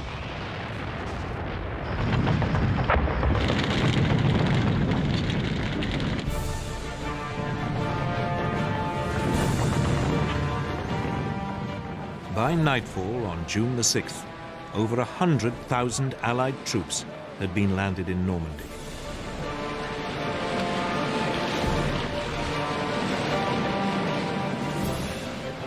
It had been an extraordinary feat of planning, ingenuity, and courage. The first day of the Allies' great gamble had paid off.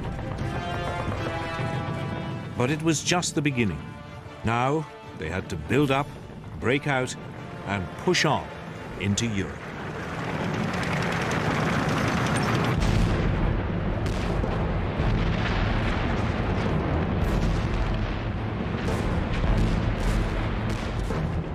As the second day dawned on the greatest seaborne invasion ever attempted, thousands of Allied troops had broken out of their beachheads and were moving inland.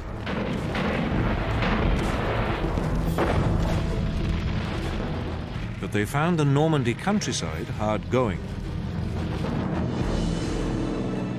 The patchwork of woodland and small fields provided ideal terrain for German tanks and machine guns.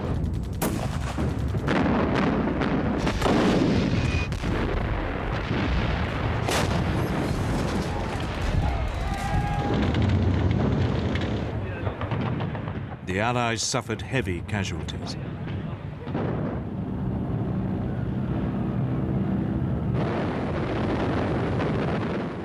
Allied air power provided crucial support. When von Rundstedt's panzer reinforcements arrived, they'd been so depleted by the air attacks that they were unable to mount a major counterattack. The German reinforcements were also hampered by French resistance fighters, operating behind German lines.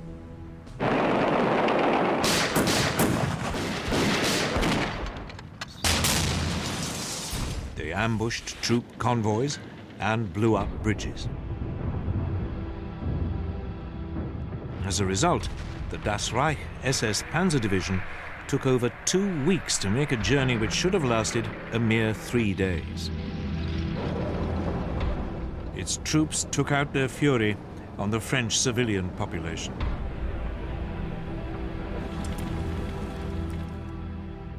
The village of Oradour-sur-Glane and its 642 inhabitants were wiped out.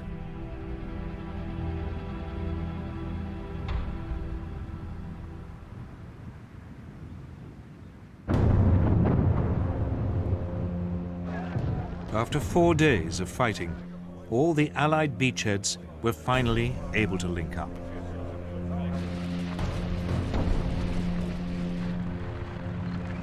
But they'd still only managed to penetrate 10 miles inland.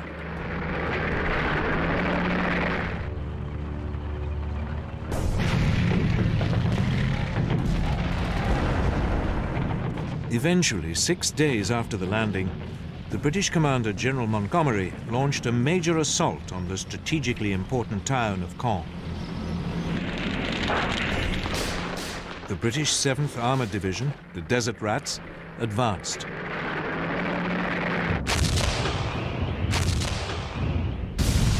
But its spearhead ran into 4 German Tiger tanks.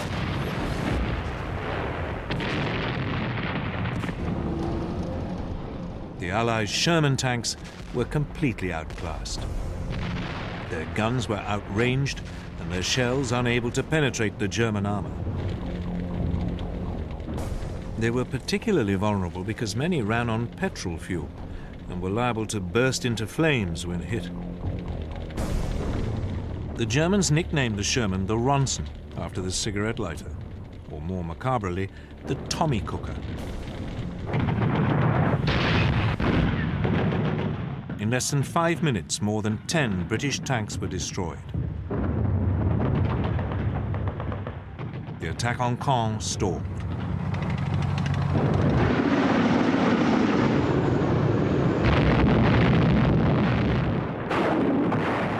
Outmatched by the German tanks, the Allies relied on air power and artillery.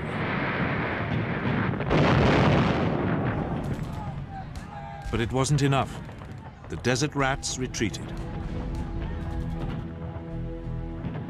Caen remained in German hands.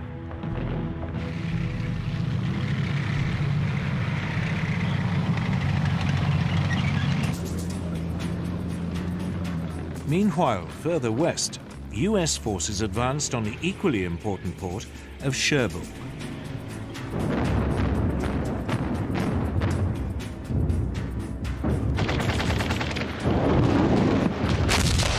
It would take them nearly 10 days to get close to it.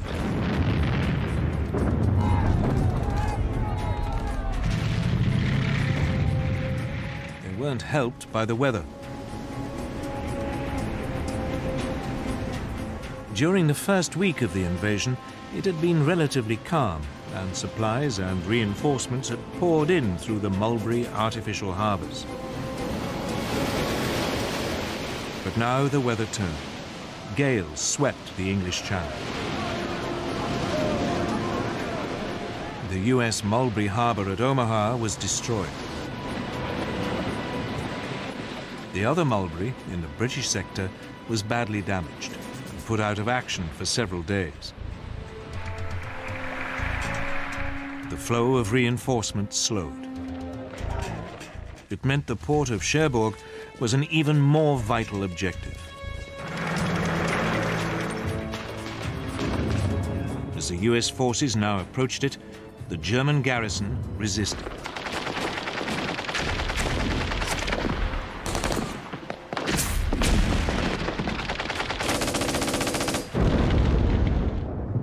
There was fierce house-to-house fighting.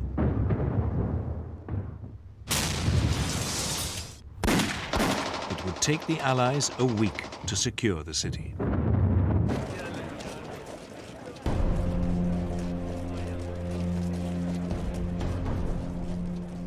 But the port had been trashed by the fleeing Germans. It would take a further month before it could be brought back into service.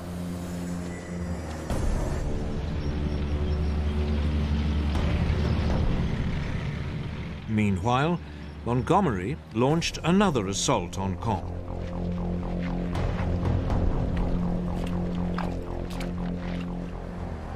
But the storms had turned the fields into a sea of mud. Low cloud meant air support was impossible.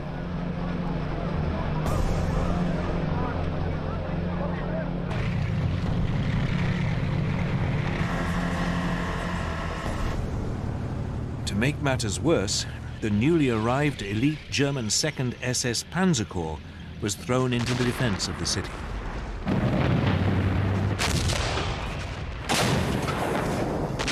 After 4 days, the British were again forced to halt.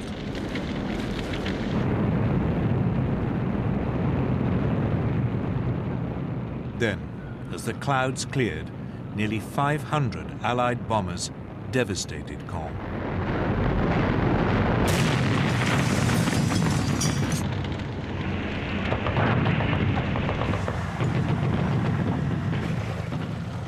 British troops fought their way into the north suburbs. But the ruins made ideal defensive positions for the Germans.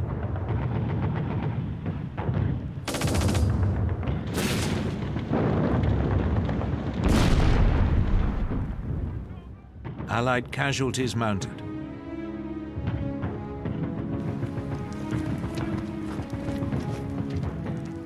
After 48 hours, the attack was, yet again, called off.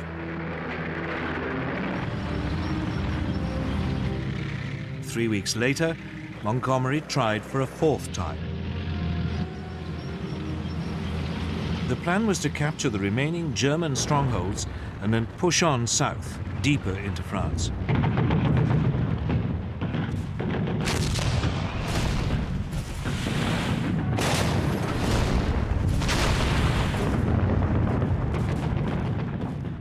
After 2 more days of fighting, the city was finally won.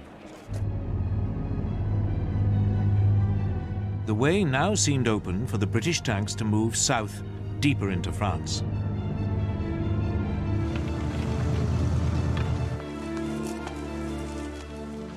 But the Germans were waiting with a large force of panzers.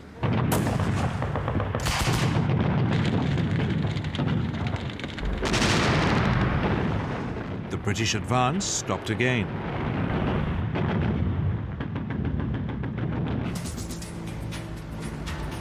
The Americans in the west, however, were having an easier time. The fighting around Caen had sucked in the majority of the German defenders. As the American forces prepared to thrust further into France, they faced only scattered opposition. The scene was set for the Allied forces to break out at last.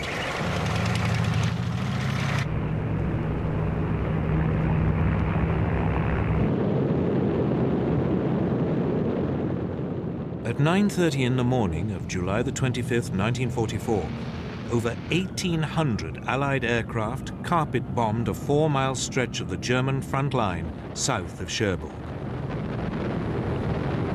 It was the beginning of Operation Cobra, the US breakout into France.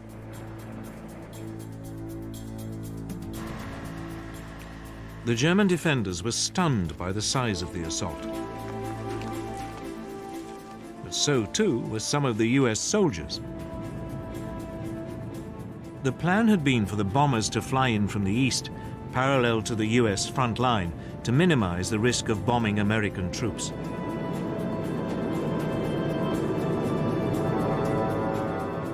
But most of the aircraft came in over the top of the US lines. Bombs fell short. Over 100 US troops were hit and killed.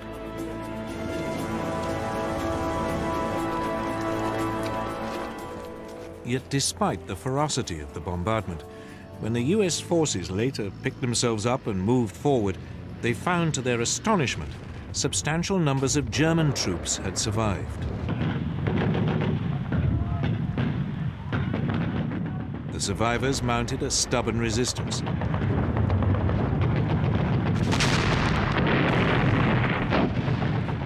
As fighting raged, it looked as though the Americans would fail to break through the German lines.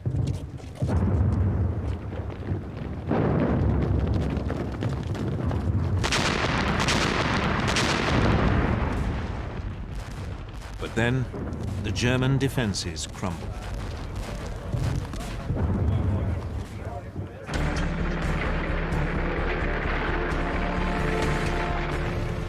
The next morning, US tanks broke through and moved forward into open country. There was now almost no German resistance left, and the Americans quickly pushed deeper into France. The hill town of Coutances fell. Then the crossroads town of Avranches. As the Allies pressed forward, they were helped by change and confusion in the German high command. At the beginning of July, 3 weeks after the D-Day landings, Hitler dismissed the German commander-in-chief, Field Marshal Gerd von Rundstedt, for defeatism. Von Rundstedt had made little attempt to hide his belief that Germany faced an unwinnable struggle.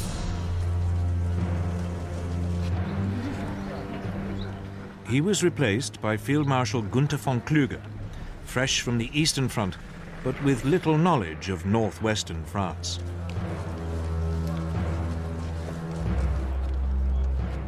Two weeks later, Rommel, the second most senior German officer on the front, was severely injured when his staff car was strafed by a British fighter.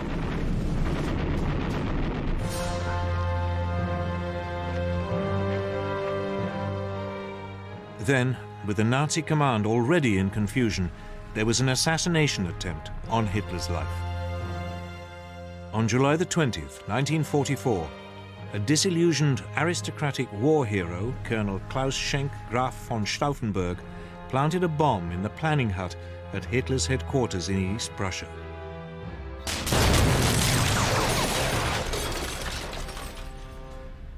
Four officers were killed. But Hitler was sheltered by a heavy, solid oak conference table and escaped with only minor injuries. The plot was swiftly and brutally put down. Von Stauffenberg was shot and his principal collaborators put on trial. They would later be hanged. Hitler put a brave face on it and visited some of the wounded in hospital. But it hardened still further his distrust of his senior officers. He would, despite his many earlier misjudgments, demand even greater control over events on the battlefield.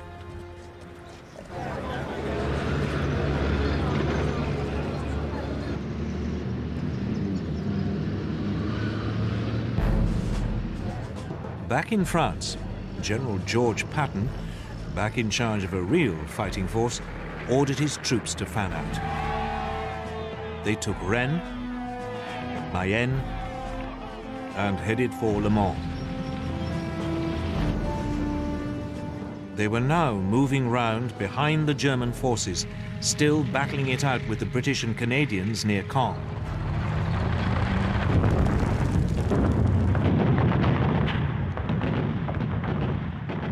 With the Americans to their south and the British to their north, it seemed the German forces in Normandy would be surrounded.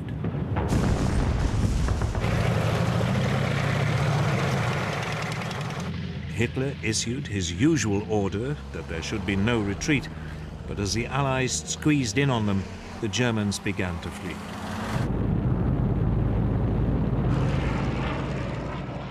They were remorselessly harried by Allied aircraft and artillery.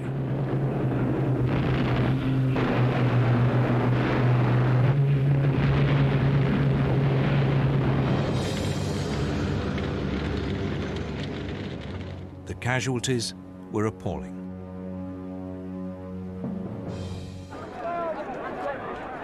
Finally, on August the 20th, 1944, the Allied forces moving in from both the north and south met up.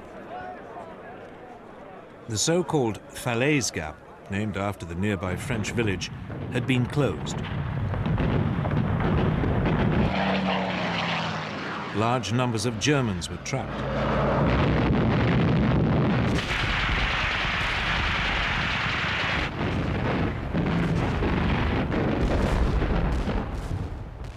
Over 10,000 more Germans, caught in the Allied pincer, died. A further 50,000 were taken prisoner.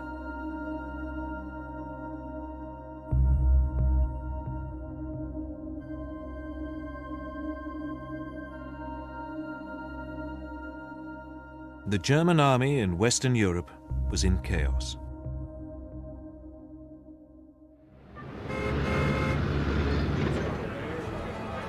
Meanwhile, far to the south, on the French Mediterranean coast near Cannes, there was a second Allied seaborne invasion. US troops came ashore virtually unopposed. They were helped by paratroopers from the Free French Army, men who had escaped from German-occupied French territory in Europe and North Africa. The landing had always been opposed by the British, who regarded it as a diversion. But the United States had long regarded it as an essential part of clearing the Germans out of France.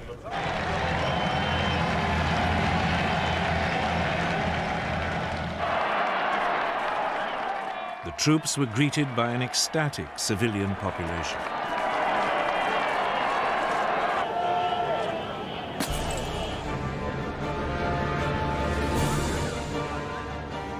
It was soon advancing rapidly up the Rhone Valley.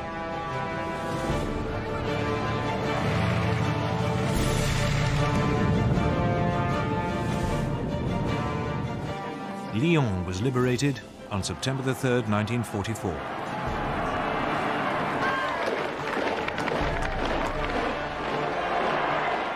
Ten days later, they reached Dijon and made contact with Patton's forces advancing from western France.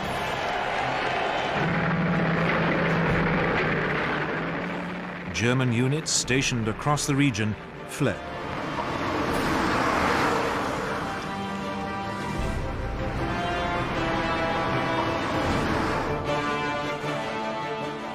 In barely 3 weeks of headlong advance, the Allied invasion of Europe had liberated most of France. That left Paris, where French resistance fighters now rose up against the German occupation. There seemed little to prevent the Allied onrush from continuing to the German border.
By the summer of 1944, Allied troops were racing towards Paris.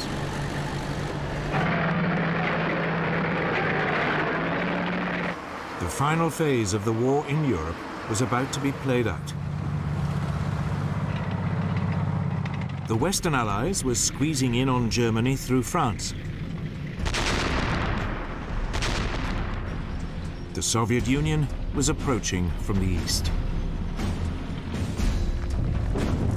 Hitler, caught in the middle, made a last, desperate attempt to break out of the Allied stranglehold.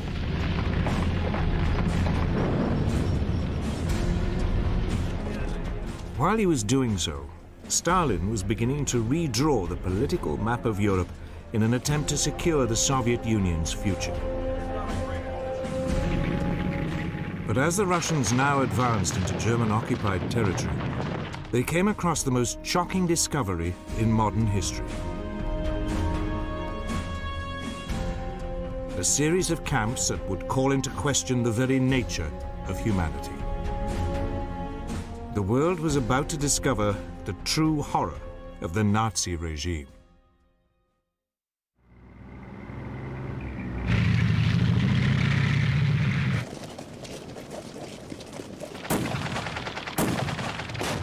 In August 1944, Allied troops arrived in Paris.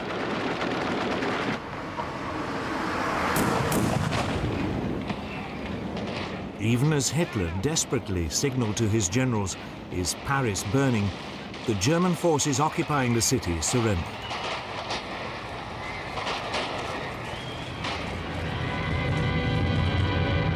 Paris free again, and the beginning of the last act in its amazing story. The surrender of Lieutenant General von Choltitz, German commander of the Paris region. At a dingy office in Montparnasse station, formal end of German rule.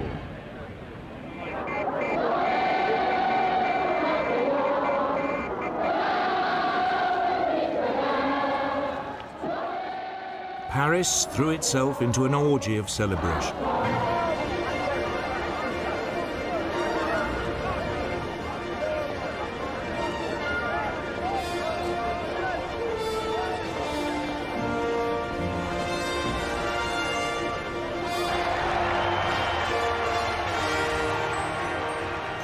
The following day, Charles de Gaulle, the leader of the Free French government in exile, arrived in the city to claim the glory for its liberation.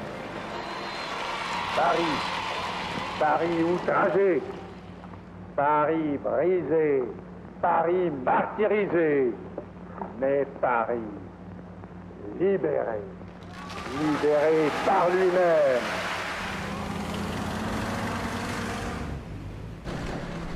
Meanwhile, as de Gaulle claimed the credit, the Allies continued the fighting. They crossed the River Seine and moved east towards Germany.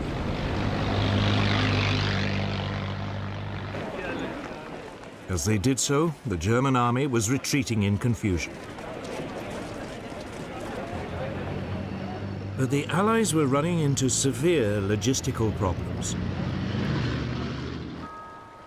The fleeing Germans had trashed the French ports.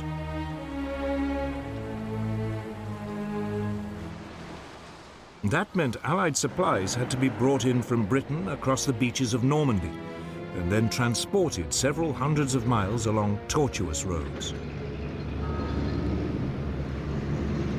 Truck convoys, nicknamed the Red Ball Express from their identification sign, rolled forward day and night.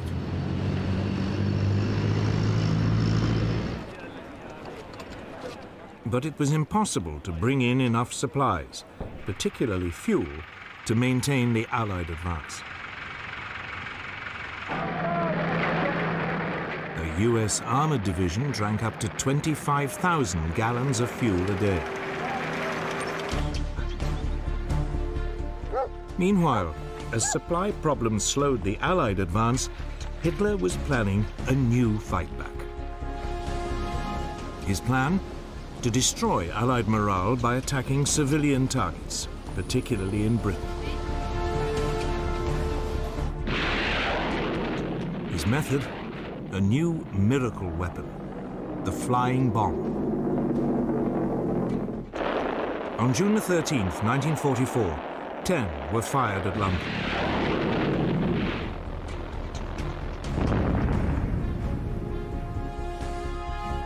Six struck home.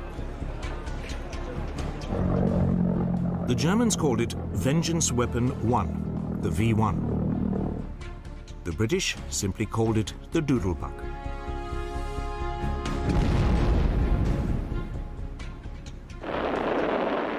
Armed with a warhead of just under 2,000 pounds, it could be launched from sites 130 miles away and could fly at 400 miles an hour. For the next few weeks, up to 100 Doodlebugs a day were fired at British cities from launch sites along the German-occupied Channel coast.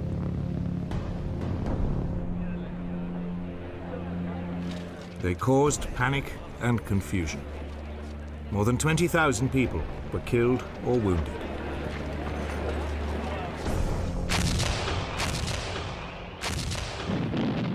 The British set up a screen of anti-aircraft guns around the capital. Many flying bombs were shot down.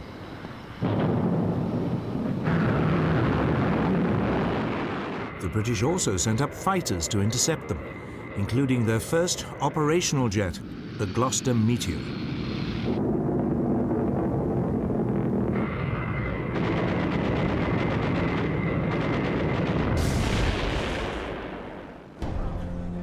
But still, the V-1s kept arriving.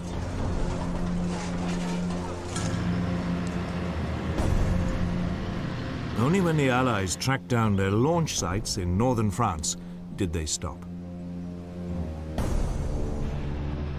But the reprieve was only temporary. The Germans had a second miracle weapon up their sleeves.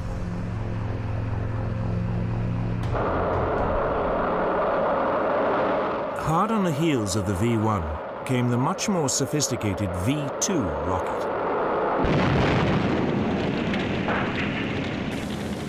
The first fell on London on September the 8th, 1944.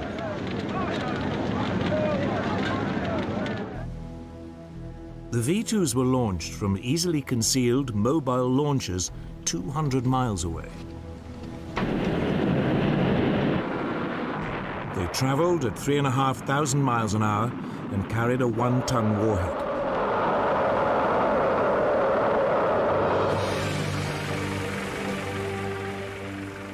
For 6 months, Britain had no response. Over 1,100 V-2s landed on defenseless British cities. They only stopped when the German positions in Europe were pushed so far back, the launch sites were, once again, out of range of Britain. Yet, despite the horror and damage the V-2s caused, British morale remained unbroken.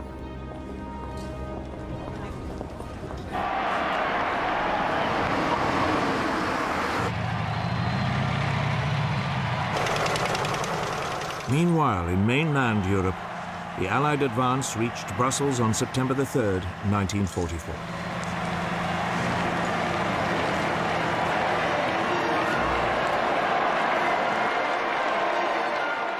The next day, British forces took the huge Belgian port of Antwerp.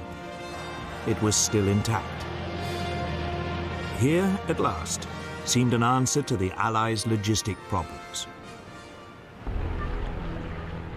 New supplies could pour in through the port. But it was not to be so simple. Antwerp is 40 miles from the sea, up the River Scheldt. As the Germans pulled out of the city, they dug in along the waterway, turning it into a corridor of death. The river was also mined. It meant the port was unreachable from the sea. The Allied advance, now desperately low on supplies, was in danger of grinding to a halt.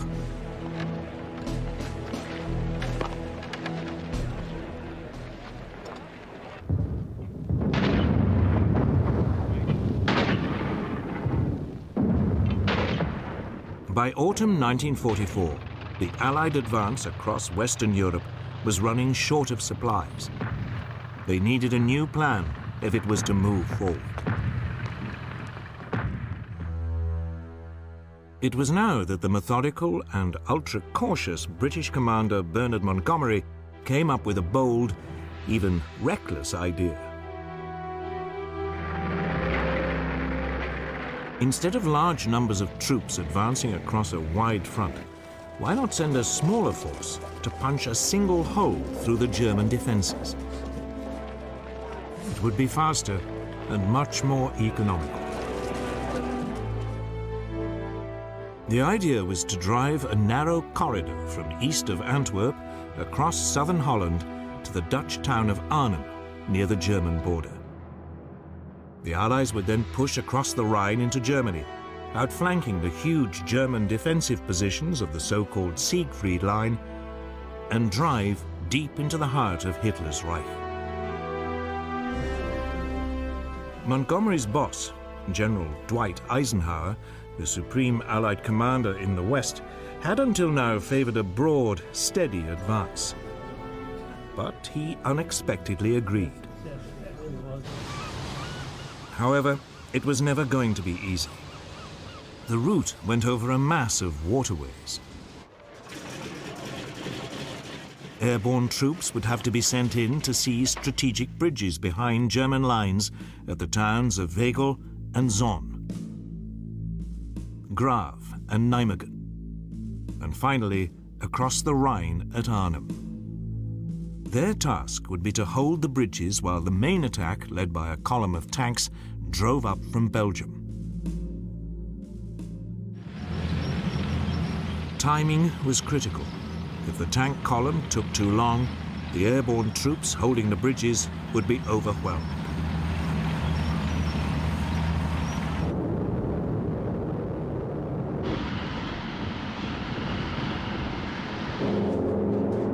Operation Market Garden began early on the afternoon of September the 17th, 1944. 30,000 British and US airborne troops, equipped with gliders, landed in German-occupied territory.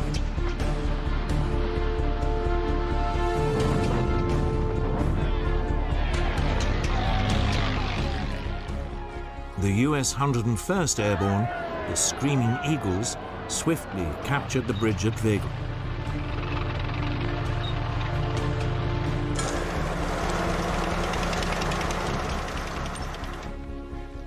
But their second objective, the bridge at Zonn, was blown up by the Germans just as the Americans approached.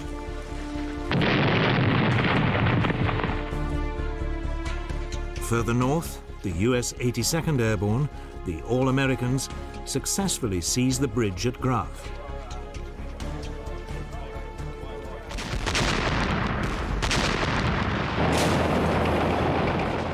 But stiff German resistance prevented them from capturing the second crucial bridge at Nijmegen.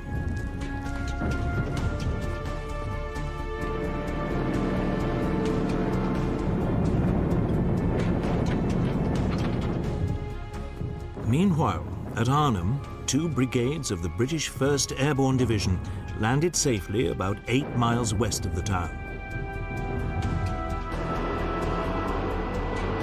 But as the paratroops advanced towards Arnhem's vital bridge across the Rhine, they ran into 2 German panzer divisions.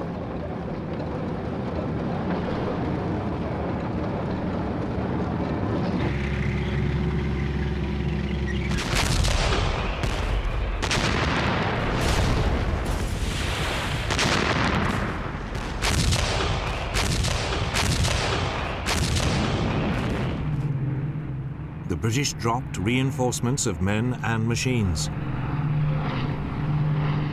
But as they drifted down to earth, they were cut to pieces by German fire.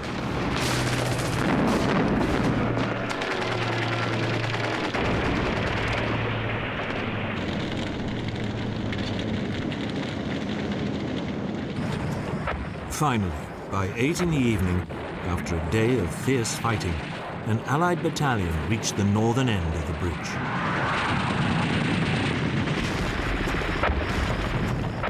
But the Germans still held the other end. Operation Market Garden was in trouble.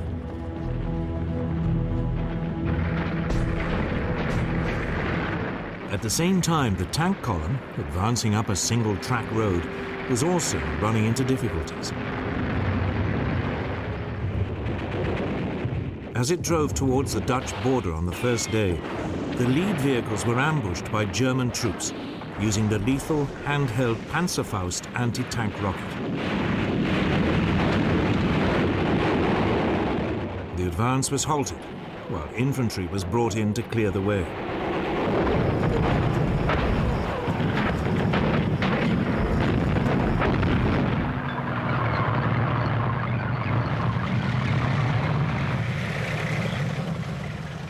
The following day, the tank column reached Zon, but was delayed overnight while the bridge was replaced with a temporary structure.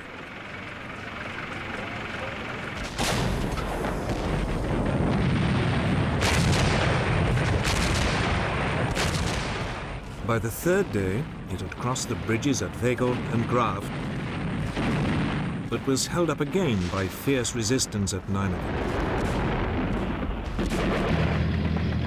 Finally, 4 days after starting out, the column was at last within striking distance of Arnhem. But it was too late.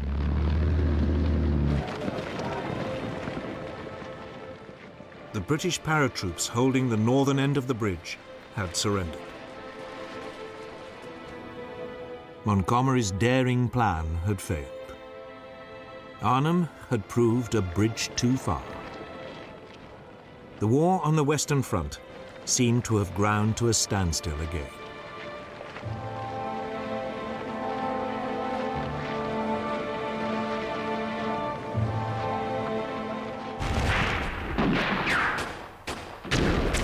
Then, 10 days later, the Allies launched a new effort to break the deadlock.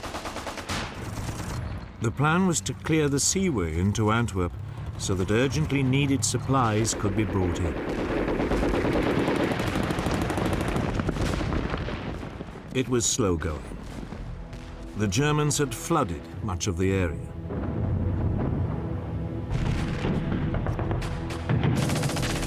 It took Canadian troops 3 weeks to clear the riverbanks of German soldiers and machine gun nests. But still, the Germans clung on to the strategically important Walcheren Island. It had massive guns that commanded the river entrance.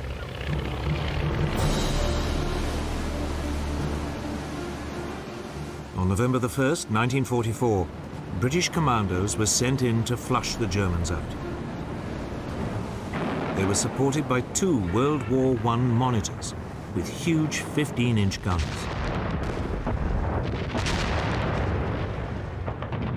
The Germans held on for another week before they were finally overwhelmed.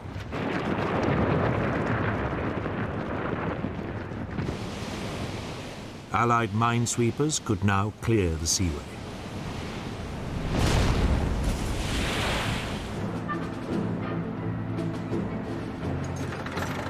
Three weeks later, on November the 28th, 1944, the first supply ships reached Antwerp.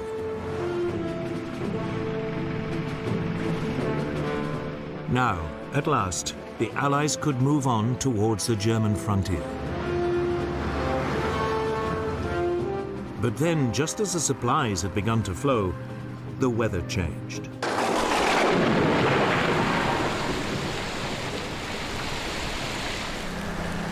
Autumn rain turned the battlefield into a swamp. By late 1944, the Allied advance had to stop again. The final defeat of Germany would have to wait until the spring. But even as the Allies waited, Hitler was preparing a massive response.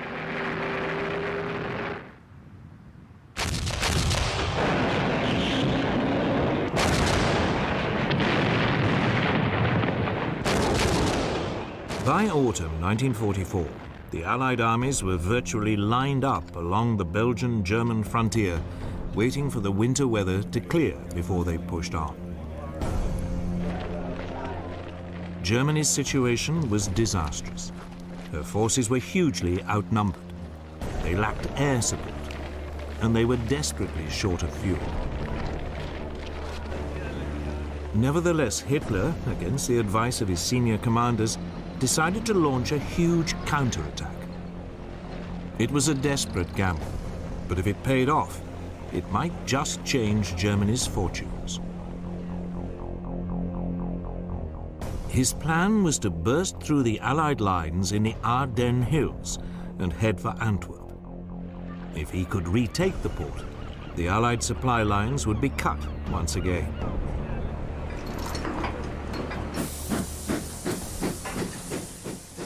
Some 200,000 German troops and 950 tanks and tank destroyers were assembled in total radio silence. Hitler was calling on what was, in effect, his last remaining strategic reserve of troops. The Allies missed the build-up completely.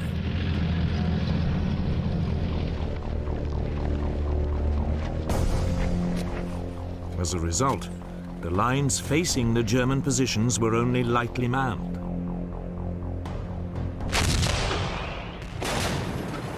On December the 16th, 1944, the Germans opened fire.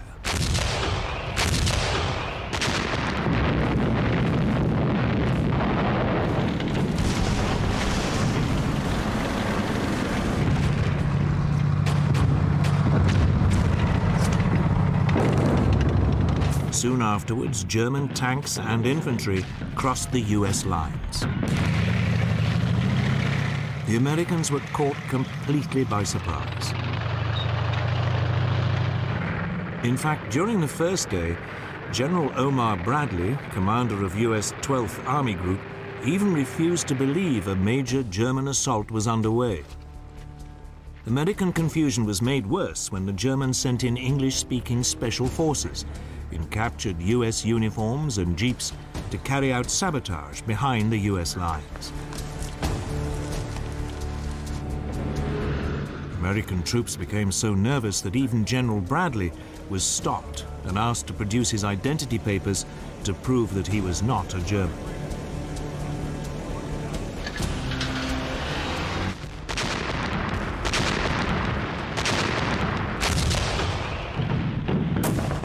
But despite this, the US forces regrouped. Any Germans captured wearing US uniforms were summarily shot as spies.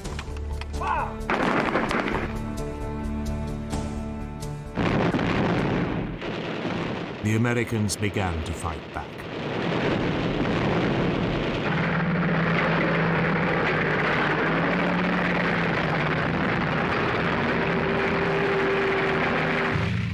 But the German advance had created a huge bulge in the Allied lines. The attack would become known as the Battle of the Bulge.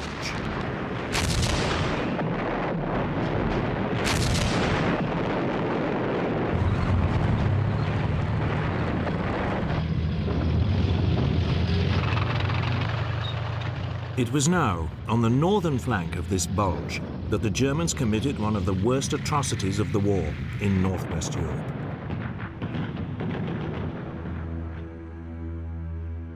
SS Colonel Joachim Peiper captured some 150 members of a US artillery observation battalion near the village of Malmedy.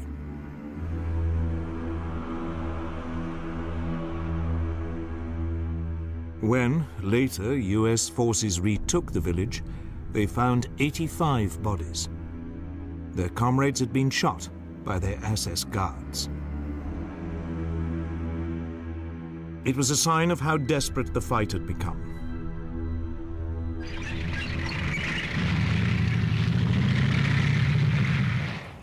As the German advance near Malmedy continued, US combat engineers blew up bridges to slow it down.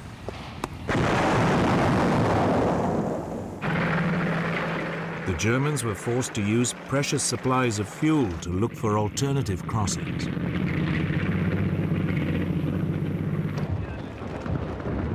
Meanwhile, on the southern flank of the Bulge, US troops blocked road junctions to slow the German tanks.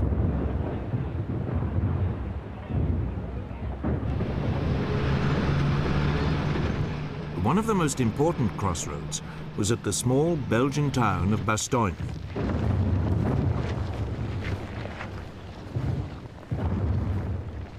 Here the Allies sent in reinforcements.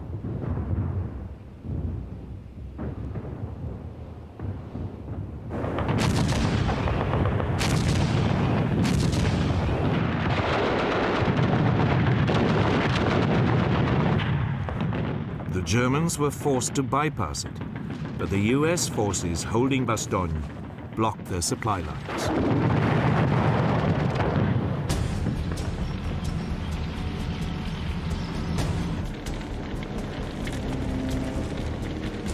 Two days later, however, the Germans were approaching the town of Dinant, some 30 miles further west.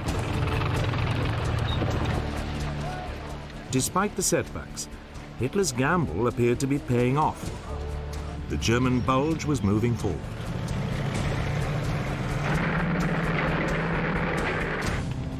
But their supply lines were now dangerously overextended, and they were running desperately low on fuel. The advance slowed.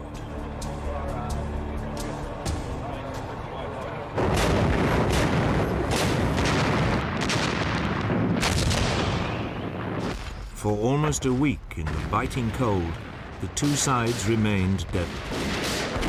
Neither could gain the upper hand.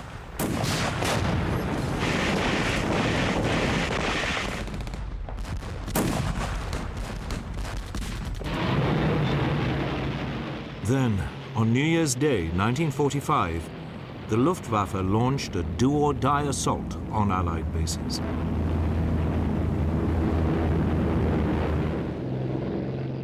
Over 300 Allied planes were destroyed.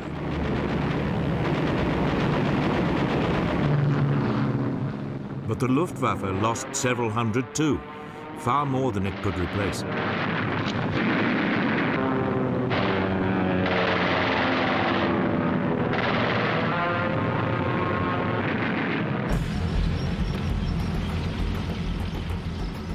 As the weather now improved, the Allies took advantage of their overwhelming air power. US troops, temporarily under Montgomery's command, pushed in from the north. US General George Patton's forces squeezed from the south. Allied air power pummeled the German lines.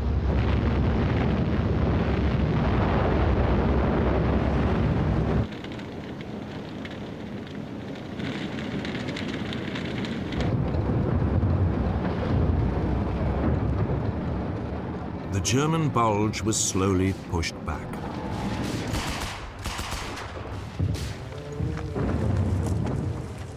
By early February 1945, Hitler's gamble had failed.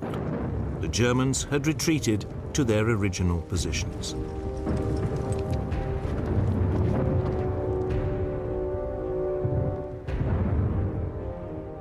The attack had taken a heavy toll on their already depleted resources.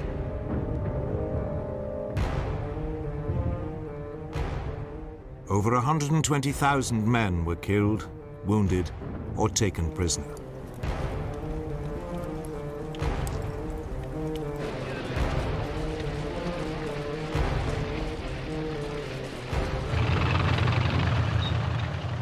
Meanwhile, on the other side of Europe, Stalin now began to move on Germany's eastern border. In doing so, he would begin to redraw the political map of Europe.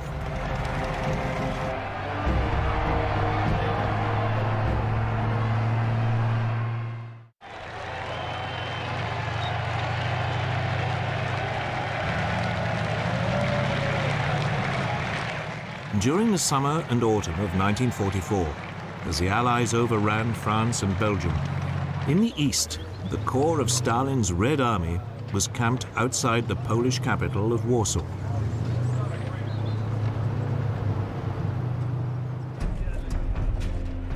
For the Russian leader, the aim of the war had by now changed. It was no longer a matter of survival, or even of pushing the enemy out of the Soviet Union. It had become a political affair. Top of Stalin's agenda was building a buffer zone between the Soviet Union and Germany. One of the keys to this was Poland. The Russians and Poles had long hated each other. Soviet armies had collaborated with the Germans in carving up Poland in 1939.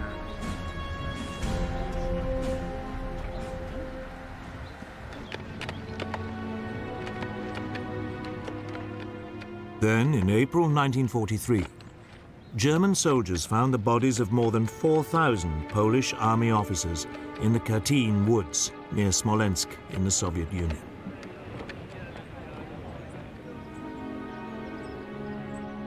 They had been murdered by the Russians. Stalin denied any involvement and blamed the Germans, but the Poles never believed him.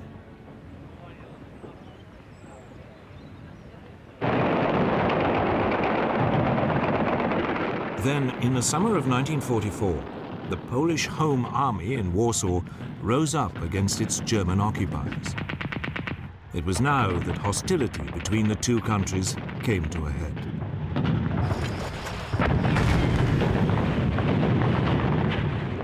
The Home Army had been spurred on by a broadcast from Moscow on July the 29th, urging a popular uprising. In the first few days of the rising, it seized some 2/3 of the city. It had about 40,000 men and women, armed mainly with captured German weapons.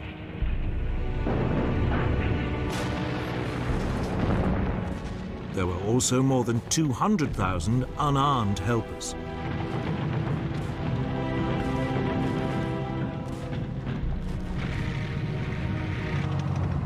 But they lacked any weapons capable of repelling the German heavy armor.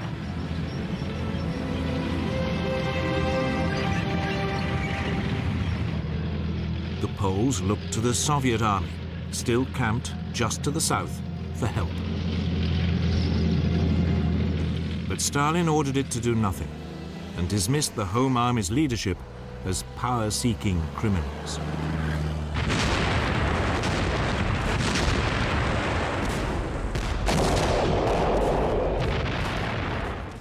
German reinforcements poured into Warsaw under the command of SS General Erich von dem Bach-Zalewski. He was an expert in crushing and slaughtering partisan groups.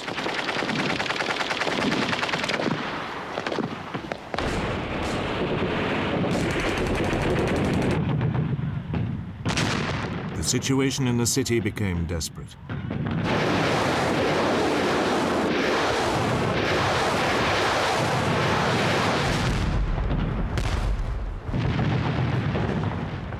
Savage house-to-house fighting raged for 2 months.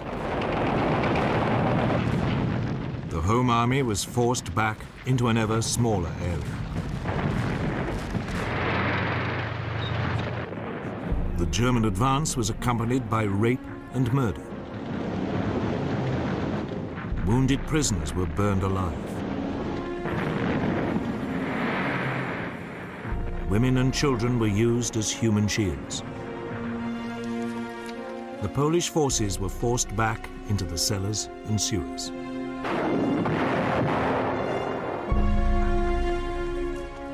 But still, the Red Army sat back. Stalin's reasoning was simple. He saw the Polish Home Army as pro-Western and anti-communist.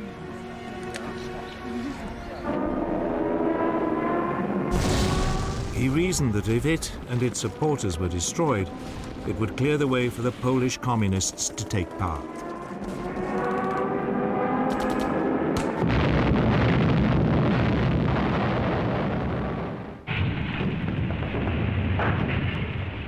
By October the 2nd, the Germans had done just what Stalin had hoped. The Home Army and its sympathizers were crushed.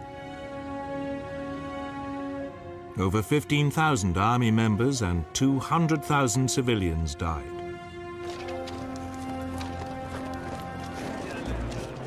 Some 15,000 people surrendered.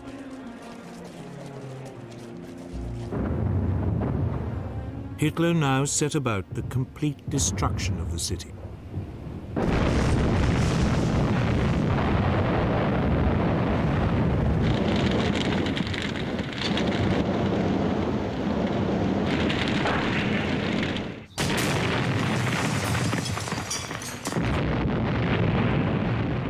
Warsaw was razed to the ground.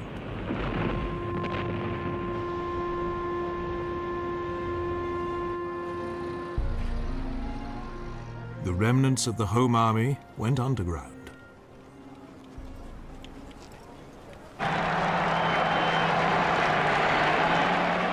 Later, when the Red Army finally moved into Warsaw, they would be hunted down by Soviet secret police. Stalin's scheming had worked. Pro-Western Polish forces had been smashed, and the country would, after the war, become a key buffer state between Russia and the West. In London, the British Prime Minister, Winston Churchill, was appalled by Stalin's conduct. But he was also a pragmatist. In October 1944, Churchill went to Moscow. It was several months after the crushing of the Warsaw Uprising. There he agreed with Stalin on a division of the European spoils. According to a document Churchill scribbled down, the Soviets would have 90% of the influence in Romania and the British 90% in Greece. In Bulgaria, the Soviets would have 75% influence and 50% in Yugoslavia and Hungary. The future of Poland was left vague, probably deliberately. Churchill described it as the naughty document. The wording was confusing, and nobody was sure quite what it meant, but Stalin happily agreed to it. He was probably aware that the winner would take all, and he intended to be the winner in most of Eastern Europe and the Balkans. Churchill never told the Americans about the document.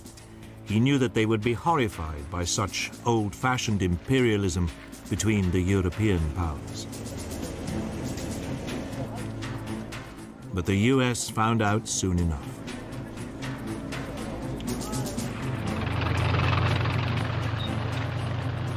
In late 1944, the Germans pulled out of Greece. The country descended into a civil war between the monarchists and the communists.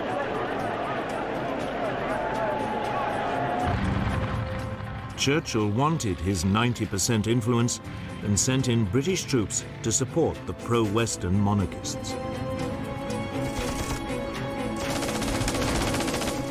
Stalin, mindful of the naughty document, did not object.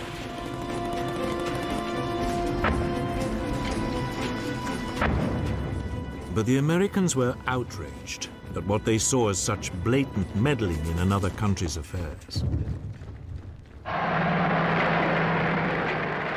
But by the end of 1944, there was a more pressing issue. Western and Soviet forces were about the same distance away from Berlin. The race was on to be the first to get there. But even before it began, new and shocking news came out of the East.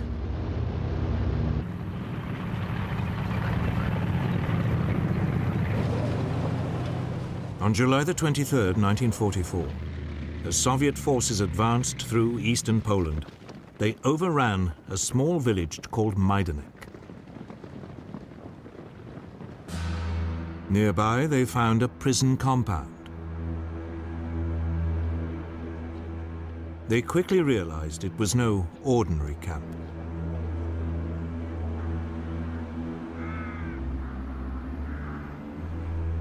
They found specially built gas chambers and incinerators. Near them were piles of corpses. It was a camp designed for the mass murder of Jews.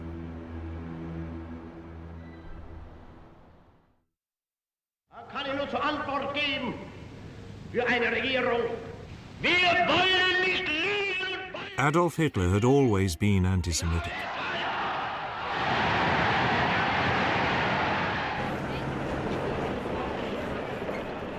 When, in the 1930s, he had come to power, many German Jews had been forced to flee.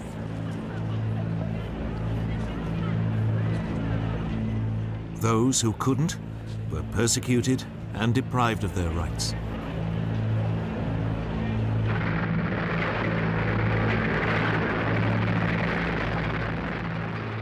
Then, in the summer of 1939, the Germans invaded Poland.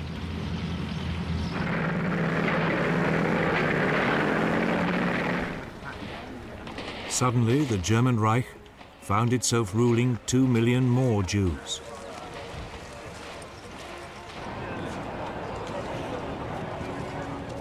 So the Nazis sent in special SS squads, the Einsatzgruppen, whose job was to round them up.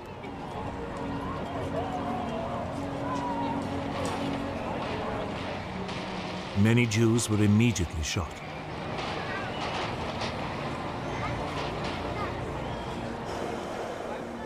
The remainder were herded into walled ghettos in the major cities, while the Germans worked out how to solve what they called the Jewish problem.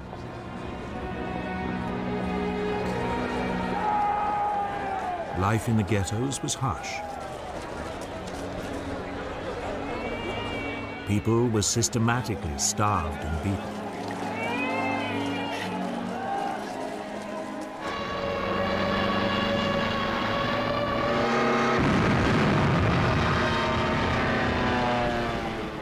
Two years later, the German army entered the Soviet Union.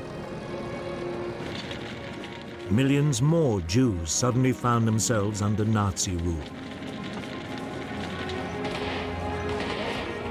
Here, the Einsatzgruppen were helped by the local population, which was often anti-Semitic and only too willing to carry out pogroms of its own.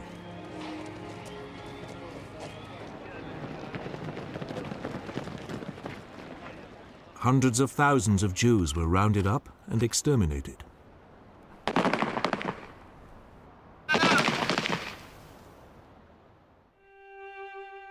The most notorious pogrom occurred at Babi Yar in Kiev. 33,000 Jews were shot in cold blood.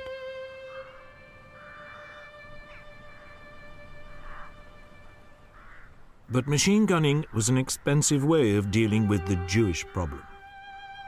Nor was it popular with many German soldiers.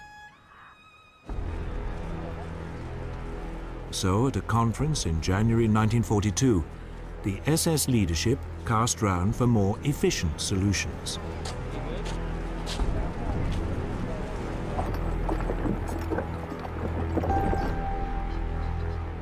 First, it tried using carbon monoxide fumes. But that didn't kill enough people quickly enough. The conference eventually agreed to set up a series of camps where Europe's Jewish population would be systematically exterminated. There would be 6 of these death camps, all in Poland. They were at Majdanek, Sobibor, Treblinka, Chelmno, Belzec, and Birkenau. As the camps were being built, the Jewish ghettos were liquidated. One notorious example was in Warsaw. Here, as the Germans moved into the ghetto to clear it out, the inhabitants fought back.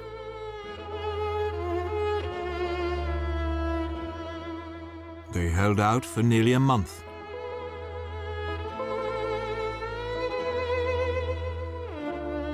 "7,000 died in the fighting before they were overwhelmed.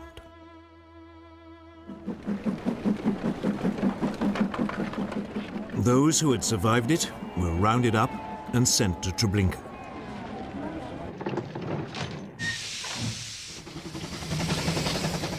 Here they entered what was rapidly becoming a highly organized system of slave labor and extermination. New inhabitants arrived at the camps in cattle trucks from all over Europe.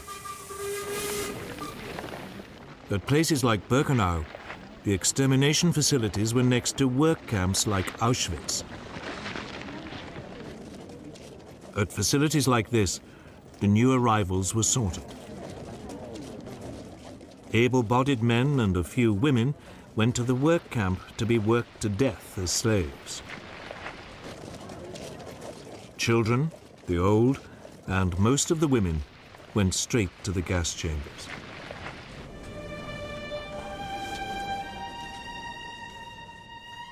They were stripped and their heads shaved.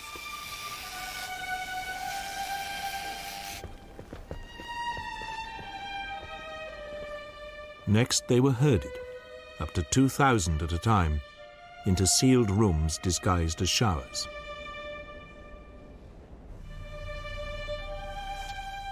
SS officers then poured Zyklon B crystals through a trap in the roof to form a deadly gas. It was far more effective than carbon monoxide. At Auschwitz-Birkenau, the gas chambers could kill over 10,000 people a day.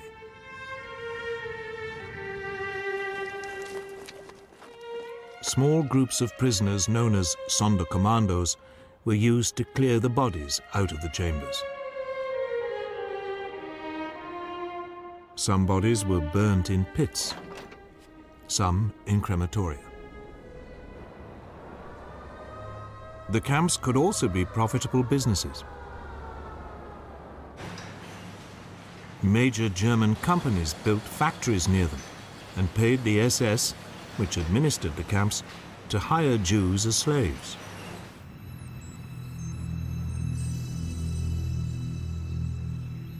The belongings and hair of those gassed were sold off, their gold teeth melted down and hoarded.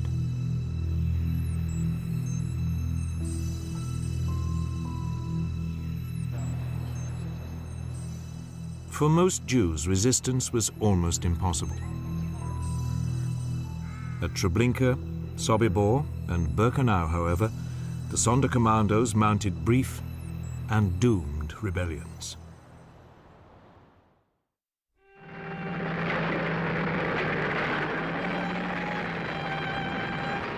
But in July 1944, most of this was still unknown. As news began to seep out of the Russian find at Majdanek, most people simply found it unbelievable. Yet today we know that people in the West, like Churchill, almost certainly knew more than they admitted. During 1943 and 44, several reports reached London about what was going on inside the extermination camps. But nothing was done. Today, it is estimated some 6 million Jews were exterminated in Hitler's camps. What the Allies had never understood, until the war was over, was the vast scale of the Nazi extermination campaign. Nor did they grasp the sheer quantity of resources the Germans were prepared to devote to it when Germany was facing its final days.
By early 1943, the Japanese Empire was at its height.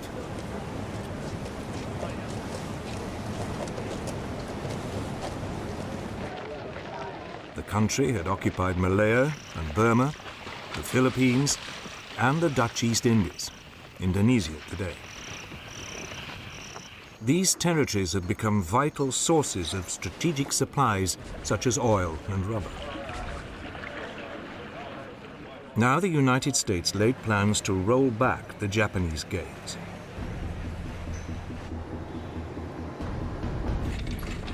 The aim was to cut the country's supply lines by seizing the occupied territories.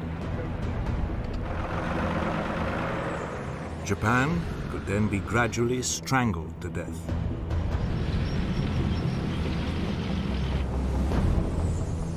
But to win in the vast expanse of the Pacific, the US would need to develop new forms of mobile warfare. They would be based on amphibious landings supported by aircraft flying from carriers.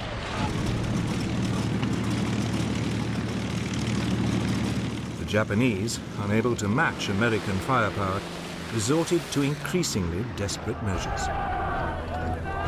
The country fell back on ancient notions of military honor to create suicide units.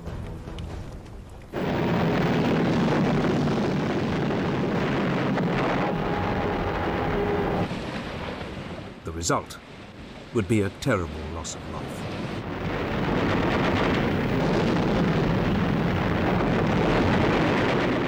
This would be a decisive phase in the war in the Pacific and would mark the end of Japan's dreams of empire.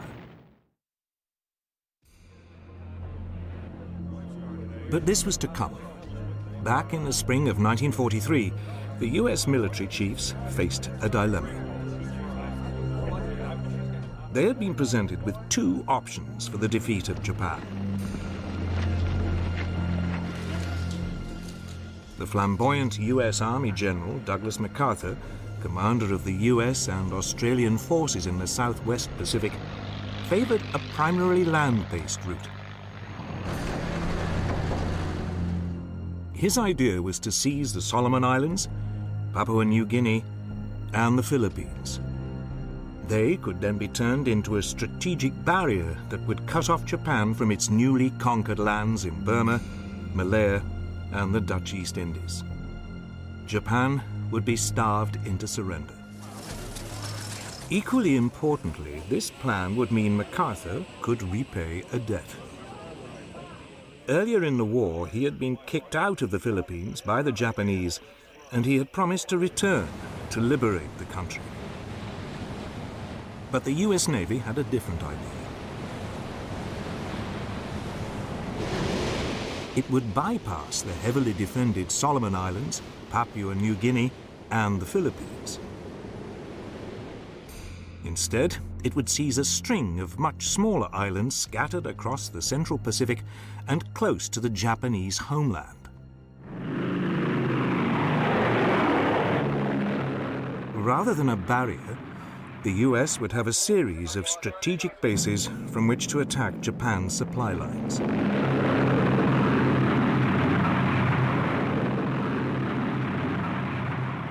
They argued it would be swifter and much more economical. The American military command put off the decision. Both the Army and Navy were told to go ahead.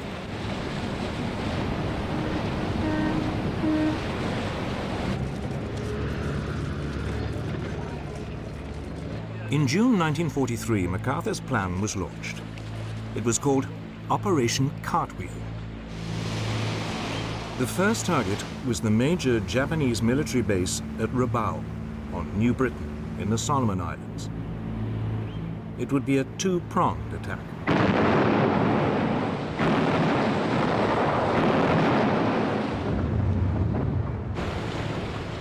The eastern prong fought its way up through New Georgia and Bougainville.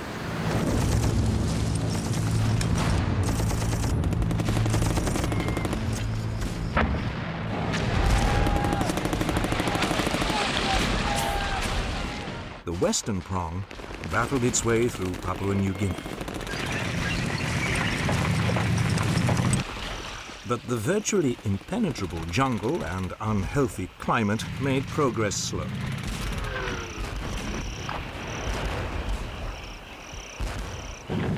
It was nearly 9 months before the pincers met, and the Japanese base at Rabaul was isolated.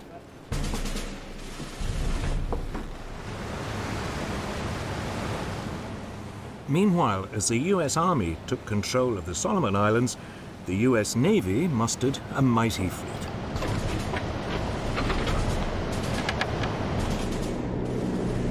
It included the first 4 of the brand new Essex-class aircraft carriers. They were bigger and faster than anything before.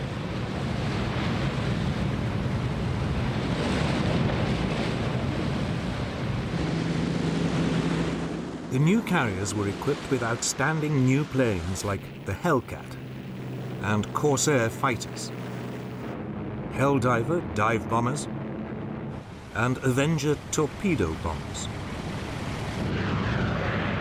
Together, they both outperformed and outnumbered their Japanese opponents.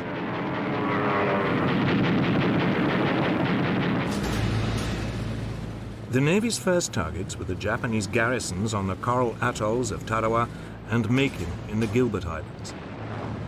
These were close to some of the most important supply routes across the Pacific.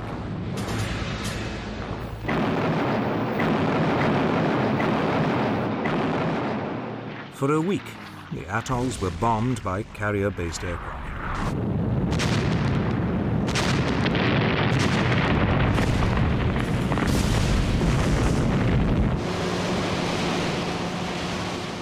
Then, on November the 20th, 1943, there was an amphibious landing.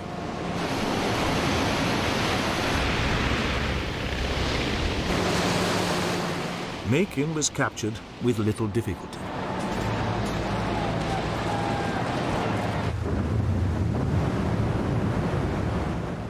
But Tarawa was a different story.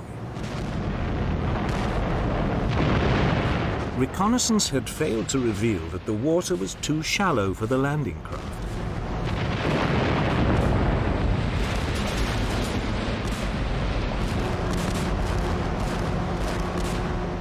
As the Marines waded ashore, they came under intense fire.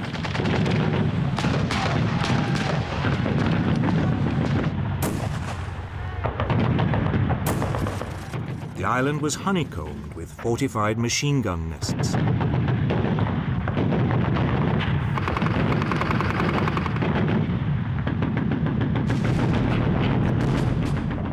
US troops who made it to dry land were pinned down on the beach.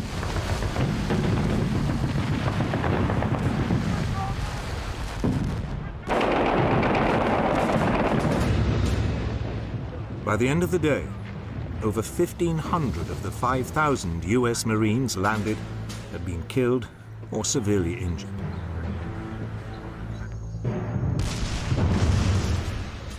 Over the next 2 days, frontal assaults pushed the Japanese back inch by inch.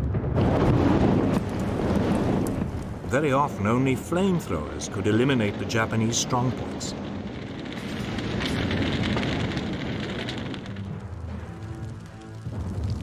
It took 3 days before the last pocket of Japanese resistance was wiped out.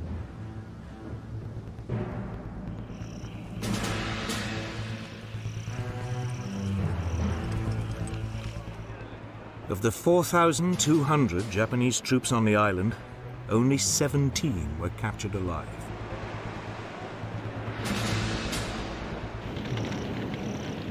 Tarawa was a terrible forerunner of what was to come.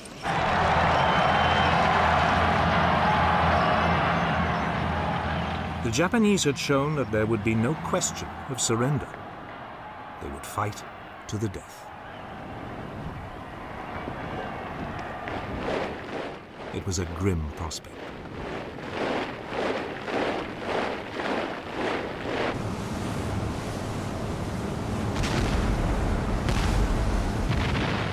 In January 1944, America's naval offensive in the Pacific moved on to the Marshall Islands.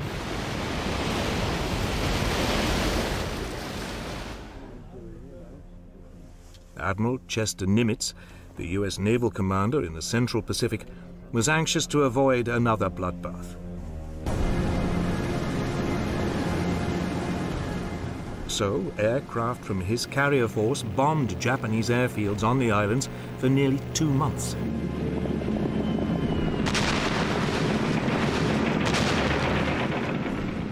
Finally, on February the 1st, 1944, he sent in the assault forces.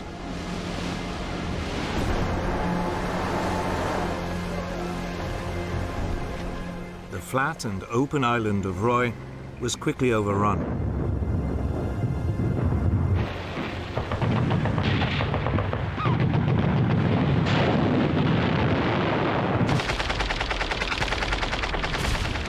But the islands of Kwajalein and Namur were wooded, and the Japanese resisted fanatically.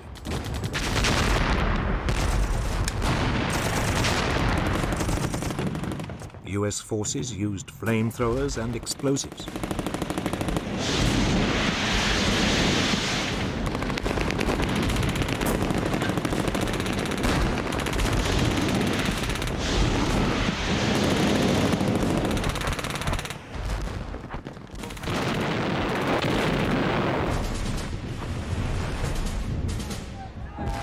The Japanese responded by launching suicidal banzai charges.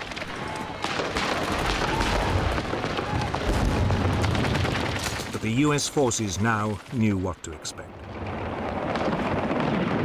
The Japanese were beaten back.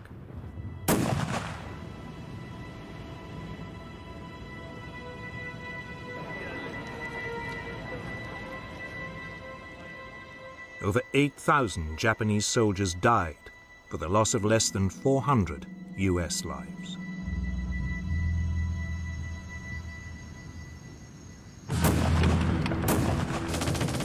Atoll after atoll in the Marshall Islands now fell to the US advance.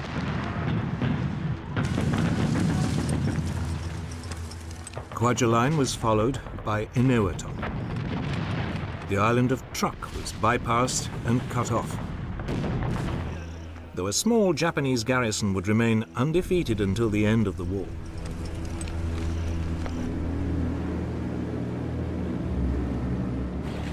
The way was now clear for the next push, 1,000 miles west towards the Mariana Islands. If captured, the islands would put the Japanese mainland within range of US heavy bombers.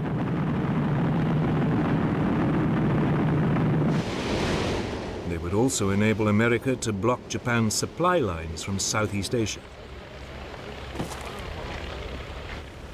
On June 11, 1944, the US started to soften up the 3 main islands in the Marianas.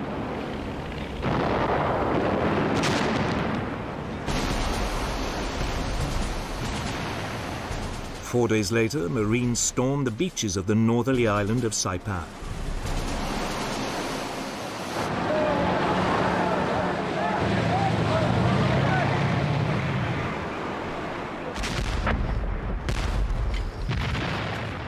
This time, the terrain was mountainous, with many caves, and the preliminary bombardment had not disrupted the Japanese defenses as much as had been hoped.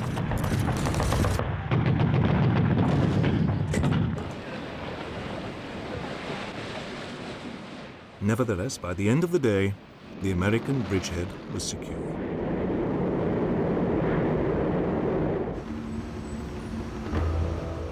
In Tokyo, the news caused mounting alarm. The Japanese High Command now sent a carrier fleet to rescue the situation and save the Marianas.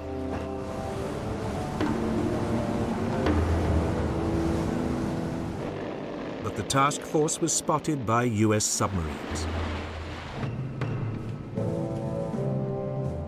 The Americans sent their main carrier force to intercept the Japanese.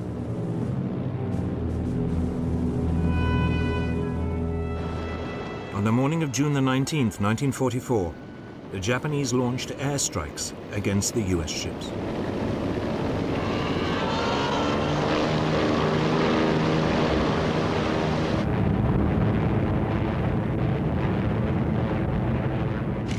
But US radar saw them coming.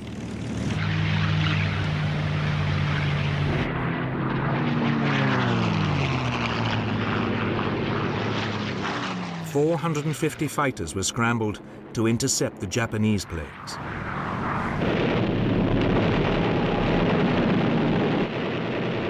It turned into the largest aircraft carrier battle ever fought.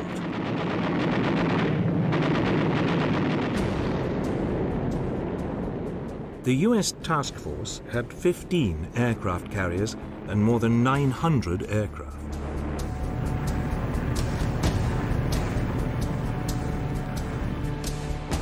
Ranged against it, the Japanese had 9 carriers and nearly 500 aircraft. But Japan had lost many of its experienced air crews during the Solomon and Marshall Islands campaigns. Its novice pilots faced battle-hardened US flyers.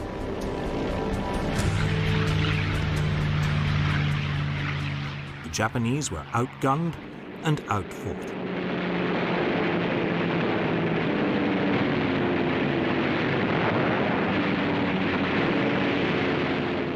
It would go down in history as the Great Marianas Turkey Shoot.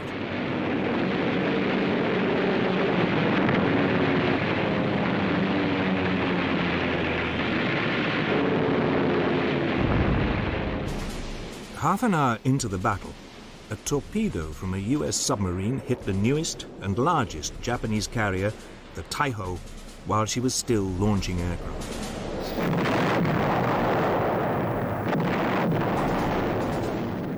The Battle of the Philippine Sea had claimed its first major victim. At around the same time, another US submarine torpedoed the carrier Shokaku.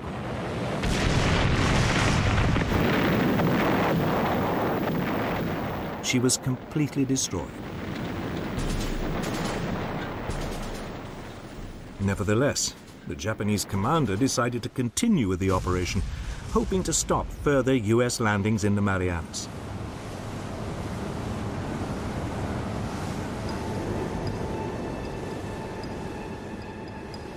For much of the following day, the US forces tried to pin down the exact location of the remaining Japanese carriers.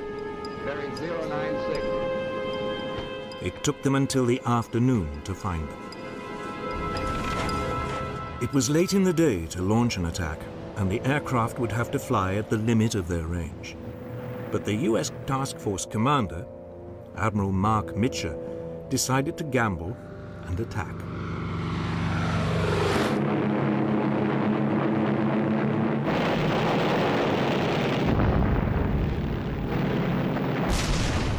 A third Japanese carrier, the Hayo, was hit and sunk. The Japanese had lost over 300 aircraft.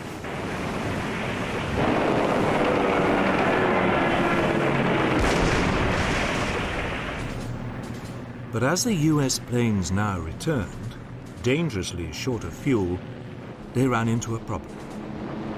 In the gathering darkness, they couldn't find their own carriers. Many ran out of fuel and had to ditch in the sea. Mitcher, in an act of extraordinary courage, ordered his carriers to switch on their lights to guide in the returning aircraft.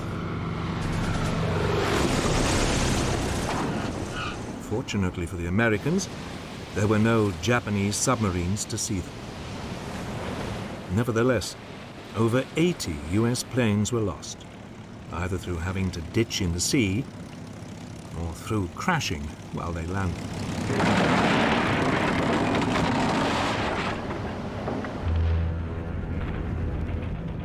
But Japanese losses had been even greater.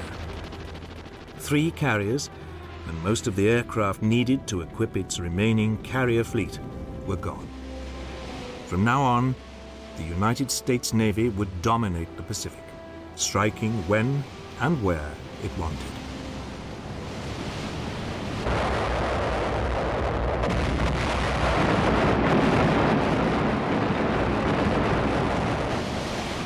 The Japanese naval defeat in the Philippine Sea meant the United States could now press on with its assault on the Marianas.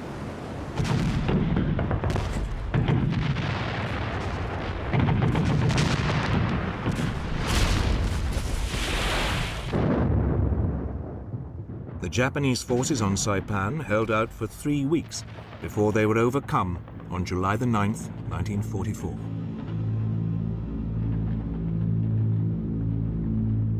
The final horror came when thousands of Japanese civilians were persuaded to jump to their deaths from the cliffs rather than be captured by the Americans.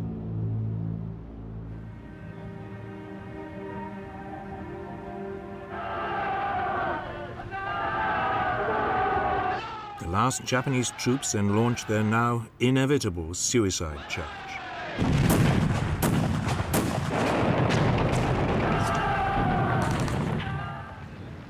Virtually the entire 32,000-strong garrison was killed. Over 3,000 Americans also died.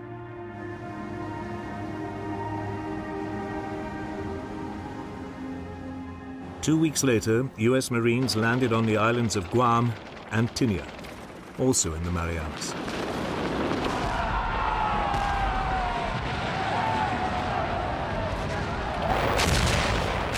Once again, they faced suicidal Japanese counterattacks.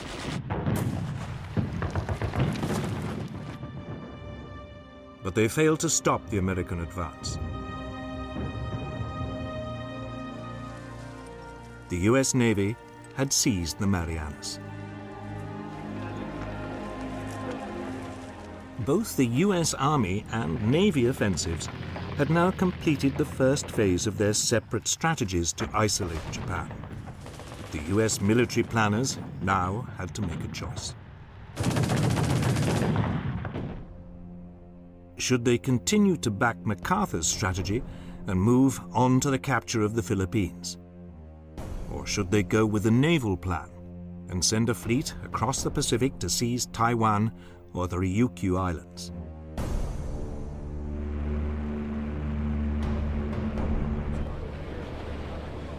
The naval option would isolate Japan without the need for an almost certainly lengthy and bloody operation to take the Philippines.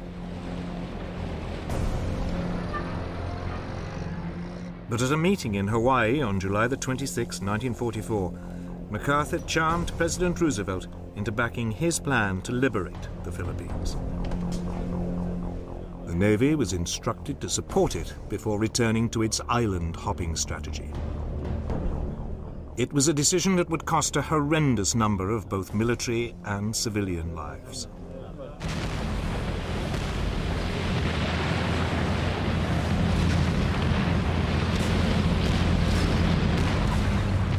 The following month, US forces landed on the Philippine island of Leyte.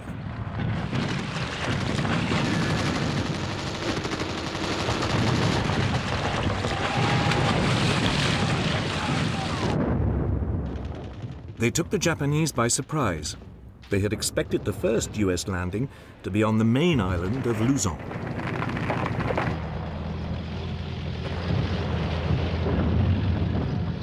Within hours, MacArthur was striding ashore with press photographers in attendance. He later made a broadcast to the Philippine people. I see that the old flagstaff still stands. Have your troops hoist the colors to its peak, and let no enemy ever haul them down.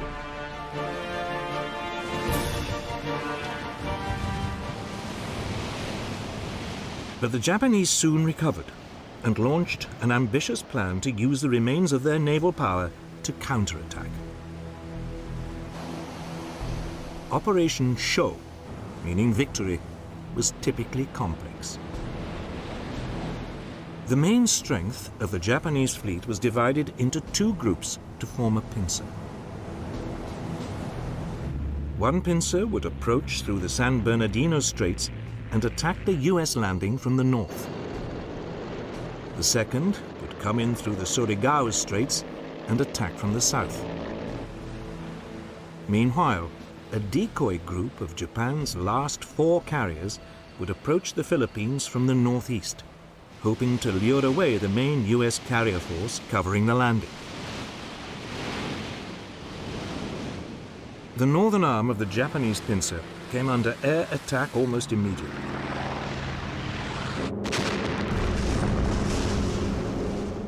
After nearly 2 days of bombardment, the super battleship Musashi was sunk. The northern pincer then appeared to retreat.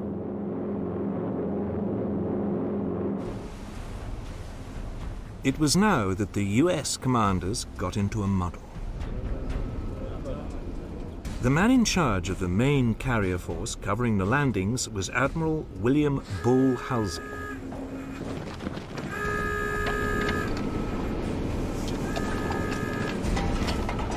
He now got word of the Japanese carriers approaching from the northeast. Halsey, believing the northern pincer was no longer a threat, set off to intercept them. He had fallen for the Japanese decoy.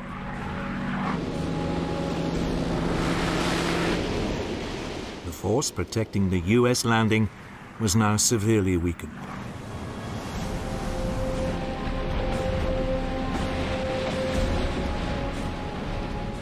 But the commander of this force now inadvertently compounded the problem. Unaware that Halsey had taken off, he sent his battleships to ambush the southern arm of the Japanese pincer. It looked like a spectacular success.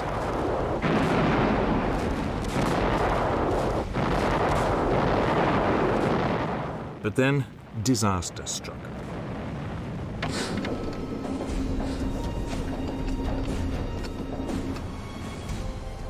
The northern arm of the Japanese pincer had only pretended to retreat. Under cover of darkness, it turned round and headed back. It then attacked the hugely depleted force protecting the US landing. Only a handful of small escort carriers and destroyers faced the Japanese super battleship Yamato and 3 other battleships.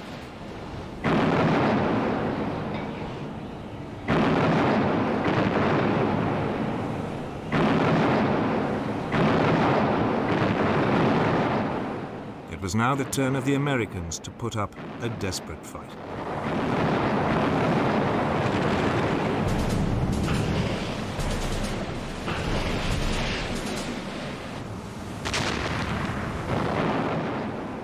The Japanese tactic had caught the US aircraft unprepared. They were armed with high explosives for land operations rather than armor-piercing bombs for ships.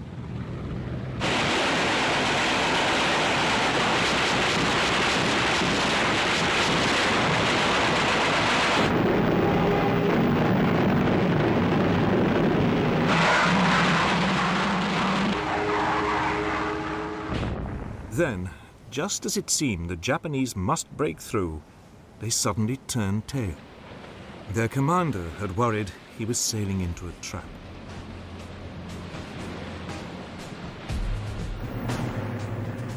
Meanwhile, to the north, Halsey's headlong rush to intercept the Japanese decoy force finally paid off.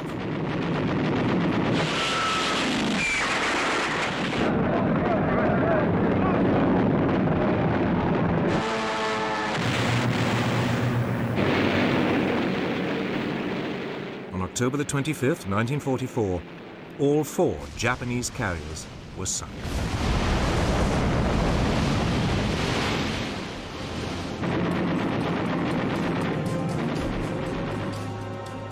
The Battle of Leyte Gulf had completely finished off Japan's once proud navy.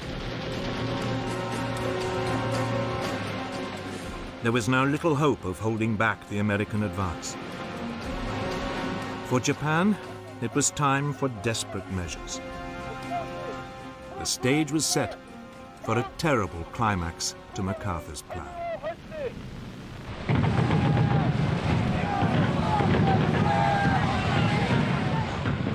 By the autumn of 1944, the Allies had isolated the Japanese forces in the Philippines. Their naval support had been destroyed. Japan needed a new tactic if it was to hold back the American advance.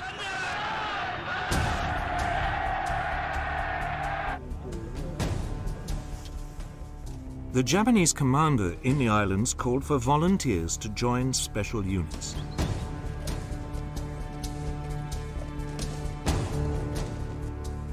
They were called the kamikazes, or divine wind, and drew on the Japanese military code of honor that it was better to die than live as a coward.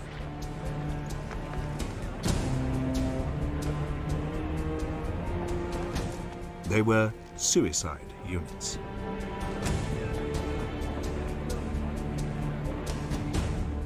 On October the 25th, 1944, the first kamikaze unit took a final ceremonial drink before taking off. Its target was the US fleet.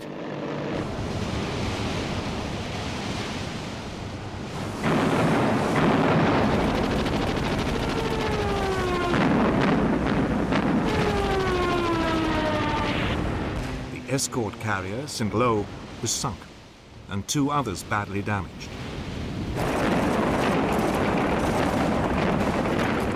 Further kamikaze attacks followed.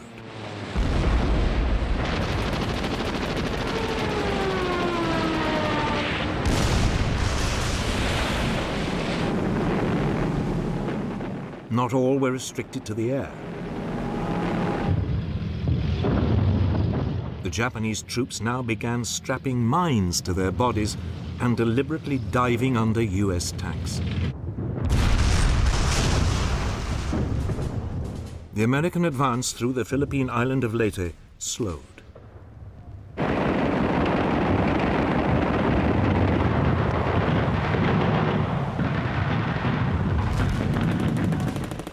It would take 2 months before the island was finally secured.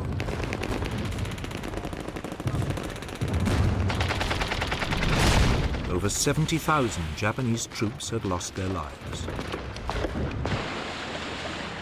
The Americans had lost nearly 16,000 men.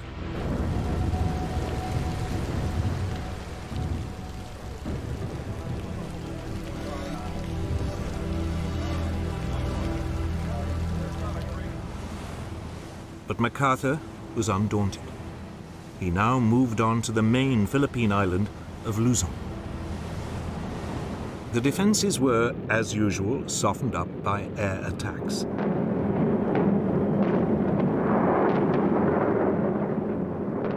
The US troops went ashore virtually unopposed.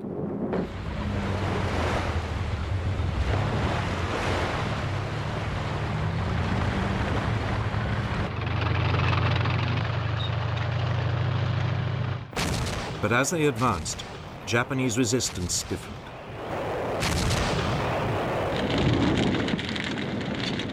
Tanks, artillery, mortars, and flamethrowers were used to destroy a succession of Japanese strongholds.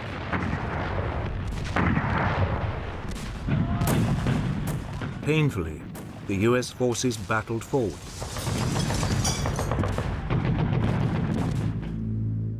By January the 23rd, 1945, they had reached the major air base of Clark Field, 60 miles from the capital, Manila.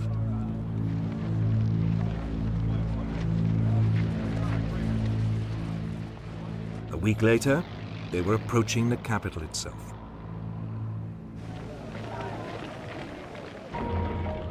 Manila was famous for its architectural beauty.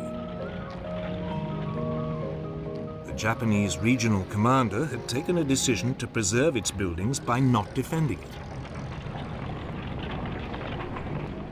But the junior Japanese garrison commander disobeyed orders and refused to withdraw. His 20,000 troops pledged to defend Manila to the death. There now began a ferocious month-long battle to seize the Philippine capital.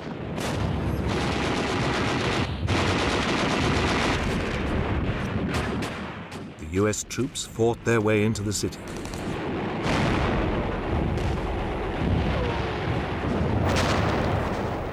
At first, they too tried to preserve the major buildings. But as they ran into snipers, machine gun nests and hidden artillery, they were forced to reduce much of the city to rubble.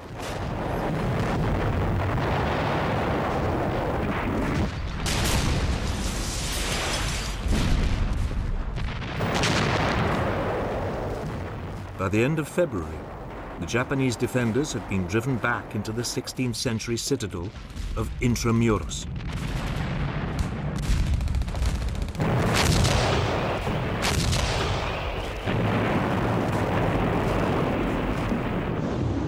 It would take another week of fierce fighting to flush them out.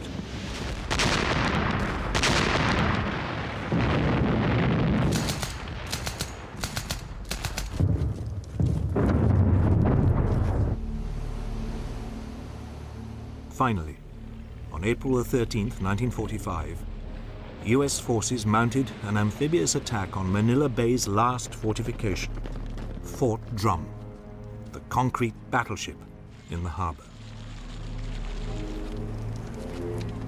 Its ventilation shafts were packed with kerosene, white phosphorus, and explosives.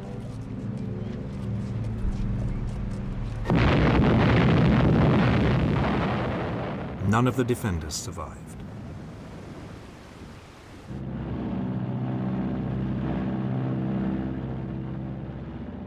The battle for Manila had been an horrific affair.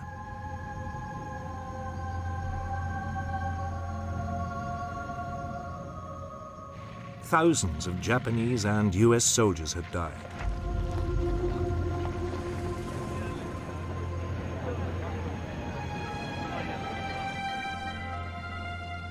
But the real horror was that some 100,000 civilians also lost their lives. Many massacred indiscriminately by the Japanese during the final days of fighting.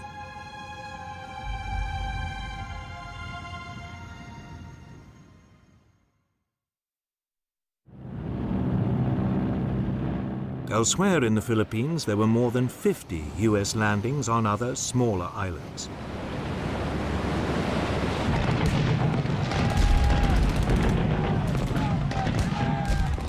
But it would take until the end of the war before the last pockets of Japanese resistance were finally flushed out.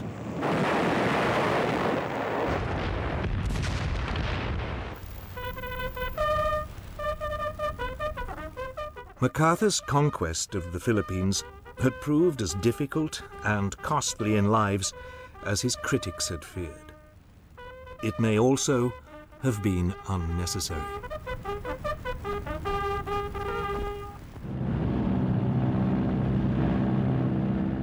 By now, US submarines had virtually cut off Japan from its supply lines, and the Navy was closing in on the homeland itself. The Japanese merchant fleet was particularly vulnerable.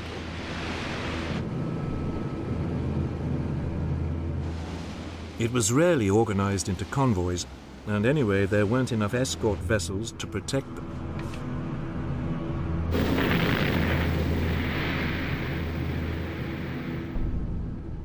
By the end of 1944, so many Japanese merchant ships had been sunk, the US Navy was having problems finding new targets.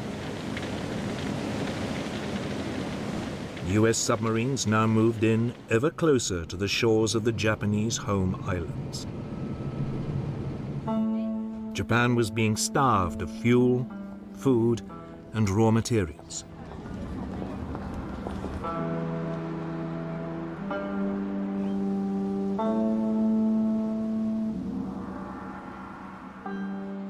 The US Navy's submarines in the Pacific had succeeded, where German U-boats in the Atlantic had failed, in bringing an island nation close to defeat. But now, the US forces faced the daunting prospect of invading its fanatical enemy's homeland.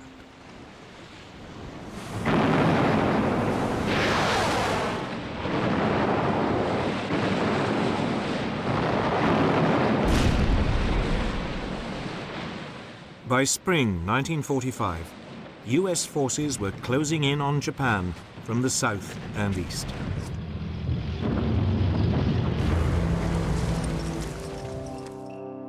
But to the west, in China, Burma and India, a separate campaign had been unfolding.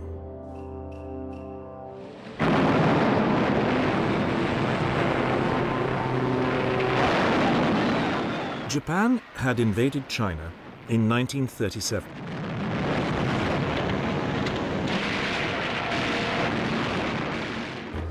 The United States had regarded the Chinese leader, Chiang Kai-shek, as a Western ally and sent aid.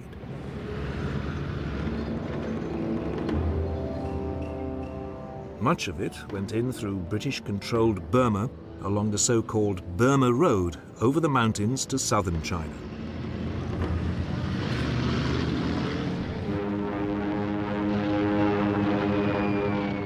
Then, in 1942, Japan invaded Burma and kicked out the British. The Burma Road was shut down.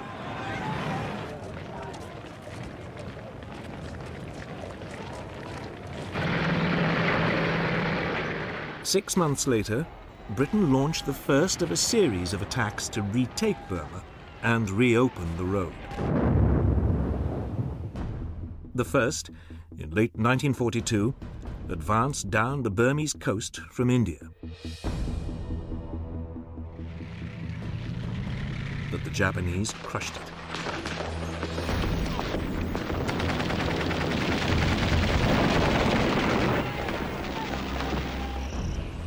The second, 9 months later, tried a different approach. Instead of sending in a conventional force, small groups of soldiers were infiltrated deep behind Japanese lines.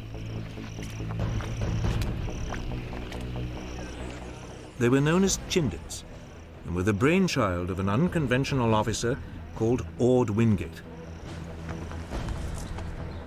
Their task was to destroy railway lines and disrupt Japanese communications.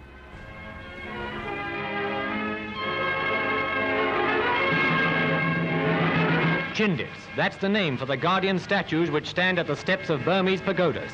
A name from legend that's become flesh and blood, living guardians of Burma's liberty.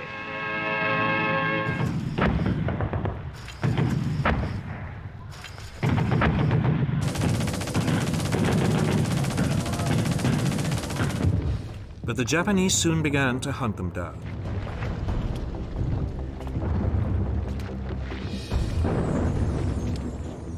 By mid-April 1943, over 1/3 of the Chindit forces had been killed. The remainder were forced back into India. The struggle to retake Burma was becoming a serious problem. So, in late 1943, the Allies turned to US General Joseph Stilwell. We got run out of Burma, and it's humiliating as hell. I think we ought to find out what caused it, go back and retake the place. Stilwell had spent years helping to overhaul the forces of neighboring China. The Allies now decided to put them to the test.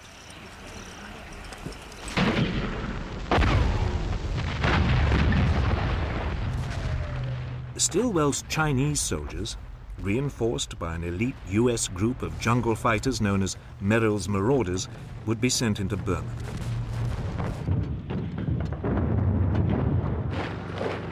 In October 1943, they crossed the border and made their way down the east side of the country.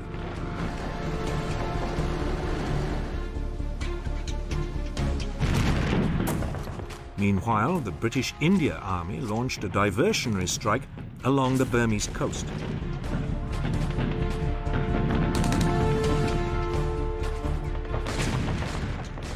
Finally, Chindits moved into northern Burma, deep behind enemy lines, to cut Japanese supply routes. The Japanese fell for the diversionary tactic and sent forces to counterattack along the coast. 2 divisions of troops from British India came under fierce fire.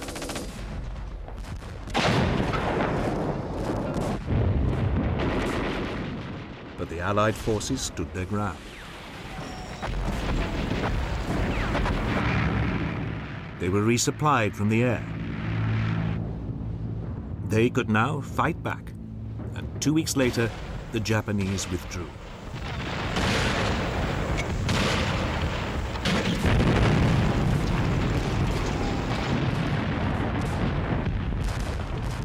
But it was only a temporary reprieve. The Japanese launched a counter-offensive of their own.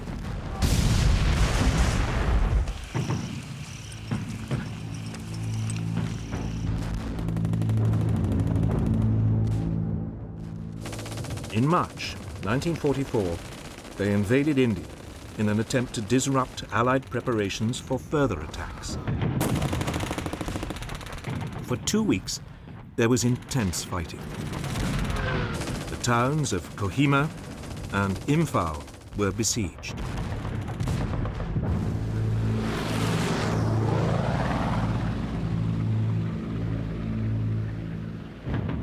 But there was stiff resistance, and the Japanese were finally forced to withdraw. Over 65,000 of them were killed. It was a major blow to their military strength in the region. Meanwhile, in Burma, Stilwell's Chinese forces had fought their way down the east side of the country, and by May 1944 had reached the important crossroads town of Myitkyina on the old Burma Road. For 3 months, the Japanese held them off. But in early August 1944, Myitkyina was overrun. The way was now clear for Stilwell's men to push further on down the east side of the country. They were soon joined by a fresh force of Anglo-Indian troops under British General William Slim. This began advancing into the center of the country.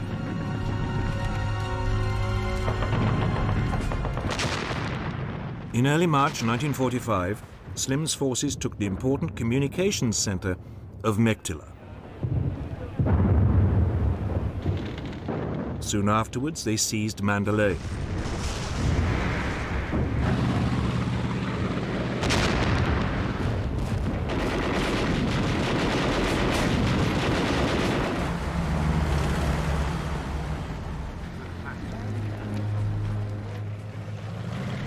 With the monsoon season now approaching, Stilwell's forces dug in on the east.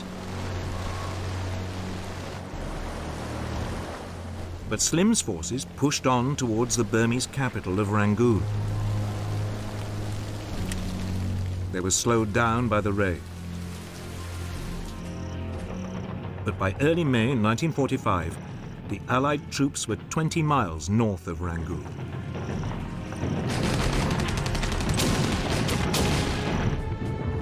Allied reinforcements were now sent in from the south to support them. Gurkhas parachuted into the Irrawaddy Delta. An Indian division came in by sea.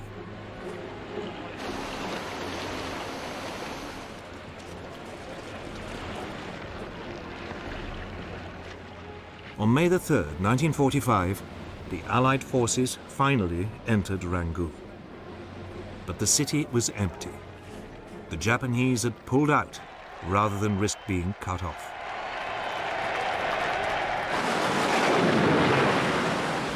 The monsoon was now in full flow. But the campaign to clear the Japanese out of Burma was effectively over. The next stop in the war in Southeast Asia would be Malaya. But for all the success, Allied losses in the war against the Japanese had been terrible. The Americans were desperate to find a way to bring the war to an end without having to invade the Japanese homeland.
early 1945, Hitler's Third Reich was entering its death throes.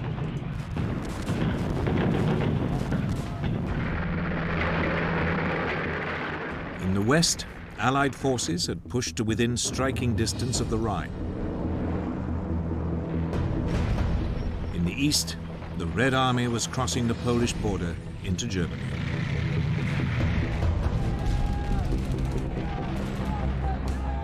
As the Allies battled their way towards Berlin from east and west, the Germans fought them all the way.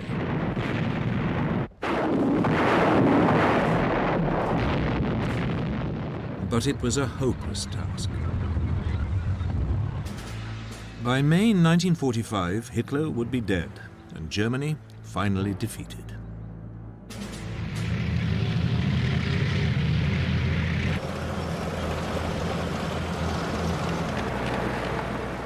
February 1945, and the Allied forces in the west had assembled near the Rhine for the final push into Germany. In the north were the massed ranks of Field Marshal Bernard Montgomery's 21st Army Group.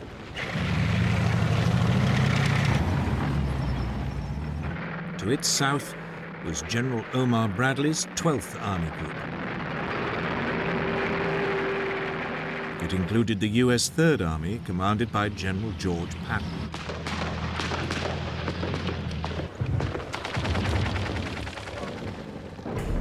On February the 8th, Montgomery's Army Group launched a two-pronged assault on German forces defending the Rhine. The northern prong had to fight its way through the wooded countryside.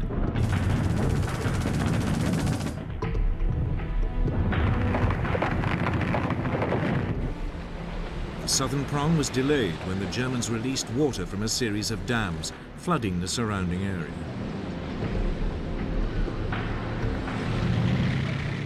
It would be over 2 weeks before the two prongs met up on the west bank of the Rhine. By early March 1945, Montgomery's forces were in control of some 60 miles of the west bank of the river. The next task was to cross it.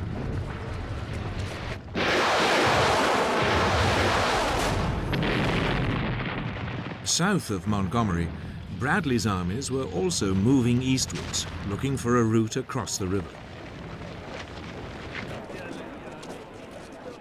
On March the 7th, 1945, they reached the Rhine at Cologne.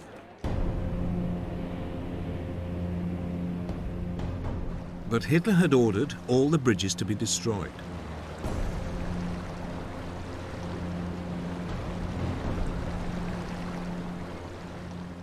Then, as the US forces explored further south, they found one bridge still intact near the small town of Remagen.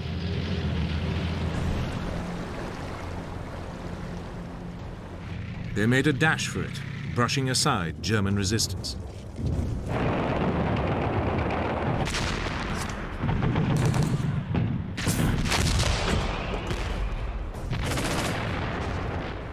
Then, just as they were about to cross it, there was an explosion. But, against the odds, the bridge remained standing. A small group of Americans raced across it, desperately cutting any wires that looked like demolition cables. US commanders began to push men across as fast as possible.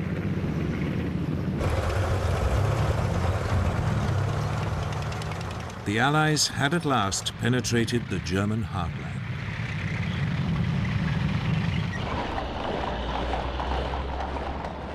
In Berlin, news of the capture of the bridge at Remagen infuriated Hitler. 5 junior officers were court-martialed. 4 were shot. In addition, the long-suffering German commander in the West, Field Marshal Gerd von Rundstedt, was sacked. It was the second time it had happened to him in less than a year. He was replaced by veteran commander Field Marshal Albert Kesselring, who'd been in overall charge in North Africa and Italy.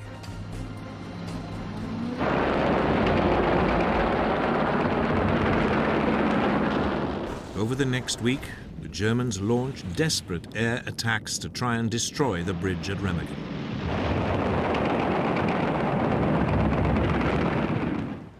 None of them succeeded.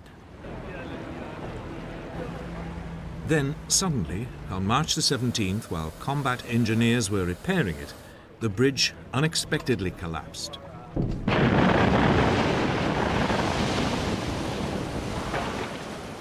28 men plunged to their deaths.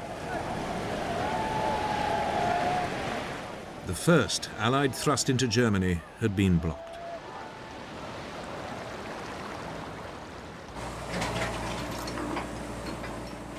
Meanwhile, further north, Montgomery was preparing the first full-scale Allied crossing of the Rhine.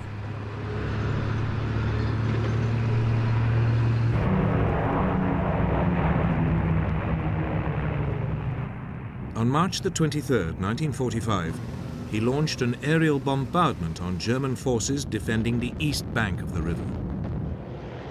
Some 200 RAF Lancaster bombers virtually flattened the town of Wesel. Then British commandos in Buffalo amphibious vehicles crossed. They met little opposition from the dazed German defenders.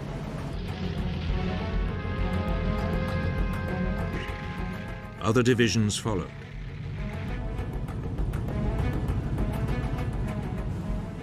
The crossing lasted all night.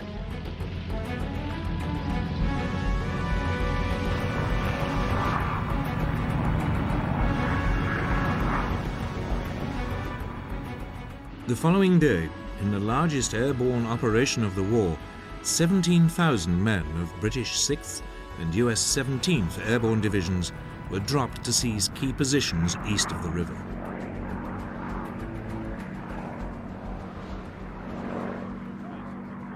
They were met by heavy German anti-aircraft fire.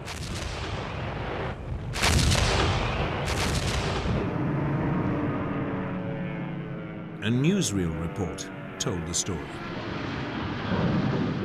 In a short time, hundreds of gliders make their hazardous landings, their men beginning the fight as soon as they land.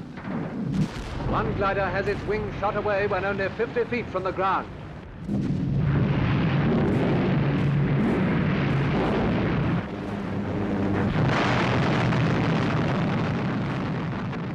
More than half the gliders were destroyed or damaged before landing.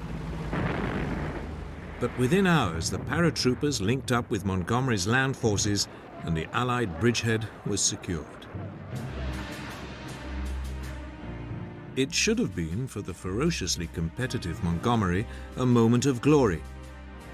But he'd been upstaged.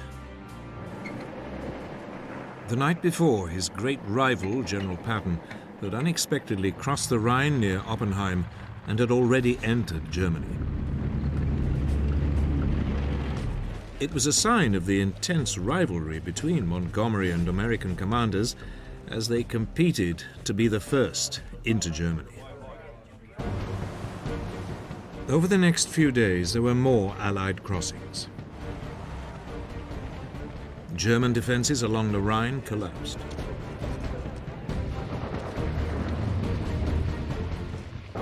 In the north, Montgomery now pushed deeper into Germany, towards Münster.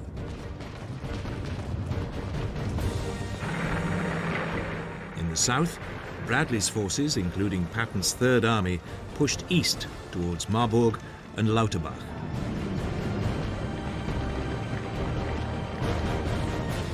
The major German city of Frankfurt am Main was circled and bypassed.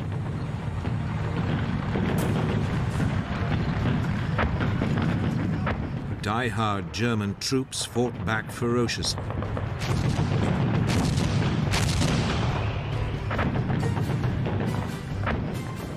But by now there was no question that the Germans were finished. The only issue was when they would realize it.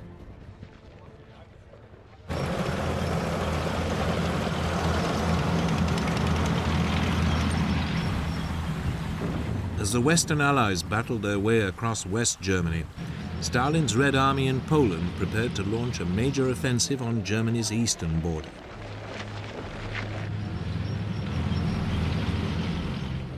Hitler's forces in the region were poorly equipped and ill-prepared to repel an attack. Supplies of weapons had run so low, they were reduced to using First World War rifles. German intelligence estimated the Red Army's infantry outnumbered them 11-1. The Russians also had vastly more tanks and artillery. But the Germans had nothing left. Hitler's strategic reserve had already been used up on the Western Front.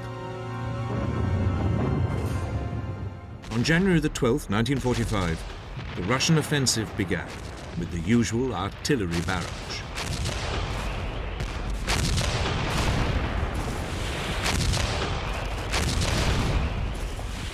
It stretched along a 300-mile front.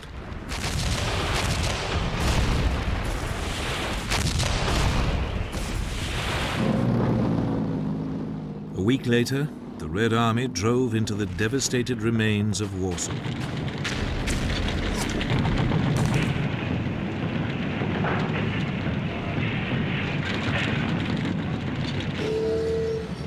They then pushed westwards towards the German border, 300 miles away.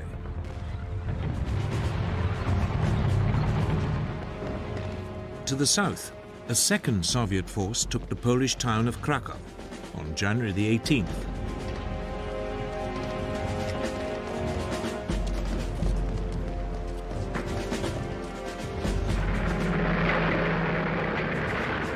As the Soviet forces now raced westwards on a broad front across Poland, they left behind pockets of German resistance in cities like Poznan and Breslau.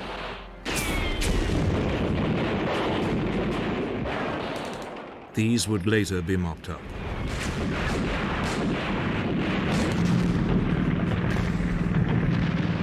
By the end of January 1945, Soviet troops had crossed the German border and reached the river Oder. The Russians were now just an hour's drive east of Berlin.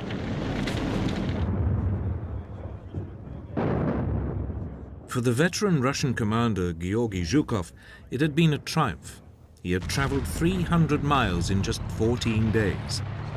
It was one of the fastest and longest blitzkrieg advances in military history.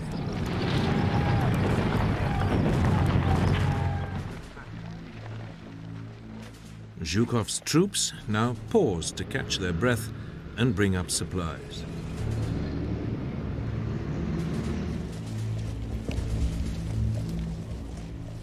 They were soon joined by a second group of Soviet armies that dug in to their south on the river Neisse.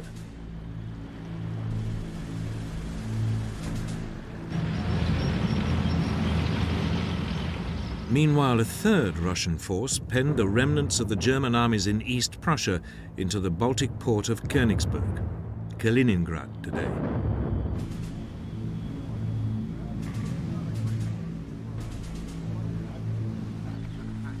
Hitler had appointed the SS chief Heinrich Himmler to command his forces in the neighboring region.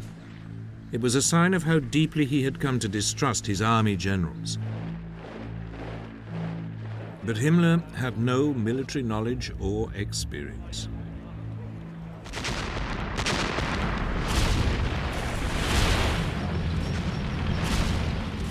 During February 1945, troops under Himmler's command were torn apart by Russian forces moving west.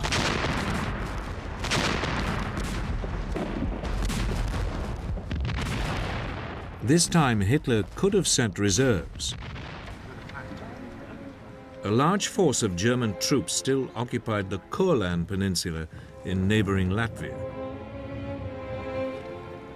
But in another bizarre decision, Hitler refused to allow it to break out and provide assistance. He was still committed to holding on to land, his Lebensraum, however irrelevant or wasteful it might now be.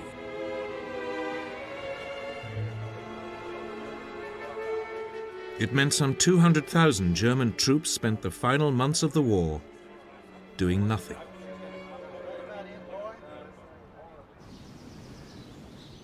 The Red Army now prepared for its final assault on Berlin. It lay less than 50 miles away.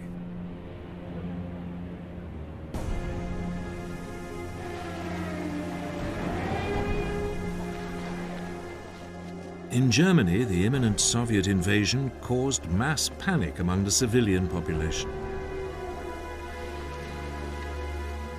The Russians had seen firsthand the horrors perpetrated by the Germans in the Soviet Union. They'd witnessed whole towns and villages destroyed, their inhabitants massacred. They were now very clearly looking for revenge. There were horrific tales of Russian rape, murder, and pillage. In snow and bitter sub-zero temperatures, more than 5 million German civilians on the Eastern Front fled their homes and flooded west to seek refuge. 2 million people were evacuated by sea from German-held ports along the Baltic coast.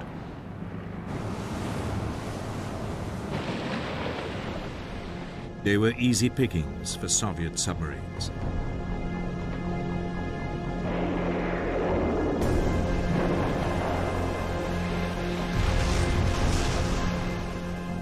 "24 German passenger ships were torpedoed.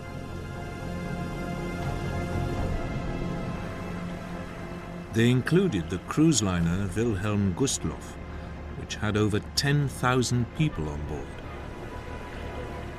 Barely 1,000 survived, the worst loss of life ever in a single incident at sea.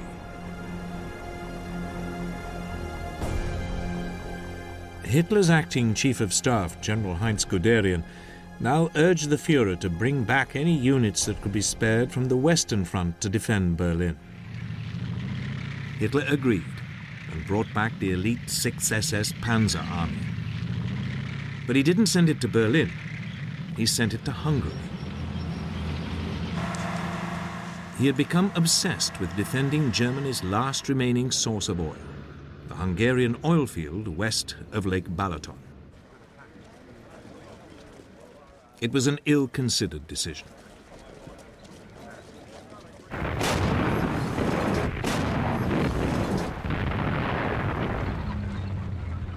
In Hungary, the panzers were hopelessly outnumbered by the Russians.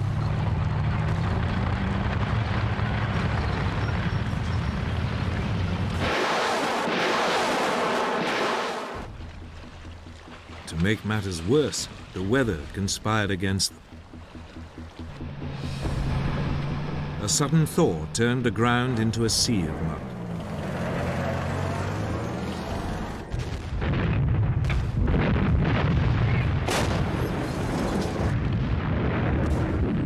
For several days, the panzers struggled to hold back the advancing Russians.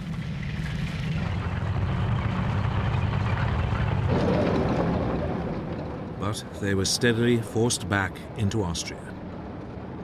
Soon they were drawn into the defense of Vienna as the Red Army advanced towards the Austrian capital. But 6th SS Panzer Army was a spent force. Its commander, SS General Sepp Dietrich, had no illusions.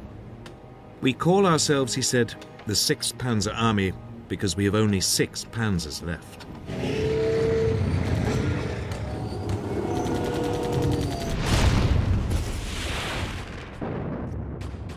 On April the 10th, the Red Army swept them aside and took Vienna. As they did so, the question now became, who would be the first to reach Berlin? Would it be the Red Army or the Western Allies? The race for Berlin had become not just a military, but a political issue.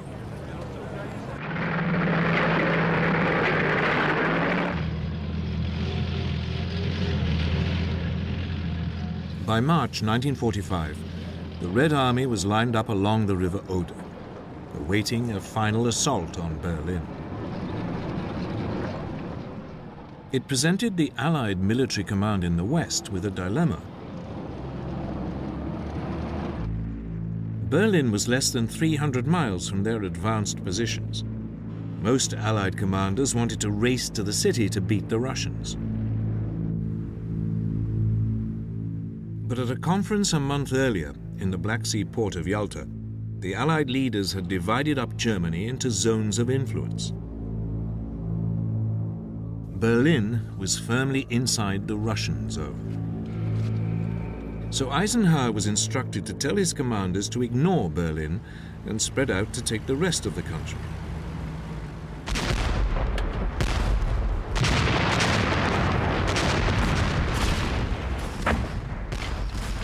On April the 1st, US troops surrounded the German industrial cities in the Ruhr.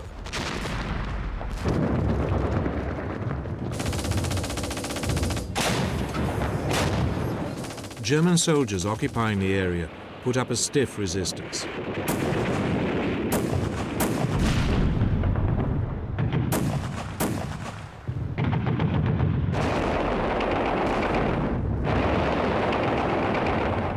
When, 2 weeks later, the area fell, more than 325,000 troops were taken prisoner. It was one of the largest number of German prisoners taken in the war so far. The German commander, the die-hard Nazi Field Marshal Walter Mödel, committed suicide.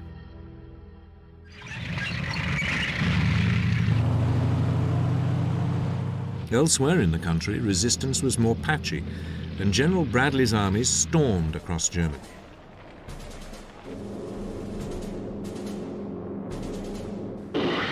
By April the 18th, 1945, the US forces had punched a corridor through to the Czech border, splitting Germany in two.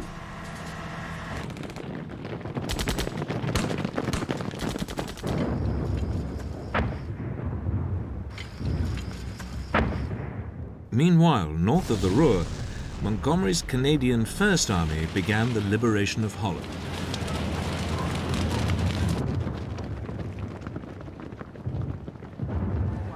The Dutch had suffered horrendously during the bitter winter of 1944-1945.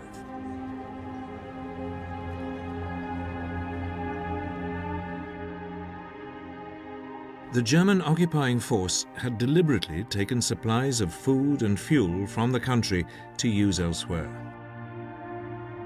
There had been widespread deaths from starvation and cold.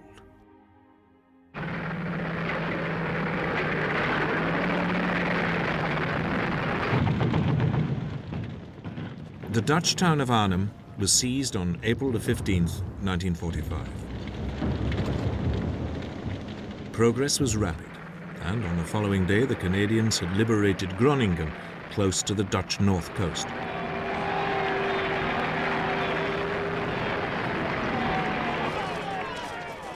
That left a German army virtually intact, but surrounded near Amsterdam.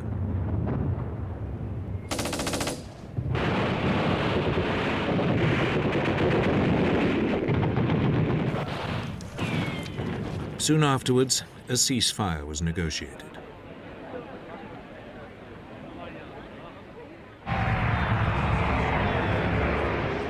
Allied aircraft now roared over the Dutch countryside, dropping food and medical supplies.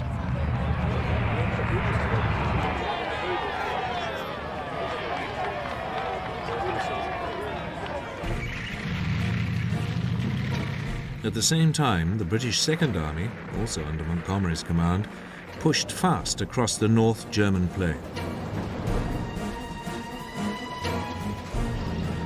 Osnabrück fell on April the 4th. The British were soon at the German port of Bremen. Here there was fierce German resistance.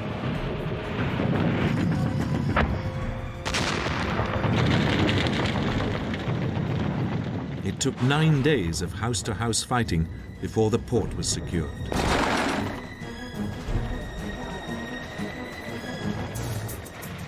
2 days later, Montgomery's British forces reached the Elbe at Lauenburg.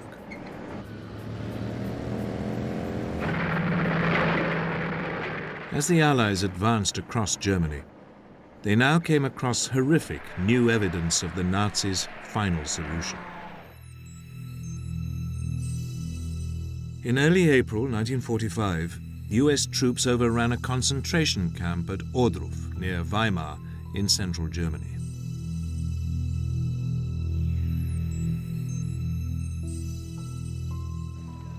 A visibly shocked General Eisenhower paid a visit. The SS had evacuated most of the prisoners, but they had left behind piles of bodies.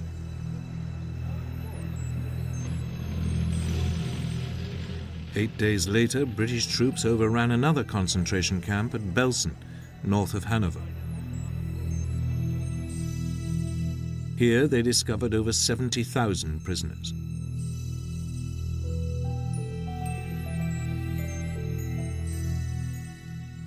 Thousands were already dead. The remainder were starving and disease-ridden.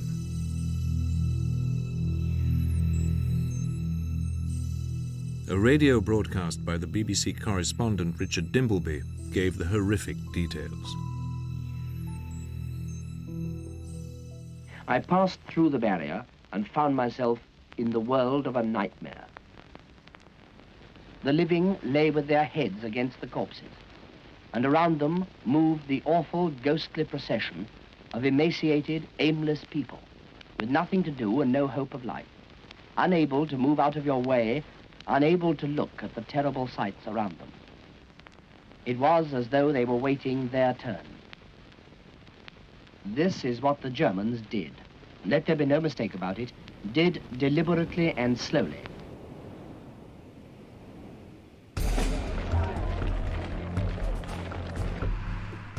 Meanwhile, far to the south, in Italy, the German front was also starting to collapse. The German forces were dug in across the Apennine Mountains.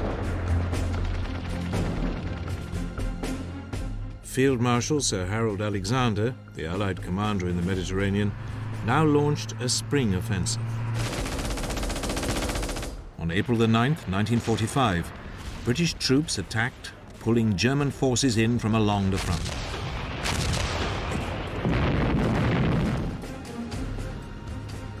Five days later, US troops also moved forward and swiftly reached the south bank of the River Po. The Germans retreated to the north bank. But Hitler's commander in Italy, General Heinrich von Wietinghoff, had no illusions that he could hold back the Allied advance for long. So he now made approaches to the Allies and on April the 29th surrendered unconditionally. It would take effect from May the 2nd, 1945. This was the first formal surrender of German forces anywhere in Europe.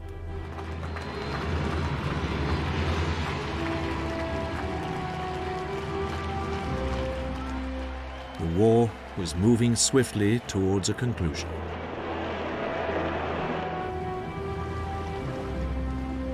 Back in Germany, American and Russian forces had by now met up on the Elbe near Leipzig.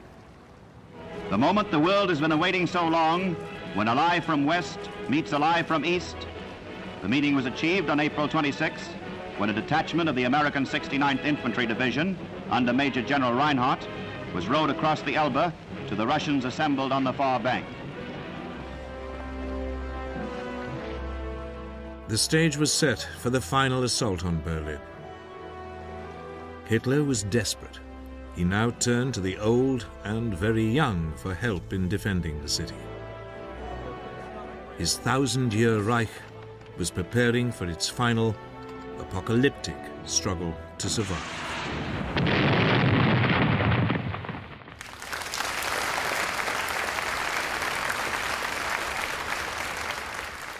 On April the 1st, 1945, Joseph Stalin summoned his top commanders to Moscow to receive their orders for the capture of Berlin.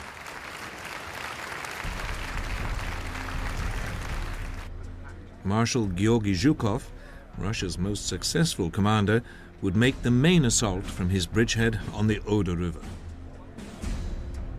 A second group of Soviet armies, under Marshal Ivan Konev, would cross the river Neisse further south and push deep into Germany, bypassing the German capital.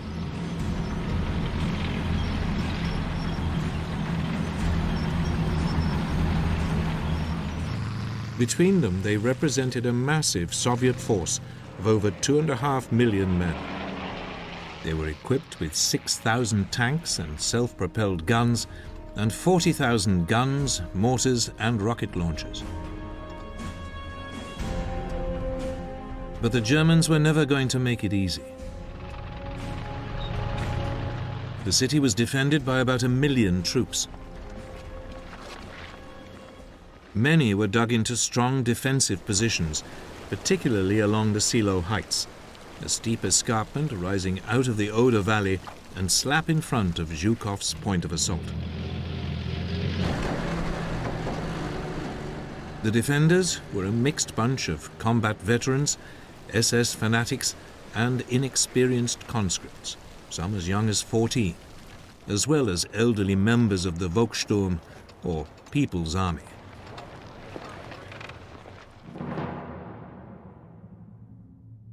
By now, Hitler had retired to a bunker under the Reichschancellery in Berlin. He was a heavily medicated and shambling figure who spent much of his time issuing increasingly unrealistic orders to largely imaginary armies. His public appearances were becoming ever more rare. But in early March, he was persuaded to visit some of the troops preparing to defend the Oder Line.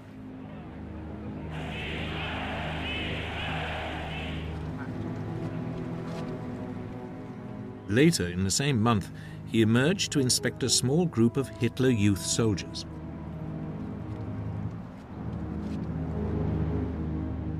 It was his last ever appearance before the cameras.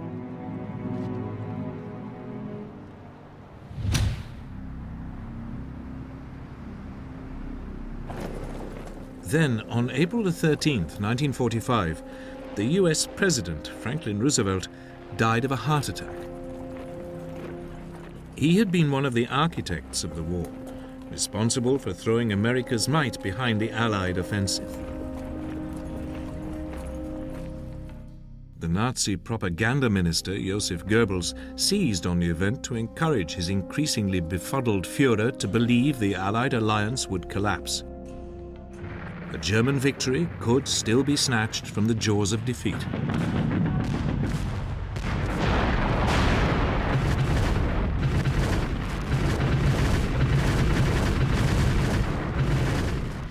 But any illusions were rapidly dispelled. 3 days after Roosevelt's death, Zhukov began his assault on Berlin.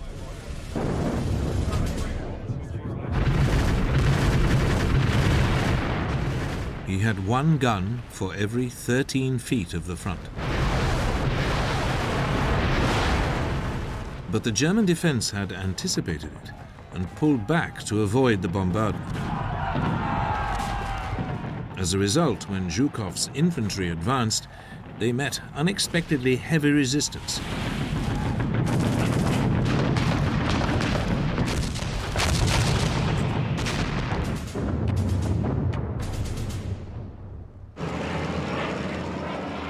Desperate to retrieve the situation, Zhukov threw in his tanks. But they too were soon bogged down.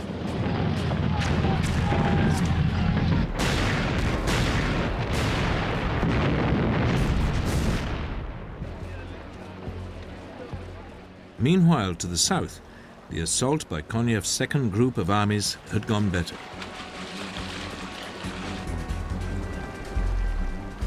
His troops had crossed the Neisse River and were well on their way to the next obstacle, the River Spree.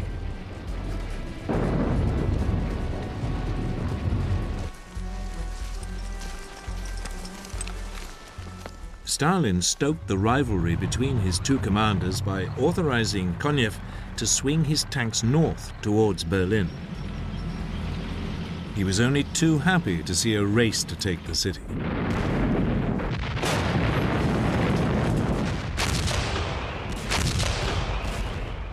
After 3 days of savage fighting, Zhukov's troops managed to enter the eastern suburbs of Berlin. At the same time, Konev was approaching the city from the south. There was desperate German resistance.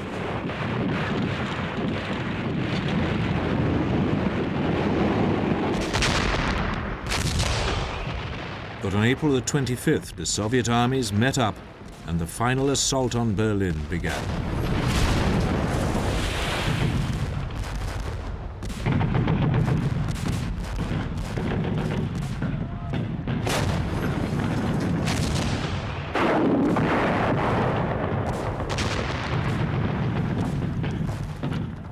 As the fighting moved on from district to district, civilians began to emerge from the cellars. But the Russians took little notice of the flags of surrender.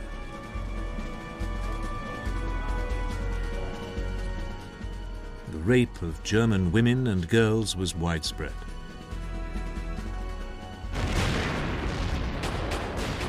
After 3 more days of fighting, the city's remaining defenders were pinned down in a narrow strip of central Berlin less than 2 miles wide.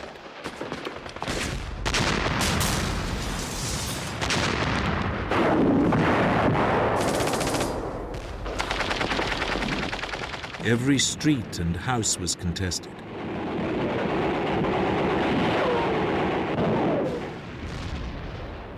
Then, on the morning of April the 30th, Soviet troops began an assault on the Reichstag, the German parliament building. Stalin regarded it as the symbol of Nazi power.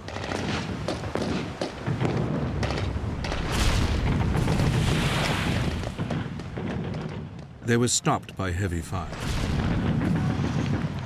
So they blasted the building at point-blank range with heavy artillery.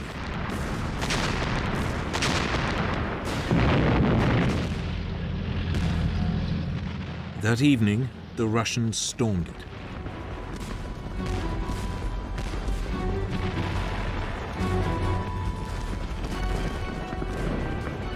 Fighting raged from room to room and up and down corridors and staircases.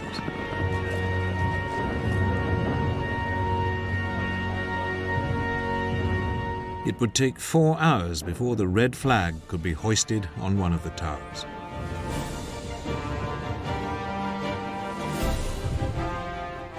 The next morning, on May the 1st, 1945, the event was restaged for the cameras. But by then, Hitler was already dead. On April the 30th, as fighting raged overhead, the man whose insane ambitions had embroiled the world in war, laid waste a continent, and led to the extermination of millions of Jews, took his own life. Sie wollten, Herr, kompromisslos die einzige Macht und alleinige Macht in Deutschland. Wir können glücklich sein zu wissen, dass diese Zukunft restlos... His longtime mistress, Eva Braun, who he'd married the day before, died with him.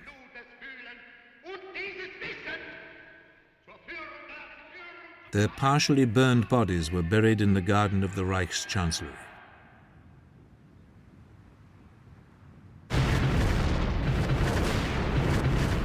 But the fighting continued.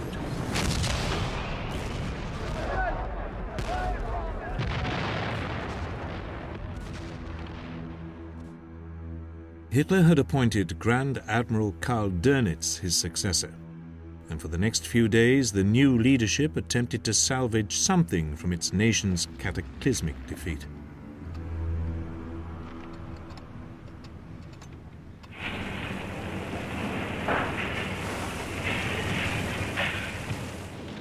On May the 1st, 1945, the day after his death, German people were told that their Führer had fallen in battle. but they were told to continue the fight against the Bolshevik menace.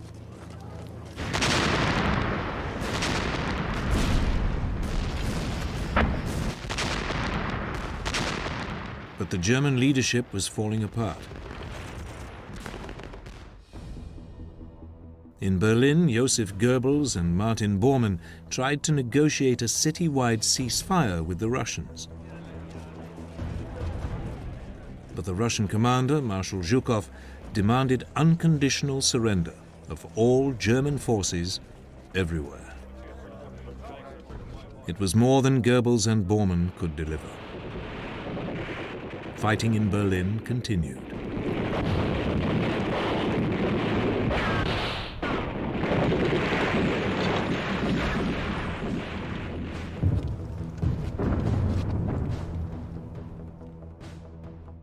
Later that evening, Goebbels and his wife killed their 6 children and then committed suicide themselves. That same night, Bormann disappeared. Eventually, in the 1990s, DNA testing confirmed that a body found in Berlin was his.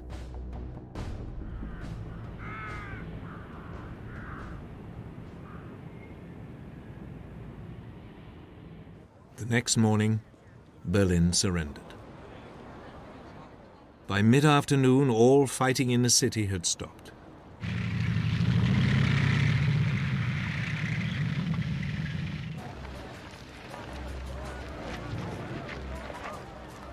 Across the country, the pace of the German surrender now gathered momentum.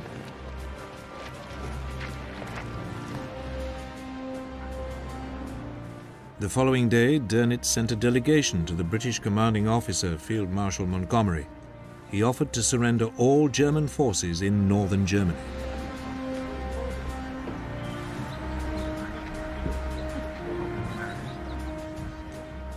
Montgomery sent a reply saying he didn't have the authority to accept a surrender on behalf of the Americans or the Russians.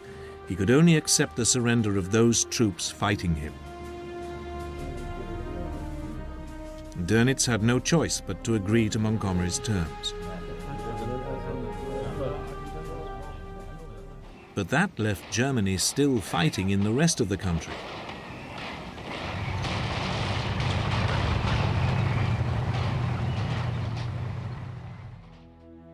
Dönitz now sent another delegation to General Eisenhower, the supreme Allied commander, to discuss a peace deal with the West, but it carefully avoided any reference to a surrender to the Russians.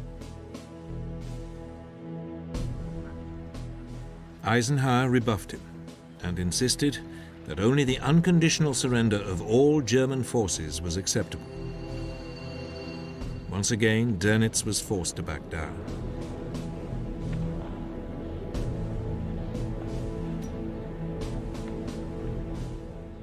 At 2:41 in the morning of May the 7th, 1945, at Eisenhower's headquarters in France, General Alfred Jodl, Hitler's chief of operations throughout the 6 years of war, signed a document of unconditional surrender.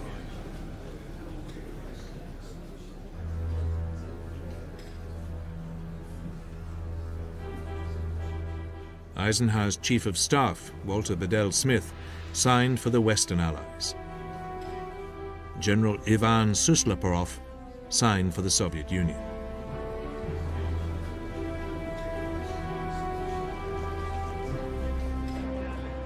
The only member of the Allies' side not happy with the arrangement was Stalin. The Soviet Union had suffered too much to miss out on its own humiliation of the Germans. So Stalin countermanded Suslaporov and declared Russia would only accept a surrender in Berlin.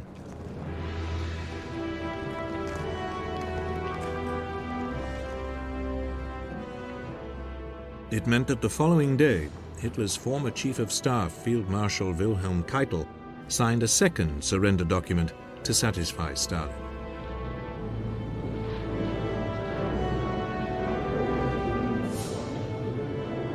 Marshal Zhukov signed for the Soviet Union, with Air Chief Marshal Sir Arthur Tedder signing on behalf of the Western Allies.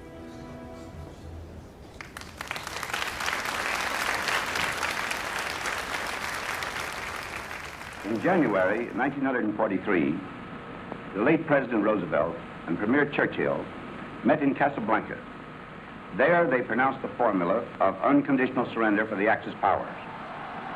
In Europe, that formula has now been fulfilled.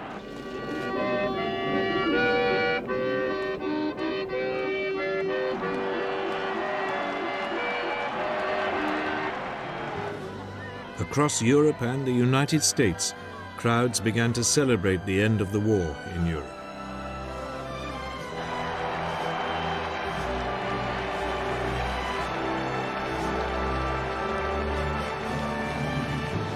From now on, the day after the German surrender, May the 8th, would be known as VE Day, Victory in Europe.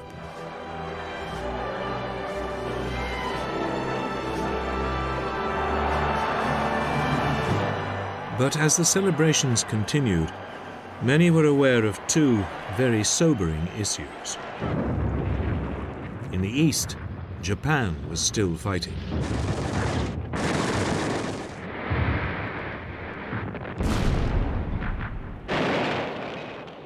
And in Europe, the continent lay in ruins, and huge problems needed to be solved.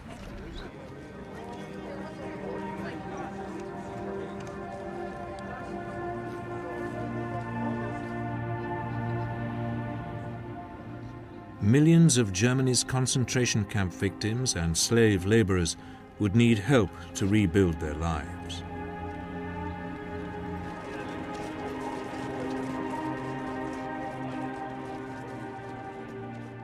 Millions of captured German fighting men had to be screened before being allowed to go home to identify and arrest major war criminals.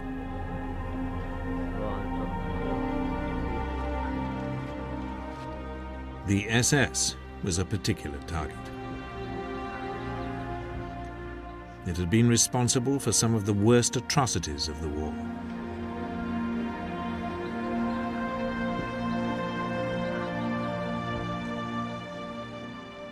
Leading Nazis like Hermann Goering, head of Hitler's Air Force, were rounded up and paraded in front of the cameras. Other top Nazis arrested included civilian leaders like Albert Speer and military leaders like Jodl and Dönitz. They would be put on trial in the German city of Nuremberg for crimes against humanity. You must plead guilty or not guilty. Bekenne mich im Sinne der Anklage nicht schuldig.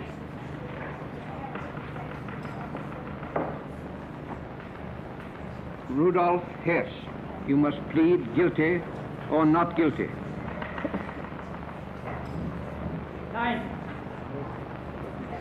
That will be entered as a plea of not guilty. The Nazi leadership received sentences ranging from the death penalty to 10 years in prison. Goering committed suicide before he could be hung.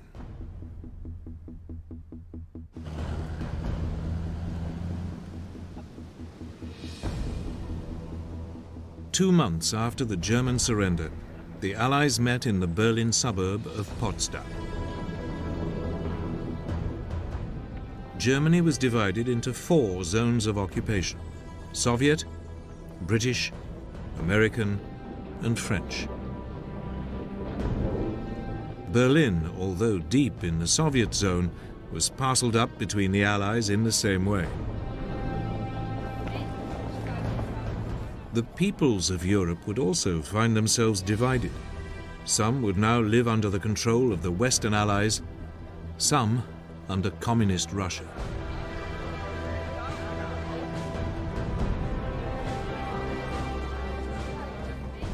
But before any of this could be faced, there was still the war in the Pacific to be won.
first months of 1945, Japan was on the run.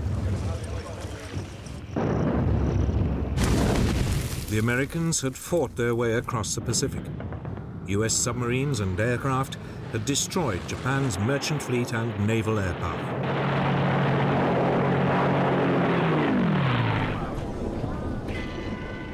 The main Japanese home islands had been cut off from vital supplies of fuel and raw materials. The Japanese were facing defeat. Yet they refused to surrender, convinced that if they fought back with sufficient brutality, the Americans wouldn't have the stomach for the fight and would give in.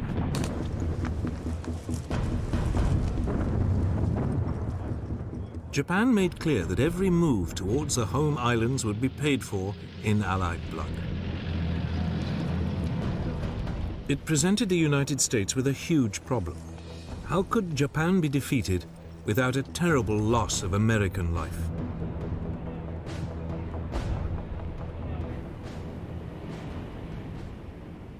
The country would eventually turn to the most powerful and dreadful weapon ever seen. A weapon that would change the course of war forever.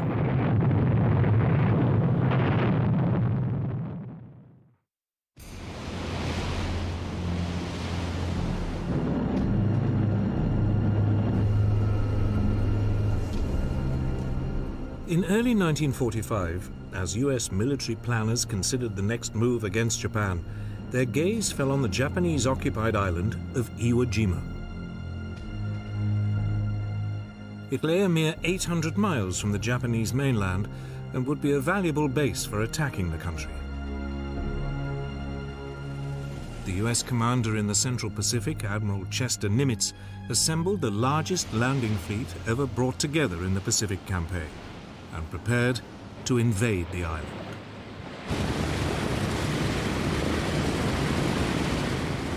Nimitz was taking no risks. Wave after wave of American aircraft paved the way with a massive aerial bombardment.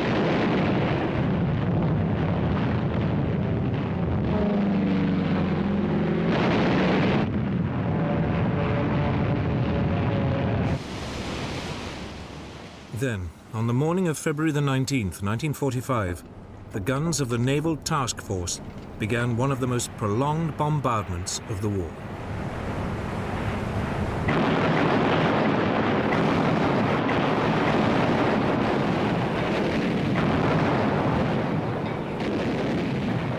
At the same time, landing craft set off for the shore.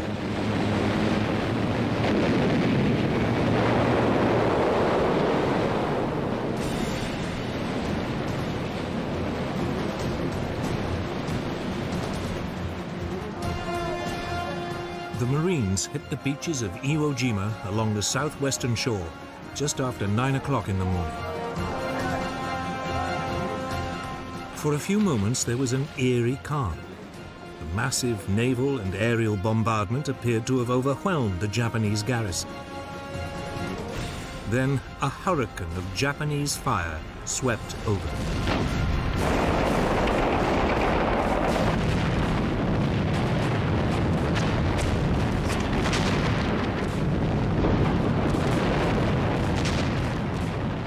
General Tadamichi Kuribayashi, the Japanese commander on the island, had told his men to hold their fire until the Americans were right under their guns.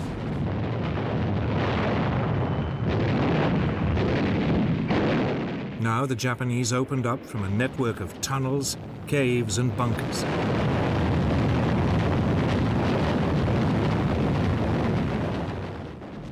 There was carnage.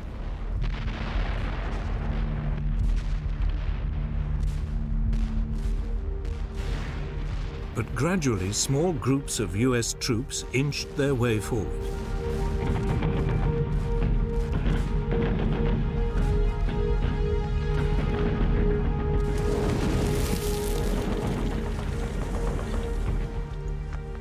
Finally, by the evening, the beachhead had been secured. The task now was to capture the 550-foot-high Mount Suribachi, the heavily defended volcano that dominates Iwo Jima.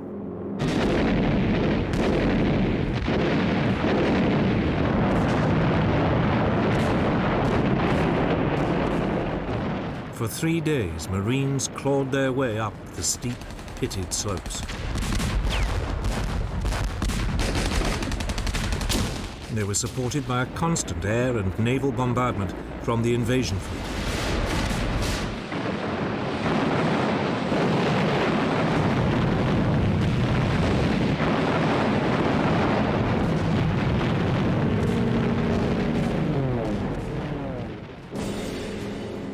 Finally, on February the 23rd, 1945, a US platoon led by First Lieutenant Harold Schreier began the final assault, carrying with them a small US flag.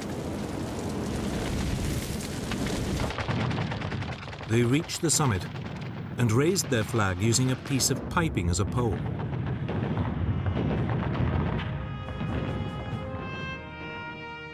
Marine Corps photographer Staff Sergeant Louis Lowery captured the scene with a few precious photographs.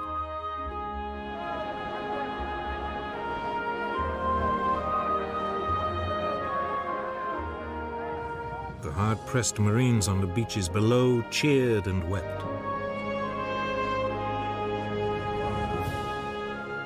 Ships sounded their whistles.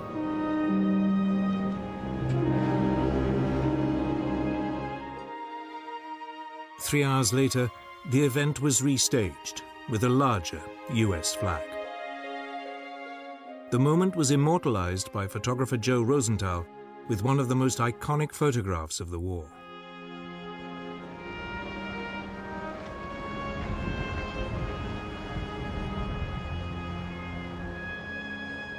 But the battle for Iwo Jima was far from over.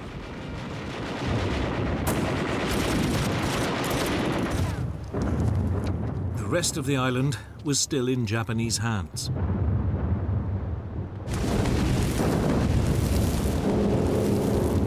The next day, the Marines captured the first of the island's strategically vital airfields.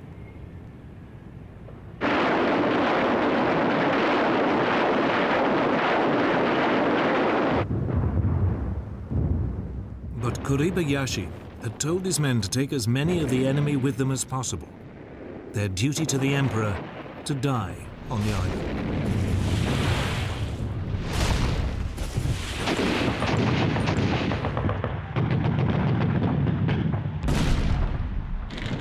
It meant each assault became a bloody frontal affair.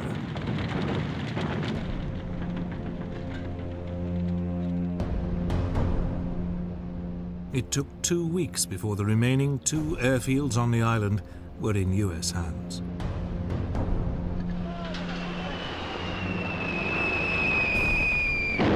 Even as the fighting continued, the US Air Force began to make use of Iwo Jima's airfields.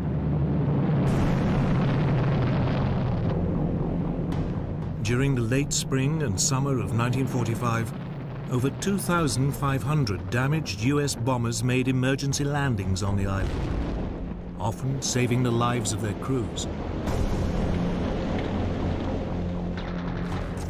Finally, at the end of March, after some 6 weeks of ferocious fighting, the last Japanese resistance was snuffed out.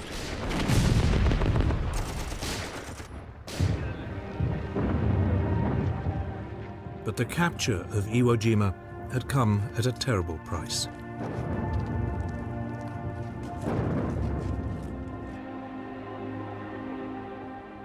Only 200 of the 22,000-strong Japanese garrison survived. The Americans had also suffered badly. Nearly 7,000 Marines had been killed and some 18,000 wounded. The Americans finally had the base they needed, but it was now clear that unless the US could come up with an alternative, any invasion of Japan would be paid for in tens of thousands of American lives.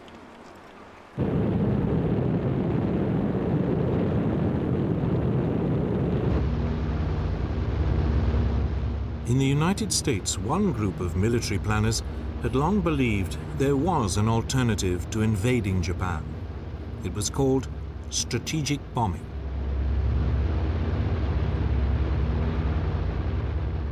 This involved carefully targeted bombing raids designed to destroy Japan's infrastructure, industry, and ability to wage war. But in the first years of the Pacific War, there was a problem. Japan lay beyond the range of America's bombs. In April 1942, the US had managed to launch a one-off bombing raid on Tokyo. But it had pushed the bombers to their limits and was never a practical long-term option.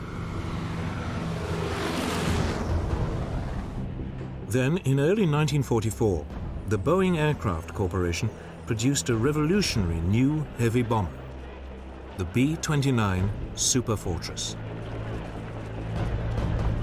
It could carry 20,000 pounds of bombs over a range of 3,250 miles.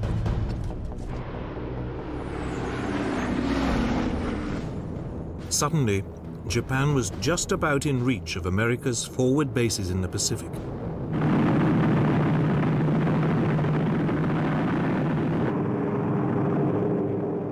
In summer 1944, 9 months before the assault on Iwo Jima, US B-29s stationed at Chengdu in southwest China began a series of strategic bombing raids on Japan. But range was still an issue. It was too far for a fighter escort, so the superfortresses had to fly alone, staying at high altitude for their own safety. Even then, the range was only just within limits, and there was no room for navigational error.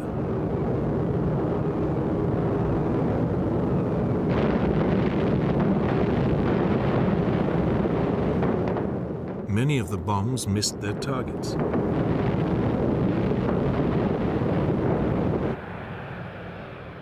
Then in July 1944, there was a development that gave strategic bombing a new lease of life.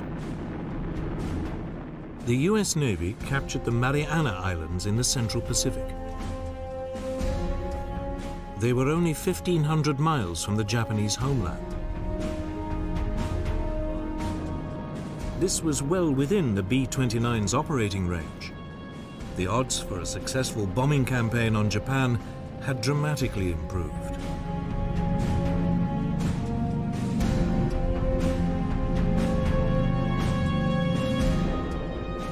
On November the 24th, over 100 superfortresses took off from the Marianas.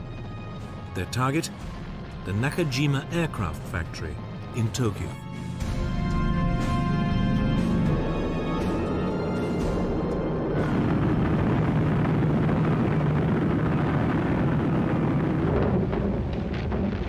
But only 48 bombs struck anywhere near the target.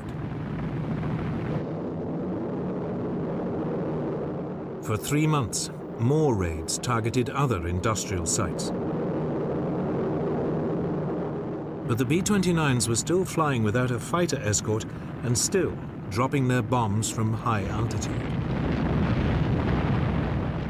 The targets were often obscured by cloud, and jet stream winds made accurate bomb aiming impossible.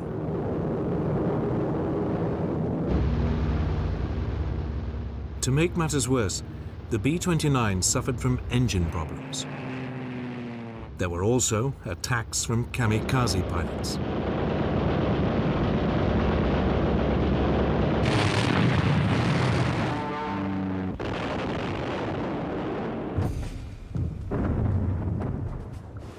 By the winter of 1944, it was clear that strategic bombing was just not working.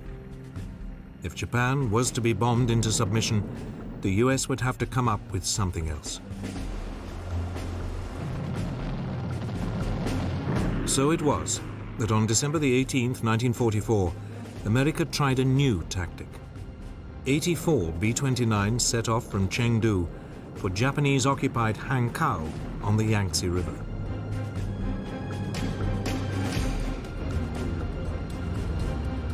They flew much lower than usual and carried mostly incendiary rather than high explosive bombs.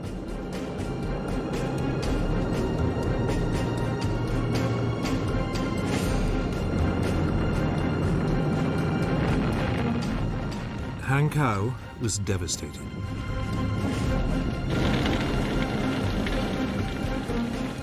The raid was more effective than almost any of the previous strategic bombing raids. The US appeared to have found a way forward, firebombing at low altitude. The US bomber commander in the Marianas, General Curtis LeMay, now ordered the systematic firebombing of Japan. It was the same tactic that Britain had employed in Germany.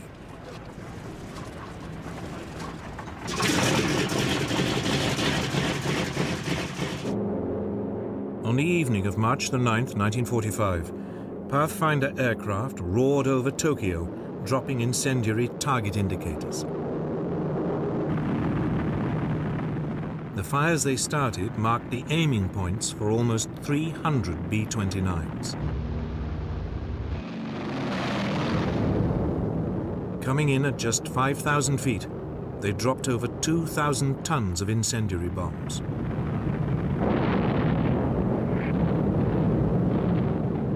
The flimsy wooden houses stood no chance. Air was sucked in, creating towering firestorms which raced faster than people could run.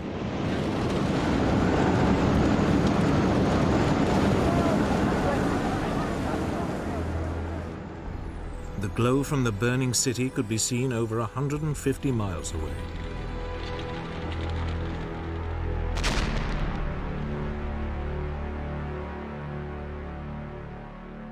When the all clear finally sounded the following morning, 16 square miles of Tokyo had been obliterated. Over 100,000 of its citizens were killed and 1 million made homeless.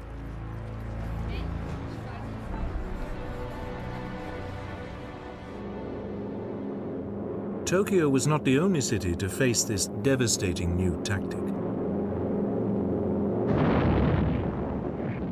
Nagoya was set ablaze 2 nights later. Then Osaka and Kobe during the following week. Firestorms engulfed whole areas, destroying houses and industrial facilities. But American success was coming at a price. Without escorts, the low-flying US bombers were dangerously vulnerable to Japanese fighters. American losses now mounted. If the bombing campaign was ever to succeed, the US needed bases even closer to Japan.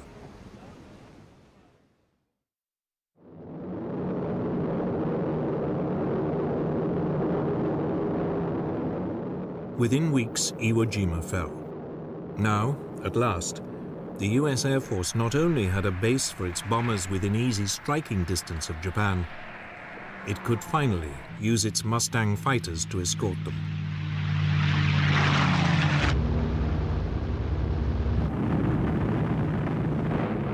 During the late spring and early summer of 1945, strikes of up to 500 bombers attacked Japan every other day.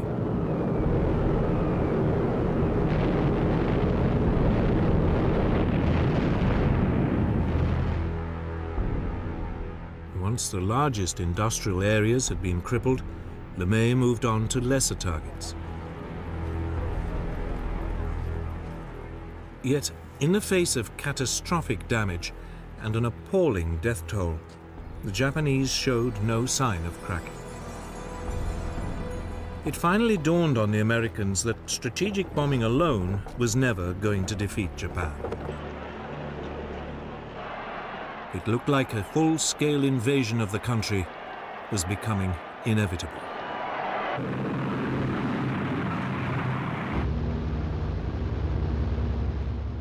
For the US battle planners, the next logical step in the land campaign was the Japanese island of Okinawa. It lay a mere 350 miles from the Japanese homeland islands.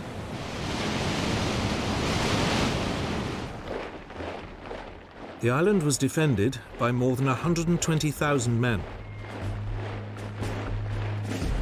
The Japanese commander, General Mitsuru Ishijima, was determined to turn it into an American graveyard.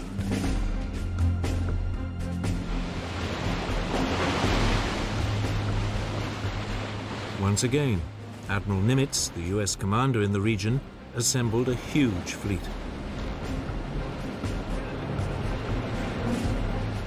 It included 40 aircraft carriers and 18 battleships.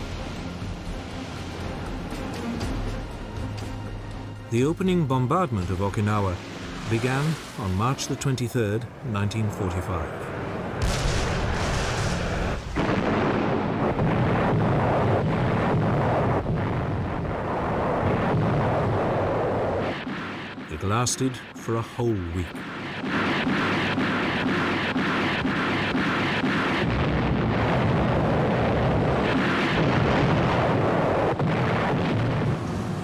Finally, on the morning of April the 1st, the assault boats headed for the shore.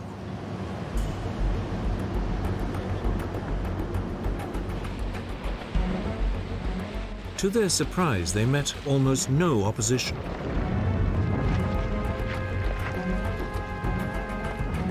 By nightfall, 60,000 men had landed, and the beachhead was up to 2 miles deep.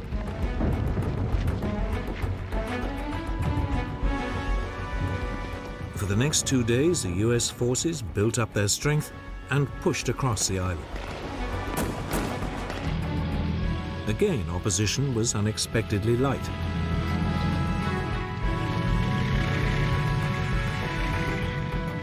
By April the 4th, the Japanese defenders had been split in two.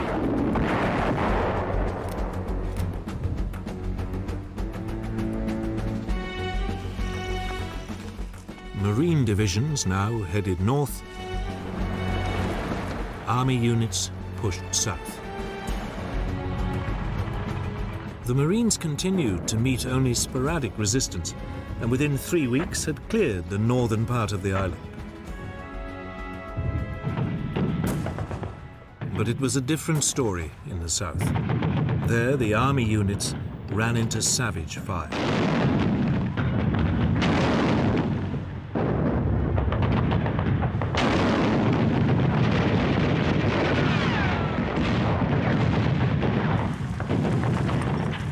For 10 days, the Japanese held their defensive line.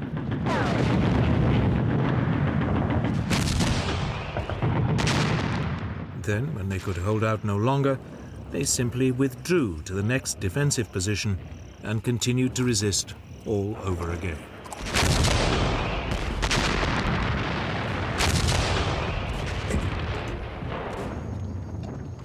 Meanwhile, the Japanese also prepared to launch an air assault on the invasion fleet. Early on the morning of April the 7th, kamikaze pilots gathered to drink their ritual cups of sake and climb into their aircraft for the last time.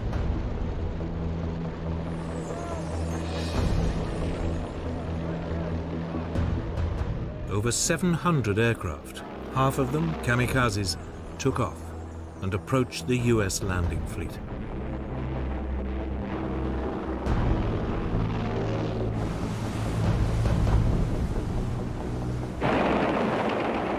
A line of radar-equipped destroyers operating about 50 miles out at sea was hit first.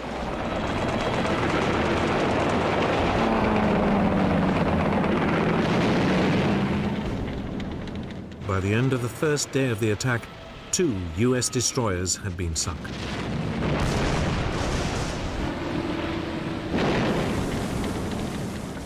"24 other vessels were also damaged.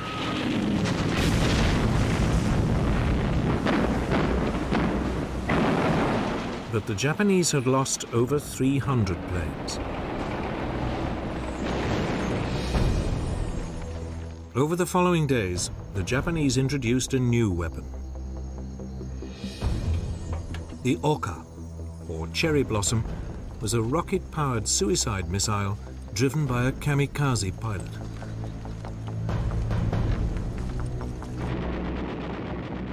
It was launched from a bomber and carried a massive 2,650-pound warhead.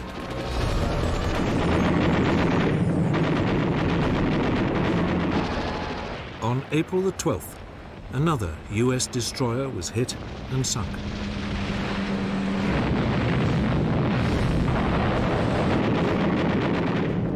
The Oka looked deadly, but US fighters quickly learned to intercept and shoot down the bombers that carried them.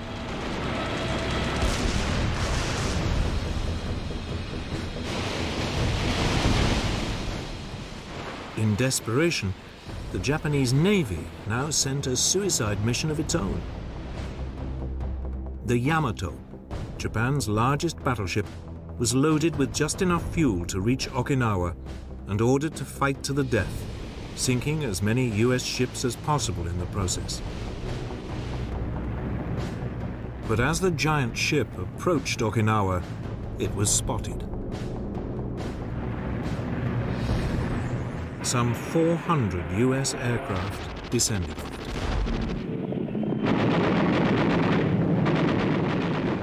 Within 2 hours, it blew up.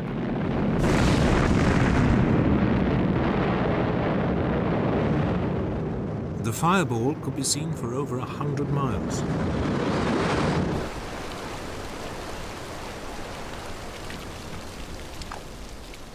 Back on Okinawa, torrential rain now turned the battlefield into a quagmire. For over a month, US troops struggled to push their way south.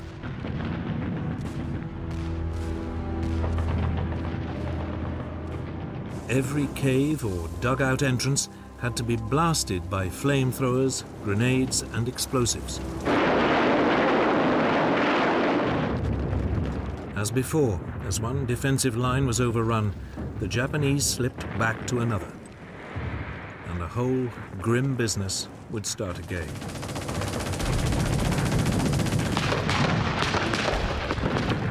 US casualties rapidly mounted.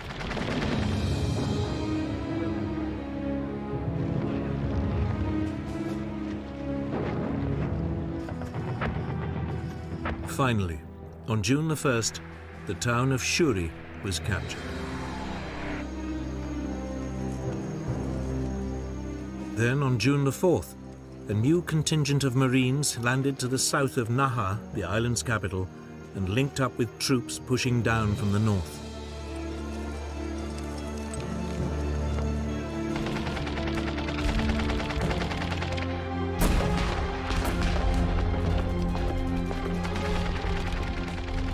Savage fighting continued, but by June the 17th, the Japanese resistance was collapsing.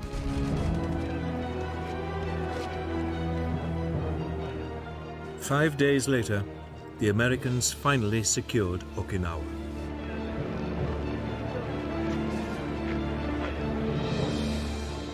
The Japanese commander, General Ishijima, committed ritual suicide, harakiri.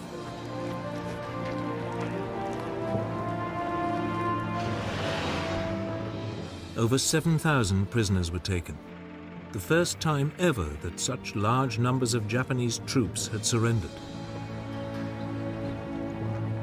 It had been a bloody and exhausting campaign.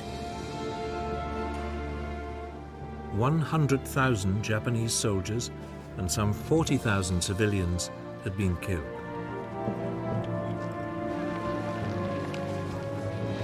The Americans, for their part, had lost over 15,000 men. It was a sobering reminder of what would await the American forces if they invaded the main Japanese home islands. More than ever, they needed a solution. A way to obliterate Japan's will to fight, once and for all.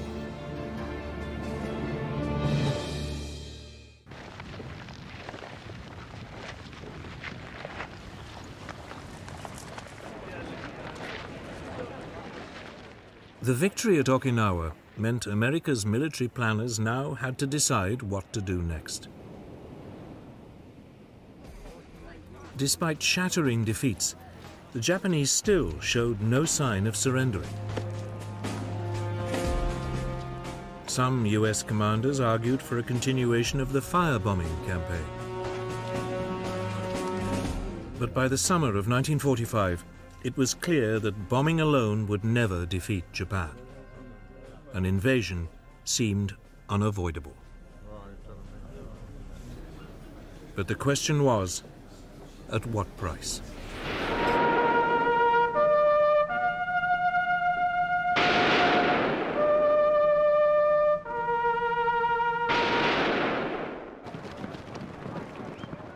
The Japanese had some 1 million men defending the home islands. They were supported by about 5,000 aircraft, and new kamikaze pilots were being trained all the time.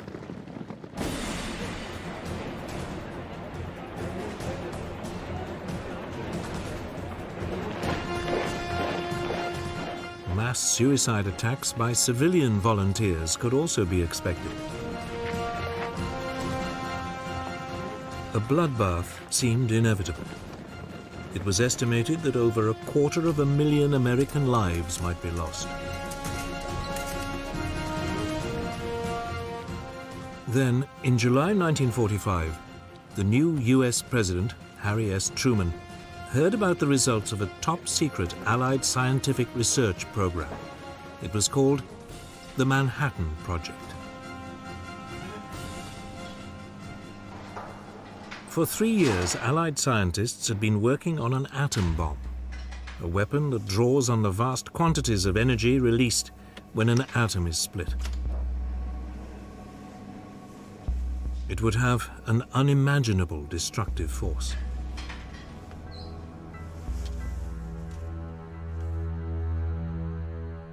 The project was led by US General Leslie Groves, an Army engineer. The scientific director was Robert Oppenheimer, a 39-year-old physicist from the University of California. Over a 3-year period, the program had recruited many of the Allies' best scientific brains. 2 radioactive materials seemed to offer most promise as fuels for the new bombs. One was a naturally occurring form of uranium called uranium-235. It was processed at a vast factory at Oak Ridge, Tennessee. The other was plutonium, a man-made material manufactured in primitive nuclear reactors at Hanford in Washington state. The research was coordinated and conducted by a team of scientists at Los Alamos, a specially built laboratory complex in the New Mexico desert.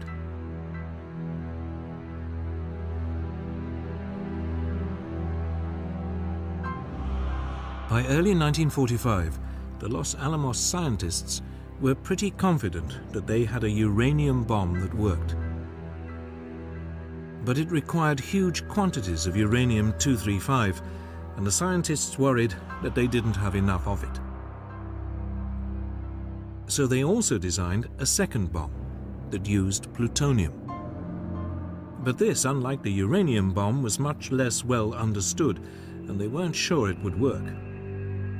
Before it could be used, they would need to test it. By early July 1945, after an expenditure of more than $2 billion, the plutonium bomb was ready for trials. The gadget, as it was called, was mounted on a steel tower in the New Mexico desert. At 5:30 in the morning of July the 16th, the atomic age began.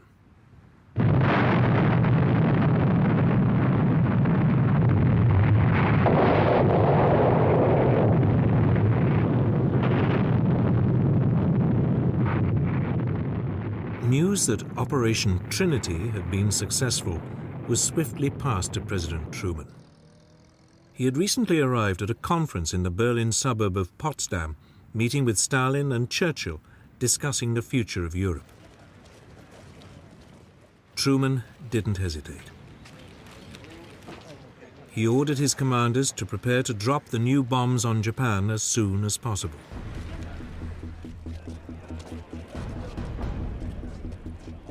Two bombs, a uranium device codenamed Little Boy and a plutonium bomb called Fat Man, were now transported to the Mariana Islands.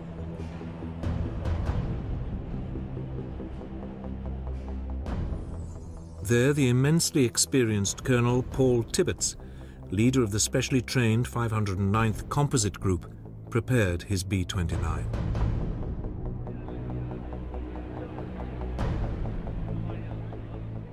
At 2:45 in the morning of August the 6th, Tibbets lifted his plane, named Enola Gay after his mother, off the runway. On board, he was carrying Little Boy.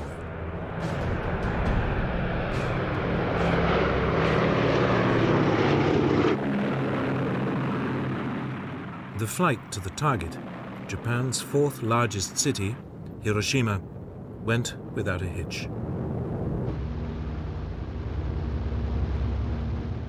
At 8 a.m. on a bright sunny morning, Enola Gay approached the city at 33,000 feet.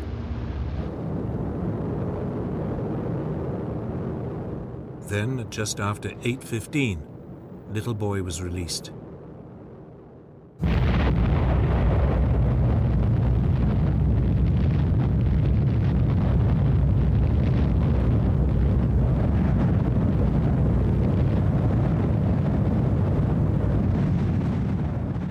The uranium bomb had the power of nearly 13,000 tons of TNT. The temperature beneath the mushroom cloud reached 5,000 degrees centigrade. Thousands of people were instantly vaporized.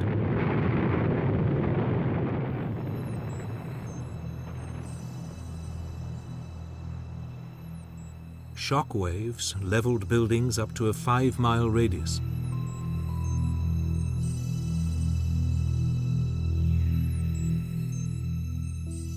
Estimates of the death toll vary hugely. Some put it at 40,000 people, others at 100,000.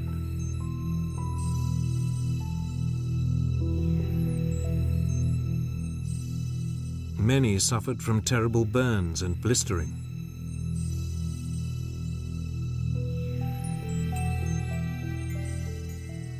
Over the course of the following weeks, thousands more people died from radiation poisoning.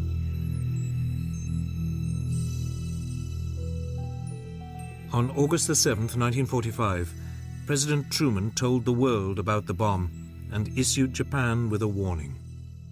Let there be no mistake. We shall completely destroy Japan's power to make war. They may expect a rain of ruin from the air, the like of which has never been seen on this earth. But no Japanese surrender was received. 2 days later, on August the 9th, Fat Man was dropped on the major military port of Nagasaki. The plutonium bomb was even more powerful.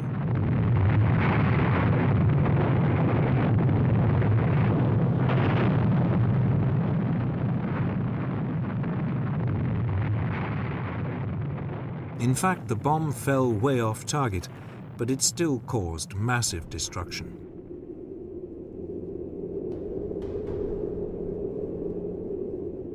Between 35,000 and 50,000 people are estimated to have died in the explosion.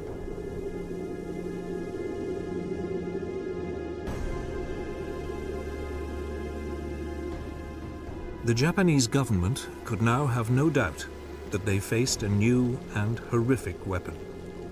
But the question remained, would even this force them to surrender?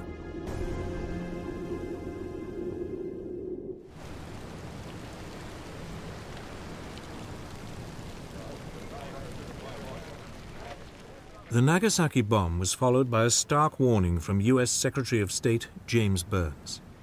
There is still time, but little time, for the Japanese to save themselves from the destruction which threatens them. The intention was clear.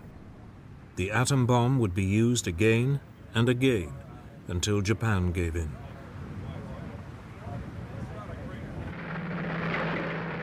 That same day, Japan's position became even more precarious. Early in the morning of August the 9th, 1.5 million Soviet troops stormed into Manchuria and northern China.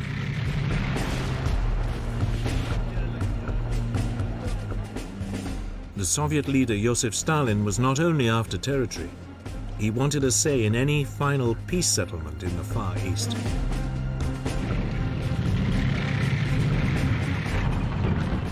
There were still over 1 million Japanese troops in the area, but the Red Army blitzkrieg was unstoppable.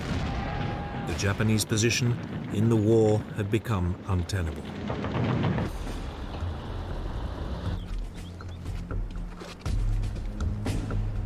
That evening, Emperor Hirohito met with his 6 top military and political leaders. The war cabinet was divided. 3, led by the Prime Minister, Baron Kantaro Suzuki, argued for peace. The other 3 wanted to continue fighting. It was deadlock. Then the Japanese Prime Minister broke with all precedent and asked the Emperor for his opinion. Emperor Hirohito voted for peace, on condition that his position as head of state was maintained. The next morning, a proposal was sent to the U.S. Secretary of State, James Burns. Burns rejected it. Only unconditional surrender would do. As the Japanese war cabinet argued amongst itself, Soviet troops continued to tear into Mongolia. At the same time, American fighters now roamed freely over Japan, shooting up military targets and transport links at will.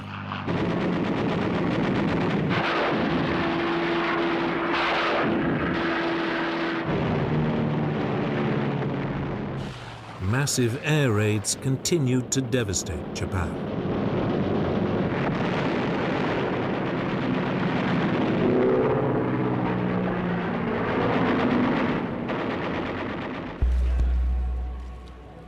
Then, on August the 14th, the Truman administration sent word that the Emperor's position would be safeguarded, provided he agreed to accept the orders of the Supreme Commander of Allied forces.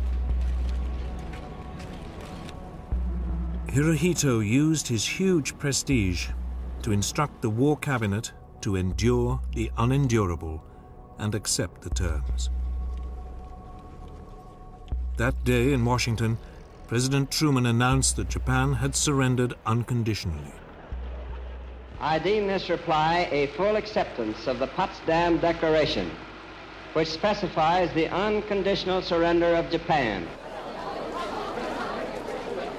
Cheering, singing crowds erupted onto the streets of every American city.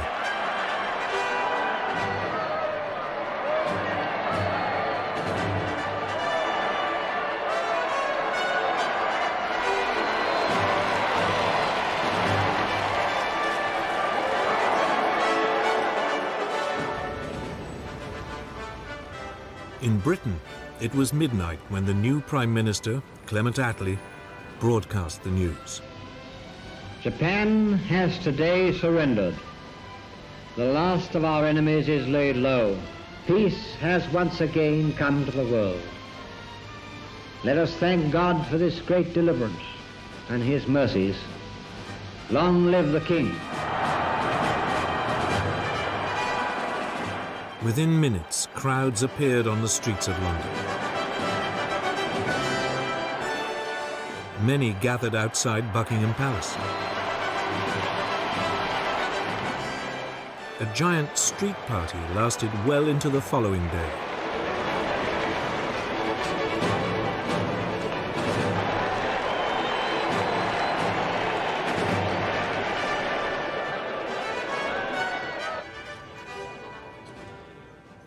The next morning, August the 15th, an astounded Japanese people listened to the voice of their God Emperor for the very first time.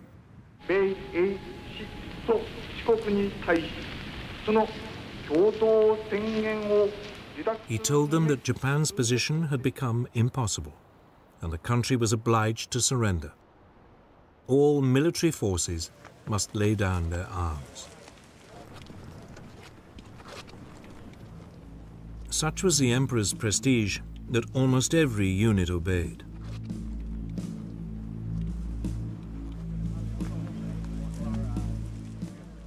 But in Manchuria, despite the Japanese ceasefire, the Soviet forces fought on.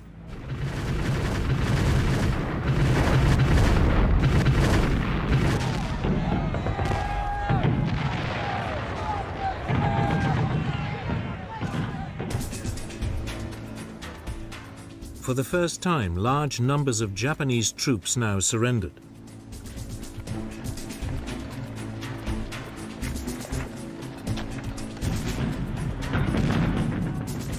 Nevertheless, the Soviets, determined to seize as much territory as possible, continued to advance. Stalin wouldn't stop the fighting for another week.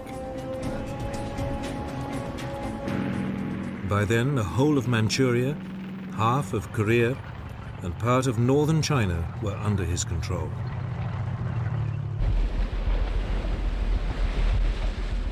Elsewhere in Southeast Asia, in the Philippines and on many of the Pacific islands bypassed by the Americans, it took weeks for news of the surrender to reach isolated Japanese garrisons.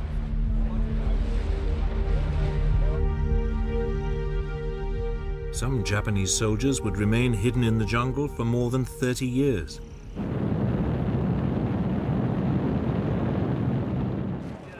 Finally, on August the 28th, 2 weeks after the surrender, the first US troops arrived in Japan.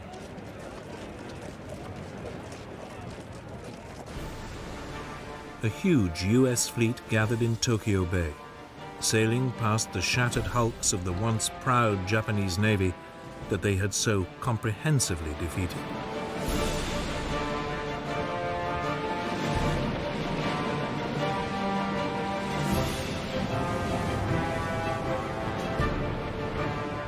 Several days later, on September the 2nd, 1945, a Japanese delegation came aboard the USS battleship Missouri.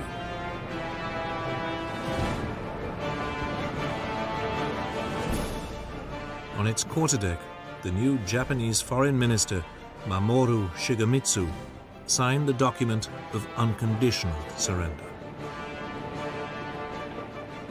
It was countersigned by US General Douglas MacArthur, the man who would effectively run Japan for the next 6 years.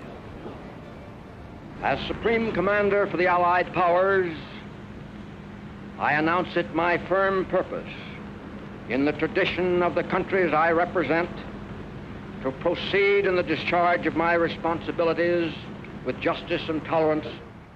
Then a force of more than 2,000 Allied aircraft roared overhead. It was a fitting tribute to the overwhelming power which had finally brought Germany and Japan to utter defeat.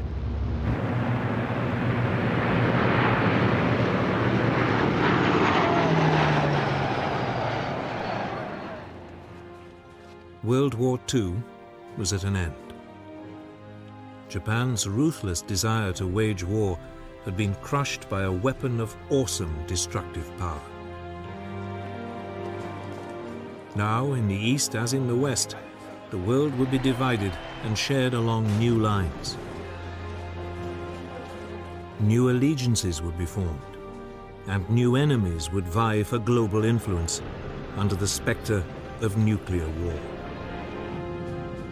A new era in world history had begun.